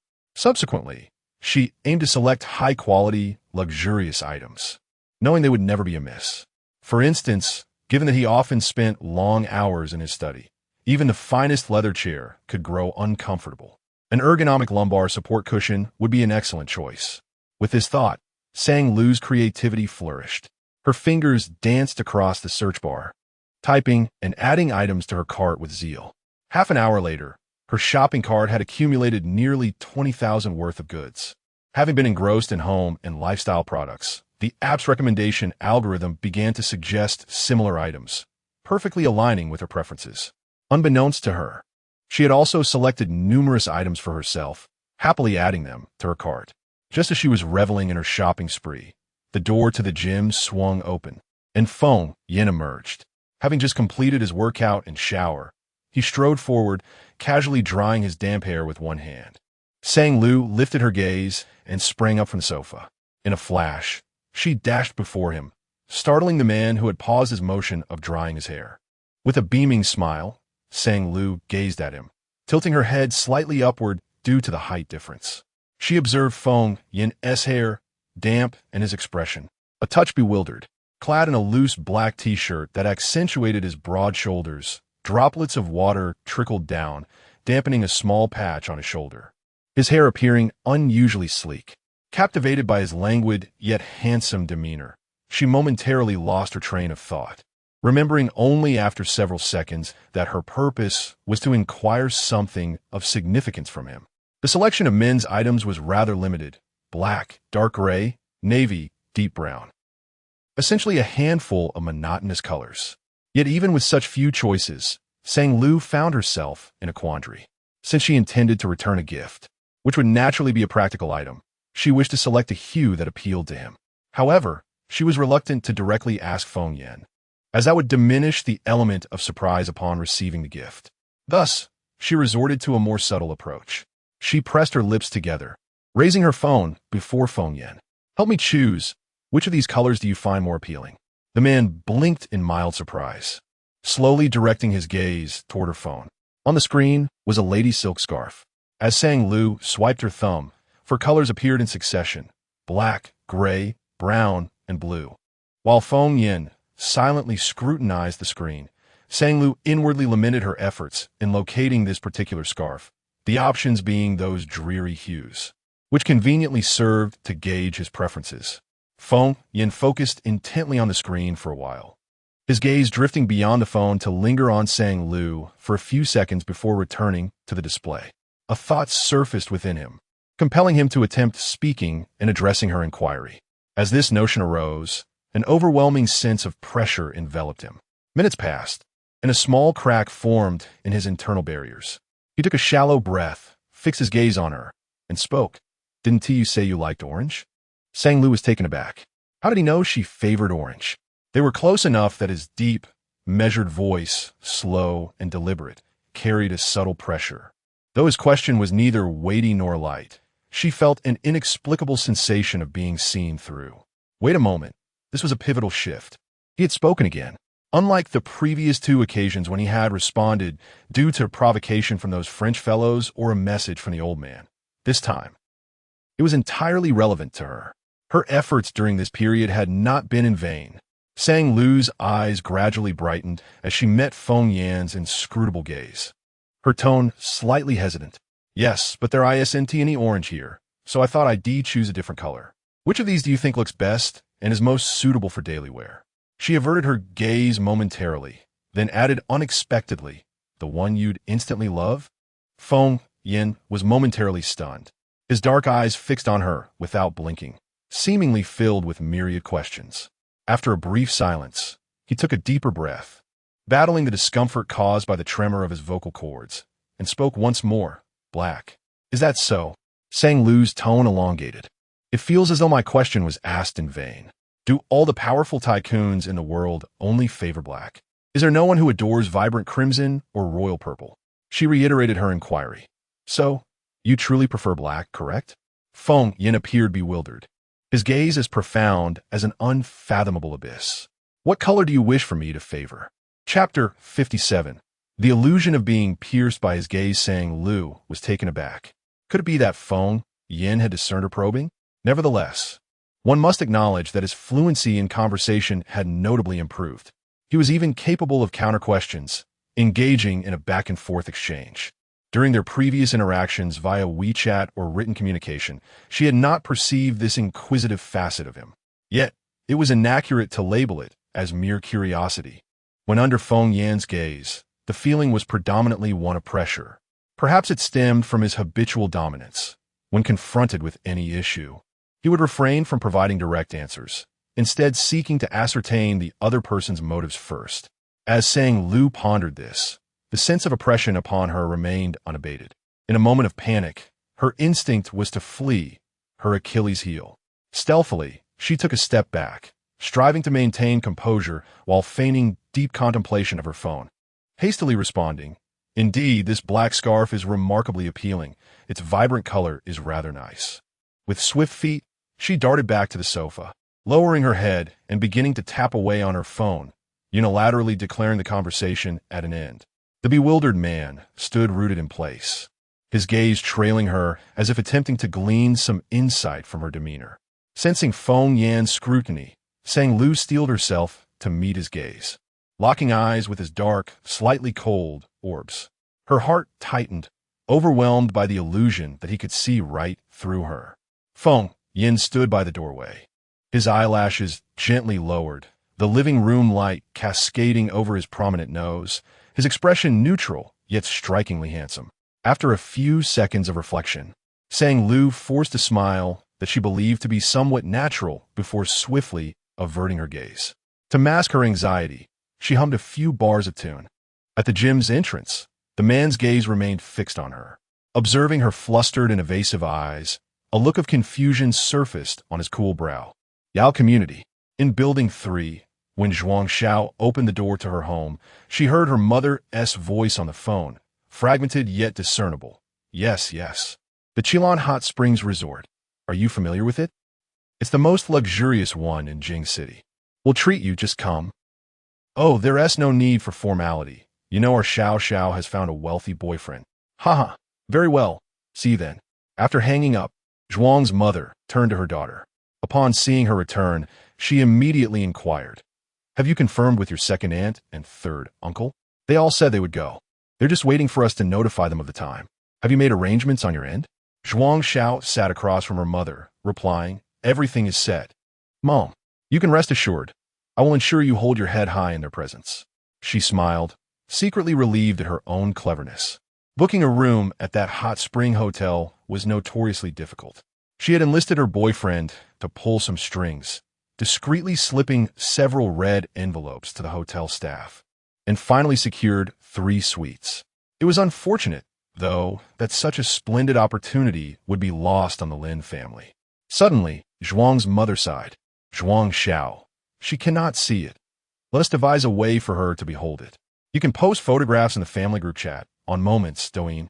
Moreover, I refuse to believe that Aunt Air and Uncle San would not mention it to her. Indeed, how could I have overlooked this?" Zhuang Mu's expression brightened with delight, envisioning the moment when the Lin family would be utterly infuriated. The mere thought of this brought forth a few chuckles from Zhuang Mu, as if half of her grievances had been alleviated. She merely wished for that day to arrive swiftly. The capital welcomed its first spring rain of the year. A gentle drizzle enveloped the city, rendering the atmosphere damp and shrouding everything in a veil of mist. Sang Lu found herself increasingly occupied with work, as the final days of the month passed by in a blur. The television station mandated that at the beginning of each month, a monthly work plan must be submitted, which left Sang Lu in a state of distress. According to the new variety show's timeline, formal recording was set to commence during the upcoming Golden Week holiday. With only a month remaining, the filming location for the final banquet had yet to be confirmed. The entire D group was brainstorming ideas. Xiao Duan had already expanded the search to nearby cities, compiling information on suitable venues to present to Sang Lu for her decision. However, after much deliberation, Sang Lu felt that none of the options were quite satisfactory. Given that this was an S-variety show, she wished for the final shoot to be spectacular, hoping it would captivate the audience's attention and possibly pave the way for a second season. As she pondered her dilemma, the family estate's steward, Uncle Yu, delivered the finalized property transfer documents to her. Upon seeing the words Qilon Hot Spring Resort on the documents, a flicker of inspiration reignited within Sang Lu. That evening, during a team meeting, she proposed her idea and discussed it with everyone. Qilon Resort? A seasoned colleague expressed concern. But according to our budget plan, the allocated amount for venue rental may not suffice to secure that place. It's not just a budget issue, Lulu. I recall you inquiring about the hotel previously, and were you turned down? Yu Xiaoke questioned. Yes, I did inquire, and I was refused, Sang Lu replied, deep in thought. However, perhaps we could attempt again. A mysterious smile crossed her lips as she lifted her gaze. For now, you all focus on other tasks. I shall visit Qilon and provide you with an answer within 3 days at the latest. Despite possessing ownership of the resort, she refrained from making any guarantees of success. After all, such establishments are typically managed by professional managers. If she were to act recklessly solely based on her ownership, it could disrupt the hotel's normal operations. What difference would there be between her and a character ensnared by the plot, loathed by all? With this in mind, she resolved to visit the resort first to assess the situation, determined to exert her utmost effort within her capabilities. Recently, Sang Lu had been frequently working overtime, while Feng Yin was busy inspecting various subsidiary companies, leaving little time for the two to share a dinner together. Consequently, the unresolved questions lingered in Feng Yin's heart, gradually sinking into silence. Until one evening, he returned to Qinghe Bay, pushed open the door to the study, and paused, momentarily lost in thought as his gaze shifted. In the realm of his vision, an array of previously unseen objects emerged. A black lumbar cushion rested on a genuine leather seat. An enamel mug was positioned conveniently upon the desk, easily within reach. The exterior bore a glacier-patterned relief, while the interior was adorned with a lustrous black glaze that radiated a deep sheen. Beside the mug lay a black gift box, quietly awaiting attention. Upon opening it, he discovered a matte black electric razor. Suddenly, a vibrating notification interrupted the moment. At that instant, a figure appeared, playfully tapping him. "Have you noticed the all-black gift set I sent you?" A voice inquired, accompanied by an image of a cat observing discreetly. The man's stern expression softened momentarily, as the enigma that had lingered in his heart for several days unraveled. The glow of the screen illuminated his features, infusing his previously indifferent visage with a hint of warmth. Chapter 58. A silent exchange before departing this morning. Sang Lu made a special request to Aunt Zhang, asking her to inform her when Feng Yin returned home. Once she received the message from Aunt Zhang, she calculated the time and sent Feng Yin a flurry of texts. Recently, since Feng Yin had gradually begun to break through his internal barriers, his instances of speaking had increased significantly. However, significantly was relative, as he had previously been utterly mute. When considering the entirety of the day, his spoken words scarcely exceeded 10, most of which were terse. Aloof commands typical of a domineering figure. Responses like yes, all right, or whatever had become commonplace. She had gradually acclimated to the unexpected resonance of Feng Yan's magnetic voice, no longer startled as she once was. Yet, not everyone shared her ease with the situation. She suddenly recalled a scene from a few days prior at the dining table. Feng Yan had risen to fetch some water and casually inquired about her drink preference, just as he uttered a single word. A cacophony of clattering kitchen utensils echoed from the kitchen. Following this, both Aunt Zhang and Aunt Li poked their heads out, astonished, as though they had witnessed a mummy's resurrection. The memory of that moment brought a smile to Sang Lu's face. Suddenly, her phone vibrated, pulling her from a reverie. She opened WeChat. "Phone, why are you giving me a gift?" Sang Lu's eyes curved slightly in amusement.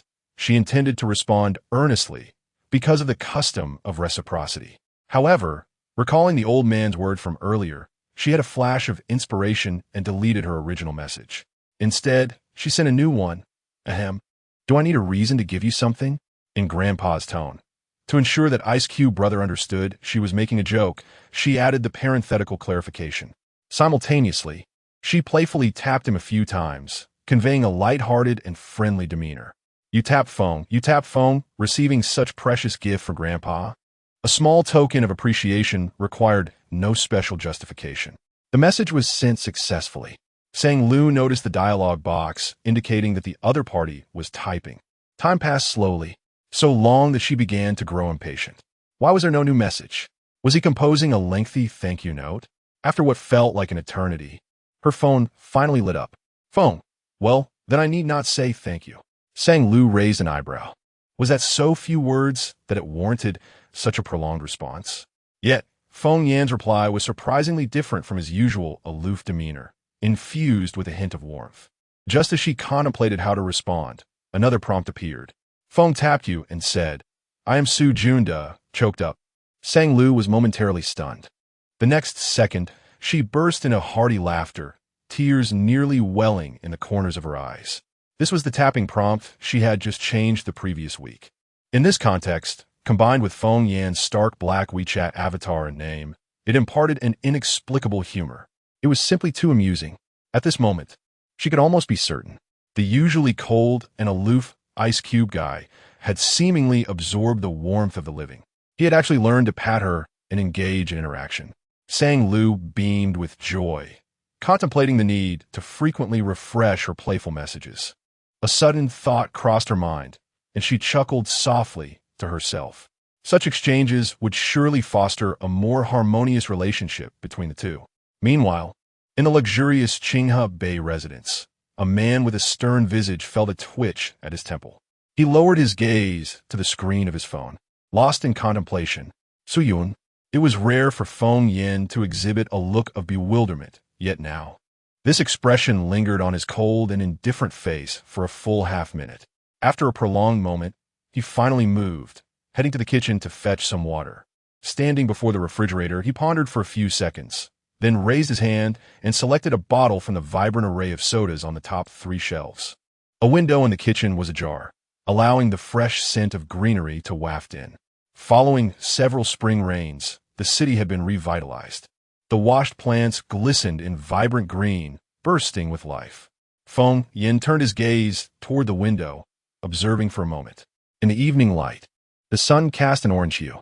The sunlight illuminated the tiled walls of the kitchen in a golden glow, and the man's thick black hair was adorned with a halo of golden light.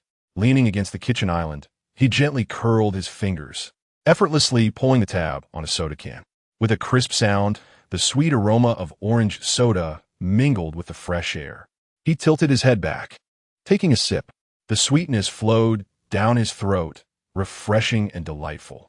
Suddenly, the air seemed to still for a moment, as if struck by a thought. He picked up his phone, opened WeChat, and navigated to the profile of the green-skinned superheroine, checking her moments. He scrolled up and down with practiced ease. After a while, his finger paused, callous tip halting its movement. He had found the message. 10 minutes later, Assistant Fong's work phone chimed. This notification sound was a custom alert he had set for President Fong, ensuring he could respond promptly. He quickly opened it, discovering a message from President Fong instructing him to order a car. He had performed this task numerous times, assisting the president in acquiring at least 4 or 5 vehicles each year, making him quite familiar with the ordering process and specifications. Assistant Fong continued to scroll down, seeking the specifics of President Feng's request. What model had caught his attention this time? When he saw the word Ferrari on the screen, his eyes widened in disbelief. Ferrari? The president's garage boasted an array of top-tier brands, yet conspicuously absent was a Ferrari. He had pondered this matter before, speculating that perhaps the brand's ostentatious style and bold colors did not align with President Feng's typically understated and composed demeanor. Most of the president's cars were black, with only rare appearances of white or brown. As he mulled this over, he continued to swipe down. In an instant, Assistant Fong's expression shifted dramatically. He rubbed his eyes vigorously. The 2 words flashed before him, and he read them repeatedly, ensuring he had not misread. Orange. Orange? Orange? It is already quite peculiar that General Fong suddenly wishes to purchase a Ferrari, and even more so that it is orange. The world, after all, has transformed into a form that he can hardly comprehend.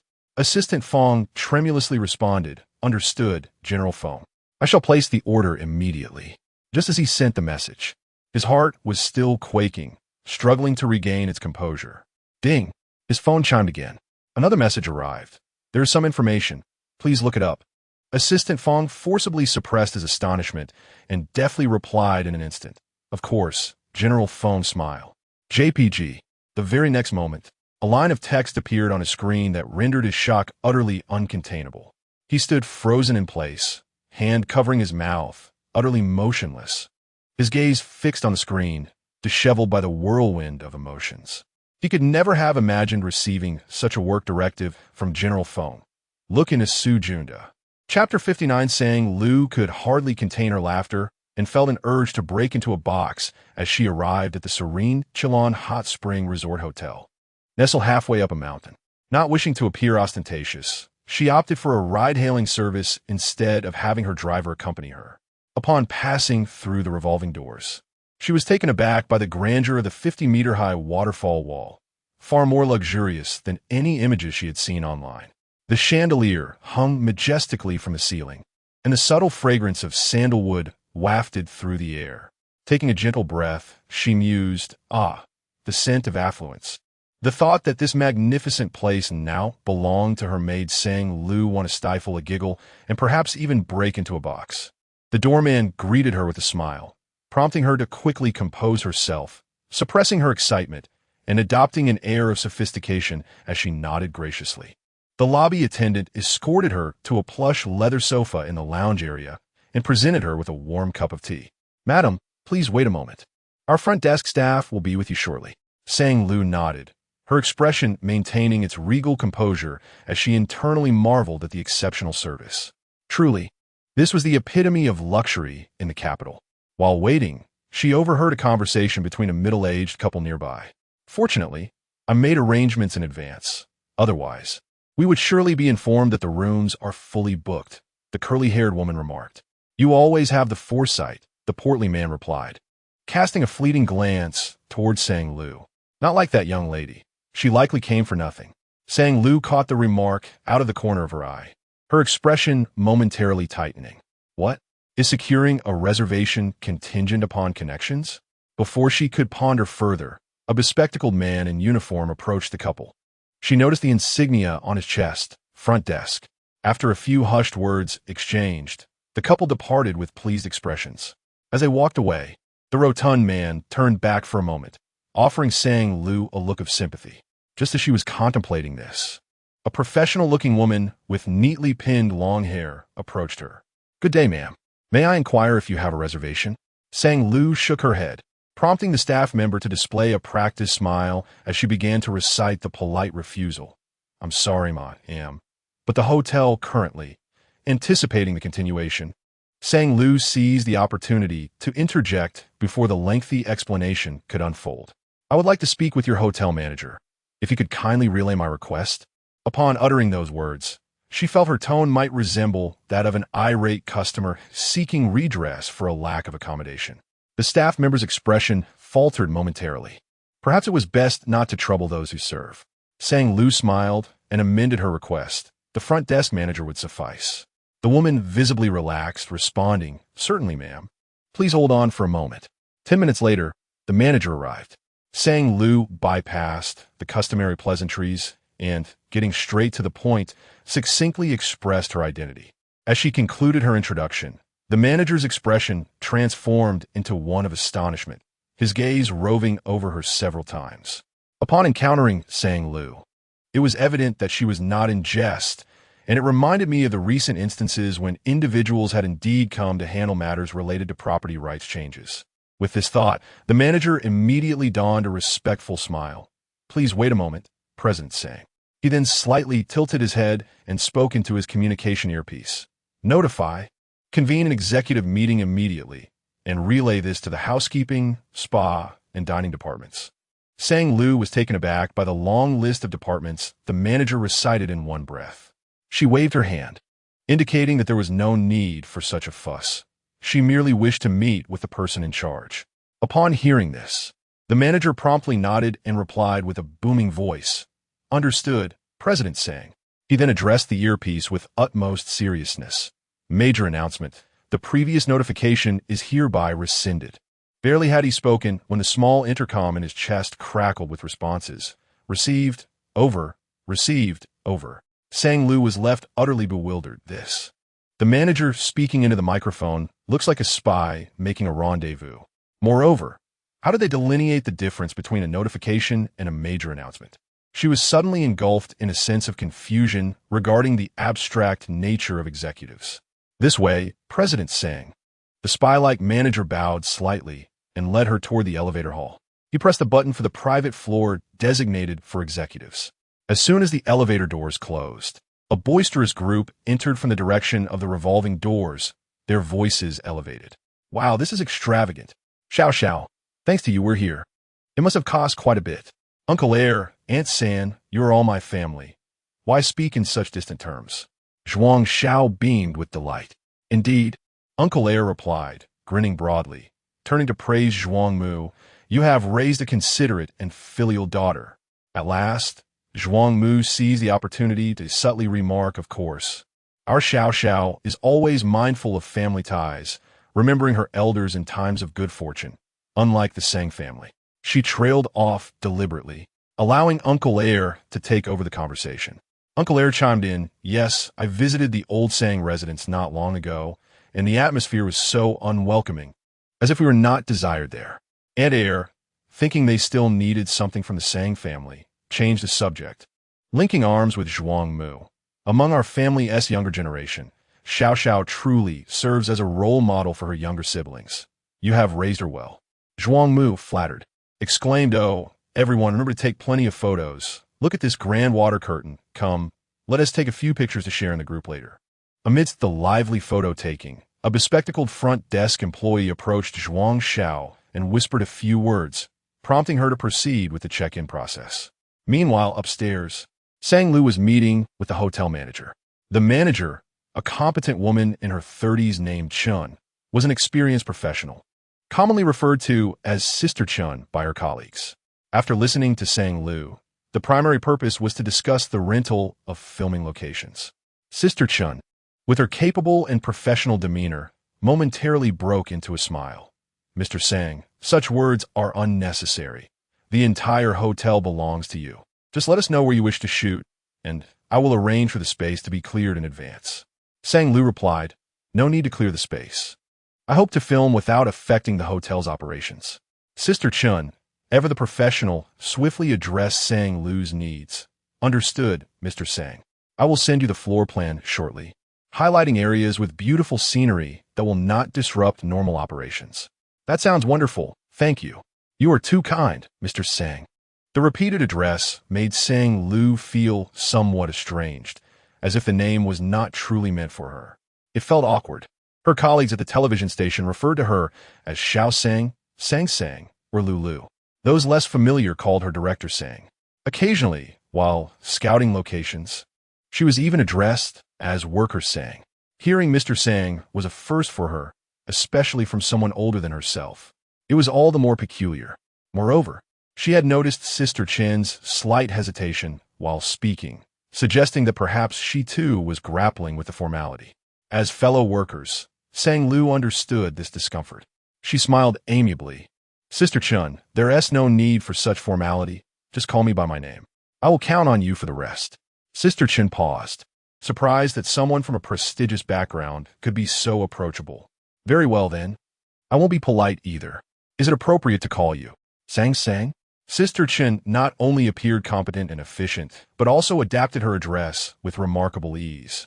With a smile, she inquired, Sang Sang, your unexpected visit suggests. Are you incognito? Chapter 60. Is Mr. Feng thirsty today? As soon as the words fell, Sang Lu observed a succession of 3 expressions on Sister Chen's face. She inquired softly, so the higher-ups are here for an inspection. Understood, leave it to me. Sister Chun raised an eyebrow and smiled. Rest assured, Sang Sang. I want to disclose your inspection visit to the staff. You may stay as long as you wish. Though Sister Chun misinterpreted Sang Lu's intentions, it serendipitously aligned with her desires. Sang Lu preferred to avoid being surrounded by a throng of people and simply wished to wander quietly, searching for suitable filming locations and angles. Before long, she settled into the lavish, standalone villa arranged for her by Sister Chun. After dropping her backpack, she hurriedly departed without indulging in the villa's private hot spring. Instead, she borrowed a bicycle from Sister Chun, opting for a light and flexible mode of transport that allowed her to stop and explore at will.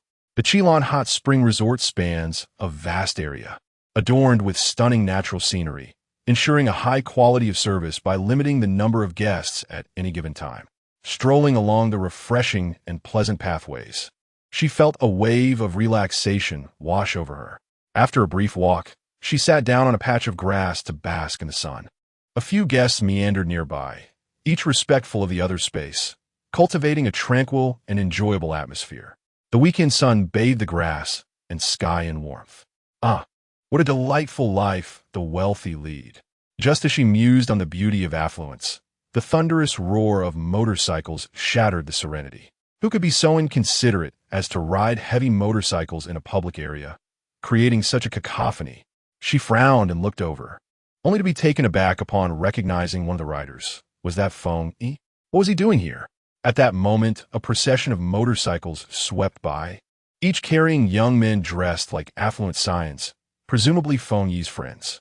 As the number of motorcycles increased, the noise morphed into a relentless din, akin to 100 juicers whirring in her ears. The motorcycle brigade vanished at the end of the road, leaving Sang Lu's head ringing. Simultaneously, a fragment from her dreams resurfaced.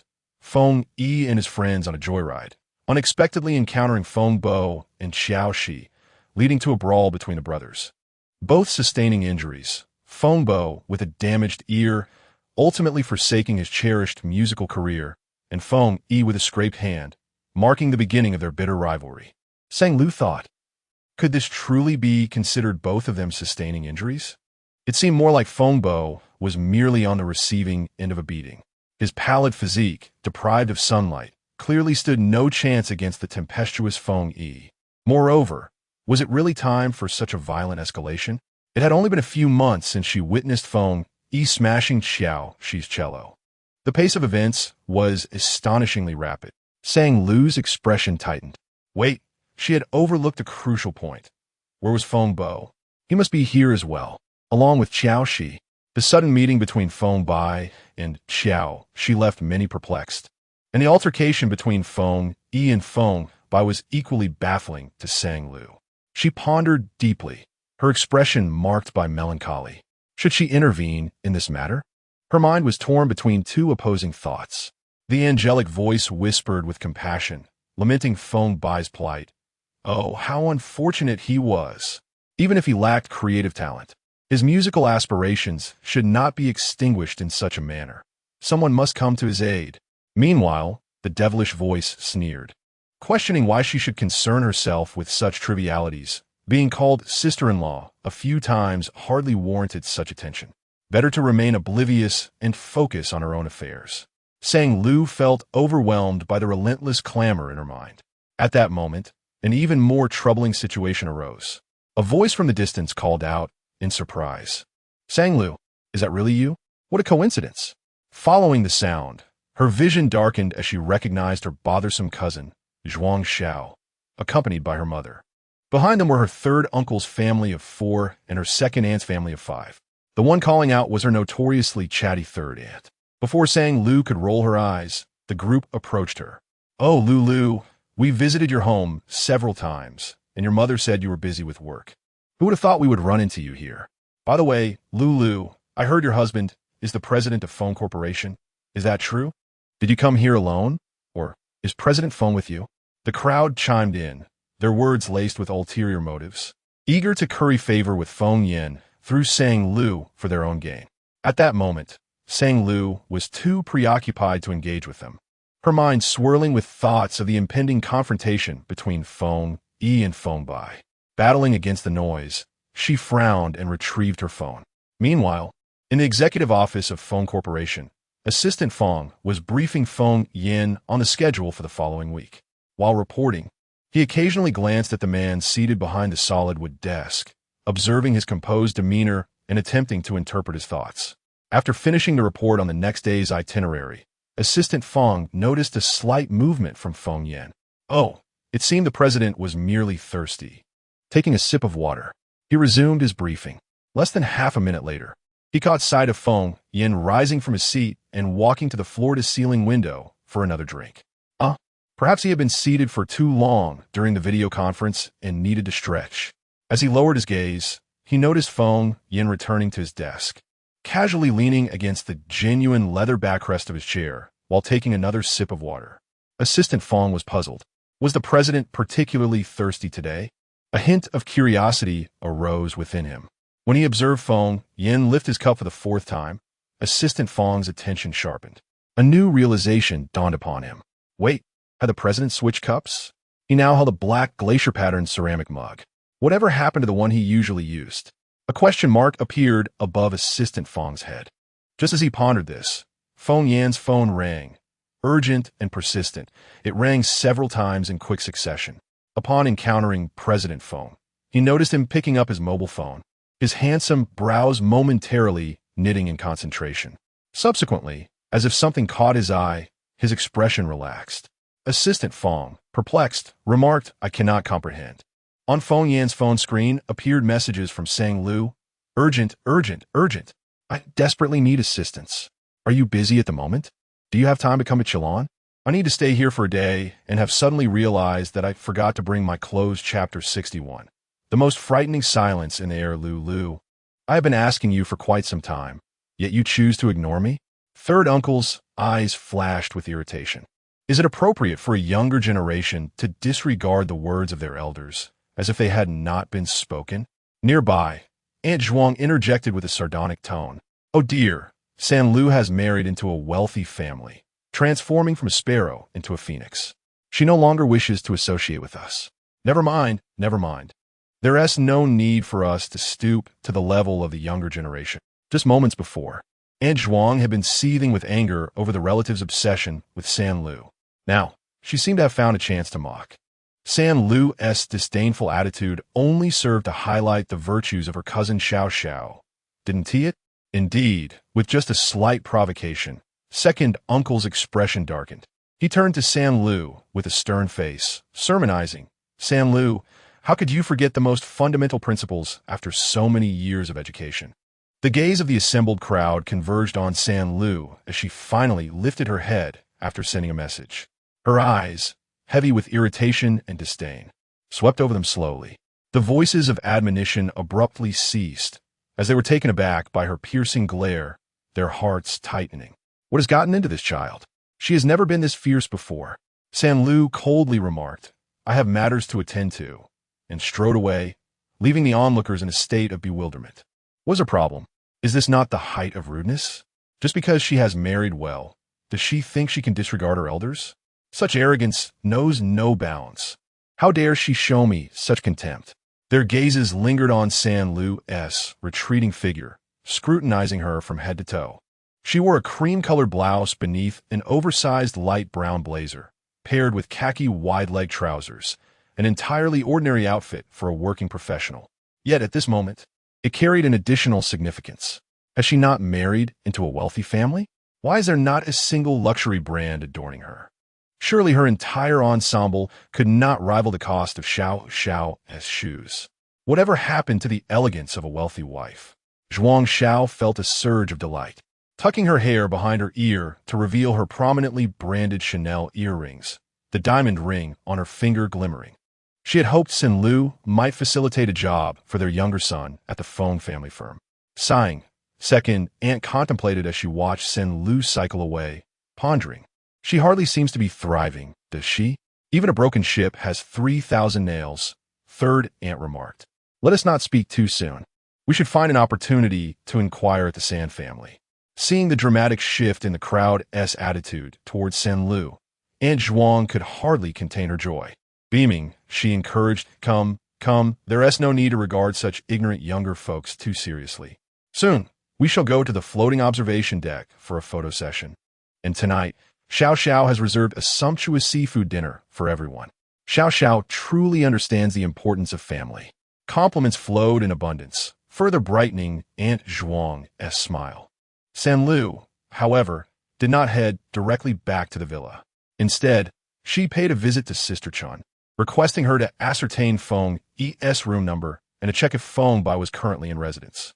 Sister Chun swallowed her curiosity, refraining from prying too deeply, and swiftly arranged for the necessary information to be gathered. The outcome was not beyond Sang Lu's expectations. Feng Bai's name appeared on the guest list. After ascertaining the room numbers of the three individuals, Sang Lu returned to the standalone villa. Having just sent a message to Feng Yin, she immediately sought out Sister Chun, determined that regardless of Feng Yan's attendance, she could not remain indifferent.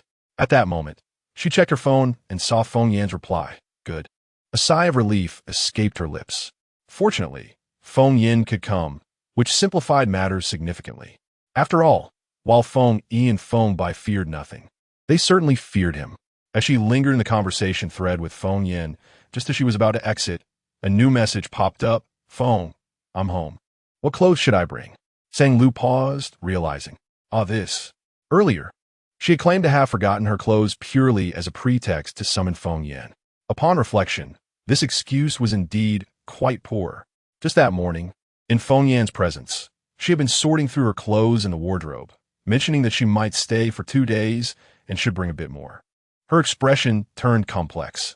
It was truly her fault for fabricating such an obvious lie under the pressure of her chatty aunts. However, now that the words had been spoken, she had no choice but to maintain the ruse.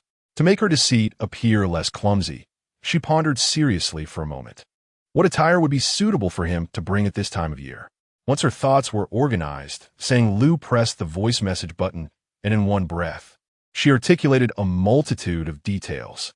Qingabei, Feng Yin, upon seeing the 6 voice messages that spanned 60 seconds each, instinctively furrowed his handsome brows, his expression frozen for a few seconds before he slowly tapped on the voice messages.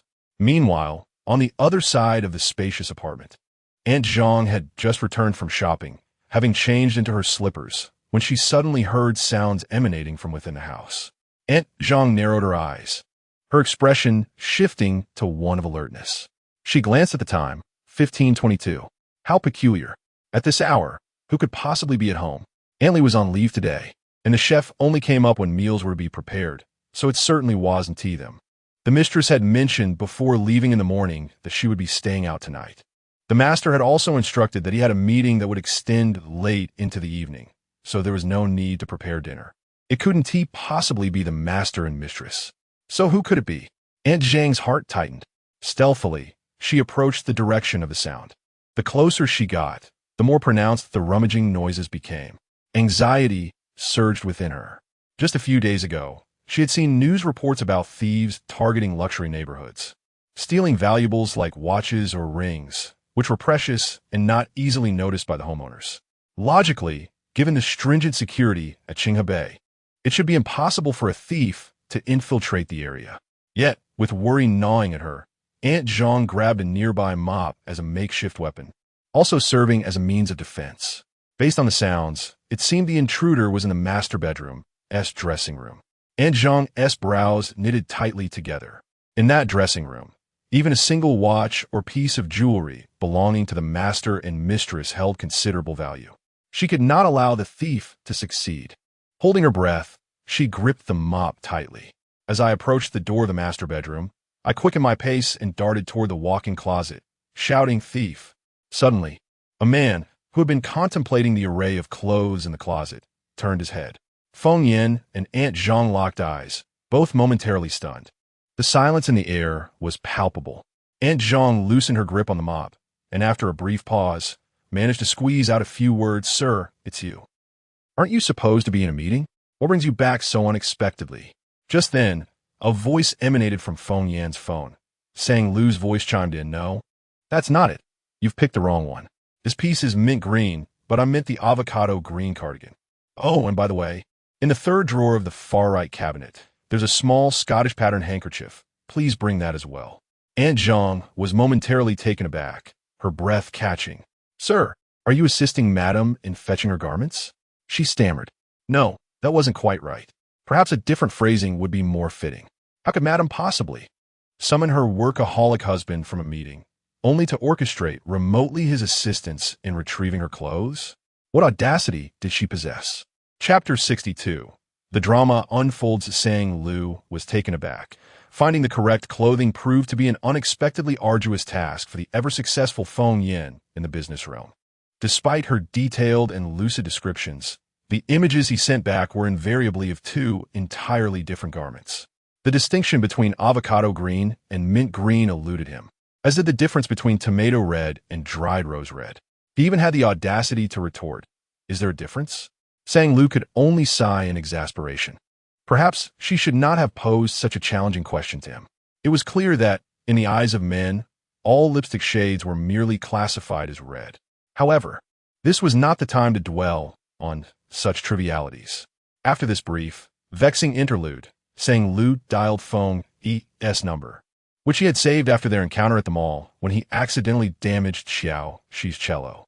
As soon as the call connected, a rush of wind was audible on the other end. "Where are you?" Sang Lu inquired.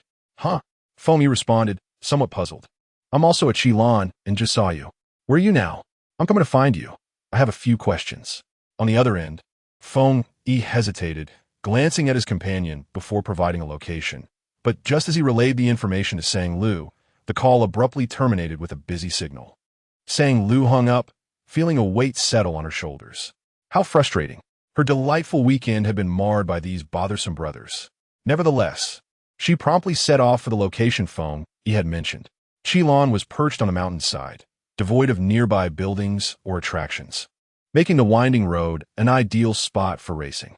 Upon her arrival, she found Feng Yi leaning against his motorcycle, engrossed in his phone. "Hey, sister-in-law, what brings you here?" He greeted lazily, his tone noticeably subdued compared to usual, yet still somewhat flippant. "Sans nous surveiller his surroundings." "Who are you with?"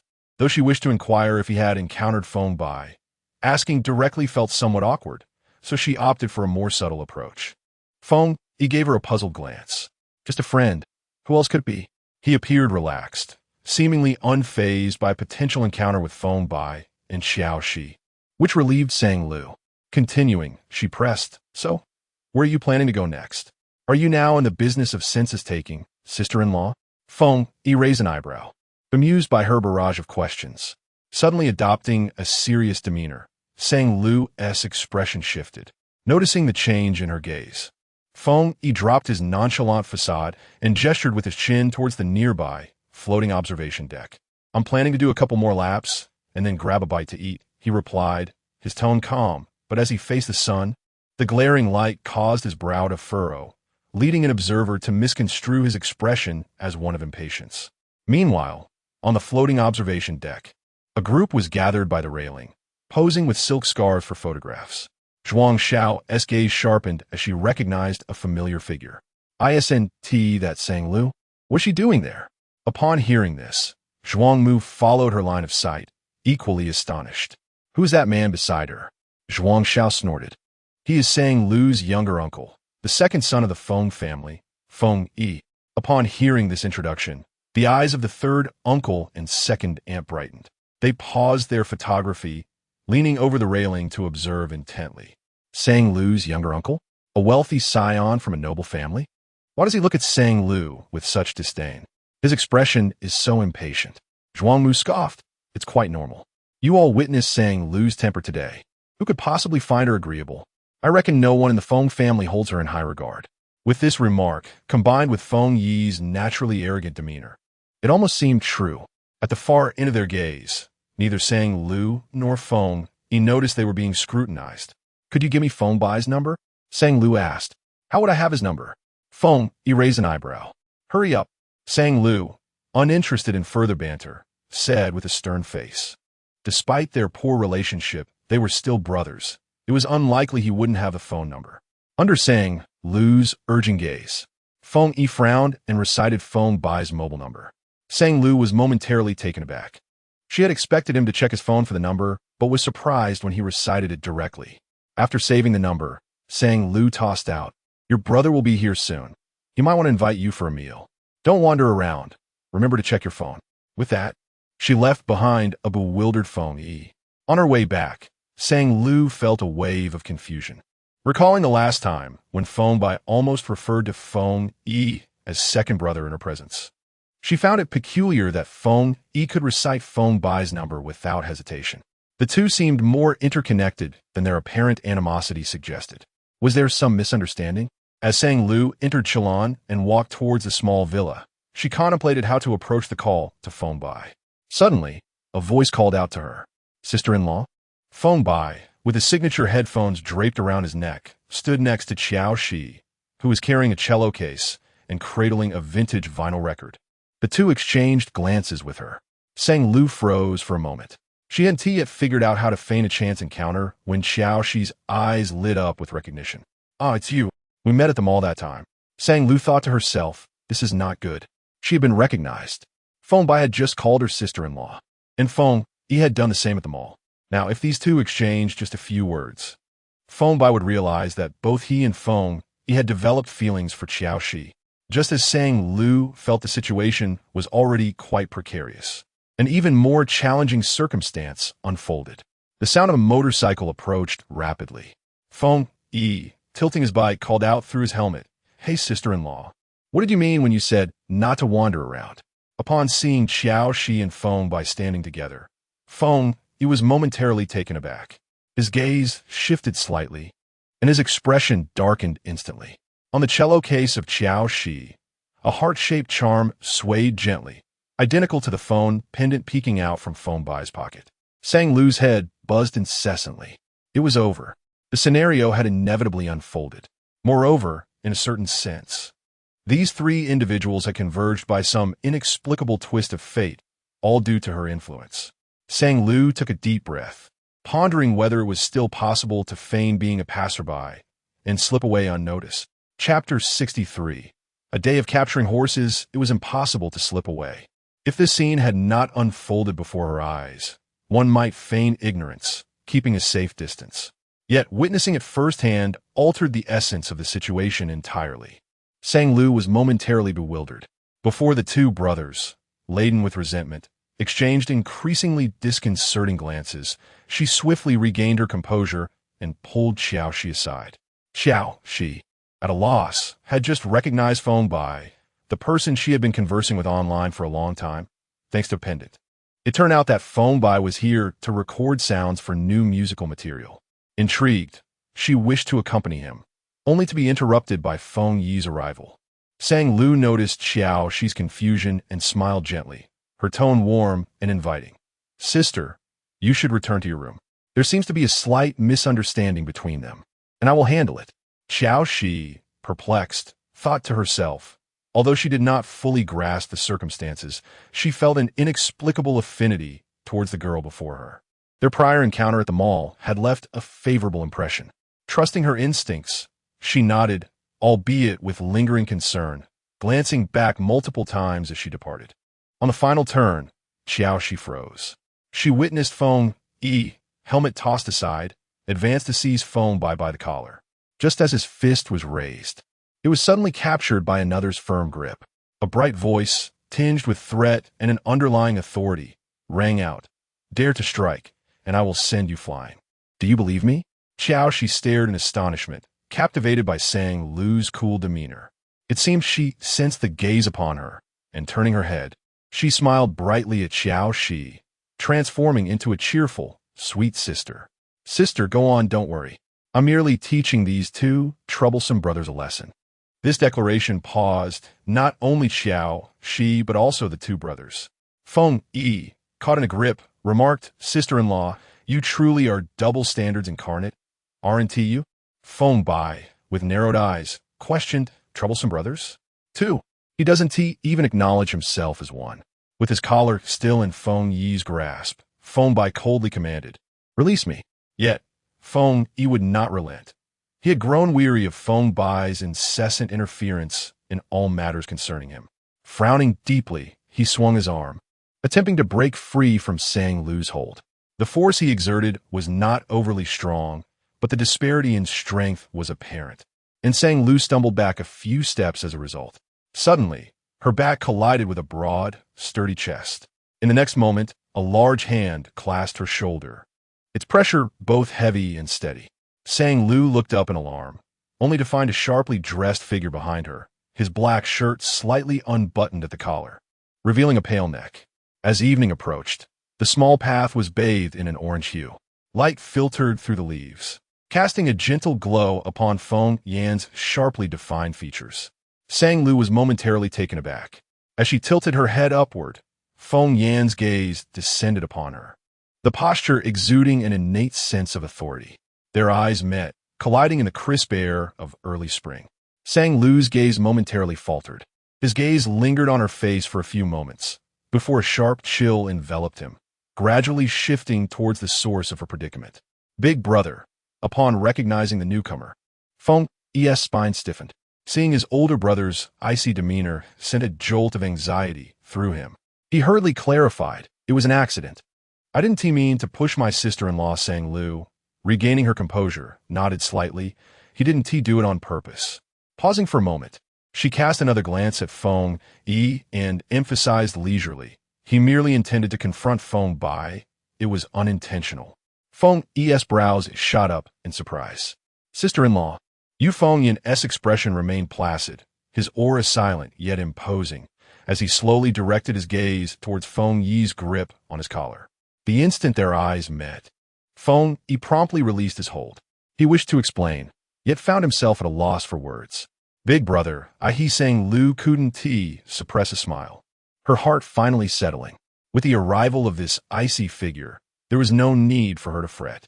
She could simply observe as he exerted the powerful dominance of their brotherly bloodline. The large hand that had rested on her shoulder fell away. Feng Yin strode forward, approaching the two feuding brothers, and whispered something to them. The brothers displayed expressions of astonishment, likely shocked by Feng Yin's spoken words. The last time they were at the old residence, they had only known he could speak, but had never truly heard him. Sang Lu couldn't discern what Feng Yin had said, but she could see the coldness in his gaze. In no time, the tense atmosphere began to ease. Feng Yi reluctantly mounted his motorcycle, while Feng Bai hung his head low. They parted ways. Sang Lu stood there, momentarily stunned, almost wishing to applaud the ice-cold brother. Truly impressive. As the eldest sibling, his handling of the situation was swift and decisive. Feng Bai had escaped unscathed, his hearing intact. While Feng Yi bore no psychological scars from the incident with Feng Bai. The original storyline had indeed been altered. In that fleeting thought, Sang Lu experienced an unprecedented sense of reassurance. Until today, she could not fully ascertain whether the original narrative could truly be transformed. After all, the brothers' individual storylines were progressing normally, despite her constant admonitions to avoid overthinking. She couldn't help but worry that her own part in the tale might unfold in a different manner, quietly evolving. Now, witnessing the change with her own eyes, Sang Lu finally exhaled deeply. The raucous roar of the motorcycle receded into the distance. Yet, the surrounding noise remained unchanged. At that moment, two groups of people approached from either side of the road. One group consisted of hotel executives, arriving late after hearing about the dispute, while the other group was taking photographs as they walked. Zhuang Xiao smiled at her phone, positioning the front camera towards herself. Just as she lifted her smile, it suddenly froze.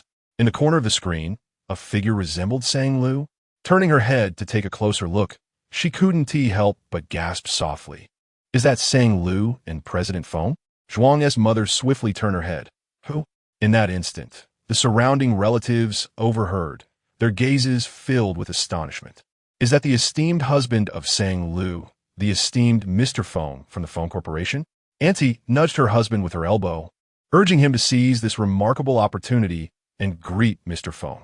Meanwhile, Uncle San's family moved even more swiftly.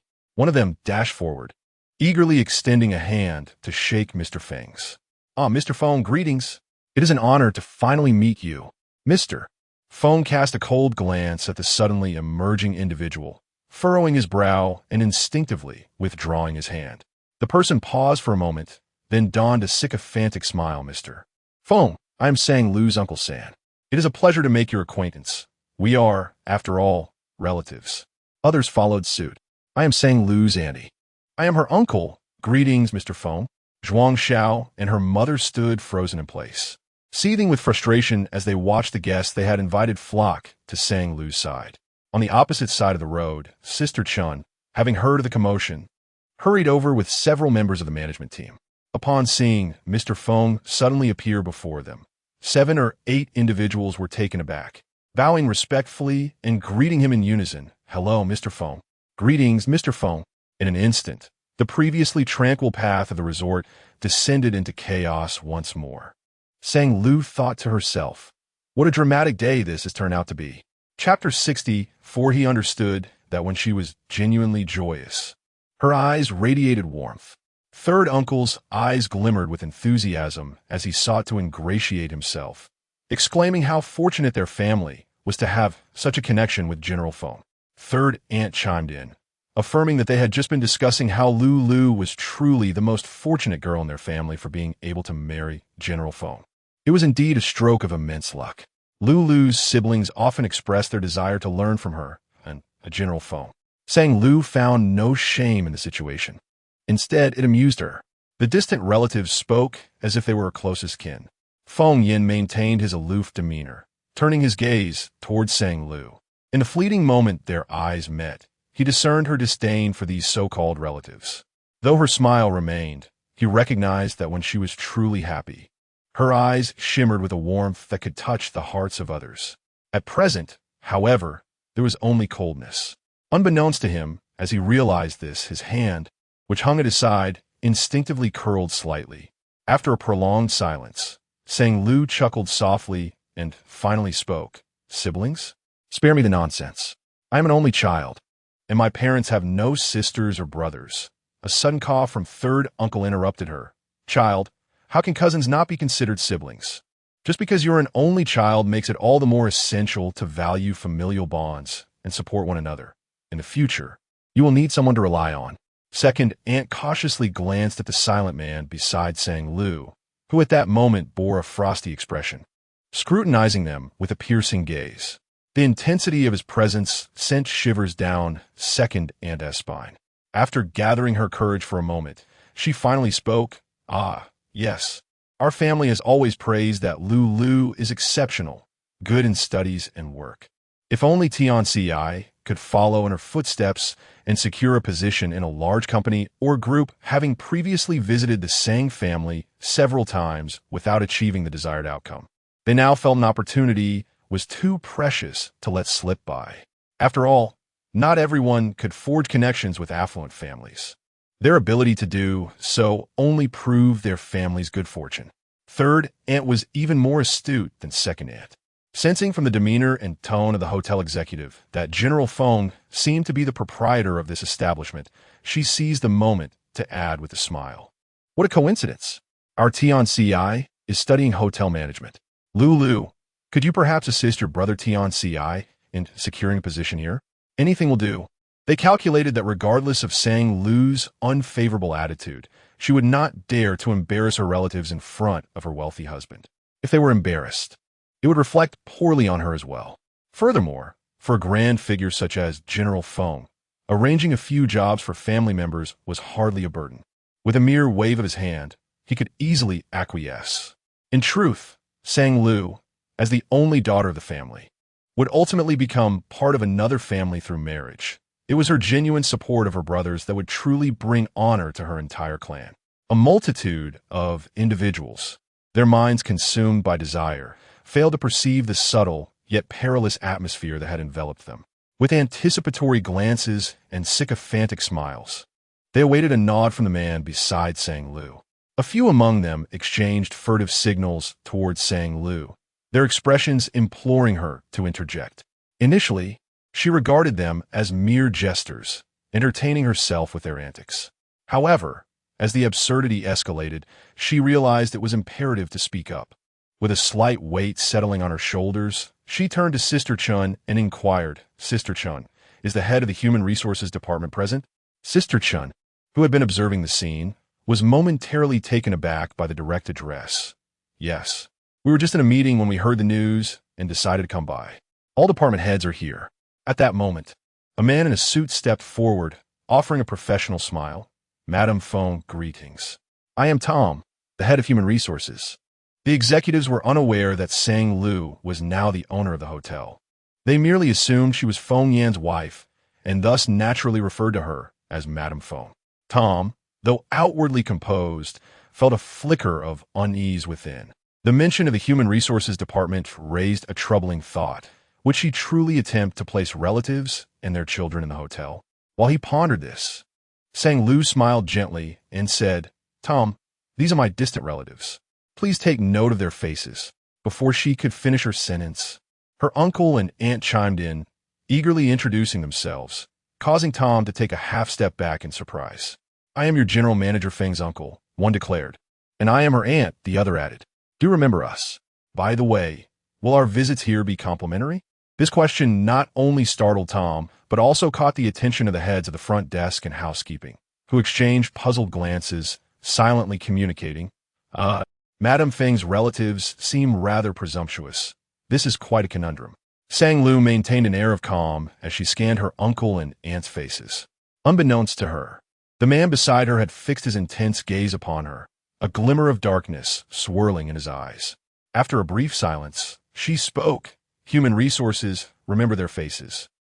If they wish to secure positions at the hotel, they shall be categorically denied without the need for an interview."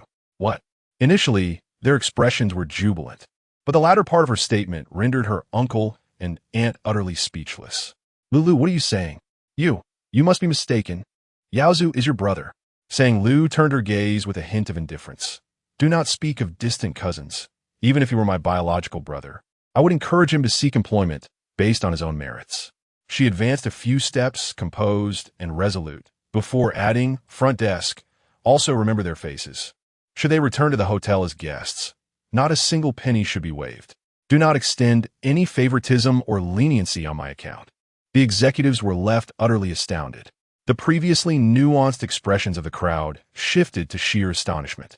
They exchanged bewildered looks, each one reflecting the confusion of the moment. Finally, her gaze turned towards the hotel manager, Sister Chun, while cautiously observing the silent Mr. Feng. It seemed she awaited a mere glance from him. After all, Mrs. Feng is Mr. Feng's wife, and respect and reverence are to be expected. However, Directly acquiescing to her directives regarding the hotel's operations seemed somewhat inappropriate. Just as the expressions of the senior executives grew increasingly complex, uncertain of how to proceed, the man shrouded in shadow lifted his eyelids, casting a casual glance in their direction. His brows and eyes were strikingly cold, emanating an air of detachment as he spoke softly. "Proceed as Madam has instructed. She is your employer." His tone was neither harsh nor gentle, yet it resonated like a heavy, tolling bell in the hearts of those present. The world seemed to pause for a fleeting moment. Chapter 65. Those far above the clouds have truly descended into the mortal realm. Everyone, except for Sang Lu, exchanged bewildered glances, utterly astonished. Did President Feng actually speak? Wasn't he mute? What on earth is happening? Could all the rumors circulating be mere fabrications? Is this some high-stakes business tactic to bewilder competitors? Yet, it seems peculiar. If President Feng had always been capable of speech, why would he willingly be perceived as mute? Whispers of astonishment filled the air as the crowd's inquisitive gazes converged on a single individual, Sang Lu. When all speculations were dismissed, the answer pointed to the most improbable scenario. Could it be that President Feng had miraculously regained his voice to advocate for his wife? As the hotel executives grasped this revelation, their mouths outpaced their minds, hastily introducing themselves to the new boss. "Hello, President Sang. I am Xiao Zhou from the housekeeping department." "Greetings, President Sang. I am Xiao Wang from the dining department." "Good day, President Sang. I am Lao Lu from the security team." Sang Lu found herself momentarily lost amidst the chorus of greetings. Initially taken aback, she soon broke into a smile. Then, a sudden thought struck her. Perhaps she ought to embody a more regal and aloof demeanor, resembling a composed and dependable five-star hotel owner. Thus, she tempered her expression, recalling how Feng Yin greeted others. Imitating his poise, she offered a restrained nod and a smile. Observing her struggle and earnest attempts to adapt, Feng Yin couldn't help but lift the corners of his eyes in amusement. Meanwhile, her 3 uncles and 2 aunts were cordoned off by several security personnel, their faces flushed with indignation, yet too wary to act out in the face of the guard's stern glances. Not far away, Zhuang Xiao and her mother bore expressions akin to that of overcooked liver, ashen and defeated. Shock, confusion, jealousy, and resentment coalesced into a palpable sense of defeat. Sang Lu had not only avoided the disdain and ostracism they anticipated from the affluent family, but had instead thrived, even winning the favor of the seemingly unattainable. For half a lifetime, the Zhuang and Sang families had engaged in a relentless rivalry, competing in every aspect. Ultimately, they had lost, utterly and completely. As the last rays of the setting sun quietly descended, the resort's pathway regained its tranquility.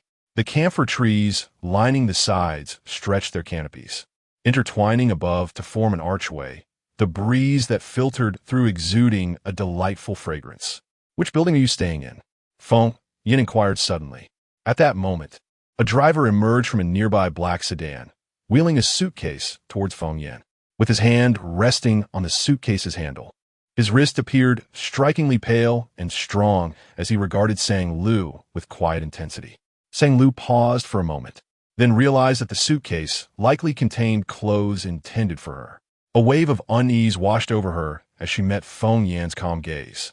With a playful curve of her brows, she smiled and reached out, intending to take the suitcase.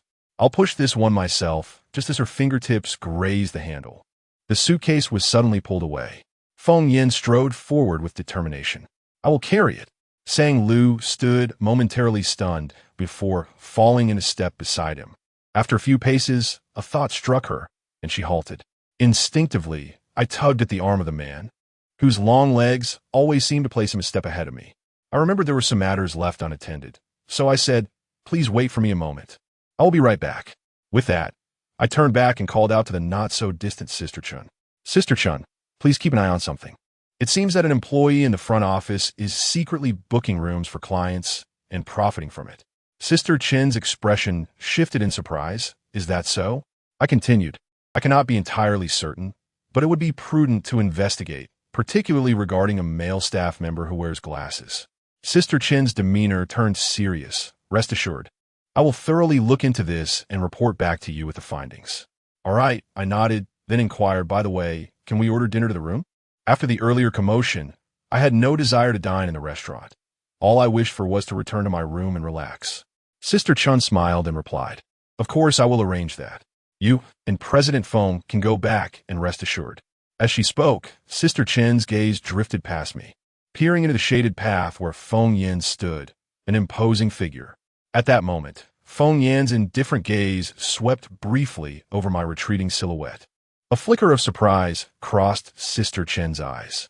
Previously, during presentations to the group regarding hotel performance, she had encountered Feng a few times, and her impression of him was one of cold detachment, possessing an air of unapproachable elegance. Yet in this moment, she found herself thinking that he bore an uncanny resemblance to a husband waiting listlessly while accompanying his wife on a shopping excursion. The aloofness remained, yet the sense of disconnection from the world's struggles had vanished. The man, once perched high above in the clouds, had firmly descended to earth. Sister Chun withdrew her gaze, raising an eyebrow at me with a hint of mystery, her tone warm, saying, rest assured, I will ensure everything is arranged perfectly for you and President Feng. I smiled back, thank you so much. I had heard whispers of the exquisite dinners at Chilon. Just as I thought everything was in order, my stomach began to grumble. Returning to Feng Yan's side, I spoke cheerfully, okay, everything is arranged. Let us depart. To prevent him from consistently outpacing me, I took the lead, stepping ahead. Feng Yan responded with a neutral tightening his grip on the suitcase and lengthening his strides. At that moment, the streetlight behind us flickered twice before illuminating completely. The twilight mingled with the warm, soft glow of the lights, elongating and intertwining our shadows. With a step between us, his tall, imposing silhouette gradually engulfed my slender one. He lowered his gaze and deliberately slowed his pace as we arrived at the standalone villa. Entering the code, I opened the door and stepped inside. Feng Yan surveyed the surroundings with an impassive expression, a hint of coldness in his demeanor, as if he found the villa rather diminutive. The Chilon standalone villa boasted its own private hot spring, and the one assigned to me by Sister Chun was the largest, spanning 2 floors. The hot spring was situated in the spacious courtyard to the left of the living room, with natural spring water flowing into the house from the mountains, wisps of steam rising gently, and the floor-to-ceiling windows misted over with a delicate fog. As Sang Lu observed the expressionless and cold demeanor of Feng Yan, she couldn't help but chuckle softly. You seem like a corporate president inspecting the subsidiaries, she remarked, already sinking into the plush embrace of the sofa, exhaling in relaxation, her face radiating contentment. Feng Yan turned his gaze towards her, his lips moving as he contemplated breaking through his internal barriers to respond to her. However, his attention was suddenly diverted when he noticed the canvas bag scattered beside her. The large bag was wide open, facing him directly, revealing a heap of women's clothing, brazenly laid bare before his eyes.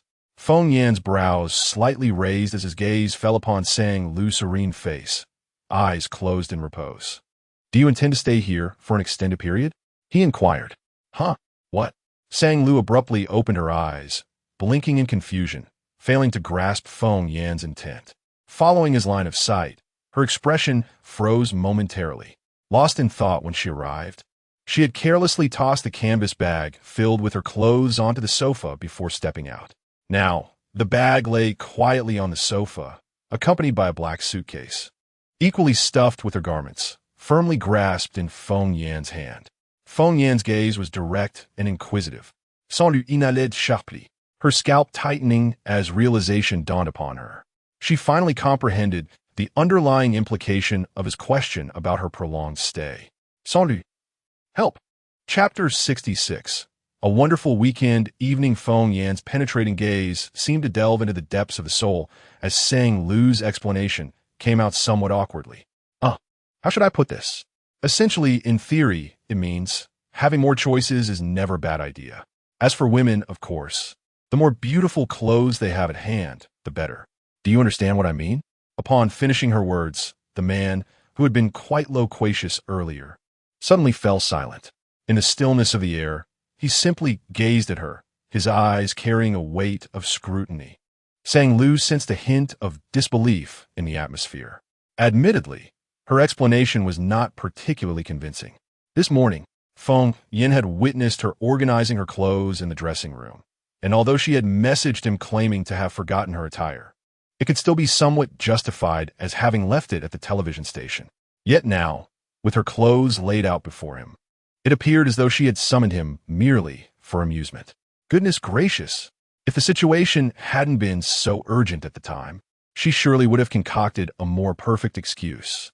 After all, with 1,000 lives, she wouldn't dare to toy with Feng Yan. She wished to live for a few more years. Sang Lu paused for a few seconds, in an effort to bolster the credibility of her words. She sought to divert the conversation. It's all right. It's quite normal for men not to understand, just like you can't distinguish between mint green and avocado green. I can comprehend that. In any case, thank you so much for bringing my clothes. Feng Yin remained momentarily silent. Across from him, Sang Lu's clear, bright eyes radiated friendly signals, her smile warm and inviting. Internally, she mused, one should not strike a smiling face. Haha. Feng Yan's gaze gradually shifted from calm to intrigued, landing squarely on her face, as if astonished by her remarkable ability to distort reality with such ease. After a few moments, a faint, resigned smile flickered in the depths of the noble and aloof man's eyes. With a tone laced with curiosity, he regarded her and said, "So, I suppose I should thank you for your understanding? That is unnecessary. It's mutual," Sang Lu replied promptly, continuing to beam her friendly smile. Ding dong at that moment. The doorbell rang twice, and Sang Lu's eyes brightened, as if granted a reprieve.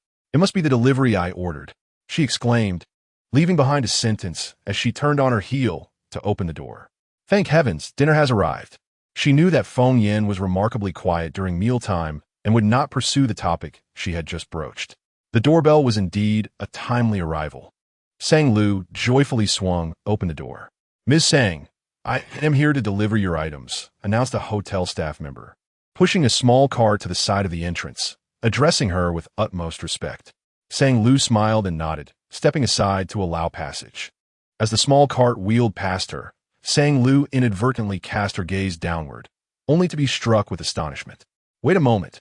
This was far from a mere small cart. Instead of the luxurious 5-star hotel feast she had anticipated, it bore some swimwear, bathrobes, aromatic oils, and exquisite tea snacks. A question mark appeared above Sang Lu's head.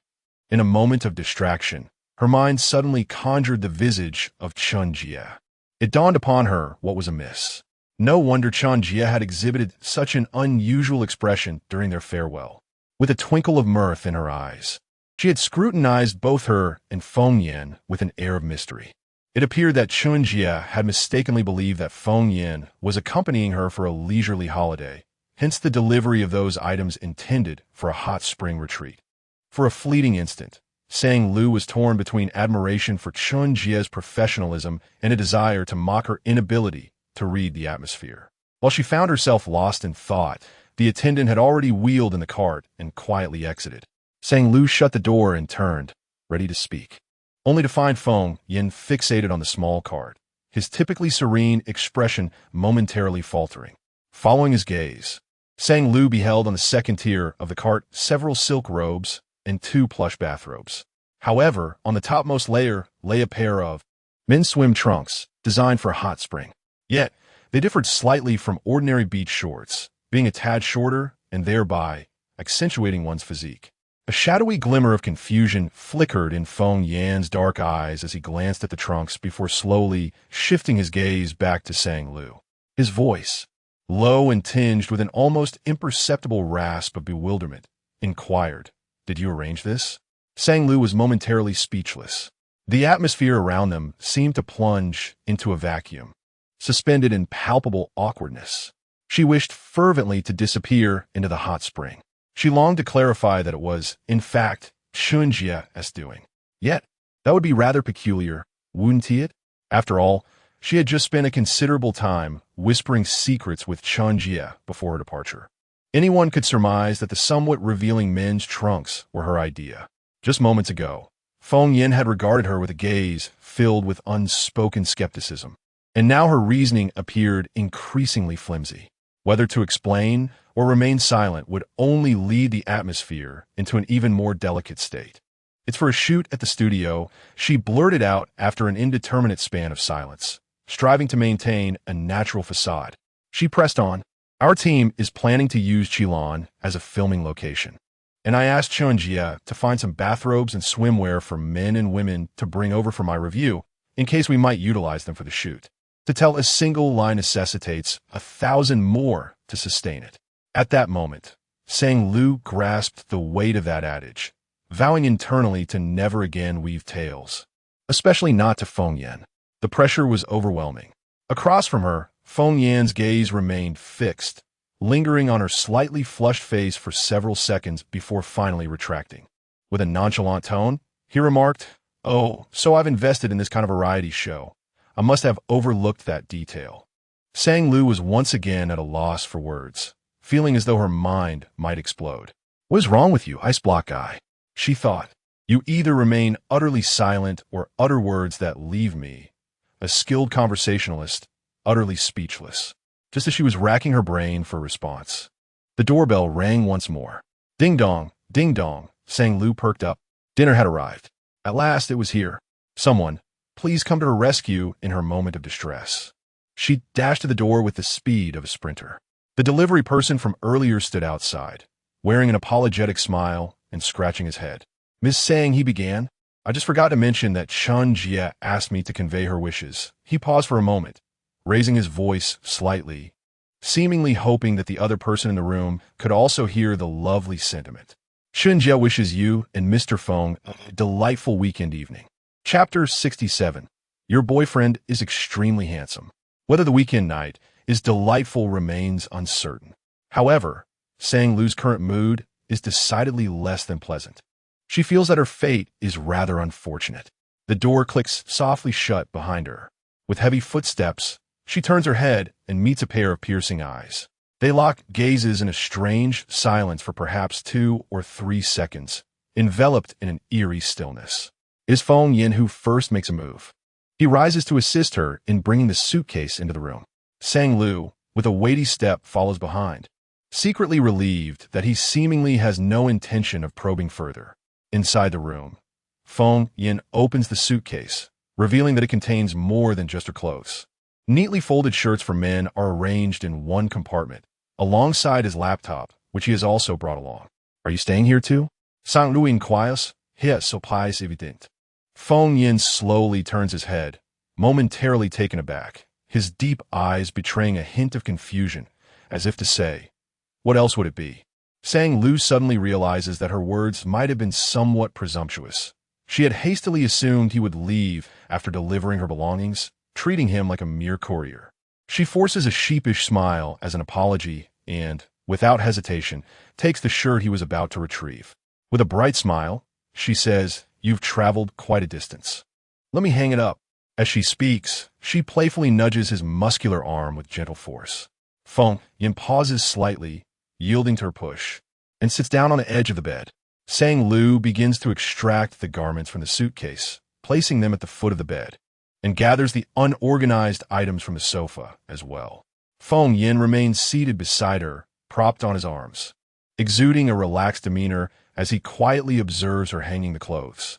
Sang Lu, adept at organizing and fond of talking to herself, finds her monologue transforming into a subconscious interaction with him. While hanging a shirt, she murmurs, "The collar must be properly folded, otherwise it will look quite sloppy when worn."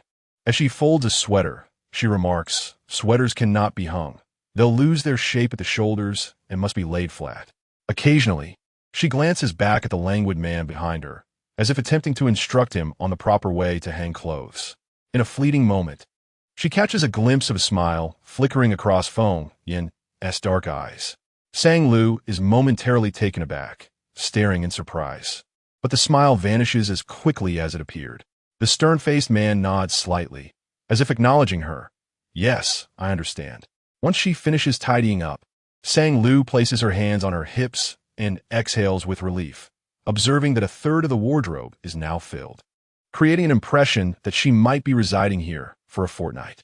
Ding dong, the doorbell suddenly rings again. Sang Lu's demeanor shifts to one of alertness. Her reaction to the sound almost instinctual. Feng Yin notices her tension, and a charming smile unfurls across his handsome features as he rises to answer the door. With a lingering sense of worry, Sang Lu holds her breath, anxious that Chen Jia might whimsically deliver some trivial, inconsequential item. Fortunately, it is merely a false alarm. This time, it is indeed dinner. Sang Lu habitually switched on the television and casually selected a comedy to play. As the sounds filled the air, they quietly finished their meal. After dining, Sang Lu settled cross-legged on the sofa, her laptop resting on her lap, and began to type. She uploaded and organized the photos she had taken during her afternoon stroll in Chelan, sharing them in Group D. Following a lively discussion, they finalized several locations for their shoot. At this point, all the venues necessary for the filming had been confirmed. With a burst of determination, she completed the shooting plan and sent it to Director Wang for review. When she finally lifted her gaze, the clock had just struck 23:30. Earlier, while engrossed in her work, she had caught a glimpse of Feng Yin also entering a work mode, seated not far from her at the dining table, seemingly engaged in a video conference. His computer intermittently emitted the voices of employees reporting on project progress, filled with technical jargon that was difficult for her to comprehend, seemingly discussing development plans for several plots of land. Throughout this, Feng Yin remained silent, his focused demeanor exuding a faint, cold intensity. Listening intently, his brow slightly furrowed. He occasionally lowered his head to type a few words. Based on the frequency of keystrokes, Sang Lu speculated that he was likely approving or revising short phrases, issuing directives to the employees. Just then, a new email notification popped up in the lower right corner of her screen. The email was from Director Wang. Approved. After reading the message, Sang Lu glanced once more at the commanding presence of Feng Yin, suddenly feeling a sense of disparity in their fates. Under the same roof, she was a weary worker, while he was the corporate president who held the power over others' plans and destinies. In that moment, a wave of disorientation washed over her.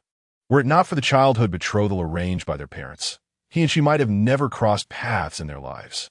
Sang Lu closed her laptop just as Feng Yan's meeting concluded. He pinched the bridge of his nose. I'm thinking of visiting the convenience store to buy some snacks. Would you like to join? Sang Lu asked, turning to him. Feng Yin paused momentarily, evidently surprised that she was hungry again just hours after dinner. However, he recalled that at Qinghe Bay, she never let the supply of snacks dwindle. The refrigerator was always brimming with provisions. He nodded slightly, retrieved the jacket draped over the back of his chair, and followed Sang Lu out the door. The night pathways of the resort were tranquil. Most guests remained indoors, relishing luxurious spa treatments or enjoying performances by professional musicians in the concert hall. In contrast, Sang Lu favored the natural landscape.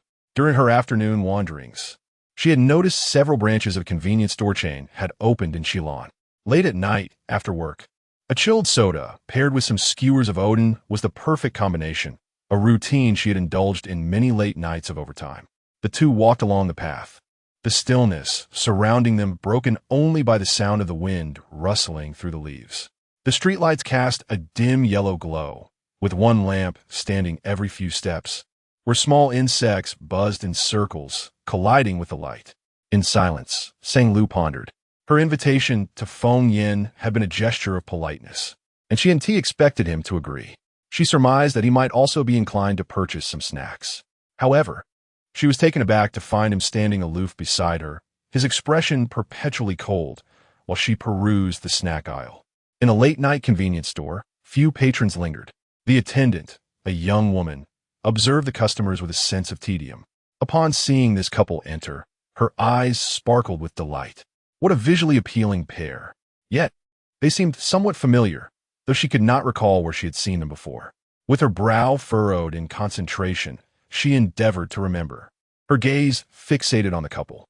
She noted that the young woman was joyfully selecting snacks with an exuberant smile, while the young man trailed behind, his remarkably handsome face devoid of any extraneous expression, cold and seemingly uninterested in the items on the shelves. Throughout this interaction, he only extended his hand twice, once to offer his phone during checkout, and once to assist his girlfriend in carrying the Odin to an outdoor table. As the attendant placed the snacks that Sang Lu had chosen into a bag and handed it to her, she suddenly smiled and remarked, "Beauty, you and your boyfriend seem to have a wonderful relationship. Your boyfriend is extraordinarily handsome." Sang Lu was momentarily taken aback, her hand trembling slightly with the spicy squid balls. She turned to glance at Feng Yin, who was waiting by the outdoor table. Through the convenience store's glass, he appeared tall and striking. She was convinced that he was the only handsome man in sight. Redirecting her attention, Sang Lu exclaimed to the attendant, "Is that true? Have my efforts with Ice Cube Brother fostered a rapport that even strangers recognize?" This was marvelous. Her hard work during this time had not been in vain. Although the attendant's perception was somewhat lacking, as they were not in a romantic relationship, but rather a somewhat familiar marital partnership, the attendant was momentarily stunned by the question. "What do you mean by is that true? Are you referring to the part about having a good relationship or the part about being handsome?" Regardless of which statement she meant, the attendant nodded earnestly. Indeed, Sang Lu's smile grew even brighter, her tone ringing with gratitude as she responded, "Thank you for your kind words." The attendant paused, momentarily perplexed. Borrowing my good fortune? Chapter 68. An indescribable itch. Sang Lu stepped out of the convenience store. The automatic door detected her presence, emitting a welcoming electronic chime. Feng Yin turned to glance at her. Sang Lu placed her snacks on an outdoor table, and, just as she lifted a small cup of Odin, her attention was suddenly captivated by the flickering lights of a nearby vending machine. The sodas within the machine, illuminated by colorful lights, appeared tenfold more enticing than those on the convenience store shelves. "Do you want one?" Feng Yin inquired calmly, noticing the sudden spark in her eyes. "Absolutely." Sang Lu nodded enthusiastically, carrying her Odin towards the machine. The two stood before the vending machine, which was adorned with a ring of colorful bulbs that danced in a spectrum of hues, casting a dazzling glow upon their faces. Feng Yin took out his phone, preparing to ask her what she wanted, but as he scanned the code, Sang Lu playfully obstructed the screen with her hand, her clear eyes shimmering with light. "Don't scan it. I'll get some coins," she said, darting back into the store. Upon her return, she held a handful of coins triumphantly. "A vending machine needs coins to feel alive," she remarked, her eyes twinkling. Feng Yin paused, somewhat perplexed by what she meant by alive. He could only discern her immense enthusiasm, warmth radiating from her gaze. With a series of light clinks, the coins tumbled into the machine. "Will you drink?" Sang Lu turned to him, her eyes sparkling with vibrant colors. Feng Yin directed his gaze towards the vending machine, scanning the myriad of colorful options. His brow furrowed slightly. None of the choices appealed to him. Too many options could be overwhelming, making it hard to choose, right? Sang Lu suggested with a smile. "Shall I decide for you?" Feng Yin remained silent for a few seconds, neither confirming nor denying her offer, merely nodding slightly. The next moment, she placed a cup of Odin into his hands. "Hold this for me," Sang Lu requested. He grasped it tightly, the warmth of the broth seeping through the paper cup into his palm. He observed as Sang Lu fed a few more coins into the machine, her slender fingers tapping beneath a pink beverage. Then she crouched down, her expression filled with anticipation as she awaited the drink's descent. His gaze fell upon her, catching a glimpse of her long, naturally curly hair, the ends curling delicately. The light from the box illuminated her earlobes, casting them in shades of orange-red, then shifting to a cool blue. With a series of mechanical sounds, the machine hummed, and 2 bottles of soda tumbled down. Sang Lu retrieved the sodas and stood up, flashing him a bright smile. Just then, the lights shifted to a vibrant pink. The Odin in his palm was whisked away, and he looked down to find a can of peach-flavored soda in his hands. Her sweet voice chimed in his ear. "This flavor is delightful. I highly recommend it. You should try it." The surface of the can glistened with tiny, cold droplets of water, sliding over Feng Yan's knuckles. It was strange. Even though she had taken the steaming Odin away, the warmth in his palm lingered. With a soft hiss, he pulled the tab, tilting his head back to take a sip, feeling the cool soda cascade down his throat while the warmth remained stubbornly present. Sang, the loquacious deer, was not idle while indulging in her street food. She reminisced about her encounter with the 2 brothers earlier that afternoon and casually remarked, "Sometimes, I feel that Feng Yi and Feng Bo do not resemble siblings at all." Their thought processes seem quite unconventional. Upon hearing this, Feng Yin tilted his head, his expression curious. Not to mention Feng Yi, whose inability to control his expressive brows is evident of his eccentricity. Not that I mean to insult him. Sang took a bite of the sweet and spicy food. Feng Yin paused, taken aback by her peculiar choice of words. Sang continued, as for Feng Bo, his lyrics reveal a rather unique mindset. Noticing Feng Yan's puzzled expression, as if he had never heard Feng Bo's songs, Sang recalled a few lines. What a ghost abandoned by the world, dancing on a grave without a care as her words faded. A glimmer of amusement sparkled in Feng Yan's eyes, and a light chuckle escaped his lips. Moments later, he responded, yes, he has always been like that, rather abnormal. With his slate blue hair, he perpetually appears disheveled. Even though he is Feng Bo's older brother, it is impossible to perceive him as normal. Sang's eyes widened in surprise. She had not anticipated Feng Yan's candidness. Perhaps it was due to the warmth in his tone, which contrasted with his previous cold demeanor, that emboldened her. With a playful smile, she replied, however, as the saying goes, the older brother is not much different from the younger one. You share a lineage, after all. Feng Yin regarded her, raising an eyebrow in mild confusion. Feng Bo mentioned that you had already adopted the frosty demeanor of a domineering CEO right after graduating from elementary school. Sang paused, her expression turning serious as she questioned, is that reasonable, Mr. Feng? Suddenly addressed as Mr. Feng, he was momentarily taken aback. After a brief silence, he seemed to find the situation amusing, and the smile in his dark eyes deepened. Sang took another bite of the seaweed snack. The vending machine stood beneath a metal awning, creating a vibrant little corner that separated them from the bustling world outside. Standing side by side, they exchanged glances. The man, tall and imposing, nearly matched the height of the vending machine. Their light conversation fostered a relaxed atmosphere, with the evening breeze gently tousling Sang's hair. Feng Yan's gaze became intense as he noticed a strand of her hair curling around her neck and brushing against her cheek. One particular strand swayed near her lips, prompting a sudden, inexplicable itch in his palm, as if it had brushed against him.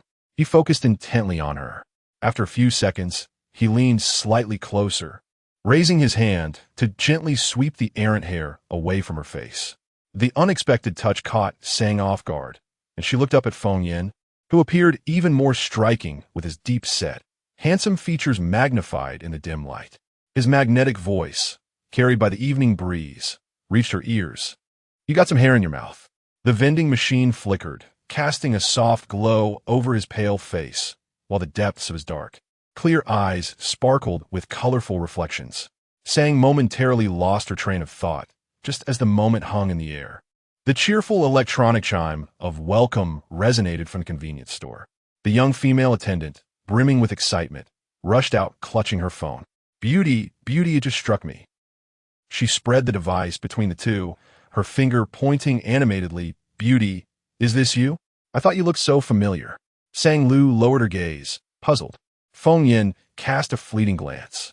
Suddenly, his eyes dimmed. The screen displayed a photograph.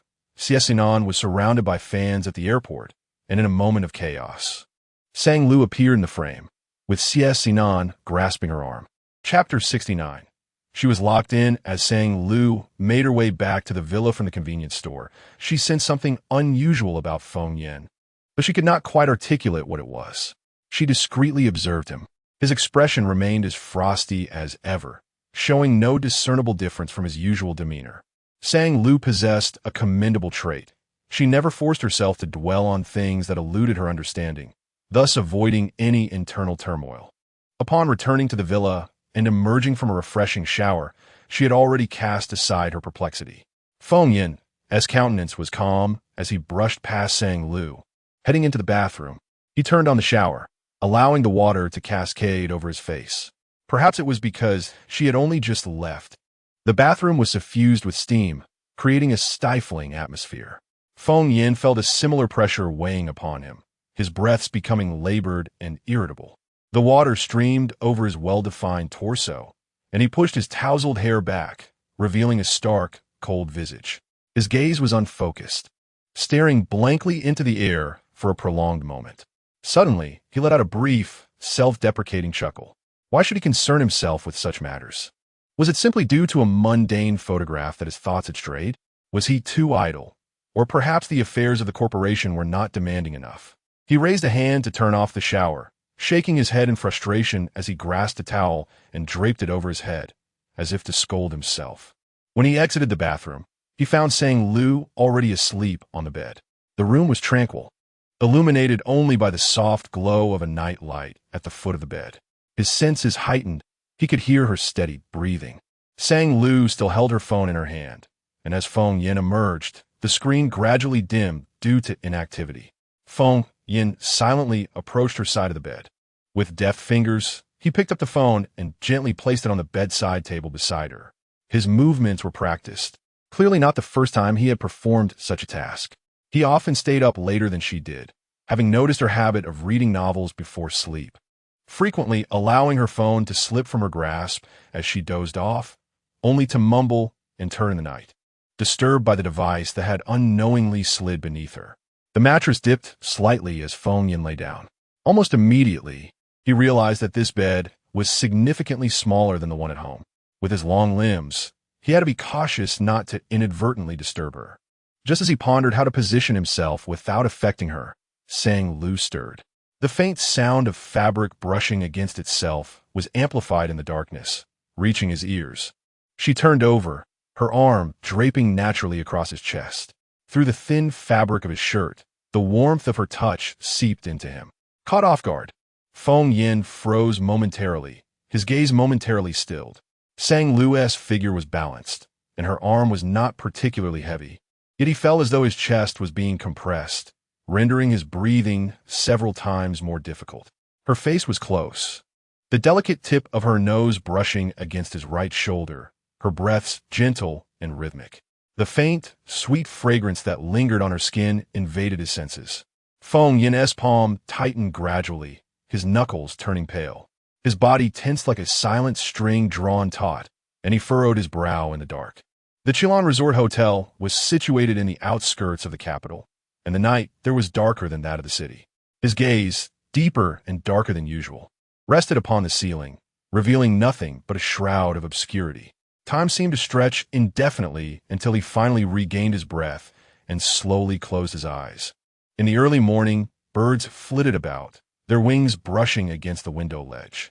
Sang Lu gradually awakened, her thoughts clearing as if she had come to a realization. She cast her eyes downward and froze in surprise. How had she ended up in this position? Feng Yin had one arm draped beneath her neck, the other firmly grasping her shoulder, pulling her tightly into his embrace. A single strand of her hair hovered delicately above his pale fingers. His other arm encircled her waist, and with a powerful grip, he ensnared her within his hold. She found herself trapped, unable to move, as his knee pressed against her calf. Their clothes clung together, a wrinkled mess of her nightgown and his t-shirt. Sang Lu stared blankly for 3 minutes, lost in confusion. This predicament was untenable. She endeavored to unlock herself, attempting to maneuver his arms without rousing him. Just as her fingertips grazed his forearm, he instinctively tightened his grip further. Sang Lu's hand fell open in defeat. Let it be destruction. Were it not for her certainty that Feng Yin was asleep, she might have assumed he intended to choke her. She silently vowed that next time she spotted him at the gym, punching a bag, she would remind him, no more practice needed. After a moment of silence, she pressed her lips together and summoned great effort, finally managing to extricate herself. She dashed into the bathroom, inhaling deeply as though escaping a dire fate. Gazing at her reflection, confusion deepened in her eyes. What on earth had transpired? Feng Yin often used his arms to confine her at home, but how had it escalated in a different setting? Was it the unfamiliar bed? Restlessness? Baffled, Sang Lu splashed her face with water and donned a clean, crisp outfit, quietly exiting the room. The door clicked shut behind her. The man on the bed stirred from his slumber, leisurely opening his eyes, as Feng Yin pushed aside the thin blanket and propped himself up. His tousled hair framing his brow, he paused, glancing down at his wrinkled t-shirt. A flicker of confusion crossed his features. He distinctly remembered lying flat before falling asleep. allowing her arm to rest on his chest, trying not to move. How had his shirt become so creased? Had she, like last time, wrapped her arms around him in her sleep? Before he could ponder further, his phone buzzed. Simultaneously, Sang Lu's phone rang in the living room. The two, separated by a thin wall, reached for their devices at the same moment. Sang Lu answered, her mother's voice bursting forth with enthusiasm. Lulu, you did wonderfully. Mom must commend you. It was high time you severed ties with those wretched relatives. Your father, out of pride, has always hesitated to speak firmly, but this is splendid. This morning, they called one after another, demanding we reason with them. What reasoning is there? My precious daughter is paramount. Sang Lu chuckled, embracing the praise. Just then, the bedroom door swung open. Feng Yin emerged from the room, his dark hair tousled and resting lightly upon his forehead, his deep-set eyes reflecting a lingering haze of drowsiness that had yet to dissipate. As he lifted his gaze, it collided with that of another, their eyes meeting in the crisp morning air. The encounter was fleeting, and soon both averted their gaze, an inexplicable awkwardness enveloping them. Chapter 70. Pressed in the passenger seat, Feng Yin instinctively poured himself a glass of water before pulling out a chair to sit down. He leisurely began to peruse the messages on his phone. Assistant Feng, President Feng, President Feng, you finally spoke? Dr. G, President Feng, congratulations. During my last visit for your treatment, I sensed that you would soon overcome your mental block, but I did not anticipate it would happen so swiftly. The previous day's revelation of Feng Yin speaking in front of the Qilin executives had sent ripples through the community overnight. By morning, the phone group's phone lines were inundated with calls. Various media outlets clamored to be the first to interview Feng Yin. Feng Yin scrolled through the messages with a calm and detached expression. He was acutely aware that he still could not speak freely in front of everyone. Without a moment's hesitation, he replied to Assistant Feng. All interviews are to be declined. Assistant Feng responded immediately. Understood, President Feng. Just as he set down his phone and took a sip of water, the device buzzed again. Feng Yin frowned and opened the new message. Assistant Feng, President Feng. Several gossip accounts on Weibo have published news about you without consent. Should we take public relations action? Assistant Feng continued. Retweeted Weibo post. 1818 Entertainment Eyes. The reason why the president of the phone group spoke up? Feng Yan's brow furrowed, his demeanor growing as cold as frost. He clicked into the news page, where a photograph appeared before him, an image captured from a bystander's perspective, showing him standing side by side with Sang Lu beneath the shade of a sprawling tree, their profiles partially obscured. He swiped down to the comments section, which already boasted hundreds of replies. Dear fellow Van Leeuwenhoeks, in 5 minutes, I demand a more detailed expose on this gossip. Breaking news. The girl next to President Feng was spotted at CS Senen's airport pickup recently. Could she be CS Senen's rumored girlfriend? Is this related to CS Senen, the entertainment industry? What is her relationship with President Feng? Stay tuned for further updates. Breaking news. I have connections. According to an old man living in a certain neighborhood in Jing City, the girl in the picture is President Feng's wife. What? I gasped in surprise. Did President Feng speak for love? My heavens! What a touching tale of romance in high society. As he read, the noise of the comments overwhelmed Feng Yan's mind, causing a throbbing pain at his temples. He disliked being reduced to mere fodder for idle chatter. Just as he contemplated exiting and instructing Assistant Feng to contact the Weibo account for deletion, his finger hesitated in midair. He noticed a new comment had just refreshed in the comment section. Ah, this girl matches President Feng so well, far better than when she was seen with CS Senen.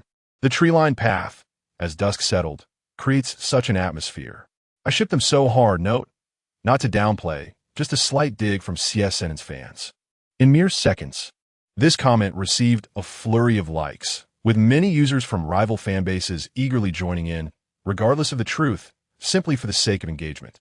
5 minutes later, Assistant Feng received instructions from the boss. This afternoon, contact them to delete the news. Assistant Feng was momentarily taken aback. This afternoon? Such matters can be resolved with a simple phone call in mere minutes. Why wait until afternoon? He scratched his head in confusion. Yet, the boss's actions must have their reasoning. Perhaps President Feng wishes to let the situation unfold for a while.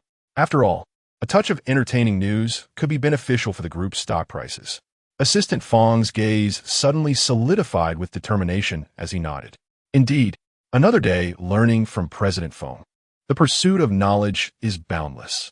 In the Nanfeng district, at a subsidiary of the Fong Group, a conversation sparked. Have you heard the big news? Our group's president, Mr. Fong, spoke today. What? ISNT Mr. Fong mute? It must be fake news. No, it's true. Many people heard it firsthand. Just last night at the Chilan Resort Hotel, several employees from the secretarial department chatted in the break room, discussing the most sensational news circulating among the elite of Jing City. Oh my goodness, how envious I am of those present. I wonder what kind of voice accompanies Mr. Feng's extraordinarily handsome face. It must be delightful.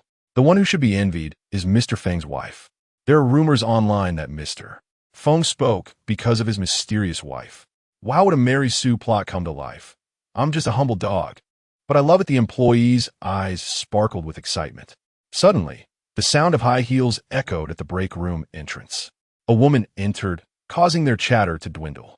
Once she departed, they exchanged glances at her retreating figure before continuing their conversation. Guan Shiqing seems to have been transferred from the headquarters, right? Yes. She has been with us for several months now, but her relationships here are quite strained. She keeps to herself and appears discontented, as if looking down on the subsidiary. Can anyone blame her? I heard she made a mistake at headquarters and was sent here as punishment. What kind of mistake?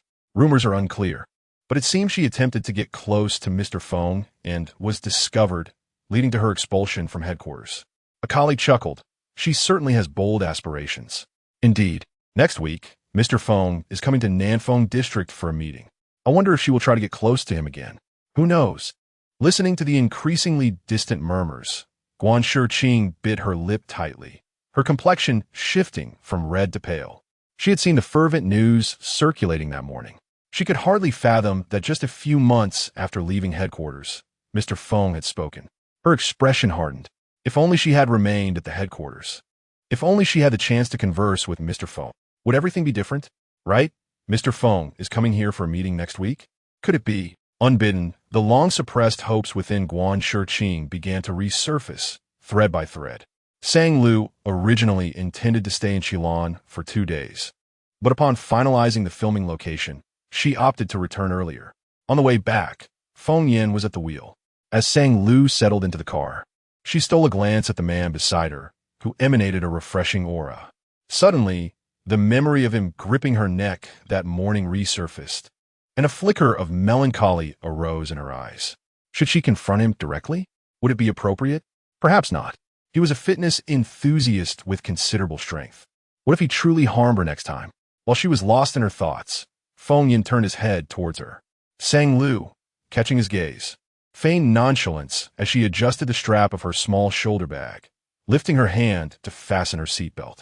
Feng Yan's eyes darkened, noticing that the jacket she wore today was the same one captured in photographs at Nanjing Airport. His brow furrowed momentarily, instinctively drawn to the spot on her arm where another man had assisted her. An inexplicable emotion flickered through his heart. Abruptly, he leaned closer, reaching for the seatbelt before she could. With one hand, he grasped her arm, and in the next moment his large hand enveloped hers, securing the fabric of her jacket. With a gentle tug, the seatbelt clicked into place. Sang Lu held her breath, pressed against the passenger seat, her shoulders tense and her expression bewildered. What did this mean? Why had he suddenly helped her with her seatbelt? Could it be that he sensed his earlier actions and was attempting to convey an apology? Chapter 71. As a husband at the moment when Sang Lu found herself in a daze, Feng Yin had already started the car and accelerated away. Sang Lu gazed at his profile, where his sharply defined features became even more pronounced. His cold expression remained devoid of warmth, his gaze fixed on the road ahead. The brilliant slanting sunlight poured into his eyes, illuminating the displeasure that had lingered since the previous night, which gradually dissipated under the sun's invasion. At this moment, Sang Lu's mind was filled with questions, unable to comprehend the thoughts of this man. He seemed disinclined to offer any further explanation for his abrupt action of fastening her seatbelt. Sang Lu lowered the car window slightly, leaning against the edge to feel the breeze. After a few moments of contemplation, she managed to formulate a somewhat reasonable explanation. He must have found her slow in adjusting her shoulder bag, prompting him to hasten the fastening of her seatbelt. He simply wished to return home quickly. As these thoughts crossed her mind, she noticed Feng Yan's phone vibrating, just in time for a red light. He glanced down at the message on his phone. The red light turned green, and Feng Yan pressed on the accelerator, observing the slight increase in speed. Sang Lu confirmed her earlier assessment. He truly just wanted to return home. Before long, the sleek black car glided into Qinghe Bay, coming to a stop in the private garage, just as she was about to head towards the elevator hall. Sang Lu caught a glimpse of a bright object in her peripheral vision. Turning her head, her gaze froze in astonishment. Wow, how did Orange become so much larger? Upon closer inspection, she realized it wasn't he that Orange had grown. Rather, beside it stood a strikingly similar milk orange-colored Ferrari. Her eyes sparkled with surprise as she unconsciously walked towards the car, exclaiming in awe. Typically indifferent to automobiles, she could hardly recognize many car brands. Yet this vehicle captivated her completely. The color was simply exquisite. It is well known that those who lack automotive knowledge often focus solely on aesthetics. After all, aren't most performances relatively comparable? She had thought the same when purchasing Orange, waiting for months for the limited edition milk orange color, deeming other specifications irrelevant as long as it was functional. Feng Yin stood at the front of the car, relaxed in demeanor, while a subtle warmth flickered in his typically indifferent dark eyes as he observed Sang Lu circling the vehicle, enchanted by its beauty. After a while, Sang Lu lifted her gaze, asking in confusion, "It's so beautiful. Is this your new car?" She was eager to praise his exceptional taste, finally choosing a color that diverged from the monotonous spectrum of blacks. Before she could articulate her admiration, Feng Yin casually replied with 2 words, "Yours." Sang Lu was taken aback, pointing to herself in disbelief. "Mine?" Surely, he must have been mistaken. She approached Feng Yin, taking hold of his wrist and leading him between Orange and the Ferrari. "Look closely. This one is mine." She gestured. "I was referring to this one, the Ferrari." Feng Yan's body stiffened momentarily, the delicate softness of her touch igniting an unexpected warmth in his palm. Unaware of the effect she had on him, Sang Lu quickly released her grip. With a puzzled expression, she turned to the man beside her. Feng Yin swallowed hard, tucked his hands into the pockets of his trousers, and said in a deep voice, "This is for you. You're giving me a car? Why?" Sang Lu's eyes widened in astonishment. Feng Yin lowered his gaze, meeting her eyes. "Didn't you post on Moments that you liked it?" "Huh?" Sang Lu was confused. When did she ever post such a thing? Did I really post that? Feng Yin nodded nonchalantly. His demeanor was so calm and composed that Sang Lu began to second-guess herself. Could it be that she truly had posted it? She was aware that she often rambled, sharing numerous posts throughout the day, making it impossible to recall each impulsive thought she had shared. Adopting a pragmatic approach, Sang Lu opened her Moments, holding her phone as her fingers scrolled through the feed. After an extensive search, she still couldn't find it. "Did I really post that?" She asked Feng Yin again, filled with doubt. He affirmed with a nod, his expression still one of serene indifference. Sang Lu muttered, "All right, it doesn't seem like a fabrication." She searched meticulously once more. Finally, she found the word Ferrari in a lengthy post from a few months ago. It was a complaint she had made during a business trip to Nanchang. While wandering through Nanchang SKP, I was shocked to see Patek Philippe offering a 99 discount. A 99 discount? Folks, what does that even mean? How is that different from giving me a 300 yuan coupon to buy a Ferrari? Do I really need that 300 yuan? Huh. Sang Lu stared at the screen, dazed for several seconds, before slowly looking up. "Wait a minute," she chuckled softly, her clear eyes sparkling with mirth. "Is this how you interpret that post?" Feng Yin glanced at her with a hint of indifference. "Is the keyword really Ferrari?" Sang Lu's amusement grew more pronounced. "How do you even prioritize that?" "Ha ha." At that moment, a flicker of confusion appeared on the otherwise stern and sharp features of the man across from her. Seeing his expression brought a smile to Sang Lu's face. She suddenly reconsidered her previous day's words. The 3 brothers of the Feng family truly had a similar thought process. Even someone as imposing and formidable as Feng Yin could occasionally think differently. Yet, she certainly wouldn't voice her inner thoughts. After the old man gifted her the island jewelry, her capacity to handle unexpected situations had strengthened significantly. She was now better equipped to digest the fact that she inexplicably had a new car. When receiving a generous gift from others, one should not douse the warmth with cold water or question their intentions. It was essential to provide immediate positive feedback. I absolutely love it. Thank you so much. However, I haven't had the chance to take my driving test yet. I'll find a time to get my license and take you for a ride. With that, she raised an eyebrow, her smile radiant. Playfully yet earnestly, she made her promise. Then, as if struck by a sudden thought, she leaned closer to Feng Yin, tilting her delicate face up playfully, and asked in a joking tone, "By the way, does this mean I can make wishes on my moments now? Will you help me fulfill them if you see them?" Within the confines of the garage, the air hung heavily, stagnant. Suddenly, Sang Lu drew near, bringing with her a waft of sweet fragrance that disrupted the tranquil flow of air. Feng Yin's breath hitched, and the warmth from his palm, nestled in his pocket, surged with intensity. Before he could respond, Sang Lu tilted her head and smiled. "I was just joking. Please don't take it to heart. I'm not that greedy. I wouldn't want to leave a negative impression." The words caution and discretion were etched firmly in her mind. With that, she cheerfully sauntered towards the elevator hall. Feng Yin's gaze sharpened, his intense eyes lingering on her lively silhouette, the lingering scent still teasing his senses. After a brief pause, he strode forward. The elevator doors chimed open. They both stepped inside, and, just as the doors began to close, Feng Yin casually responded to her earlier question. Of course. As a husband, it is only natural to buy what his wife desires. He perceived no ulterior meaning in his reply, much like how he had acquired this car, prompted by her earlier gifts of a water cup and a lumbar cushion. Accepting without reciprocating was not a principle he adhered to. He was oblivious to the fact that, upon finishing his statement, Sang Lu froze momentarily, gazing at him through the reflective surface of the elevator doors. Their eyes collided in the mirrored reflection. The elevator ascended slowly, enveloped in silence. In the mirrored image, Feng Yin stood tall and elegant, one hand casually tucked into his pocket, his head slightly tilted back, his features strikingly chiseled, exuding an impressive charm. For reasons unknown, in that fleeting moment, Sang Lu felt his allure had multiplied exponentially. She blinked, momentarily dazed, and for someone so articulate, she found herself at a loss for words. Chapter 72. The most charming man is the one who works diligently after spending just one night away. Aunt Zhang and Aunt Li greeted their return with exuberant warmth.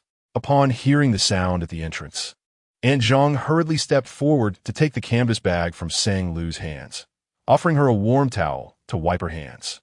Meanwhile, Aunt Li, after hanging Feng Yan's suit on the coat rack, rushed towards the nanny's room, dialing the chef as she walked. "Hello. Yes, the couple has returned. Remember to prepare the dishes that Madam loves tonight." Once off the phone, Aunt Zhang and Aunt Li quickly pulled Sang Lu aside, inquiring affectionately, "Madam, did you have a good time? The food outside surely cannot compare to home-cooked meals, right? I made sweet soup. Are you hungry? Shall I serve you a bowl?" They added, "While you were away, I broke the highest record in the game." Feng Yin paused momentarily. This was the first time he had witnessed such a side of Aunt Zhang and Aunt Li.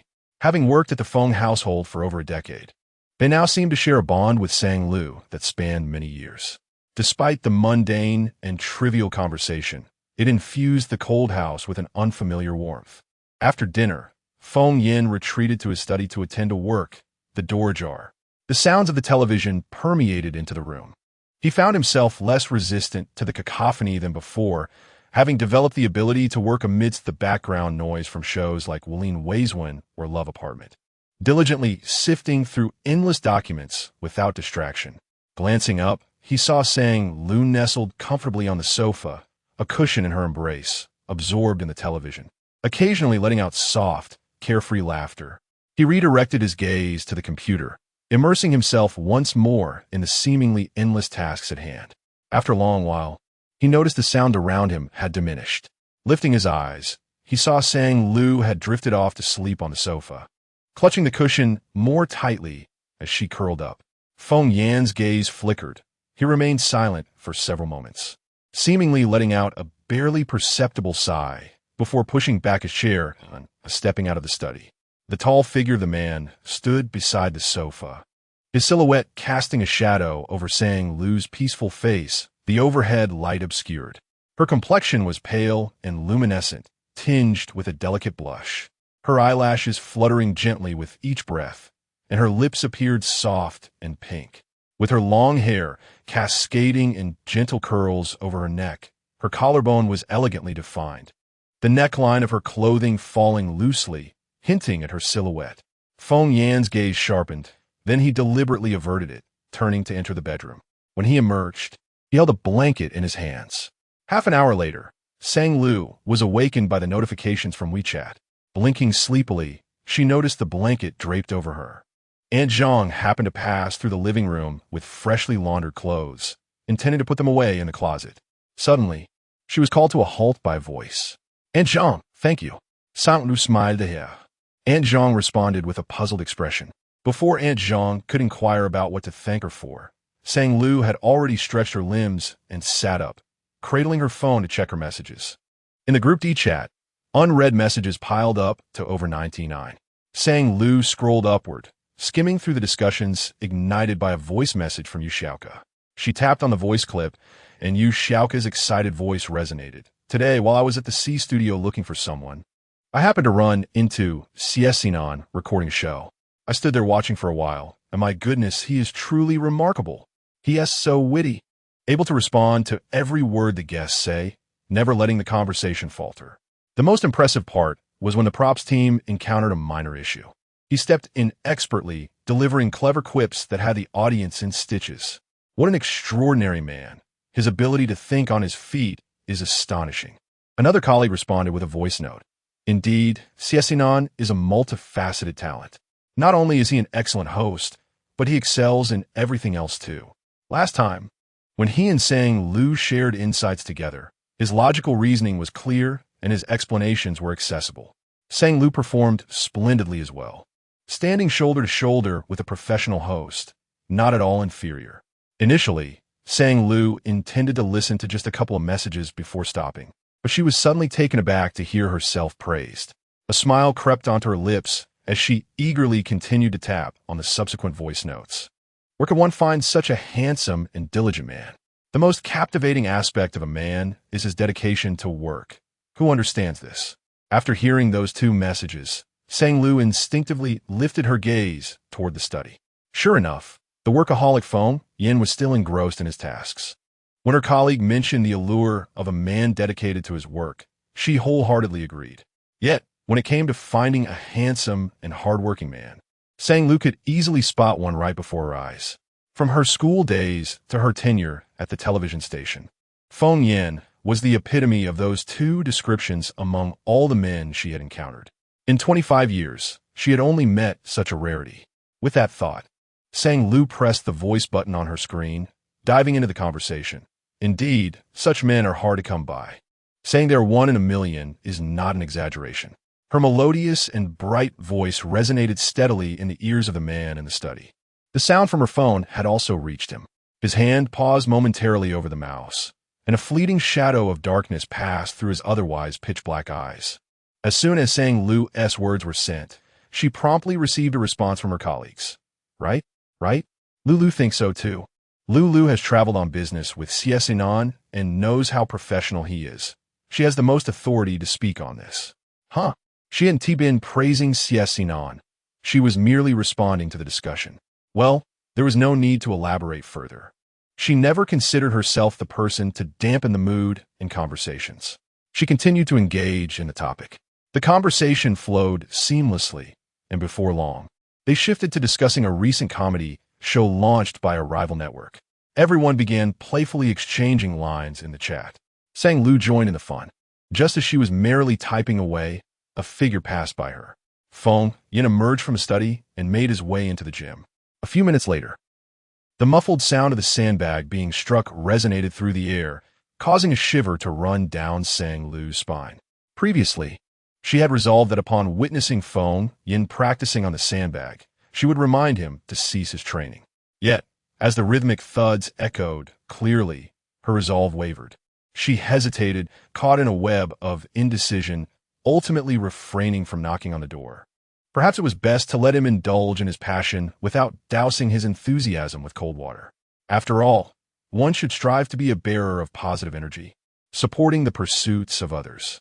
Indeed, Chapter 73. The boss was somewhat intimidating today.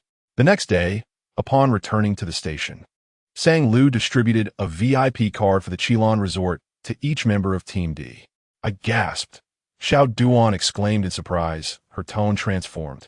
Retracting her exclamation with an excited expression, Sister Xiao sang, "Is this the Qilin Hot Spring Resort I know?" Yu Xiaoka playfully flicked the card in Xiao Duan's hand, jesting. "It's clearly embossed in gold. You must be mistaken." Then, with a sense of pride, she turned to Sang Lu and said, "My dear Lu is now the owner of Qilin. How impressive. Everyone should call her President Sang." Upon hearing this, Xiao Duan immediately understood. To avoid calling her sister old, she added a prefix, cheerfully exclaiming, "President Xiao Sang." The other colleagues joined in the playful banter. "President Xiao Song, President Song." Sang Lu smiled wryly and waved her hands, pleading, "Please spare me. My toes are already at work building castles." Laughter erupted among the group. "You first," Xiao sang, "this month. I'll treat you till afternoon tea. Next month is on me. No one else can claim it. Hey, you're all lining up, aren't you? Then I'll just feed you all." Yu Xiaoka stuffed a jar of nuts into Sang Lu's arms. In mere minutes, Sang Lu found her arms filled with 3 packs of beef jerky and 2 bags of potato chips. Amid the lively chatter in Team D, there came a gentle knock at the door. "Apologies for the interruption. I'm looking for Sang Lu." Everyone turned their gaze to see Xie Sinan standing by the door, his hand resting on the office frame, smiling politely at the group. Xie Sinan's eyes locked onto Sang Lu in the crowd. "The station director wants us in his office." Sang Lu hesitated for a moment, processing the information. "Oh, okay, I'll be there shortly." She set down her snacks, hung her ID badge around her neck, and followed Xie Sinan toward the director's office. The Beijing television station comprises 2 buildings, connected by an enclosed corridor. As they passed through the corridor, several individuals walked by, glancing back at them. Why are Xie Sinan and Sang Lu always together? Weren't they recently at the Qingmeng exchange program? Isn't Sang Lu married to the president of the phone group? Couldn't this cause trouble? Is it appropriate for the station to assign married employees to travel with members of the opposite sex? Never mind. Let us not meddle in others' affairs. Unbeknownst to Sang Lu, she was the subject of discussion. During the brief walk from Team D's office to the director's office, she mentally reviewed her current work tasks, ensuring she would respond fluently if the director posed any questions. It was peculiar. Having worked at the station for several years, she was considered an experienced veteran. Yet every time she faced the stern and serious director, her nerves would resurface, recalling the anxious memories of her internship when she was scrutinized by the station leaders. Seizing the opportunity while the director's assistant knocked to convey the message, Sang Lu hurriedly adjusted her ID badge and quietly cleared her throat. Upon witnessing her demeanor, Xie Sinan offered a slight smile. "There's no need to be so tense. The director summoned us not for a work inspection." Sang Lu was taken aback, then exhaled a sigh of relief. "If only you had said so sooner, having collaborated on business trips and the preparation of presentation slides." Sang Lu and Xie Sinan shared a relatively amicable rapport. Both were career-oriented individuals, appreciating the earnestness of one another and conversing with the ease of friends. Xie Sinan chuckled. "If I had mentioned it earlier, there would be no surprise." "Surprise?" Sang Lu pondered, momentarily bewildered, just as she was about to inquire about the meaning of this surprise. The director's assistant approached and ushered them inside. The director sat composedly at the table. Upon their arrival, he took a sip of strong tea, then spat out the froth with a couple of disdainful gestures. He began, "Xiao Sang, Xiao Xie, an international media industry summit is to be held in Jing City. The station has decided to send you both as representatives. The venue is not far." In Nanfeng District, the director placed a stack of documents on the table and pushed them forward. "It's scheduled for next Friday. Please take a look."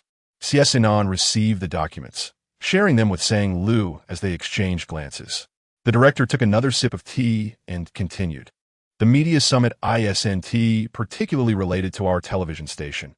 It's more pertinent to media companies or news agencies, essentially. We merely need to send 2 individuals to make an appearance. However, the director would certainly refrain from disclosing the entire truth. He coughed dismissively a couple of times, adopting a tone of great esteem. Sending you 2 reflects the station's trust in your abilities, and considering the seamless collaboration during your last business trip. Your presentation upon return was commendable, yet most importantly, it is to showcase the spirit and demeanor of our Jing City television station. Dedication, innovation, the director delved into a familiar monologue. For any ordinary individual, staying focused would prove challenging. Sang Lu's expression remained attentive, yet her thoughts wandered. Suddenly, she recalled a prior promise made to her parents to dine with Feng Yan. As work grew increasingly demanding, if she did not prioritize this matter in her schedule, it would likely be postponed indefinitely. Meanwhile, at the phone group building, Feng Yan sat impassively in his chair, listening to a subordinate's project report. Assistant Feng stood nearby with his hands clasped behind him. He noticed that the boss had been somewhat unnerving all day. The cold, piercing expression on his face exuded an air of chilling intensity, like a bomb poised to detonate at any moment. Around the conference table, the executives sensed a palpable atmosphere of tension and danger. They chose their words with utmost caution, attempting to tread carefully. Initially, upon learning that President Feng might speak, they had anticipated the possibility of hearing his voice in the conference room. Now, however, such fanciful hopes had dissipated. They merely wished to complete the report smoothly, fearing that any inaccuracies in data or phrasing might incite President Feng's displeasure, with potentially grave consequences. The room fell silent, every breath held, as their focus converged on the man at the head of the table, whose icy demeanor commanded respect and trepidation. In the conference room, the only sound that resonated was the report delivered by the head of the investment department. Perhaps due to excessive tension, the supervisor inadvertently mispronounced a numerical unit. Instantly, the atmosphere shifted and everyone's expressions froze. This was a disaster. A mere slip in the unit may seem trivial, yet everyone within the organization was acutely aware that President Feng was particularly attentive to details. Such an oversight, if enshrined in a contract, could lead to catastrophic consequences. Indeed, as the supervisor faltered momentarily, President Feng, who had remained silent, slowly lifted his eyelids. His gaze, though subdued, bore the sharpness of a blade. A collective gasp escaped the lips of those present as they held their breath. At that precise moment, a series of 5 urgent vibration alerts erupted. Assistant Feng suddenly tensed. Although he was unaware of who dared to bombard President Feng with messages, his reflections on Feng's recent unusual behavior had led him to a sudden realization. His intuition suggested that the fire ignited within President Feng might soon extinguish. Amidst the silence and tense scrutiny of the senior executives, Feng Yan lowered his eyelashes and grasped his phone. Sanlu, just a fleeting moment. JPG, Sanlu, are you busy? Sanlu, my mother is asking when we can come home for dinner. Are you free on Thursday? Sanlu, no worries if you're not. We can arrange another time once I'm done with this busy period. Sanlu, looking forward to it. Wink GIF, the air hung in silence, and the atmosphere became almost palpable. The senior executives at the table were astonished to observe that, merely a moment ago, President Feng had radiated an aura of icy intensity. Yet suddenly his features softened, and a fleeting warmth flickered across his sharp countenance. A few executives seated nearby even marveled at the sight of a subtle upward tug at the corner of President Feng's mouth. Just as the assembly was engulfed in astonishment, they witnessed the president rise from his seat. His tone casual, "The meeting is adjourned." A wave of shock swept through the room. President Feng spoke. Goodness, they had the extraordinary fortune of hearing him utter words. His voice was utterly enchanting. Chapter 74, as she spoke. We received a reply from Feng Yan just as Sang Lu returned to her workstation in Group D. Feng, free win? Sang Lu was entirely unfazed by Feng Yan's brevity. Her fingers danced across the screen. Okay, then it's settled. After putting down her phone, she relaxed her expression. She had expected that the workaholic Feng Yin would be difficult to schedule, yet it turned out to be remarkably smooth.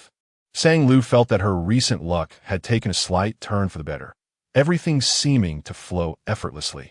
Lost in her thoughts, she embraced her loquacious nature and sent a few more messages to the person opposite her.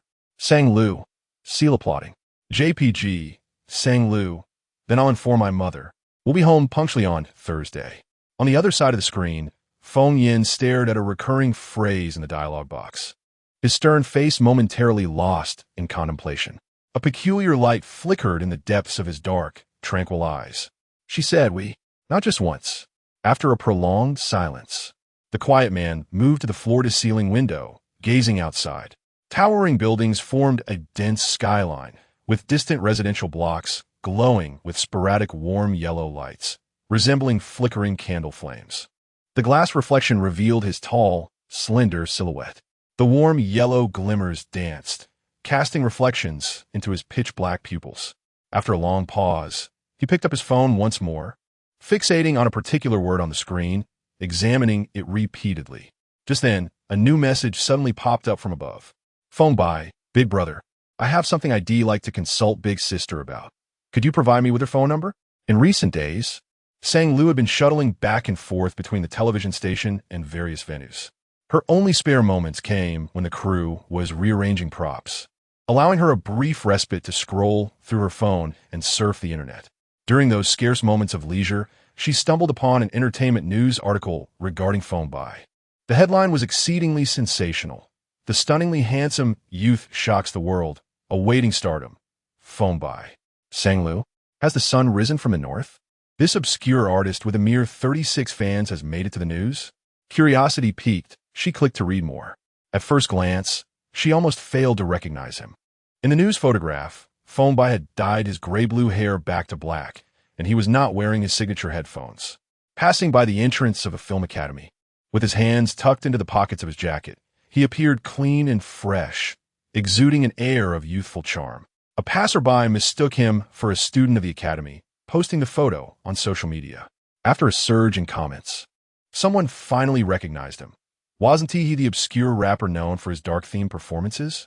Sang Lu casually browsed through the comments, all praising Phone Bai's looks, expressing surprise at how handsome he was, and speculating that his previous hair color had concealed his true attractiveness.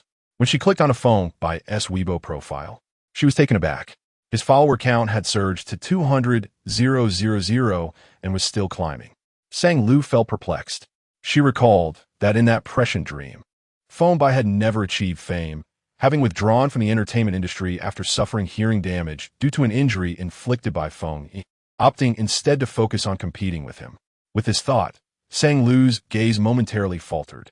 Could it be that the storyline was altered due to the absence of a confrontation between the two at Chelan, consequently affecting Phone Bai's career trajectory? Sang Lu lowered her gaze, contemplating the image of the dark-haired Phone Bai, her confusion deepening. Why did he suddenly dye his hair? At that moment, she received a call from an unfamiliar number. Bringing the receiver to her ear, a monotone voice emerged, sister-in-law. Sang Lu was taken aback. Only two individuals would address her in such a manner. Clearly devoid of a teasing tone, it could only be. Phone Bai, is it you? She inquired. Yes, it's me, came his response after a brief pause. Sister-in-law, I obtained your number from my elder brother. I have a few matters I'd like to discuss with you. Do you have a moment to speak? Consult? The mere utterance of the word made Sang Lu adopt a serious demeanor, straightening up slightly. I'm free. What's the matter? A few production teams have approached me, wanting me to participate in their variety shows. Phone Bai hesitated, sounding somewhat bashful. I'm uncertain about what to do, and I thought, perhaps you could help me analyze the situation? On the other end of the line, Phone Bai fiddled with his knee. In truth, after acquiring Sang Lu's number from his elder brother, he had deliberated for quite some time on whether to make the call. Without a manager, he had always operated independently. Suddenly encountering a modicum of fame, he wished to seize the opportunity, but was at a loss regarding the correct approach. His first instinct was to consult his omniscient elder brother. Naturally, this led him to think of his sister-in-law as a variety show director at a television station. Seeking her advice seemed the most efficient course of action. Phone Bai felt conflicted. Contacting his sister-in-law felt awkward, as though he were a child bewildered by the situation. After 2 days of internal struggle, he recalled that she once remarked on the uniqueness of his music, which dispelled his discomfort and prompted him to dial her number. At that moment, silence enveloped the line. Sang Lu seemed to be pondering her response. The longer the silence persisted, the more regretful Feng Bai became. Had he known, he would have refrained from making this call. Their acquaintance was not particularly close. Sang Lu worked at a television station, engaging with celebrities of much greater stature than himself. She would undoubtedly find his inquiries trivial and juvenile. The prolonged silence likely indicated her contemplation on how to politely decline to answer his questions. Feng Bai's gaze darkened as he opened his mouth to say, "Forget it, I'll just—" You've come to the right person. Your brother is well-versed in those billion-dollar enterprises, but I can guarantee you that when it comes to variety show contracts, no one knows them better than I do." Sang Lu's bright voice resonated through the receiver. The half-sentence Feng Bai had not articulated suddenly lodged itself in his throat. He was momentarily stunned, relief washing over him. "Which specific programs are you referring to? Do you know the names of the producers, the production team, and the executive directors? Moreover, the post-production is crucial. Some teams excel at visual effects, making the final product quite captivating. Why don't you add me on WeChat and send me the detailed information? I'll take a look to help you avoid any pitfalls. Since the choice must be made, select the program that suits you best." Seizing this wave of popularity to swiftly gain recognition, Sang Lu spoke with a professional tone, infused with encouragement, her voice unwavering. As Feng Bai listened, a warm hue gradually emerged in his otherwise listless eyes. He experienced a fleeting sensation. His sister-in-law and older brother seemed to resonate with one another. Unlike his older brother's composed demeanor, his sister-in-law radiated vivacity and enthusiasm. Yet, it was evident that she possessed an inner strength strikingly similar to that of his brother, decisive and efficient, exuding absolute confidence in her field of expertise. With meticulous analysis of the pros and cons, she clarified his thoughts within mere minutes. In the end, Feng Bai pressed his lips together, and with a steady yet sincere tone, he expressed, "Thank you, sister-in-law." On the other end of the line, Sang Lu chuckled lightly in response. "There's no need for thanks. You're like a brother to me. Should you have any uncertainties, feel free to call or message me anytime. Don't hesitate. I truly enjoy chatting with others, haha." Feng Bai straightened his lips. Until now, he had not felt a palpable sense of the bond formed by his sister-in-law marrying into the Feng family. At this moment, however, that sensation surged forth, unmistakably clear. His sister-in-law was indeed a part of their family, and he felt a profound joy in that realization. Chapter 75. When did it begin? Thursday. After work, Feng Yan's car was parked at the entrance of the TV station. Sang Lu, feeling the gaze of the staff upon her, settled into the passenger seat as they set off for Yao Community. She lowered the window, resting her head on her arm, squinting against the breeze. As the scent of work faded away, she regained her vitality and initiated a conversation. "Sang Lu, the day before yesterday, Feng Bai called me, asking for my advice on which variety show he should participate in." The man driving turned his head slightly to look at her, his expression naturally cool. He quickly returned his gaze to the road, merely nodding in response. Sang Lu understood that this was Feng Yan's way of indicating she should continue. Suddenly, she froze for a moment. Could she truly read his subtle expressions now? She could even distinguish the varying meanings behind the same gesture in different contexts. When did this begin? A fleeting doubt crossed her mind, but she brushed it aside and continued. Many variety shows are vying for him, whether it's a dating show or a brain game competition, a whole array of options. She paused, then suddenly chuckled. Yet, curiously, there are no rap shows. Isn't that amusing? The man driving halted momentarily, a flicker of amusement brightening his gaze as he replied softly. Indeed. Right? You find it funny too, don't you? Seeing the mirth in his eyes, Sang Lu became even more animated. So, can you guess which show I suggested he join? Just then, they reached a red light. The car came to a stop. Feng Yin rested one arm casually on the window, his black shirt sleeves rolled up carelessly, revealing strong, defined forearms. He leaned his elbow toward Sang Lu, his voice low. Which show? Drum roll, please. The revelation. Sang Lu met his gaze. a playful smile gracing her features as she joyfully declared, "A farming show." The evening sun cast a golden hue, its dazzling light reflecting in Feng Yan's dark pupils. His usually cold demeanor momentarily shifted to a rare look of confusion as he took a few seconds to process her words. "Farming? I came across promotional material for a new farming variety show from a rival station. The concept is particularly good. A group of young people facing the earth and toiling under the sun. How wonderful. I'm sure it will attract an audience," Sang Lu explained with a smile. The golden sunlight also illuminated Sang Lu's face, casting a warm glow on her gently curled hair and her delicate earlobes. Feng Yin remained non-committal, his gaze deeply focused on her. Sang Lu suddenly adopted a mysterious tone. "Moreover, there are other benefits for Feng Bai." Feng Yin raised an eyebrow, resting his elbow and patiently awaiting her elaboration. "Don't you think Feng Bai seems rather gloomy and lacks vitality? The sun in the fields is strong enough. Even vampires would get their vitamin D and become healthily tanned," Sang Lu spoke rapidly.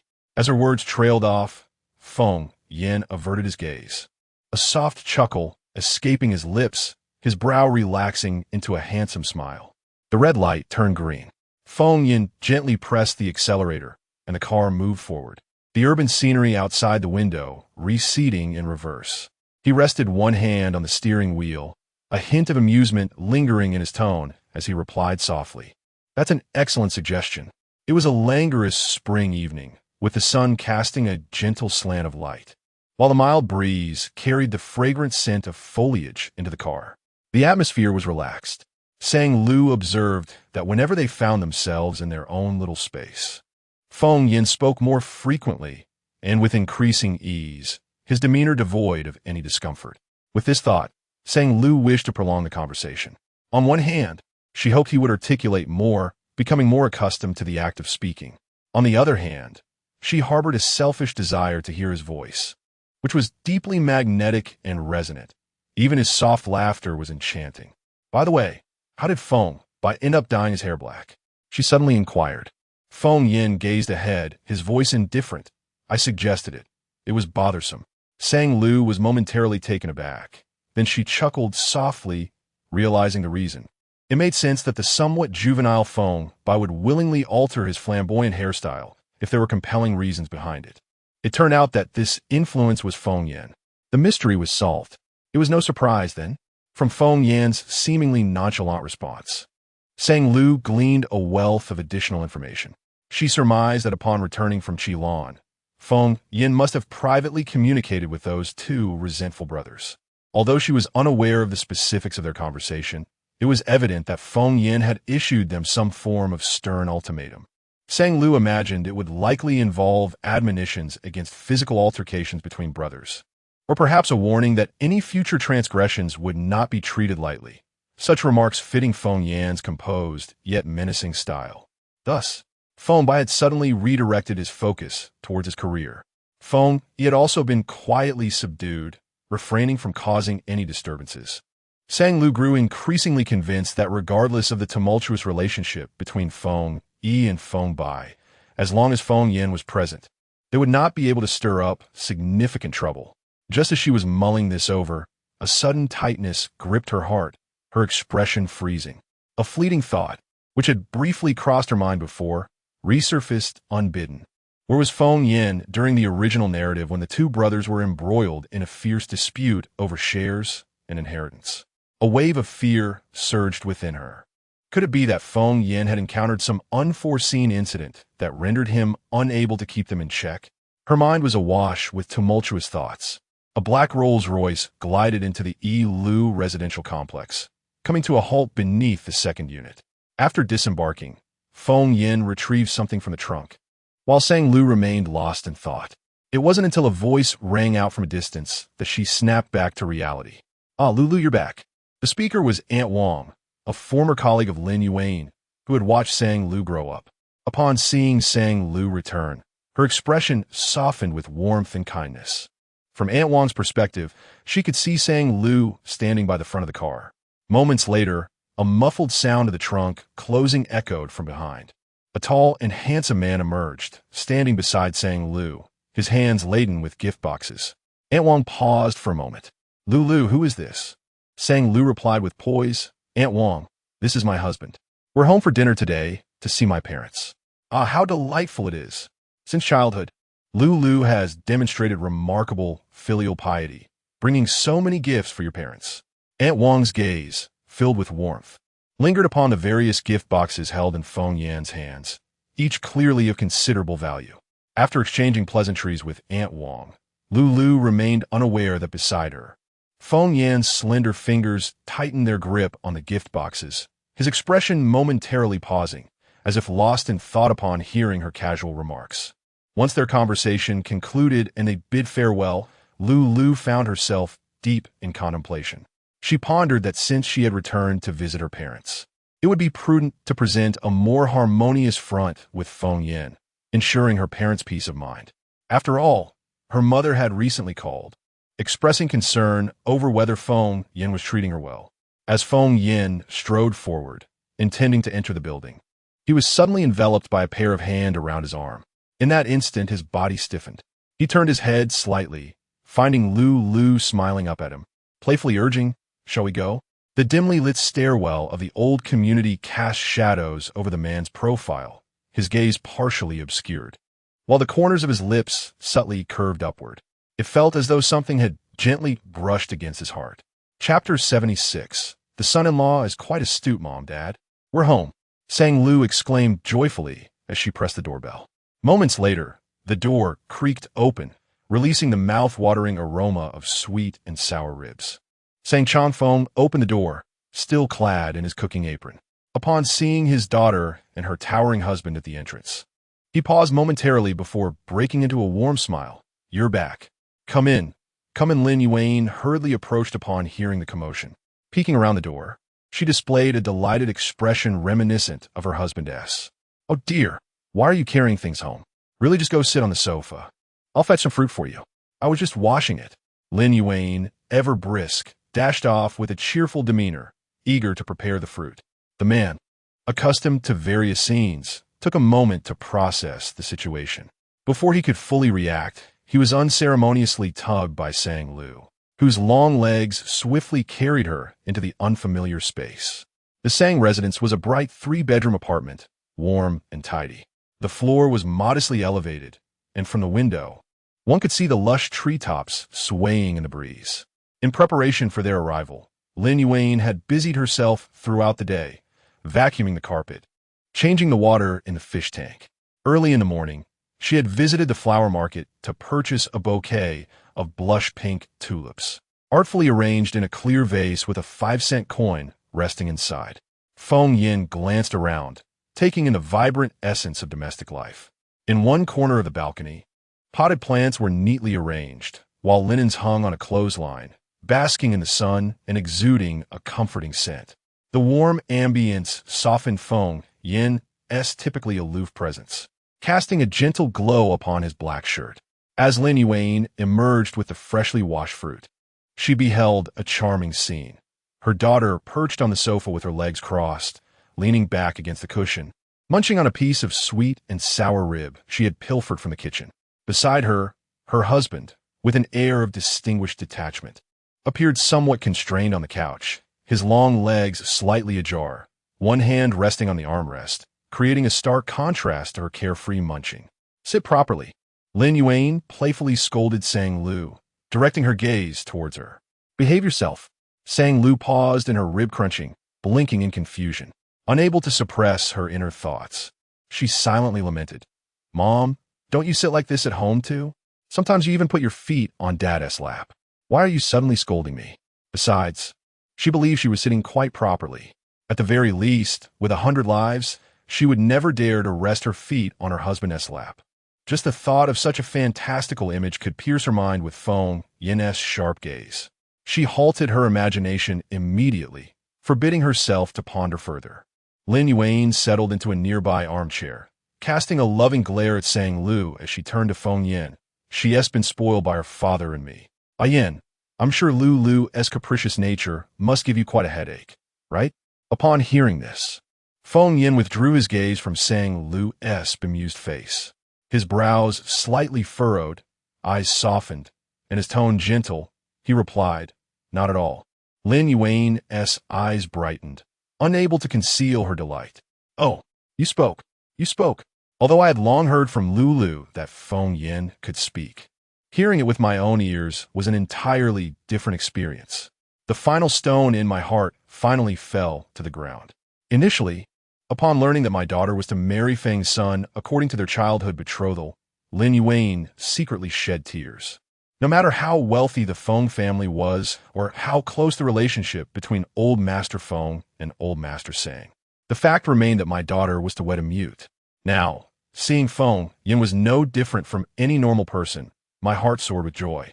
Not only was he indistinguishable from an ordinary person, but in terms of appearance and height, he was exceptionally outstanding. Evidently, this prospective son-in-law was quite remarkable. Just from the expression on his face when he spoke so casually, I could easily discern, based on my years of experience in managing relationships, that he would never bully Lulu in their daily life. As the saying goes, the more a mother-in-law observes her son-in-law, the more she grows fond of him. Lin Yuan cheerfully engaged the two in conversation, inquiring about how Old Master Feng had been feeling lately. While my mother conversed with Feng Yin, Sang Lu quietly observed. Even though she knew Feng Yin was trying his best to suppress any airs of superiority in front of his elders, a trace of it occasionally slipped through his expressions. Indeed, when he habitually responded to my mother-esque questions with a commanding yes, she would always pause for a moment, momentarily at a loss for words before continuing the conversation. Sang Lu found herself wanting to laugh, reflecting on her own initial reactions. She too had been caught off guard, momentarily frozen by this imposing figure, unsure of how to respond. Now, however, she had grown accustomed to it, even in silence. She could chatter away without a care in the world. Sang Chongfeng was in the kitchen cooking when he heard the commotion in the living room and periodically poked his head out to ask, "Yin, do you like spicy food? Yin, Lulu doesn't tea like scallions, so I want tea put them in the dishes. Oh, and Lulu, your father bought your favorite juice. Go get it from the fridge, and remember to grab a bottle for Yin too." Alas, as his age advanced, he had become quite talkative. Lin Yuan could no longer contain herself, muttering as she stood up, "He-s all alone in the kitchen board. Lulu, Yin, you two sit for a moment. I'll go keep him company and stir-fry a couple of dishes. He-s so slow." Complaining, she headed toward the kitchen, leaving Sang Lu and Feng Yin in the living room, both turning to glance at each other simultaneously. Their eyes met, and Sang Lu chuckled softly. "My parents are too enthusiastic. Do you feel uncomfortable or a bit awkward?" Feng Yin replied calmly, "Not at all." From Sang Lu's perspective, the tall man sitting on the small sofa appeared somewhat out of place, as if he were constrained. With a playful smile, she stood up. "Let me show you around. Let us take a tour of my home." Suddenly inspired, Sang Lu mimicked Uncle Yu, the butler of the Feng family estate, playfully bowing and sweeping her arms through the air in an arc. The young master, "Oh no." She cleared her throat, feigning to adjust her bow tie, her voice taking on a playful tone as she corrected herself. "Mr. Feng, please follow me." Feng Yin momentarily paused, his gaze fixed upon her. He realized that when she was jesting, she favored calling him Mr. Feng. In the next instant, Mr. Feng's features relaxed, a smile gracing his eyes as he stood to meet her playful gaze, seemingly in harmony with her. His elegantly sculpted jawline gave a slight nod as he took a step forward with his long legs. Unbeknownst to them, at that very moment, two heads were slowly peeking from the kitchen door. Mrs. Lin and Comrade Sang exchanged knowing glances, their smiles filled with satisfaction. Chapter 77. All senses occupied by her essence in contrast to the spacious and elegantly decorated ancestral home of the Feng family. The Sang residence resembles a quaint yet beautiful IKEA showroom. In every minute detail, one can discern the family's enjoyment of life. The refrigerator is adorned with magnets collected from travels by the elderly couple. A half-read autobiography of a celebrity lies upside down on the desk, next to a pair of glasses. Floral window decals, featuring New Year designs from the Palace Museum's cultural line, grace the glass, while several spring festival decorations can be seen around the corner. A sign at the bedroom door bears the words "Blessings," and another at the entrance reads "Safety." Feng Yin walked alongside Sang Lu to the balcony. Sang Lu pointed with her chin to a pot in the corner. This is garlic my mother planted.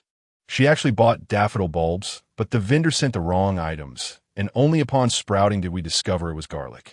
With a cheerful glance, shifting away, she continued. Those pots over there are tended by Comrade Sang. He usually takes care of the flowers and plants here, while Ms. Lin lounges on the chair, directing him and listening to novels on her phone. Sang Lu introduced her home to Feng Yin in a casual manner, the evening sun casting a warm glow in her eyes. Feng Yin slowed his pace, trailing behind Sang Lu, absorbing the layout of the Sang household as her engaging anecdotes guided his gaze.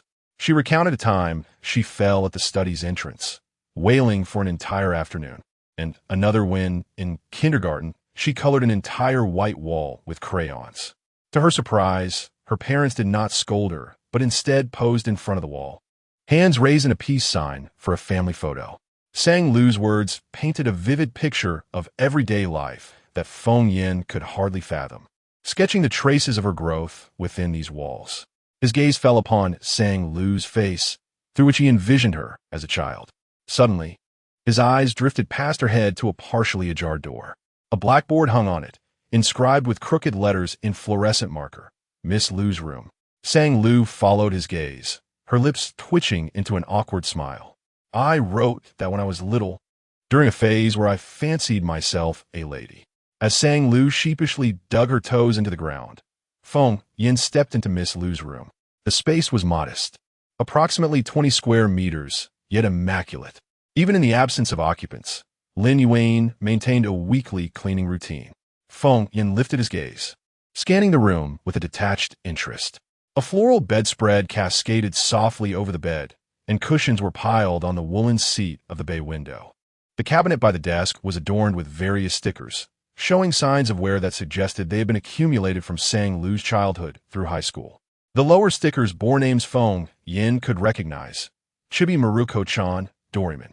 Higher up, however, the characters transformed into figures unfamiliar to him, those he had seen in her social circle. A cold-faced man wielding a sniper rifle and another clad in a fur-lined coat. Under the glass of the desk lay 2 outdated class schedules, accompanied by a row of old magazines and CDs.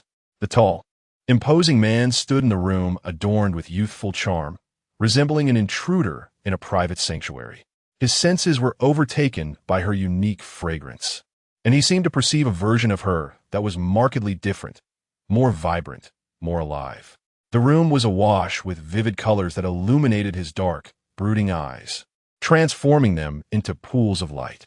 It was only when a voice from the kitchen announced that dinner was ready that the man, with a stern expression, lowered his gaze. Throughout the dinner, the atmosphere remained relaxed and comfortable.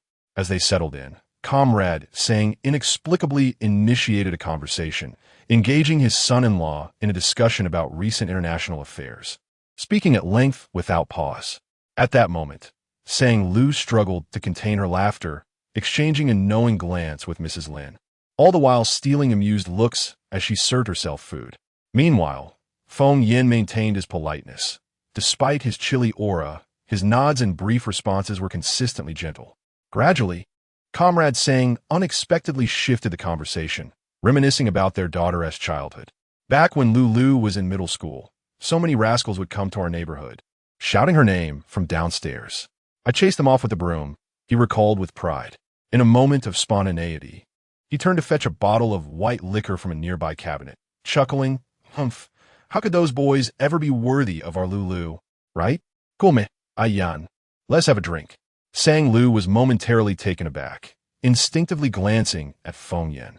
She had never seen him drink and had never witnessed him return from a gathering inebriated.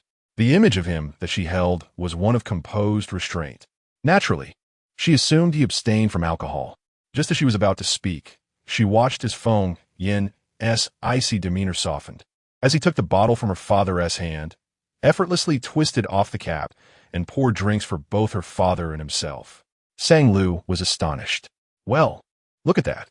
Ice Cube brother seems to be enjoying himself," she mused, surprised at how well he got along with her father. Any lingering worries she had dissipated. In her exuberance, Sang Lu poured herself a can of beer. Perhaps influenced by the alcohol, she felt that Feng Yin's demeanor had shifted today.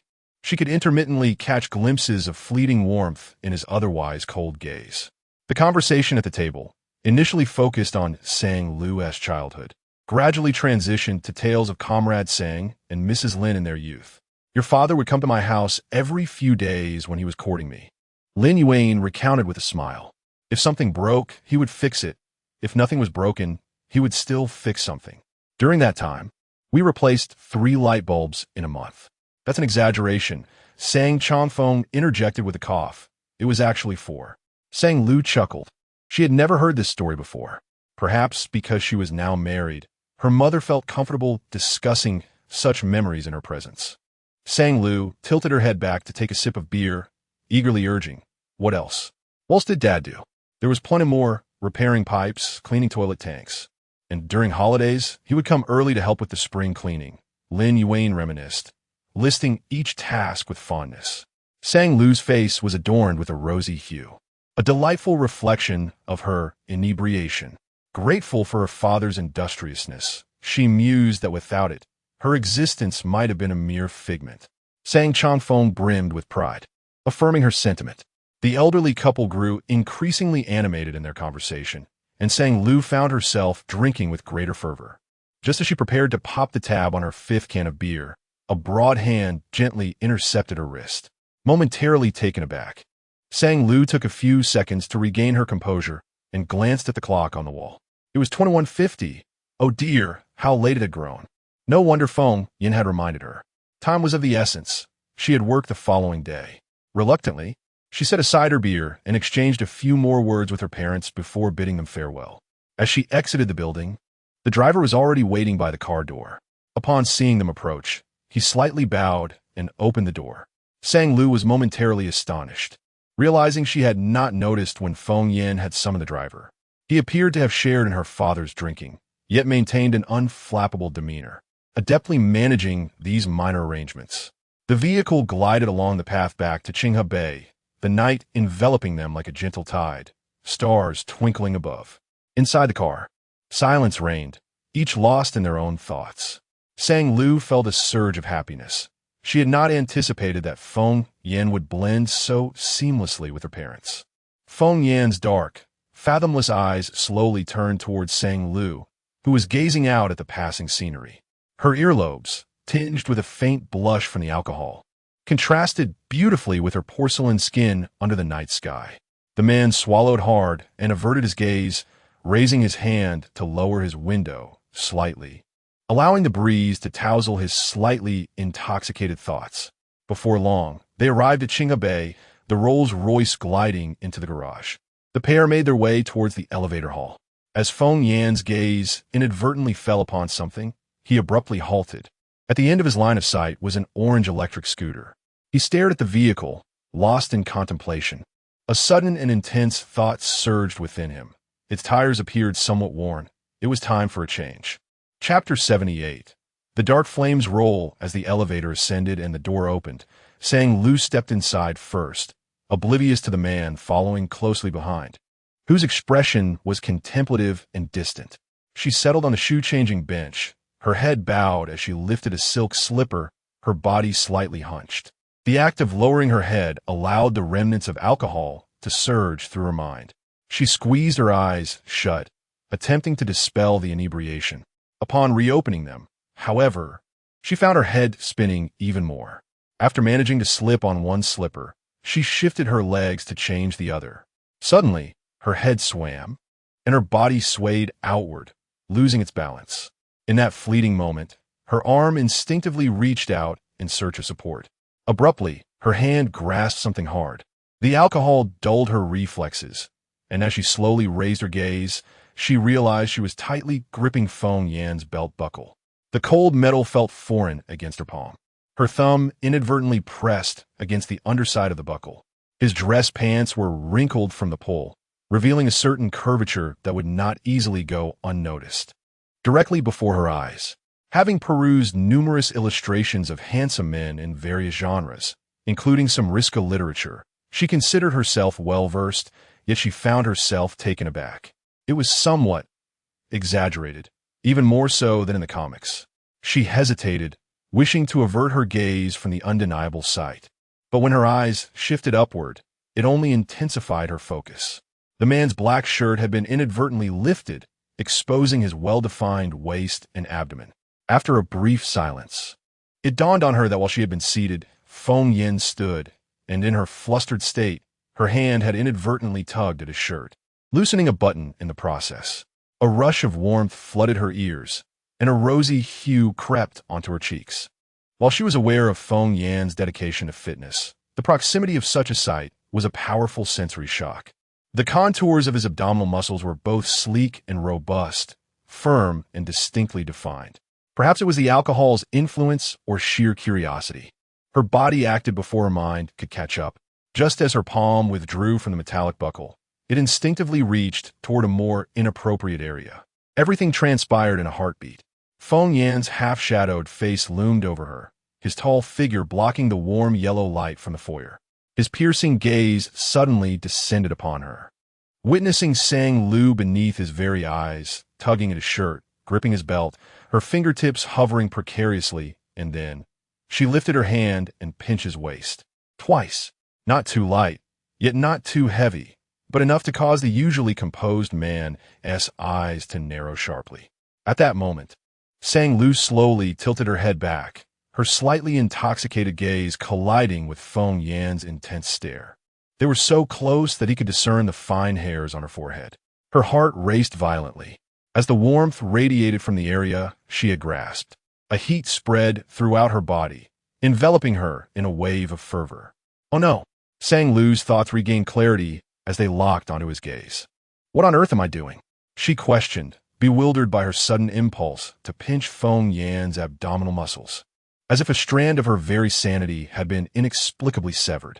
Under the influence of a slight intoxication, Sang Lu playfully teased Feng Yan.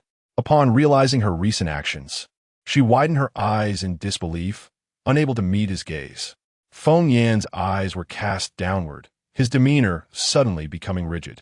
It was the first time he had witnessed such an expression on Sang Lu's face.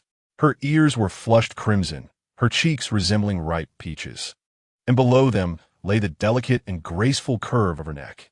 Silently, he felt his throat tighten, a parched sensation obstructing his voice. He understood that this sensation was different from the past, when he had desired to speak but found his throat constricted. This was a psychological urge, driven by desire. I'm sorry, I thought you were Aunt Zhang. Sang Lu suddenly broke the silence, her voice slightly hoarse as she offered a meek explanation. As her words lingered in the air, she bravely lifted her chin to meet his gaze. From her lower vantage point, she saw the sharply tailored shirt enveloping his broad shoulders and narrow waist. She also noticed the momentary daze that overtook Feng Yan's noble and aloof features after she spoke. Sang Lu, carefully choosing her words, added, I mistakenly identified you. Feng Yan's pupils darkened further as he gazed unblinkingly at her. It was understood that Aunt Zhang and Aunt Li would not appear in the living room after 10 in the evening, and the distance from the maid's quarters to the living room was considerable. How could she have mistaken him for Aunt Zhang? Furthermore, which part of him could possibly lead her to such a misjudgment? She was quite intoxicated. As these thoughts crossed Feng Yan's mind, Sang Lu, seemingly quite sober, slipped on her remaining slipper, stood up, tousled her naturally curly hair, and forced a shy smile. I'll go take a shower now. With that, she turned on her heel and vanished from his sight. Feng Yan remained silent, his expression unchanged as he tilted his head to gaze at the end of the corridor. After a long moment, he withdrew his gaze with a faint sigh. The warmth lingering in his abdomen, ignited by Sang Lu's unintentional provocation, refused to dissipate. He raised a hand to loosen a button at his collar, attempting to ease his breathing, yet was to no avail. Furrowing his brow, he unfastened the remaining buttons, stripped off his shirt, and headed towards the bathroom in the gym. Under the cascading water of the shower, the droplets fell steadily. The man tilted his chin slightly upward, pushing his damp hair back from his forehead, his features sharp and defined. With his eyes closed, Sang Lu's flushed face invaded his thoughts unbidden, her ears a rosy hue, her lips glistening with a tempting red, and her eyes, clouded with intoxication, bore a hint of moisture at the corners, exuding an enchanting allure. He could vividly recall the expression on her face as she gazed up at him with her fingers resting on his waist. A strange emotion surged within him, overwhelming. He sighed sharply, his hand brushing across his face in a haphazard manner, his brow furrowed deeply. He was a normal man, with typical thoughts and desires. At that moment, the lingering warmth of her delicate touch seemed to remain on his skin. His gaze fell, the contours of his brow shadowing his increasingly heated eyes. The shower's water temperature was set to cool, yet it could not extinguish the swelling heat within him. His lips pressed into a firm line, and the muscles in his arms slowly tensed. A dim and enigmatic light pervaded his vision. He felt an urgent thirst creeping up his throat, intensifying with each passing moment. As he closed his eyes, her captivating visage appeared before him, igniting a deeper, more fervent fire within. His breathing became increasingly uneven. The sound of running water in the bathroom lingered, creating an atmosphere of anticipation. The glass fogged over, softly outlining the tall, trembling silhouette of a man. In the bedroom, Sang Lu had finished her bath, dried her hair, and wrapped herself in a blanket, lost in contemplation. The more she pondered, the more she realized that her habitual tendency to flee from difficulties was rather unseemly.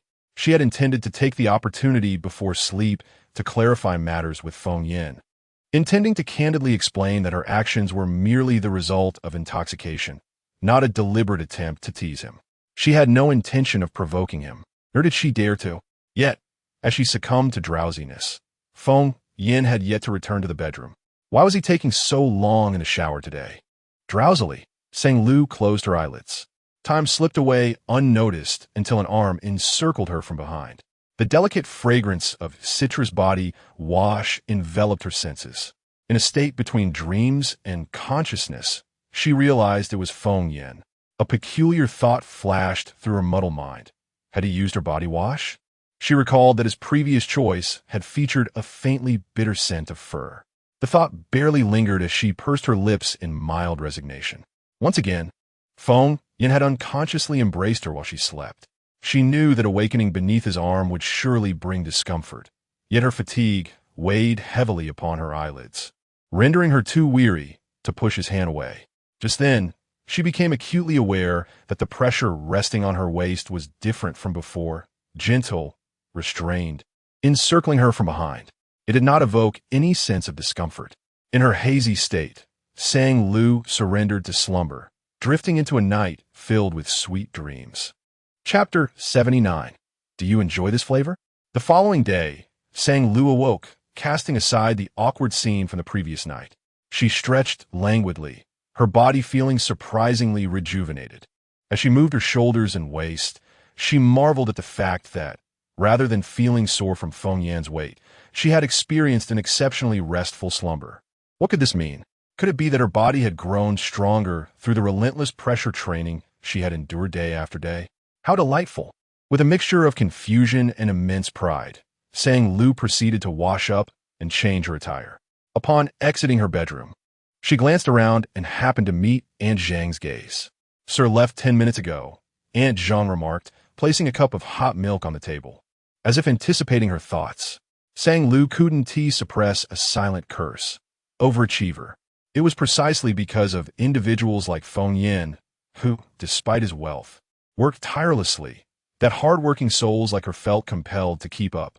She hastily consumed a few slices of toast and took a sip of milk before rushing out. Today was the day of the new variety show's pilot filming, and tardiness was not an option.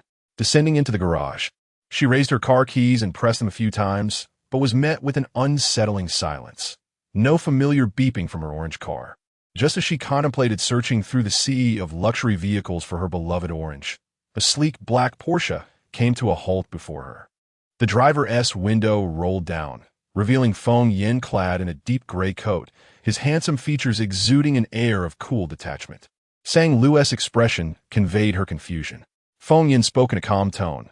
"Your car's tires are severely worn out. I took them to be replaced. For the next few days, I will drive you to and from work." Sang Lu was taken aback. Had Feng Yin just spoken so many words in one breath? This was a remarkable improvement. Realization struck her again. Were Orange's tires truly that worn? How had she failed to notice? With time slipping away, she simply replied, "All right," and settled into the passenger seat. As they approached the second traffic light, she noticed Feng Yan's demeanor appeared gentler than usual, lacking his customary icy expression. With a newfound courage, she decided to broach the topic she had been meaning to discuss since last night. "You took quite a long shower last night." As soon as she uttered her opening line, she observed Feng Yan's grip on the steering wheel tighten slightly, causing her to pause. "I had intended to wait for you to enter the bedroom, so we could chat, but I was simply too tired and fell asleep." Feng Yan's throat moved imperceptibly as he spoke. "What did you wish to discuss?" sang Lu, feeling a mix of nervousness and determination, fiddled with her seatbelt, and ventured into the heart of the matter. "I had a bit too much to drink and my head was fuzzy. I lost my balance while changing shoes and accidentally lifted your shirt, and I don't know what I was thinking, but I just had to feel your waist to see how it felt." At this point, Feng Yan raised an eyebrow in confusion, and as they halted at a red light, he turned his head fully towards her. Sang Lu met his enigmatic gaze, biting her lip as she provided her explanation. "I read somewhere online that a man's abdominal muscles are both soft and firm, like a washboard. And in a moment of spontaneity, I felt an overwhelming urge to verify that for myself. So I reached out." Her words stumbled forth, yet each was heartfelt. Since the last encounter at Shillong, after experiencing an event where one line necessitated 100 others, she silently resolved in her heart to embrace honesty whenever possible. The piercing gaze of Feng Yan, which seemed to penetrate all facades, felt more unbearable than the prospect of being caught in a lie. Although the atmosphere was somewhat awkward at present, she felt an undeniable sense of relief within. The air in the car hung thick for a moment, punctuated only by the gentle whisper of the morning breeze against the window. Time slipped by, perhaps only a few seconds, when Feng Yan suddenly chuckled lightly, a mysterious glimmer dancing in his deep, dark eyes. "So, you browse your phone before bed every night to look at these things?" Sang Lu was caught off guard. Pausing momentarily, after a brief inhalation, she turned her gaze to the window. "It's not that I browse every day. Occasionally, I'll leave a comment to let the algorithm know I'm not entirely disinterested." Having decided to speak candidly, she felt no reason to retract her words midway. Besides, the images she explored were of the two-dimensional variety, crafted by talented artists whose strokes were exquisite, far beyond mere superficial judgments. She simply admired the artist's style, her tone steady, albeit slightly subdued. Feng Yan hesitated, a look of confusion crossing his handsome features. He couldn't fathom why Sang Lu spoke so openly, yet her voice was tinged with a hint of timidity, as if lacking conviction. This contrast struck him as rather endearing. Noticing Feng Yan's gaze still upon her, Sang Lu hurriedly added, "But don't misunderstand. It's not that I'm disinterested, nor am I particularly interested. It's just, I can look at it. There's no need to avoid it." Her voice grew softer as her thoughts drifted to the images online, inadvertently recalling the moment from yesterday when she grasped his belt buckle and saw that noticeable bulge. Her ears flushed hot at the memory. Just then, Feng Yan's magnetic voice drifted into her ears as he casually turned the steering wheel, avoiding direct eye contact. It felt entirely normal, with no need for evasion.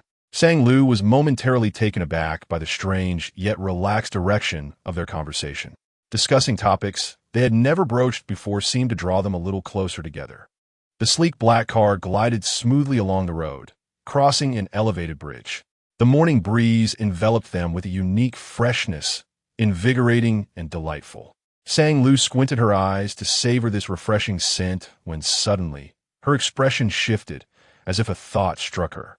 She turned to Feng Yan. "By the way, why did you suddenly choose to use my shower gel yesterday?" As her words lingered in the air, Feng Yan's grip on the steering wheel tightened. The image of the previous night in the bathroom flashed vividly in his mind.